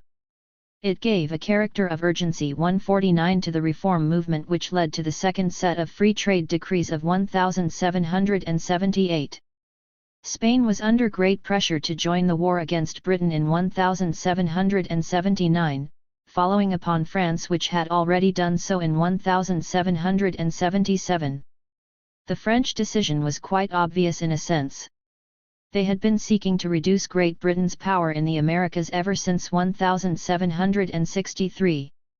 Upon his retirement in 1770, the Duc de Choiseul left a memo in which he reiterated the 5 necessary elements in such a policy: avoid war, ally with Spain and Holland, weaken British financial credit, promote the independence of Britain's American colonies, and reduce commerce between Britain and the colonies of Spain and Portugal. When Vergennes took office in 1774, he revived Choiseul's policies. 150 The American colonies had now, however, forced the French hand by starting a war. At first the French restricted themselves to secret aid to the North American revolutionaries. The French cabinet was divided, Turgot believing that war should be avoided as the greatest of evils. 151 And it was far from sure that the North Americans could hold out very long. They had, after all, lost the Battle of Long Island on August 27, 1776. Thus the defeat of General Burgoyne at Saratoga on October 16, 1777 had an immense impact on France, and on Spain. 152 France suddenly began to fear something even worse than a British victory, a victory of the rebel forces unaided by France, that is, the possibility of an independent and unfriendly United States. 153 France signed a treaty with the United States on February 6, 1778 and joined openly in the war. Now the pressure was on Spain, and the Spanish were very reluctant. Spain was hesitant to do anything that might seem to legitimate colonial revolt. Furthermore, Spain was bargaining her neutrality against a cession by Britain of Gibraltar and Minorca, a deal the British felt no need to make. The French were more anxious to get Spanish support and paid the Spanish price in the Treaty of Aranjuez in 1779. This price was the promise of a joint invasion of England, which Spain conceived to be the way of ending the war before her overextended and vulnerable colonial empire was attacked. 154 Spain signed its treaty with France, not the United States. 155 Its object was quite explicitly to regain Minorca and Gibraltar, of course, but it was also to dislodge the English from all their positions in the Caribbean, Louisiana, the Mosquito Coast, Jamaica, the Lesser Antilles. 156. Spain paid a high price in blood and treasure. 157 The war resulted in the first of successive de facto cuts in the links between Hispanic America and Spain. The Company of Caracas was ruined. The state treasury did not receive income from the Americas. The Catalan cotton industry suffered. 158 And the trade of the Cadiz merchants, still the most important group, fell into the greatest confusion, which inevitably redounded to the benefit of contraband, which now knew its period of greatest development. 159. The greatest damage of all was probably the inflationary cycle that was now launched. As late as 1774, the Count of Campomanes had been citing Spain's freedom from paper money inflation as a great national asset. But the war expenditures combined with diminished intake exhausted the royal treasury. This pattern was to be repeated after 1793.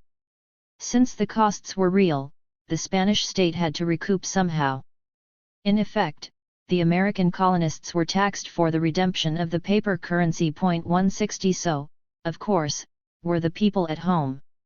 Ultimately, this inflation became a factor both in the Napoleonic conquest of Spain and in the independence movements.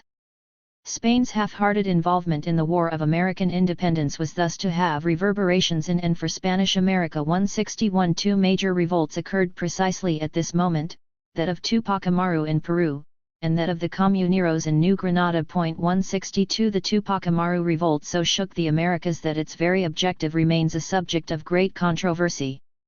Was it the first clarion call of the independence movement, or was it almost the opposite?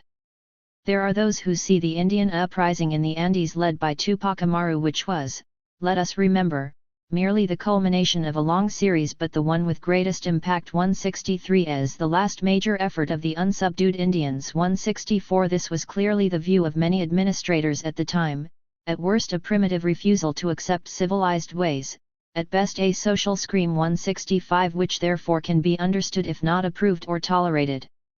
This camp places itself in opposition to those who have tried to co-opt the history of the Indian revolts of the Andes as a prodrome of independence. That effort of some later Peruvian historians is denounced by Chaunu, who says it is a total misconception, contrasens.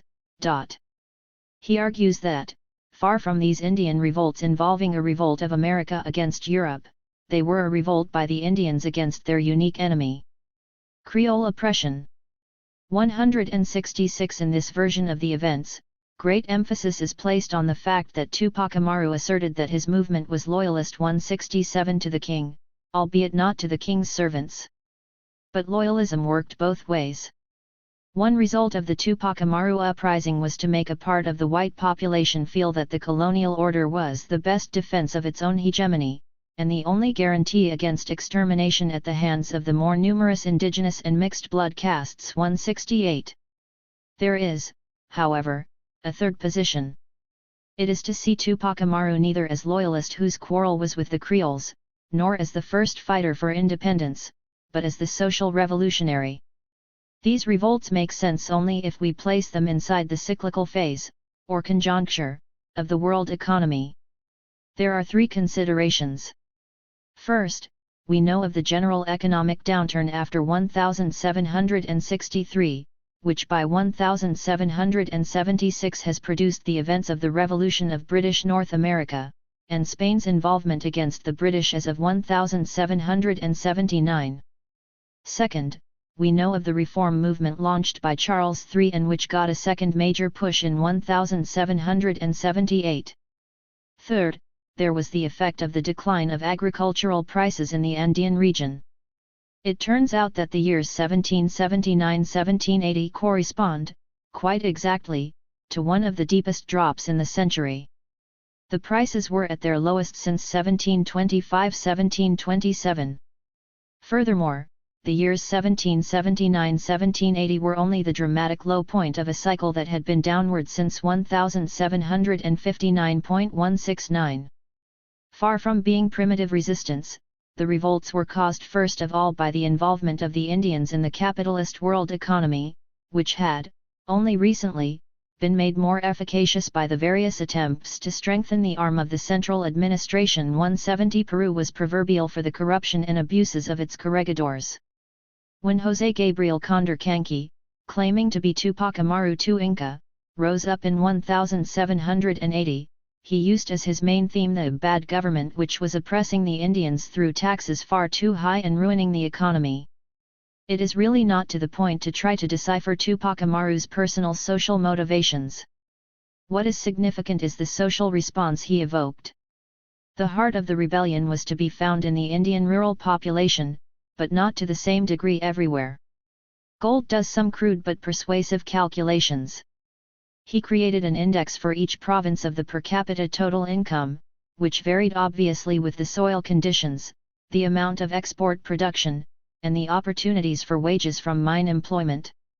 He deducted from that the average level of tribute actually levied, legally and illegally.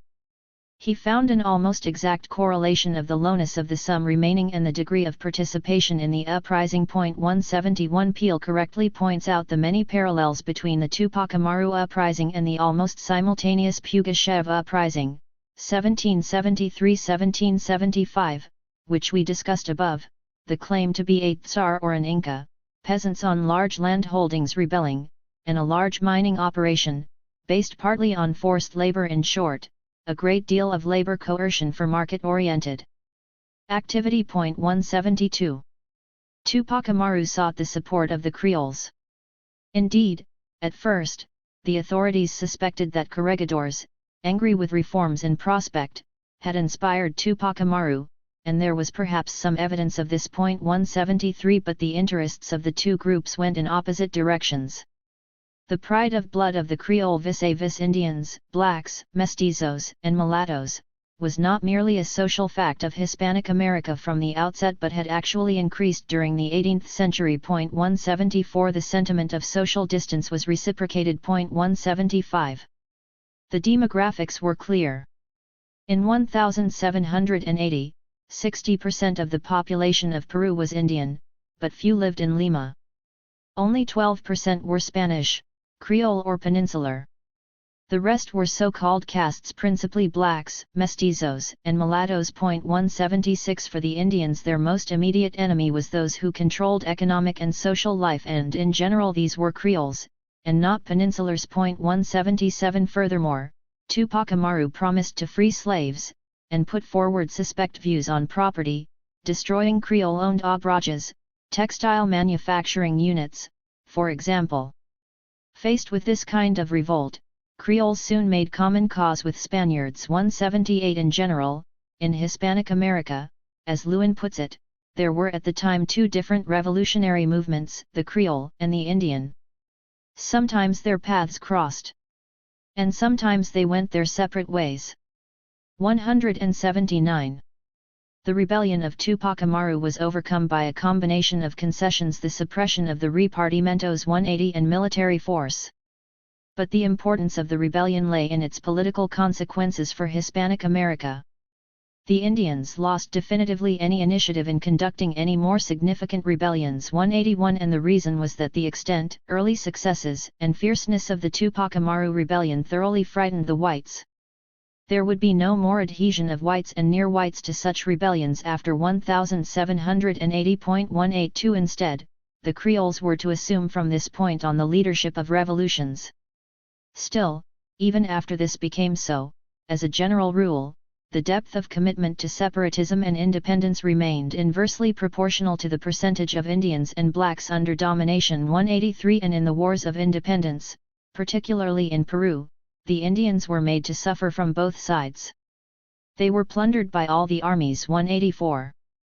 The initial successes of Tupac Amaru inspired a movement known as the Comuneros in the neighboring Viceroyalty of New Granada. 185 It too was a manifestation of the great revolutionary process set off by, but not caused by, the process of Bourbon reform. 186 The successes of Tupac Amaru also kept the Creoles of Santa Fe de Bogotá, the capital of New Granada, and those in the other urban centers, in a state of constant anxiety. 187.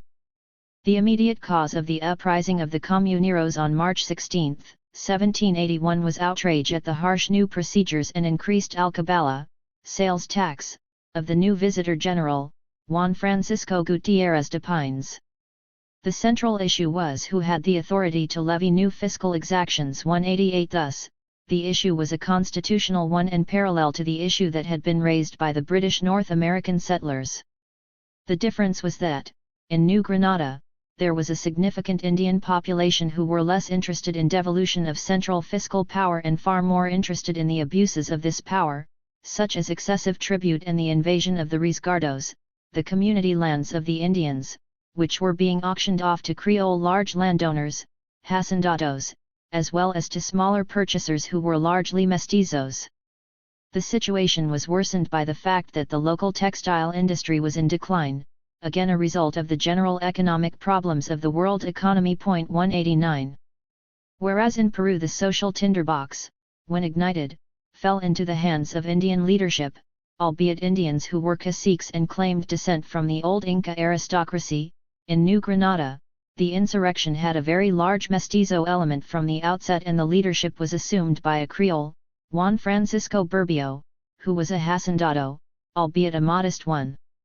There were thus, in New Granada, virtually two revolts, more or less under one heading, a mestizo Creole one centered in Socorro and an Indian one in the llanos of Casanare.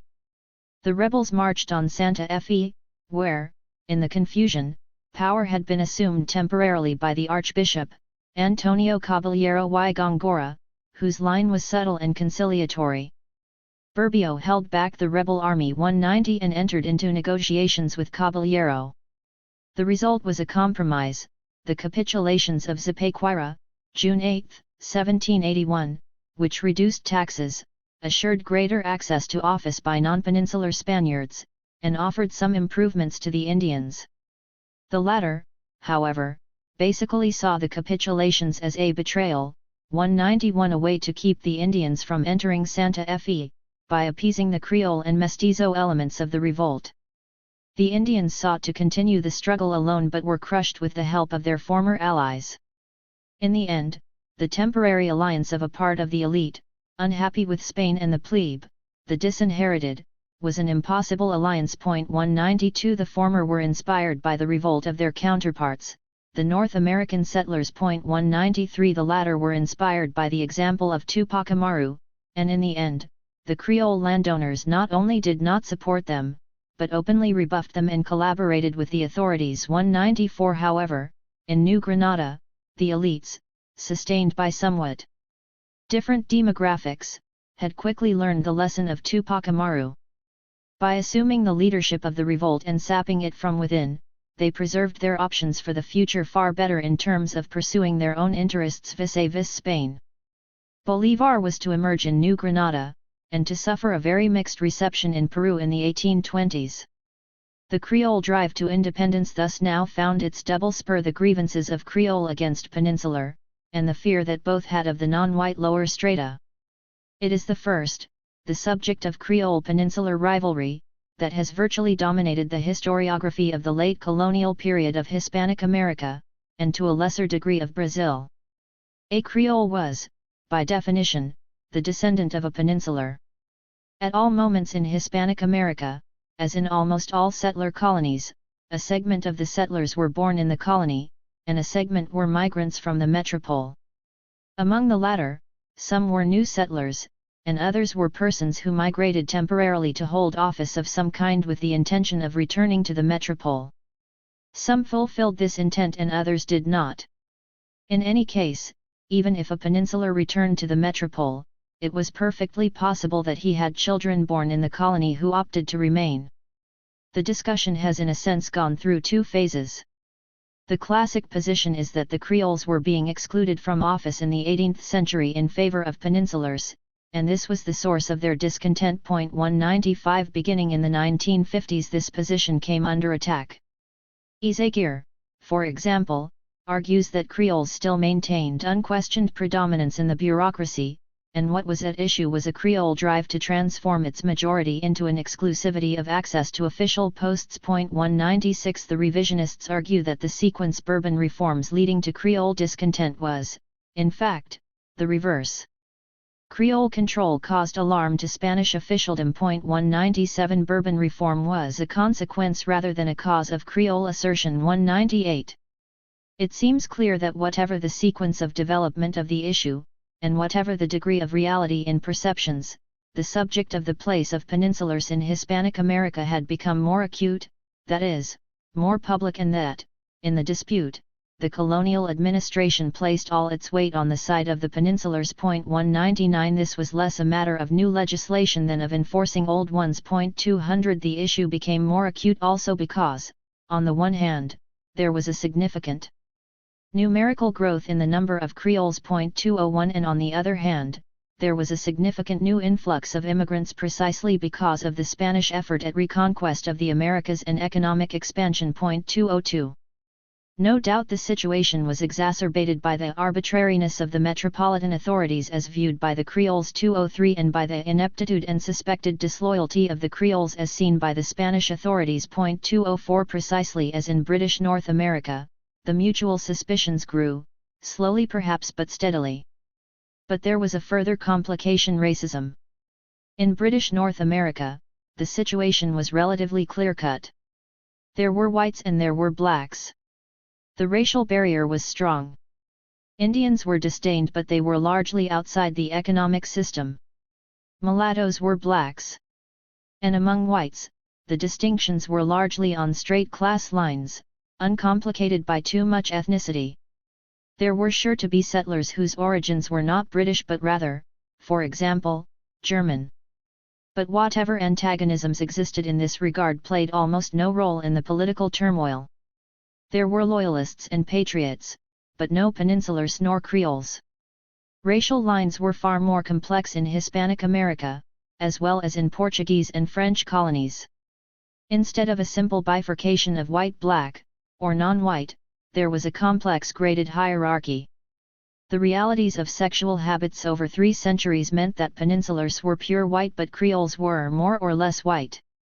As Lynch points out, in fact, many Creoles had dark skins, thick lips, coarse skin, rather like Bolivar himself. 205. No doubt the fact of being in fact of mixed blood, 2 out of 3, according to Shauna. 206, in a structure where whiteness was prized led many Creoles to translate their high status as descendants, albeit tinged with racial ambiguity, into a class superiority over the newly arrived. The Creole group, largely composed of persons whose ancestors had arrived from Andalusia, Extremadura, and Castile in the 16th and 17th centuries, saw in the 18th century arrivals not Spaniards but persons disproportionately from the Cantabrian Mountains and Galicia. The anti-Gachupin folklore. Gachupin was out of the derisory expressions for peninsulars is quite reminiscent of the anti-Cantabrian and even more the anti-Galician folklore of Seville. 207 Creoles also called peninsulars Godos, that is Goths, presumably implying a parallel to the descent of the barbarian Goths into Roman Spain. 208 The peninsulars retorted by classifying the Creoles as idle. 209 The peninsulars who were settlers were in fact often poor persons who were upwardly mobile. 210 The Creoles seemed often to be trapped on a downwardly mobile economic escalator. 211 The fact is that Creoles and peninsulars took these statuses seriously, but only up to a point. Gandia reminds us that, when the crunch of political struggle finally arrived, the labels often reflected not family history but current political option. The curious thing is that these supposed Creoles were often not Creoles but Spaniards, and the Spaniards were not Spaniards but Creoles. 212 An economic locus was often the crucial consideration.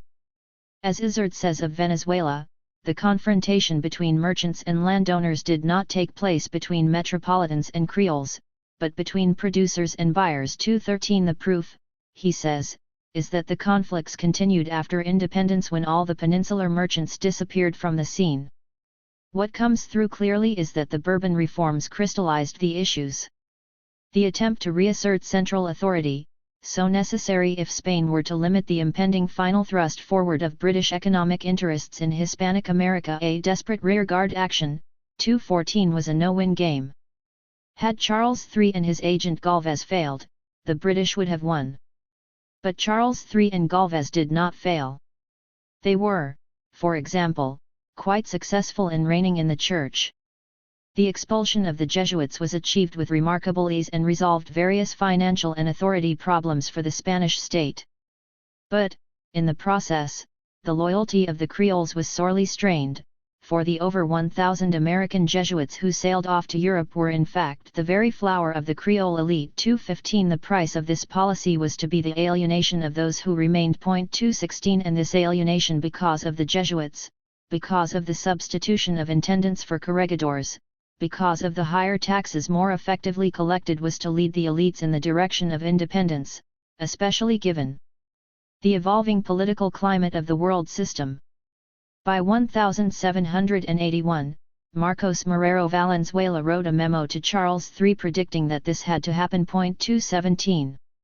Thus it was that, following the Treaty of Paris of 1763, in less than 20 years all the Americas seemed inescapably headed down the path of the establishment of a series of independent settler states.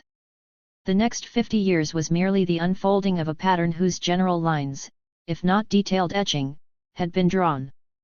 Why this was so probably lies less in the heroics of some devotion to liberty on the part of the settlers or in some errors of judgment of the metropolitan powers' two favorite lines of argument as in the cumulation of successive evaluations of costs and benefits, on all sides, in the context of the newly emerging British world order.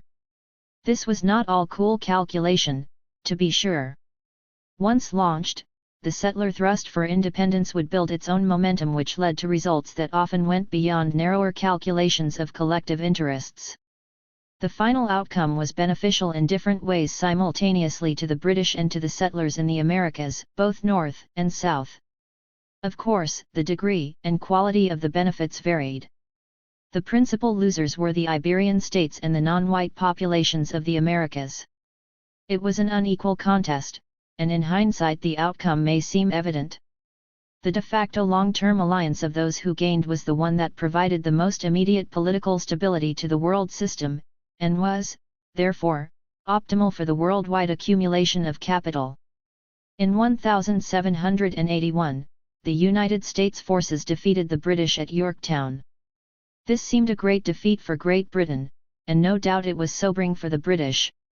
Yet peace was not made until the Treaty of Versailles in 1783. Why this was so places the real-world military situation into some perspective. For Great Britain was not only fighting its colonies. It was at war with France, Spain, and the Netherlands as well, and most of Europe was de facto aligned against her. In the 2 years between 1781 and 1783, the British fleet decisively defeated the French fleet in the West Indies in the Battle of the Saints. And the Franco-Spanish attack on Gibraltar proved fruitless. These British successes against her European enemies outweighed the defeat at Yorktown and meant that, following 1783, Britannia would continue to rule the waves even though she had lost her 13 continental colonies. 218. From the British point of view, 1783 marked not peace but a truce in warfare. There was no interruption in her drive to hegemony. We have already discussed, in Chapter 2, how the French sought next to deal with the British: the Eden Treaty, the Revolution, the Revolutionary Wars, Napoleonic expansion, and the Continental Blockade. We must now return to the story of how the settler populations sought to defend their interests. After 1783, there were 3 key moments that shook the balance of forces in the struggle of the settlers: the Revolution in Haiti, the Napoleonic invasion of Spain, and the final collapse of the French in 1815. We shall seek to trace the story from the perspective of the Americas in terms of these markers. After 1783, the newly independent United States sought to realize the fruits of its victory. It turned out to be harder than it had expected. In particular, 2 of its central economic objectives, obtaining a significant expansion of its exports, to Europe, to the Caribbean, and elsewhere, and obtaining access to and control over the frontier lands of the North American continent, were by no means guaranteed simply by ending British overrule. Furthermore, the Revolutionary War had stirred up many internal social conflicts, which threatened the stability of the new state and hence its possibility of achieving the economic objectives the settlers had set for themselves. During the War for Independence, the Continental Congress had, of course, cut economic ties with Great Britain. Internationally, the Continental Congress took a strong free trade position as early as 1776, a position it maintained throughout the war. 219 The cut-off from British manufactures was partially compensated for by an increase in home manufactures and increased imports from France, the Netherlands, and Spain. The latter were paid for in small part by exports, and in larger part by subsidies and loans, as well as by the fact that the French expeditionary forces shored up the productive sector by its own expenditures. In general, however, the war did not have revolutionary effects in the economy and in particular on the manufacturing sector. 220. Furthermore, in the immediate post-war trade depression, Great Britain, the loser, seemed to fare better than the United States and France, the winners.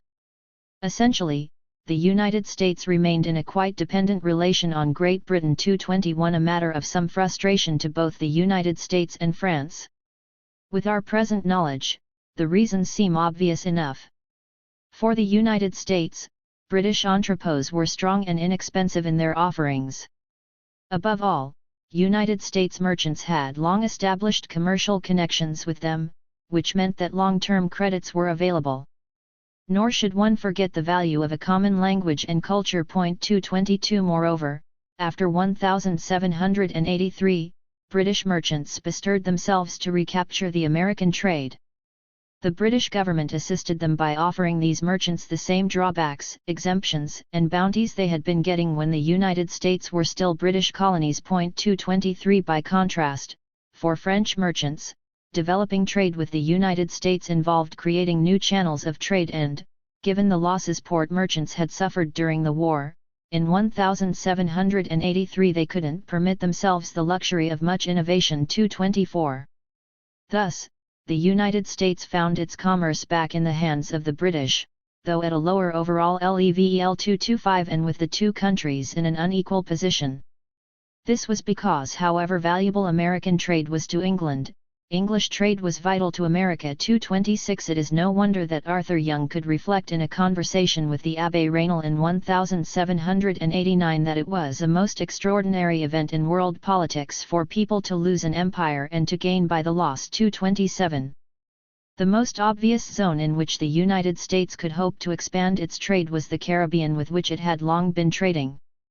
But here too, the 1780s proved to be a difficult period.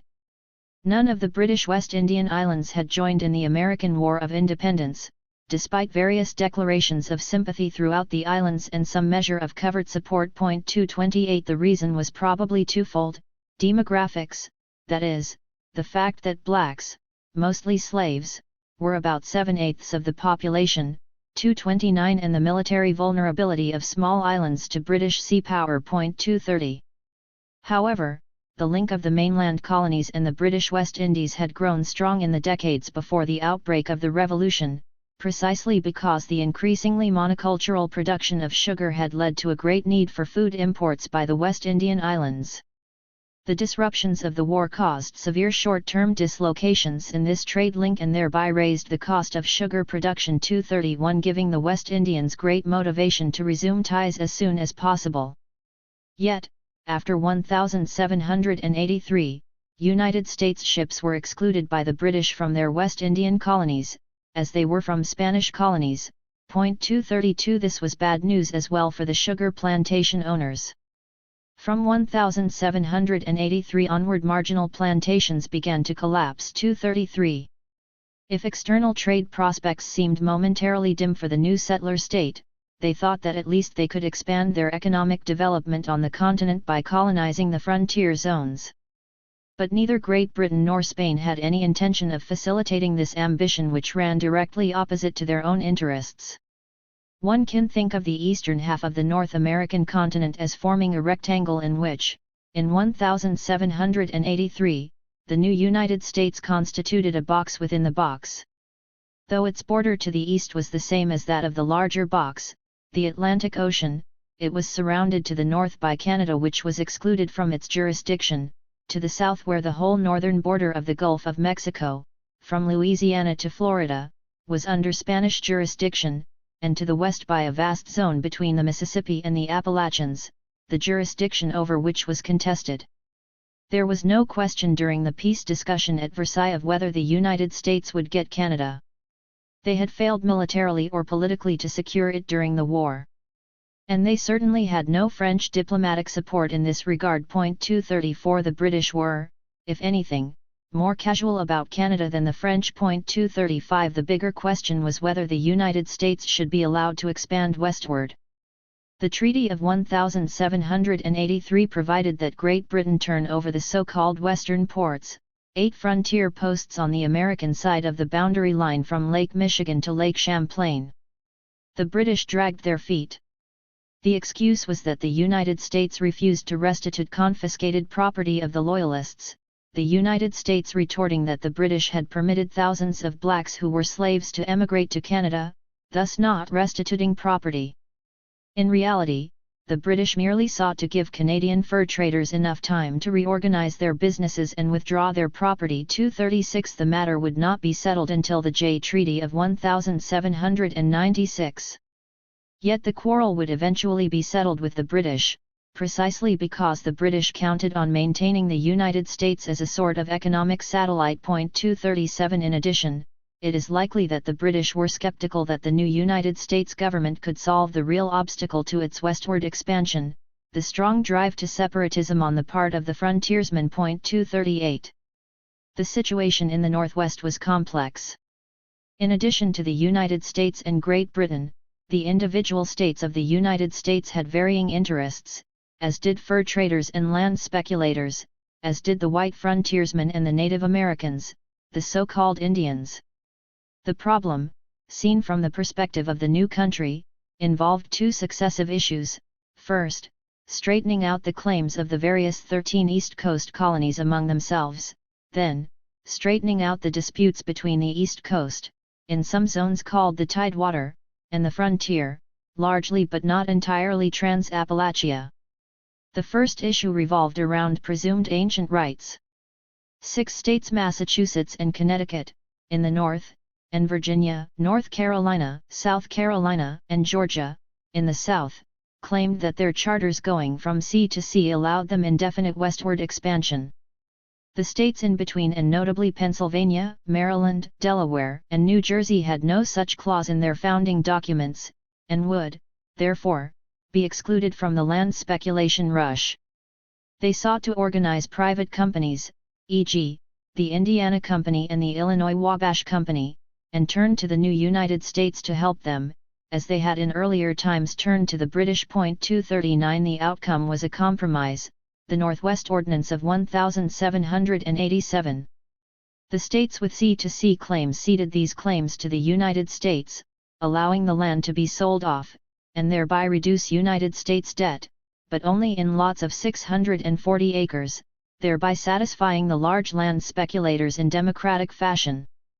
The ordinance had, however, another provision, the possibility of creating new states in the region.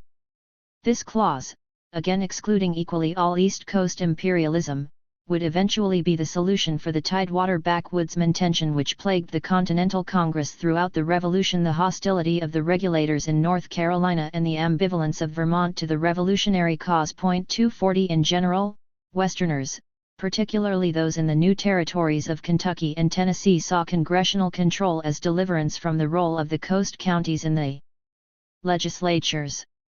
241 The frontiersmen thought of themselves as continuing the Battle of 1776, with themselves as the oppressed colonists, and with the East Coast state governments in the role of tyrant formerly filled by George III. 242 Furthermore, the economic geography of the situation was such that it was easier to ship their products by inland navigation northeast into British zones and southwest into Spanish zones than overland to the East Coast states. 243 The Northwest Ordinance deflected this resentment by creating a distinction between the central United States government and the eastern states. But there was a second issue which pushed the frontier zones away from the separatism which tempted them, the Indians. The British were playing the traditional game of trying to create a neutral Indian barrier state inside the United States. 244 And the frontiersmen basically coveted the unceded Indian lands. This is where the United States could help them, especially after 1789 with the formal creation of a federal government, and the simultaneous distraction of Great Britain because of the French Revolution and its aftermath. Europe's distresses were America's advantage. 245 That is, it was to the advantage of the white settlers, not the Native Americans. For the latter, the American president was a man to be feared, the direct analog of Tsar, Emperor, and Sultan. For Creeks and Cherokees, Chickasaws, Shawnees, Winnebagos, and many others, the new city of Washington was what St. Petersburg was for the Finns, Peking for the Miao, or Constantinople for the Serbs, the seat of a capricious, tyrannical power. 246. Whereas Great Britain's attitude towards United States frontier expansion was that of a hegemonic power handling an essentially minor, if troubling, problem, the Spanish had to take the issue more seriously. They were defending an American empire that was already under attack and could not afford either United States economic success or the spread of the United States political example. The British-United States Treaties of Peace and the British-Spanish Treaty of Peace were both signed on September 3, 1783. Yet they contradicted each other on a crucial issue affecting the entire Mississippi Valley. The treaty with the United States granted the United States free navigation of the Mississippi River and fixed the southern boundary at the 30 degrees parallel. The treaty with Spain made no mention of navigation on the Mississippi. It provided, however, that Spain should retain West Florida which, according to a British Order in Council of 1764, included the Mississippi River port of Natchez and all territory north to a point about 32°26.247. At first the Spanish found it hard to distinguish between their traditional enemy, England, and its offshoot, the United States, whom they referred to as Anglo-Americans. 248. But the distinction began to take hold, and not to the favor of the United States. Perhaps the Spanish read the astute forecast of Jacques Carriès de Sirian in 1766. New England is perhaps more to be feared than the Old One, with regard to Spain's losing its colonies. The population and the liberty of the Anglo-Americans seem a distant announcement of the conquest of the richest zones of America, and the establishment of a new empire of Englishmen, independent of Europe. 249. The Spanish found that the British merchants in the newly acquired ports of St. Augustine, Mobile, and Pensacola favored them over the United States traders with whom they had bitter feuds. There was, however, a price for the Spanish resulting from their own economic weakness. In order to prevent United States Americans from trading with her Indian neighbors, Spain had to permit Englishmen to trade with them through her own ports. 250. Spain as defender of the fur trader in the southwest against the United States land speculator was even less able to succeed than Britain in this role in the northwest, especially given the large role of non-Spaniards in the local economy of Louisiana and the Floridas. Spain was never able to integrate these zones, all recently acquired, into its own colonial system, and this foreshadowed the loss of the two colonies, in 1815 and 1819, respectively, to the United States. 251. The new United States was not only a new power in the Americas with economic interests to pursue. It was also a symbol of settler independence. It espoused a principle of republicanism. But what was a republic? It seemed to many to be an ideology of free trade, free men, and equality. We have just seen that in the 1780s the United States did not do so well promoting free trade. Indeed, as McCoy observes, the commercial crisis of the 1780s had a profoundly unsettling effect on the way in which Americans viewed themselves and their society. 252. The failure in foreign trade was no doubt one of the elements that created the constitutional crisis of 1783-1791, the moment where the survival of the new state as a unified political entity was in question. But, in the long run, what was more important for the world system, insofar as the United States presented itself and was thought of as a model of settler independence, was how it resolved the questions of free men and equality in this period. The question of free men did not revolve around the Native Americans. They were outside the realm, and constitutionally remained so in the United States until 1924. The settlers wanted to displace the Indians from their land, not incorporate them as a workforce in their economic activities. 253. The blacks, largely slaves, were not outside the realm. They were an integral, indeed a central part, of the productive process. In 1774, the population of the 13 colonies, excluding Indians, was 2.3 million. Of these, 20% were black slaves and another 1% free blacks. 254 The 18th century saw a steady increase of slave imports into the Americas. 255 One of the main reasons for this was the sharp decline and eventual elimination of the system of indentured labor. In the case of British North America, the indentured laborers had been mostly English in the 17th century, but the ethnic pattern changed in the 18th century, a large percentage now being Germans, Swiss, Scots, Scotch-Irish, Irish, etc. 256 The last 2 decades of the colonial era saw the rapid abandonment of bound labor in the major northern cities. This was of course in part because of the economic difficulties, and indeed even led to resentment of slave labor competition by artisans and attacks on slavery. 257 But the longer-term reason was that, with the growing demand for labor, the elasticity of the supply of slaves was much greater than that of indentured workers, and hence the costs of the latter rose with respect to the costs of the former. 258 When Jefferson sought to include in the Declaration of Independence a section denouncing George III for curtailing efforts to ban the slave trade, he met with heated objections not only from the delegates from Georgia and South Carolina where slaves were plentiful but from delegates from Massachusetts, Connecticut, and Rhode Island, in which states the slave trade remained an important business. 259 Slavery existed even in the northern states where, if relatively small in numbers, it remained a common and accepted practice. 260 The American War of Independence opened the question up, as both the British and the colonists considered the possibility of using blacks as soldiers. Although the idea was unpopular, even in England, the war brought realities of its own. First the British recruited, and then with greater reluctance the Continental Congress and most of the northern states recruited, granting freedom as the reward for faithful service. 261 The blacks, freemen and slaves, maneuvered as best they could. Those who became loyalists were less pro-British than they were pro-black.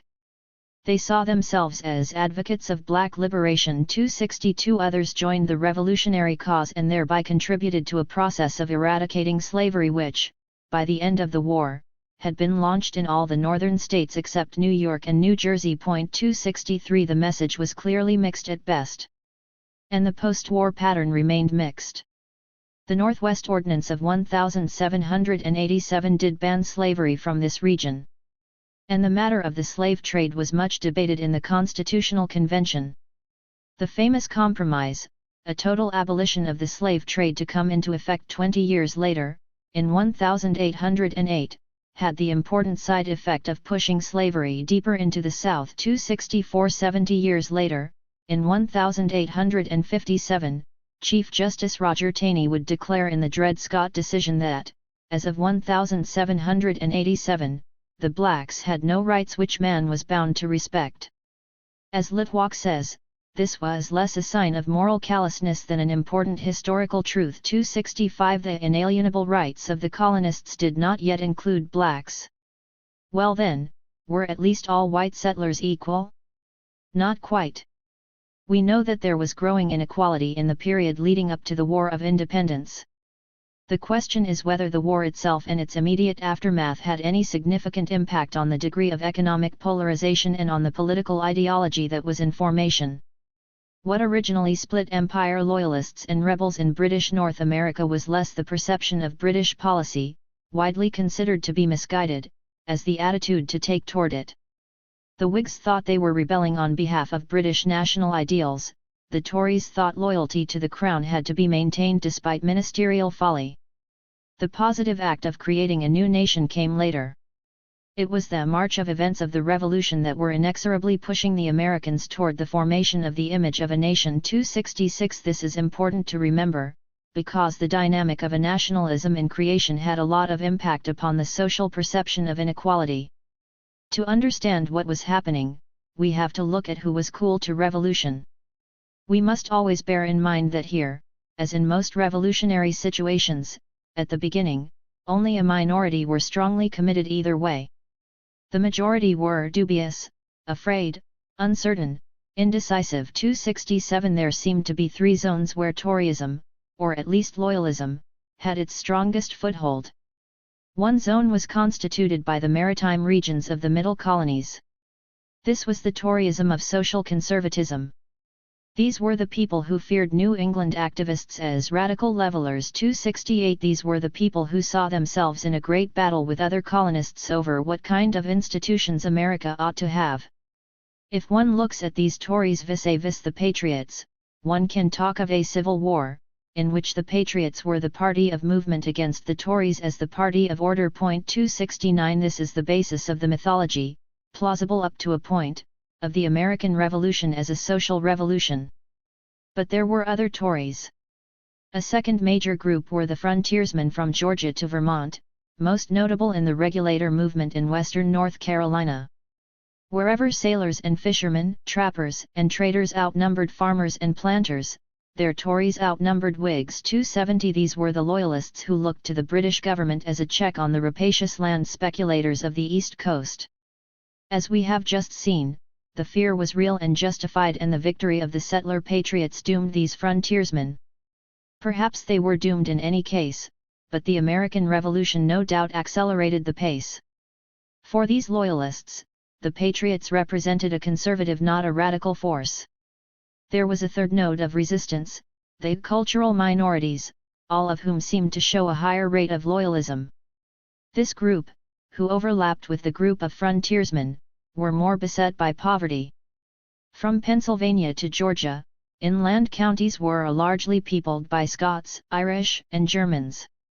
The differences of origin between inlanders and those on the coast were most marked in the Carolinas, where the most serious clashes in fact occurred. 271 Religious as well as ethnic minorities, of course, often they were the same, also inclined toward loyalism.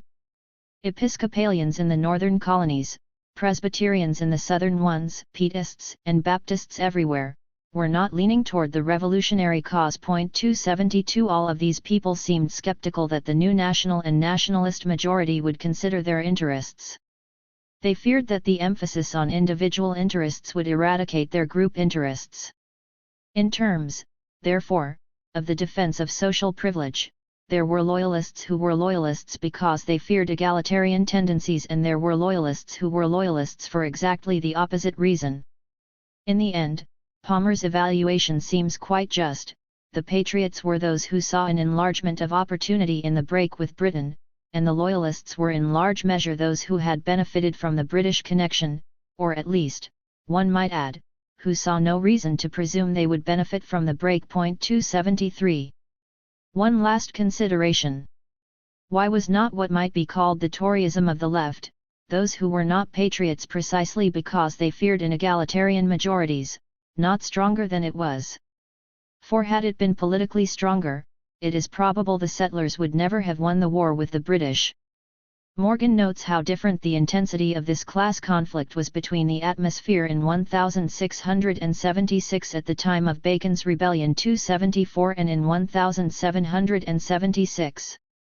In between, he says, the growth of slavery had curbed the growth of a free, depressed lower class and correspondingly magnified the social and economic opportunities of whites. 275. The ambivalence about the social implications of the War of American Independence maintained itself after 1783. The reality of polarization in fact grew. If Boston, for example, heartland of the radical thrust of the Revolution, had been intensely unequal before the Revolution, an even more unequal society developed after the Revolution. 276 When, in the post-1783 period, New England merchants found themselves excluded from the West Indies by British retribution, they translated their economic difficulties into debt collection. When small farmers in western Massachusetts grumbled, repressive legislation ensued which spurred many farmers to direct action, the insurrection known as Shays' Rebellion in 1786.277. It was suppressed.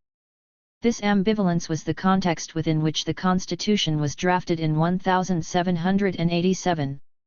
It is in this sense that the Verdian interpretation 278, much contested in the American celebration of the 1950s and 1960s, has merit. If the social revolutionaries played a large role in launching the revolution, and some of their radical thrust had gained strength by the very process of the revolution, it seems clear that the Constitutional Convention represented an attempt to turn back this thrust. The conspicuous popular leaders of 1776 were all absent from the 1787 convention, most of whose members deplored democracy and agreed that a powerful central government was needed to remedy the evils which had beset the nation because of it. 279 This was so marked that it almost torpedoed the ratification process, which led to the concession of 1791 with the adoption of the first 10 amendments to the Constitution, the Bill of Rights. 280. If the Peace of 1783 opened a period of great uncertainty for the United States, it was even more serious in the long run for Spanish America, precisely because Spain not only had to deal with her own populations and her European rivals as before, but now with the United States as well. 281 At one level this was a golden period for the Spanish colonial economy. The average annual exports from Spain to Spanish America between 1782 and 1796, the year that war began again between Spain and Great Britain and hence a British naval blockade disrupted trade, were 4 times higher than in 1778, just before Spain and Great Britain went to war. In particular, there was a massive expansion of trade in 1784–1785. 282 This was in part due to the ability of Spain to reduce seriously the amount of contraband trade, an ability that had been steadily growing since 1760. 283 To be sure, the Golden Age was only to be brief, and the commercial expansion of Spain between the Declaration of Comercio Libre in 1778 to the British naval blockade of 1796 seems far less impressive if placed in the context of the overall growth of the world economy. 284 The Steins even speak of the meager returns for Spanish and Portuguese efforts at economic nationalism. Iberian colonial trade merely shored up the Gothic edifice, which was not precisely the way to ready it for the Great Crisis. 285 Local artisanal and manufacturing production in Spanish America was jeopardized. 286 By Spanish liberalization of trade. But this was to metropolitan Spain's advantage only momentarily because of Spain's inability to compete with Great Britain as a producer of goods and as an exporter of capital.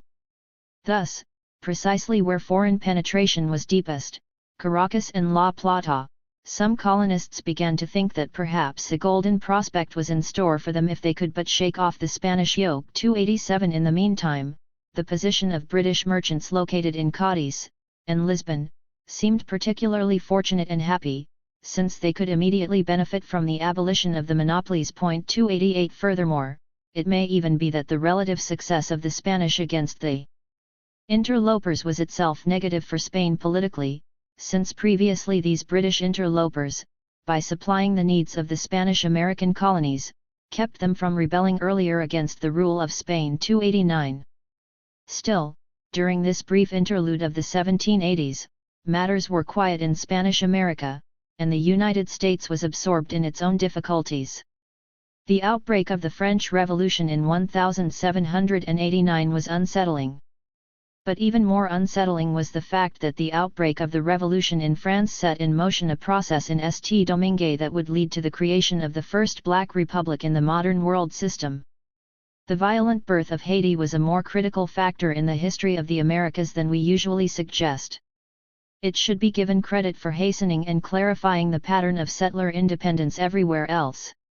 For the Haitian Revolution was indeed, as that scholarly racist T. Lothrop Stoddard put it, the first great shock between the ideals of white supremacy and race equality. 290 The difficulties began in the economic arena. Saint-Domingue had been a jewel in France's crown, the leading sugar exporter of the Americas, and all to the profit of France. Then the Eden Treaty of 1786 and the Franco-American Convention of 1787 broke a wide breach in the Pacte Colonial. 291 and hence made French planters aware that they now needed actively to look after their economic interests in the political arena.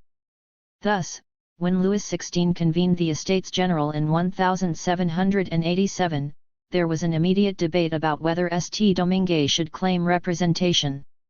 The advocates won the day, and in this way, Saint-Domingue was drawn into the vortex of the Paris events. 292 The white settlers found almost immediately a resistance to their interests in the French National Assembly on 2 quite different grounds.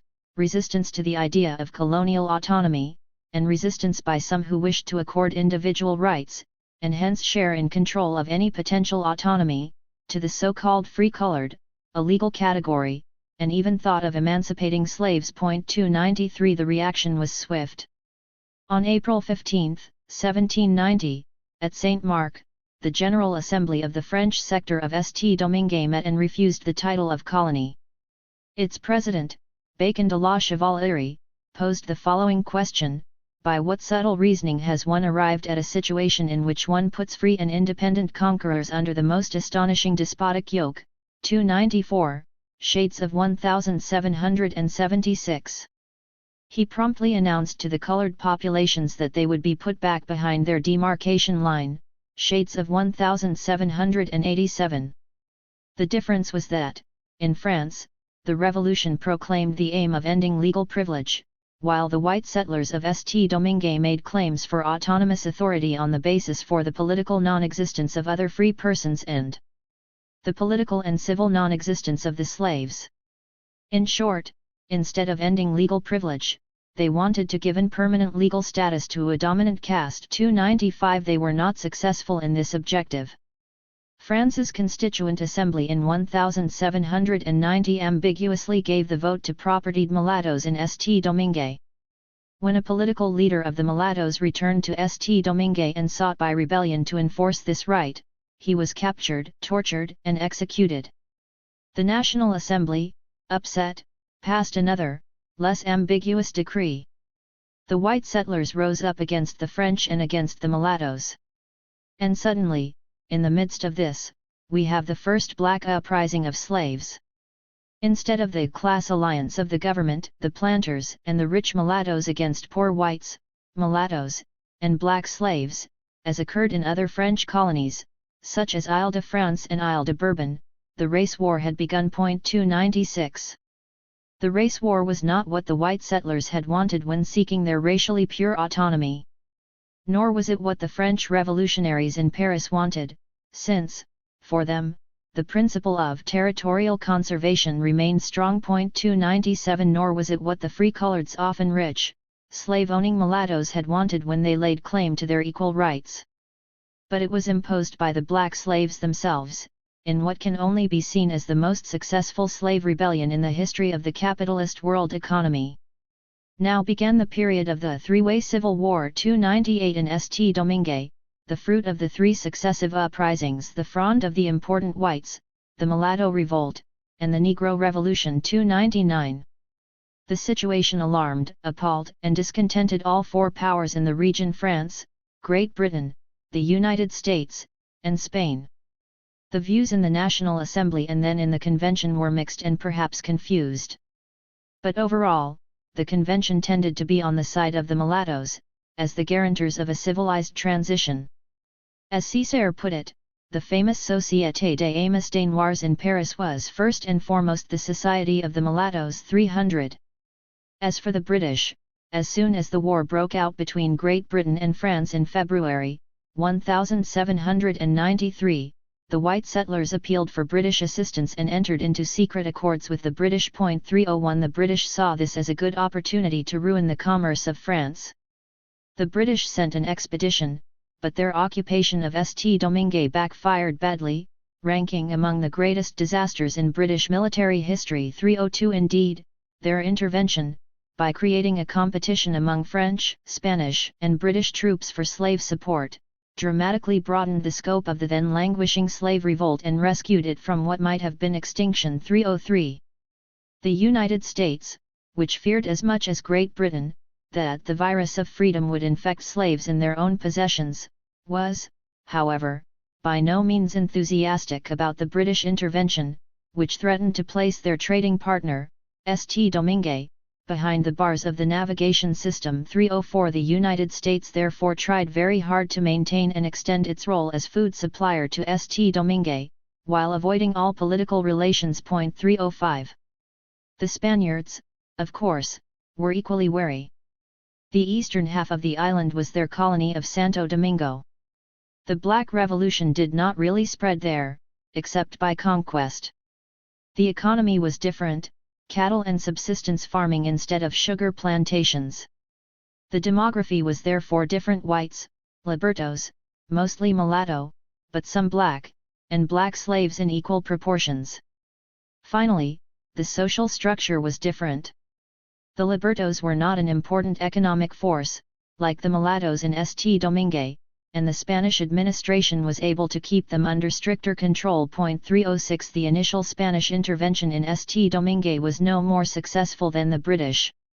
Toussaint Louverture was able to take advantage of the Franco-British War to consolidate his administration and to create a disciplined army. He kept the plantations going, confining the black workers to them but giving them a fourth of the produce. But as the Europeans temporarily stopped fighting among themselves, they turned their anxiety about the Black Republic into a new attempt to decapitate it. Napoleon's troops arrested Toussaint in 1802. And Spain, the United States, and Great Britain all tacitly collaborated with France in this attempt at recolonization. 307 Though the island remained independent with, after a while, two governments in existence, recognition on the part of the four powers remained unthinkable for quite a while. 308 In retrospect, we can probably say that the Black Revolution in St. Domingue slowed down the drive for independence in Hispanic America, despite the friendly but ambiguous links of Simon Bolívar and Alexander Pétion, president of one of the two successor states in Haiti, the mulatto-dominated southern part.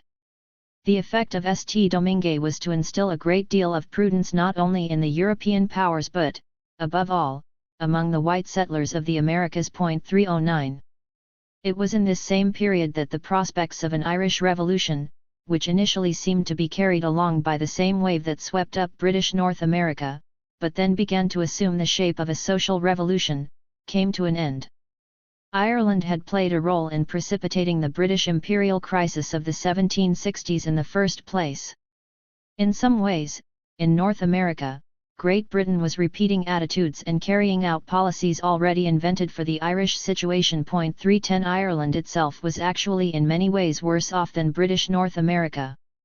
British Protestant settlers had imposed their rule on a dense Irish Catholic peasant population, not on a scattered group of largely hunting tribes. It was a situation structurally more akin to Peru or central Mexico than to the 13 colonies. 311 The absence of all political rights for Catholics, as of 1691, meant, however, that it was the Protestant settlers who felt the full force of English commercial jealousy. It was, therefore, this trusted garrison that was being treated as a commercial menace. 312 The Protestant settlers were not even allowed to have a shipping industry, which the New England settlers had, and Ireland was not permitted to be an entrepot between the Americas and Europe. Indeed, one of the explicit North American fears of the time was that they might be reduced to the unhappy condition of Northern Ireland. 313 Hence, with the defeat of the French in the 7 Years' War, an Anglo-Irish colonial nationalism. 314 developed, and for the same reasons as in North America. In the Irish Parliament, a reform group known as the Patriots emerged. At the very moment that Charles Townshend was trying to impose the Stamp Act on British North America, he sent his elder brother George as Lord Lieutenant to Ireland to tighten up direct British control and get the Irish too to pay for a larger share of imperial defence. 315 It is obvious why the North American and Irish settlers felt they shared constitutional grievances and objectives. And thus many Irishmen naturally sympathised in 1775 with the North Americans. Many Protestant Irishmen, that is, since the Catholics tended to support Britain's American policy. 316 The American Revolution, in fact, worsened the economic situation in Ireland. The British defeat spurred on Irish demands, and the British in 1782 were willing to give some greater political autonomy. Pitt even proposed economic concessions, but on the condition the Irish share in imperial defence expenditures. 317 As soon as a peace treaty was signed with France in 1783, the British line hardened further. 318 Still, the Irish patriots were not ready to press for independence, because they were not ready to create an inclusive party, and were not a fully national movement. 319 The fear of internal social revolution held them back, then as in the 20th century. The French Revolution had a big impact on Ireland, opening up new possibilities. Catholics and Presbyterian dissenters began to draw together in rebellious republican intent. The Catholics were demanding emancipation. Catholic tenants also began to rebel against their oppression by landlords, who were Protestants. It was at this point in 1795 that the Orange Society was formed as a secret Protestant society to resist Catholic demands. In 1796, Wolfe Tone, leader of the United Irishmen, the nationalist movement, went from the United States to Paris to help plan an expedition to Ireland. He convinced the Directory that Ireland was ripe for revolution. 320 He counted on support not only from Catholics but from the Presbyterians of Ulster, who had a long republican tradition and whose leaders justified their appeal to French assistance by the precedent of 1688.321. The invasion failed. The weather was bad. The seamanship was bad. The French had chosen the region of landing, Bantry Bay, badly. It was a zone where the United Irishmen had the least support. But they almost made it. British dominion in Ireland rested at this point on an extremely precarious tenure. 322 But Bantry Bay was the turning point. And its consequences for the world system were great. As Thompson says, it is arguable that France lost Europe, not before Moscow, but in 1797, when only the navy in mutiny stood between them and an Ireland on the eve of rebellion. 323. The rebellion of the United Irishmen went forward in 1798. By this time the faith of Ulster Presbyterians in the French Revolution had cooled and the Orange Lodges had grown stronger. The rebels were given no quarter by the British. Napoleon decided against a second invasion, diverting his troops to the conquest of Egypt, a decision he is said later to have regretted. The failure of the revolutionaries hurt as well the position of the moderate reformers in the Irish Parliament, like Arthur Grattan. The British decided to press to abolish the reforms of 1782. Pitt pushed through the Act of Union in 1800. The Irish Parliament was no more. The Protestant settlers in effect gave up, were pressed to give up, all perspectives of autonomy, because they feared that it was an autonomy they could not control, an autonomy that would be too democratic. 324. Thus the 1790s saw two major defeats of white settlers in Saint Domingue and in Ireland. The historic situations were different. The final outcomes were different: an ostracized Black Republic in Haiti and a reintegration into the metropole in Ireland.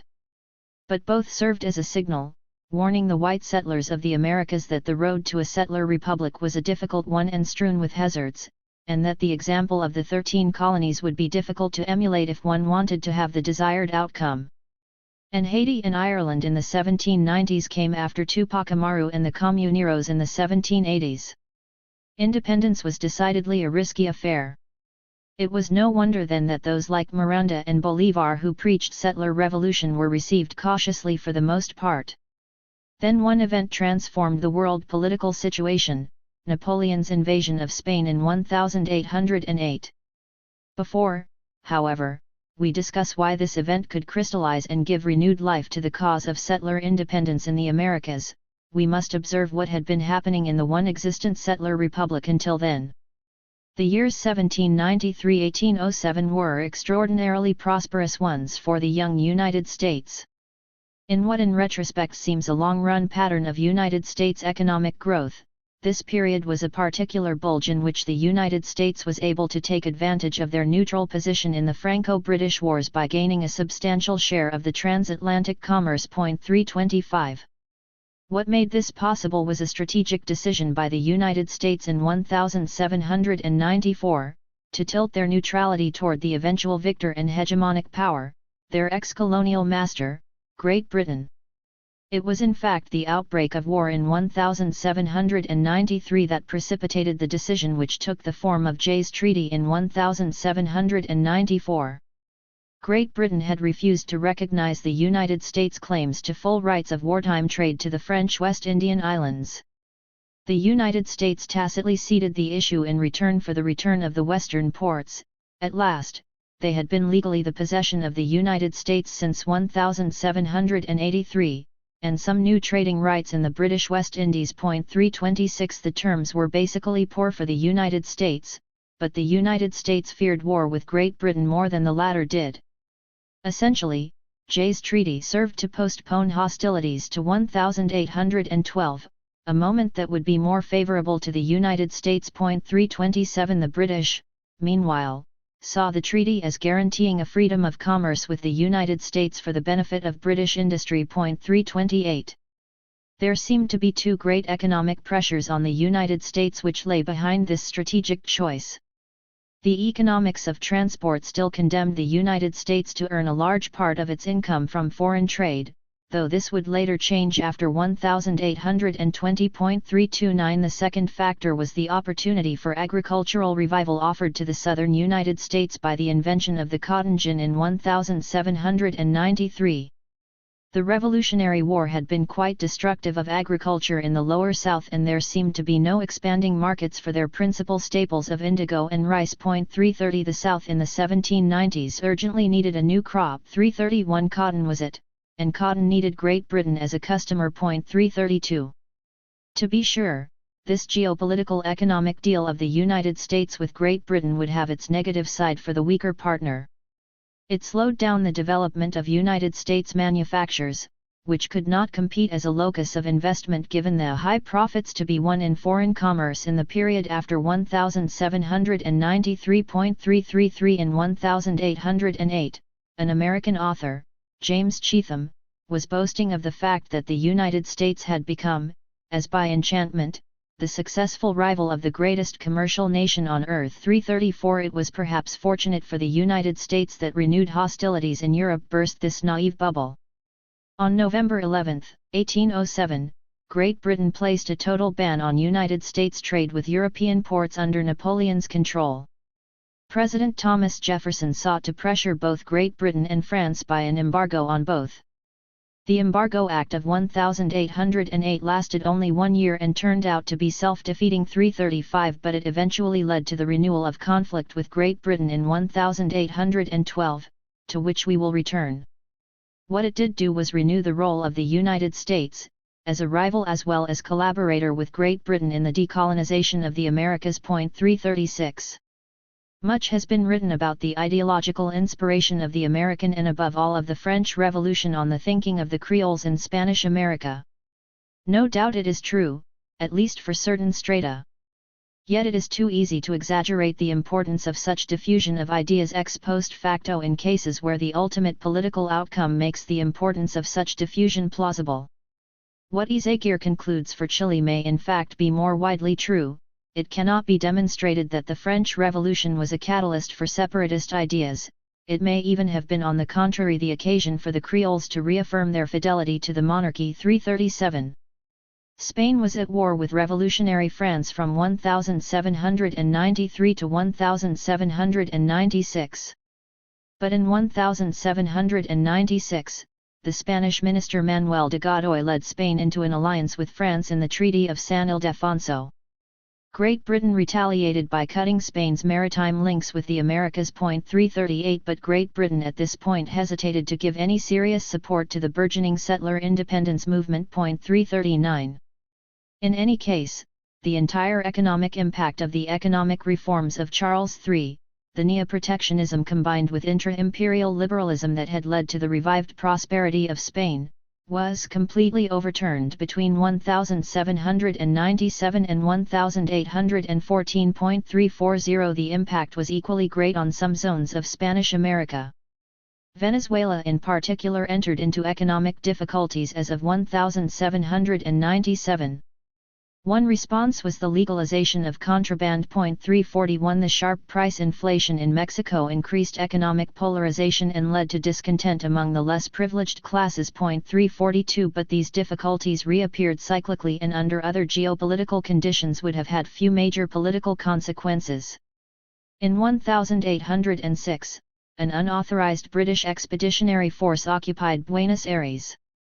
But the local population proved loyal to Spain and successfully defeated them, they proved unwilling to exchange on imperial master for another 343. Miranda's tiny expedition to liberate Venezuela failed that same year, undone at least in part by the semblance of Haitian support. 344 The lack of enthusiasm for independence, even in Venezuela and Argentina, shortly to be the pacemakers, was evident.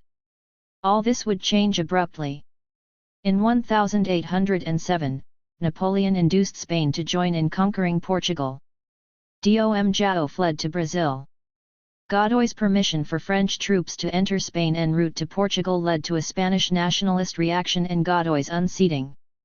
Charles IV was deposed by his son Ferdinand VII. Summoned to Bayonne by Napoleon, Ferdinand then returned the throne to Charles, who promptly abdicated in favour of Joseph Bonaparte. Ferdinand also renounced his rights. Suddenly, there was no legitimate authority in the Spanish Empire. A central junta assumed authority in Seville, and signed an alliance with the British. It declared American lands not to be colonies and invited them to participate in the Cortes. But the French forced the junta to flee to Cadiz. It then dissolved. Confusion spread everywhere in Spanish America. Regional and local juntas took over in the name of Ferdinand VII, in many cases ousting Spanish authorities. Creoles were now exercising de facto self-government in the name of loyalism. 345 In Caracas, in 1810, the local junta went further. In the name of loyalism to Ferdinand VII, it explicitly denied the authority of the new Spanish Council of Regency, successor to the junta in Cadiz. This was followed by revolts in Argentina, Chile, and Mexico. They all declared their ports open to free trade. Bolívar went to London in 1810 and was received by the Foreign Secretary Lord Wellesley, who advised a continuing allegiance to Spain as the best avenue to British assistance. 346. The Mexican Revolution proved the most socially radical. When a local parish priest, Miguel Hidalgo y Castillo, in 1810 called for an end to viceroys forever in his Grito de Dolores, did he copy the name from the Calles de Dolientes, he united all the Creole establishment against him as well as the Spanish authorities. The Hidalgo uprising swept through central Mexico, spreading terror and shock. The virtually unarmed Indians managed to reach the capital city, acquiring 20,000 men in the process and executing some 2,000 Gachupines, Spaniards, out of an estimated total population of 15,000. Hidalgo was put down by the overwhelmingly Creole regiment of New Spain. One of Hidalgo's lieutenants, José María Morelos, also a priest, took up the struggle and this time created a superbly organized and effective army and a clear political program including radical social reforms. This second phase of the revolt was supported more by mestizos than by Indians. Morelos was not as easily crushed, but his military power declined rapidly once the Creole Congress preempted his program by proclaiming independence in 1813. 347. Three elements now entered to set the stage for the final phase of the Spanish-American settler independences: the War of 1812, actually 1812-1814, between the United States and Great Britain, the restoration of Ferdinand VII to the throne of Spain in 1813, and the Congress of Vienna in 1815. The War of 1812 was more or less the last act of the settler decolonization of the United States. Relations of the United States with Great Britain had been difficult ever since 1783, but there had never been a real break.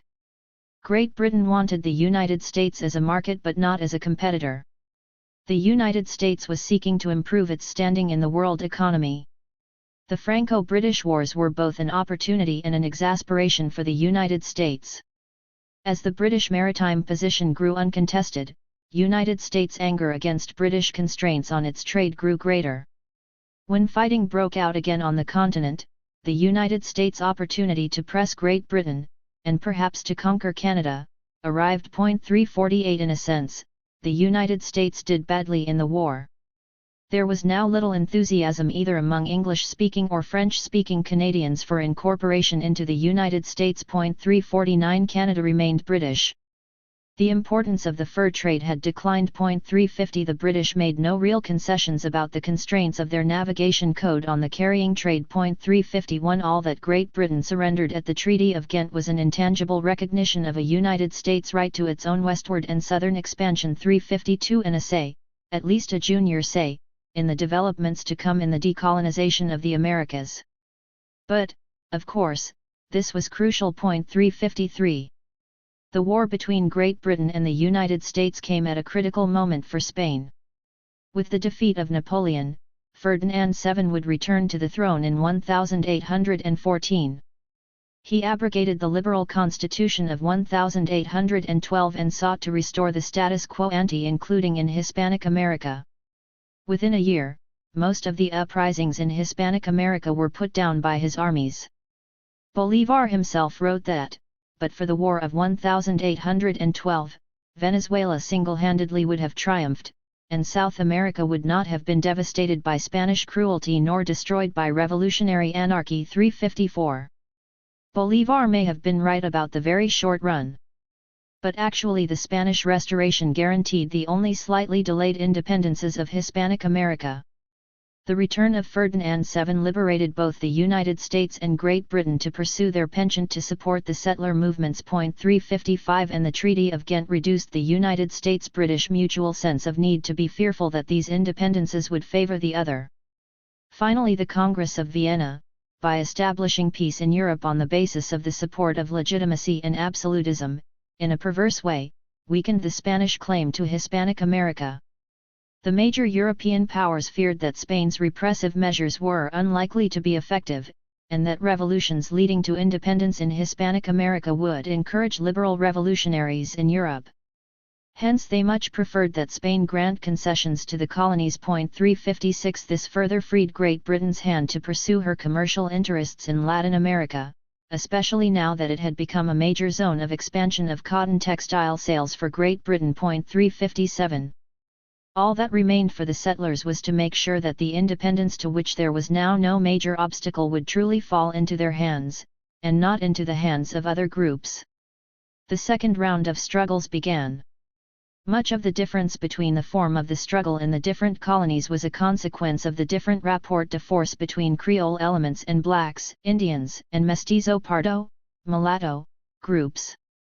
Indeed, the degree to which Creole elites were for, against, or ambivalent on the question of immediate independence was to a considerable degree their assessment of the conditions necessary for containing the actual or potential rebelliousness of the masses. 358 Once the process of disintegration of the Spanish Empire started, many Creoles who formerly were skeptical of independence felt obliged to jump on the bandwagon, not primarily in order to take power from the Spanish but, above all, to prevent the Pardas from taking it. 359 We do not have to look to the reluctant, belated, and somewhat conservative independence movements of Peru and Mexico to verify this. It can be seen with some clarity in the radical, avant-garde independence movements of La Plata and Venezuela. La Plata was a colony with a particularly high percentage of Creoles, perhaps half the population. It could easily sustain a Creole-based revolution, and one that was liberal in attitudes to Indians and blacks, mestizos, and pardas. In La Plata, as previously in British North America, both colonial ruler and settler revolutionary sought, hesitantly at first, to recruit black and pardo soldiers into their armies, promising ultimate liberation. 360 And as in British North America, the blacks got some small advantage out of it, but at the cost of heavy casualties. The Indians were freed from encomienda, but only to be recruited as peons on sugar plantations. The mestizo gauchos were to be tamed to work on the estancias. In Venezuela, with its great latifundias, the problem of slavery and peonage was still greater than in La Plata.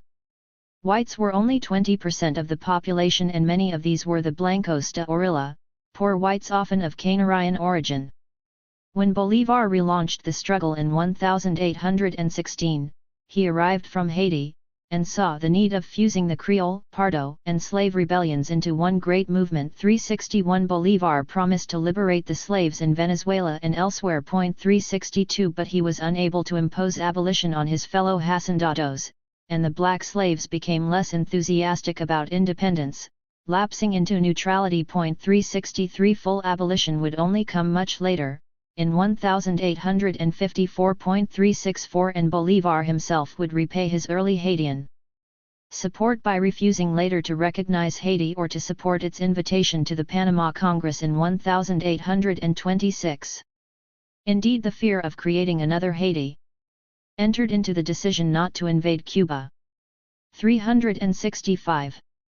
The Spanish-American states now went forward to independence one after the other, in ambiguous, or violent, or conservative revolutions. 366 They went forward one by one.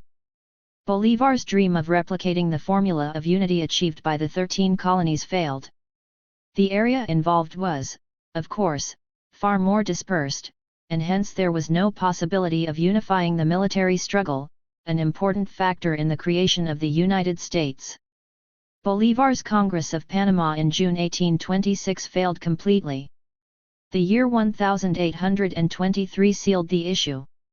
Britain's Secretary of State, George Canning, and United States President James Monroe competed to see who could get the credit for giving the definitive blessing to Hispanic American independence. 367 Meanwhile, in Spain, the French invasion of April 1823 permitted Ferdinand VII to free himself from the constitutionalists and to pursue a policy of unrelieved reaction. The decade from 1823 to 1833 became known as the ominous decade. 368 This triumph at home for Ferdinand meant, however, that all hope of Spain in the Americas was now doomed. 369 The story in Brazil basically paralleled that of Hispanic America. It was the story of simultaneous decolonization, 1789–1831, and of British penetration of its economy, 1810–1827. 370 The post-Pombalan era in Brazil gave rise to two conspiracies, the so-called Inconfidencia Mineira of Minas Gerais in 1788–1789 and the Conjuraco Bahia in 1798. 371 They were both early attempts at independence. The first, led by Creole elites protesting against taxation, was a precursor. 372 The second was urban and more radical, aiming at an armed uprising of mulattoes, free blacks, and slaves. 373 It was particularly inspired by the French Revolution, seeking a complete revolution, in order to create a society without distinction between whites, blacks, preta, and mulattoes, parda. 374 In Brazil, too, Napoleon precipitated matters by causing the flight of Prince Regent Dom João to Brazil. This, of course, created a different situation than the abdications in Spain. The Portuguese king could provide the legitimate transition to eventual independence. In 1815, instead of returning to Portugal, Dom João raised Brazil to the status of a co-equal kingdom, with the center of the now dual monarchy in Brazil. The result was that Portugal was in effect governed in Lisbon by a council of regency, and it in turn was presided over by an Englishman, Marshal Beresford, who had been the commander-in-chief of the Portuguese army which had reoccupied the country, and remained afterwards. In 1820–1821, a liberal revolt erupted and a new constitution was adopted. The revolt spread to Brazil. There the Brazilian party, representing the Creole elites, won supremacy, while the popular classes could not obtain their demands. 375 The Portuguese helped the Brazilian Creoles in this effort.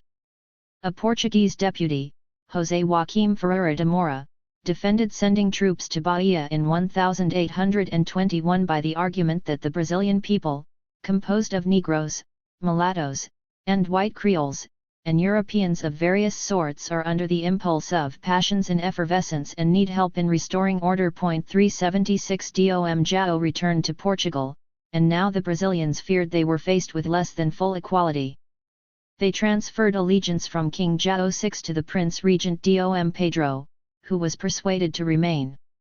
Soon thereafter, in 1822, Dom Pedro I became Emperor of Brazil, with the blessing and under the protection of Great Britain. 377 Thus, slowly, over 50 years, the white settlers created states throughout the Western Hemisphere that became members of the interstate system. They all, in one way or another, came under the politico-economic tutelage of the new hegemonic power, Great Britain, although the United States was able to carve itself out a role as lieutenant and, therefore, potential and eventual rival to Britain. The one exception was Haiti, and Haiti was ostracized. France, Spain, and Portugal were effectively eliminated from any role. But so were the blacks and the Indians.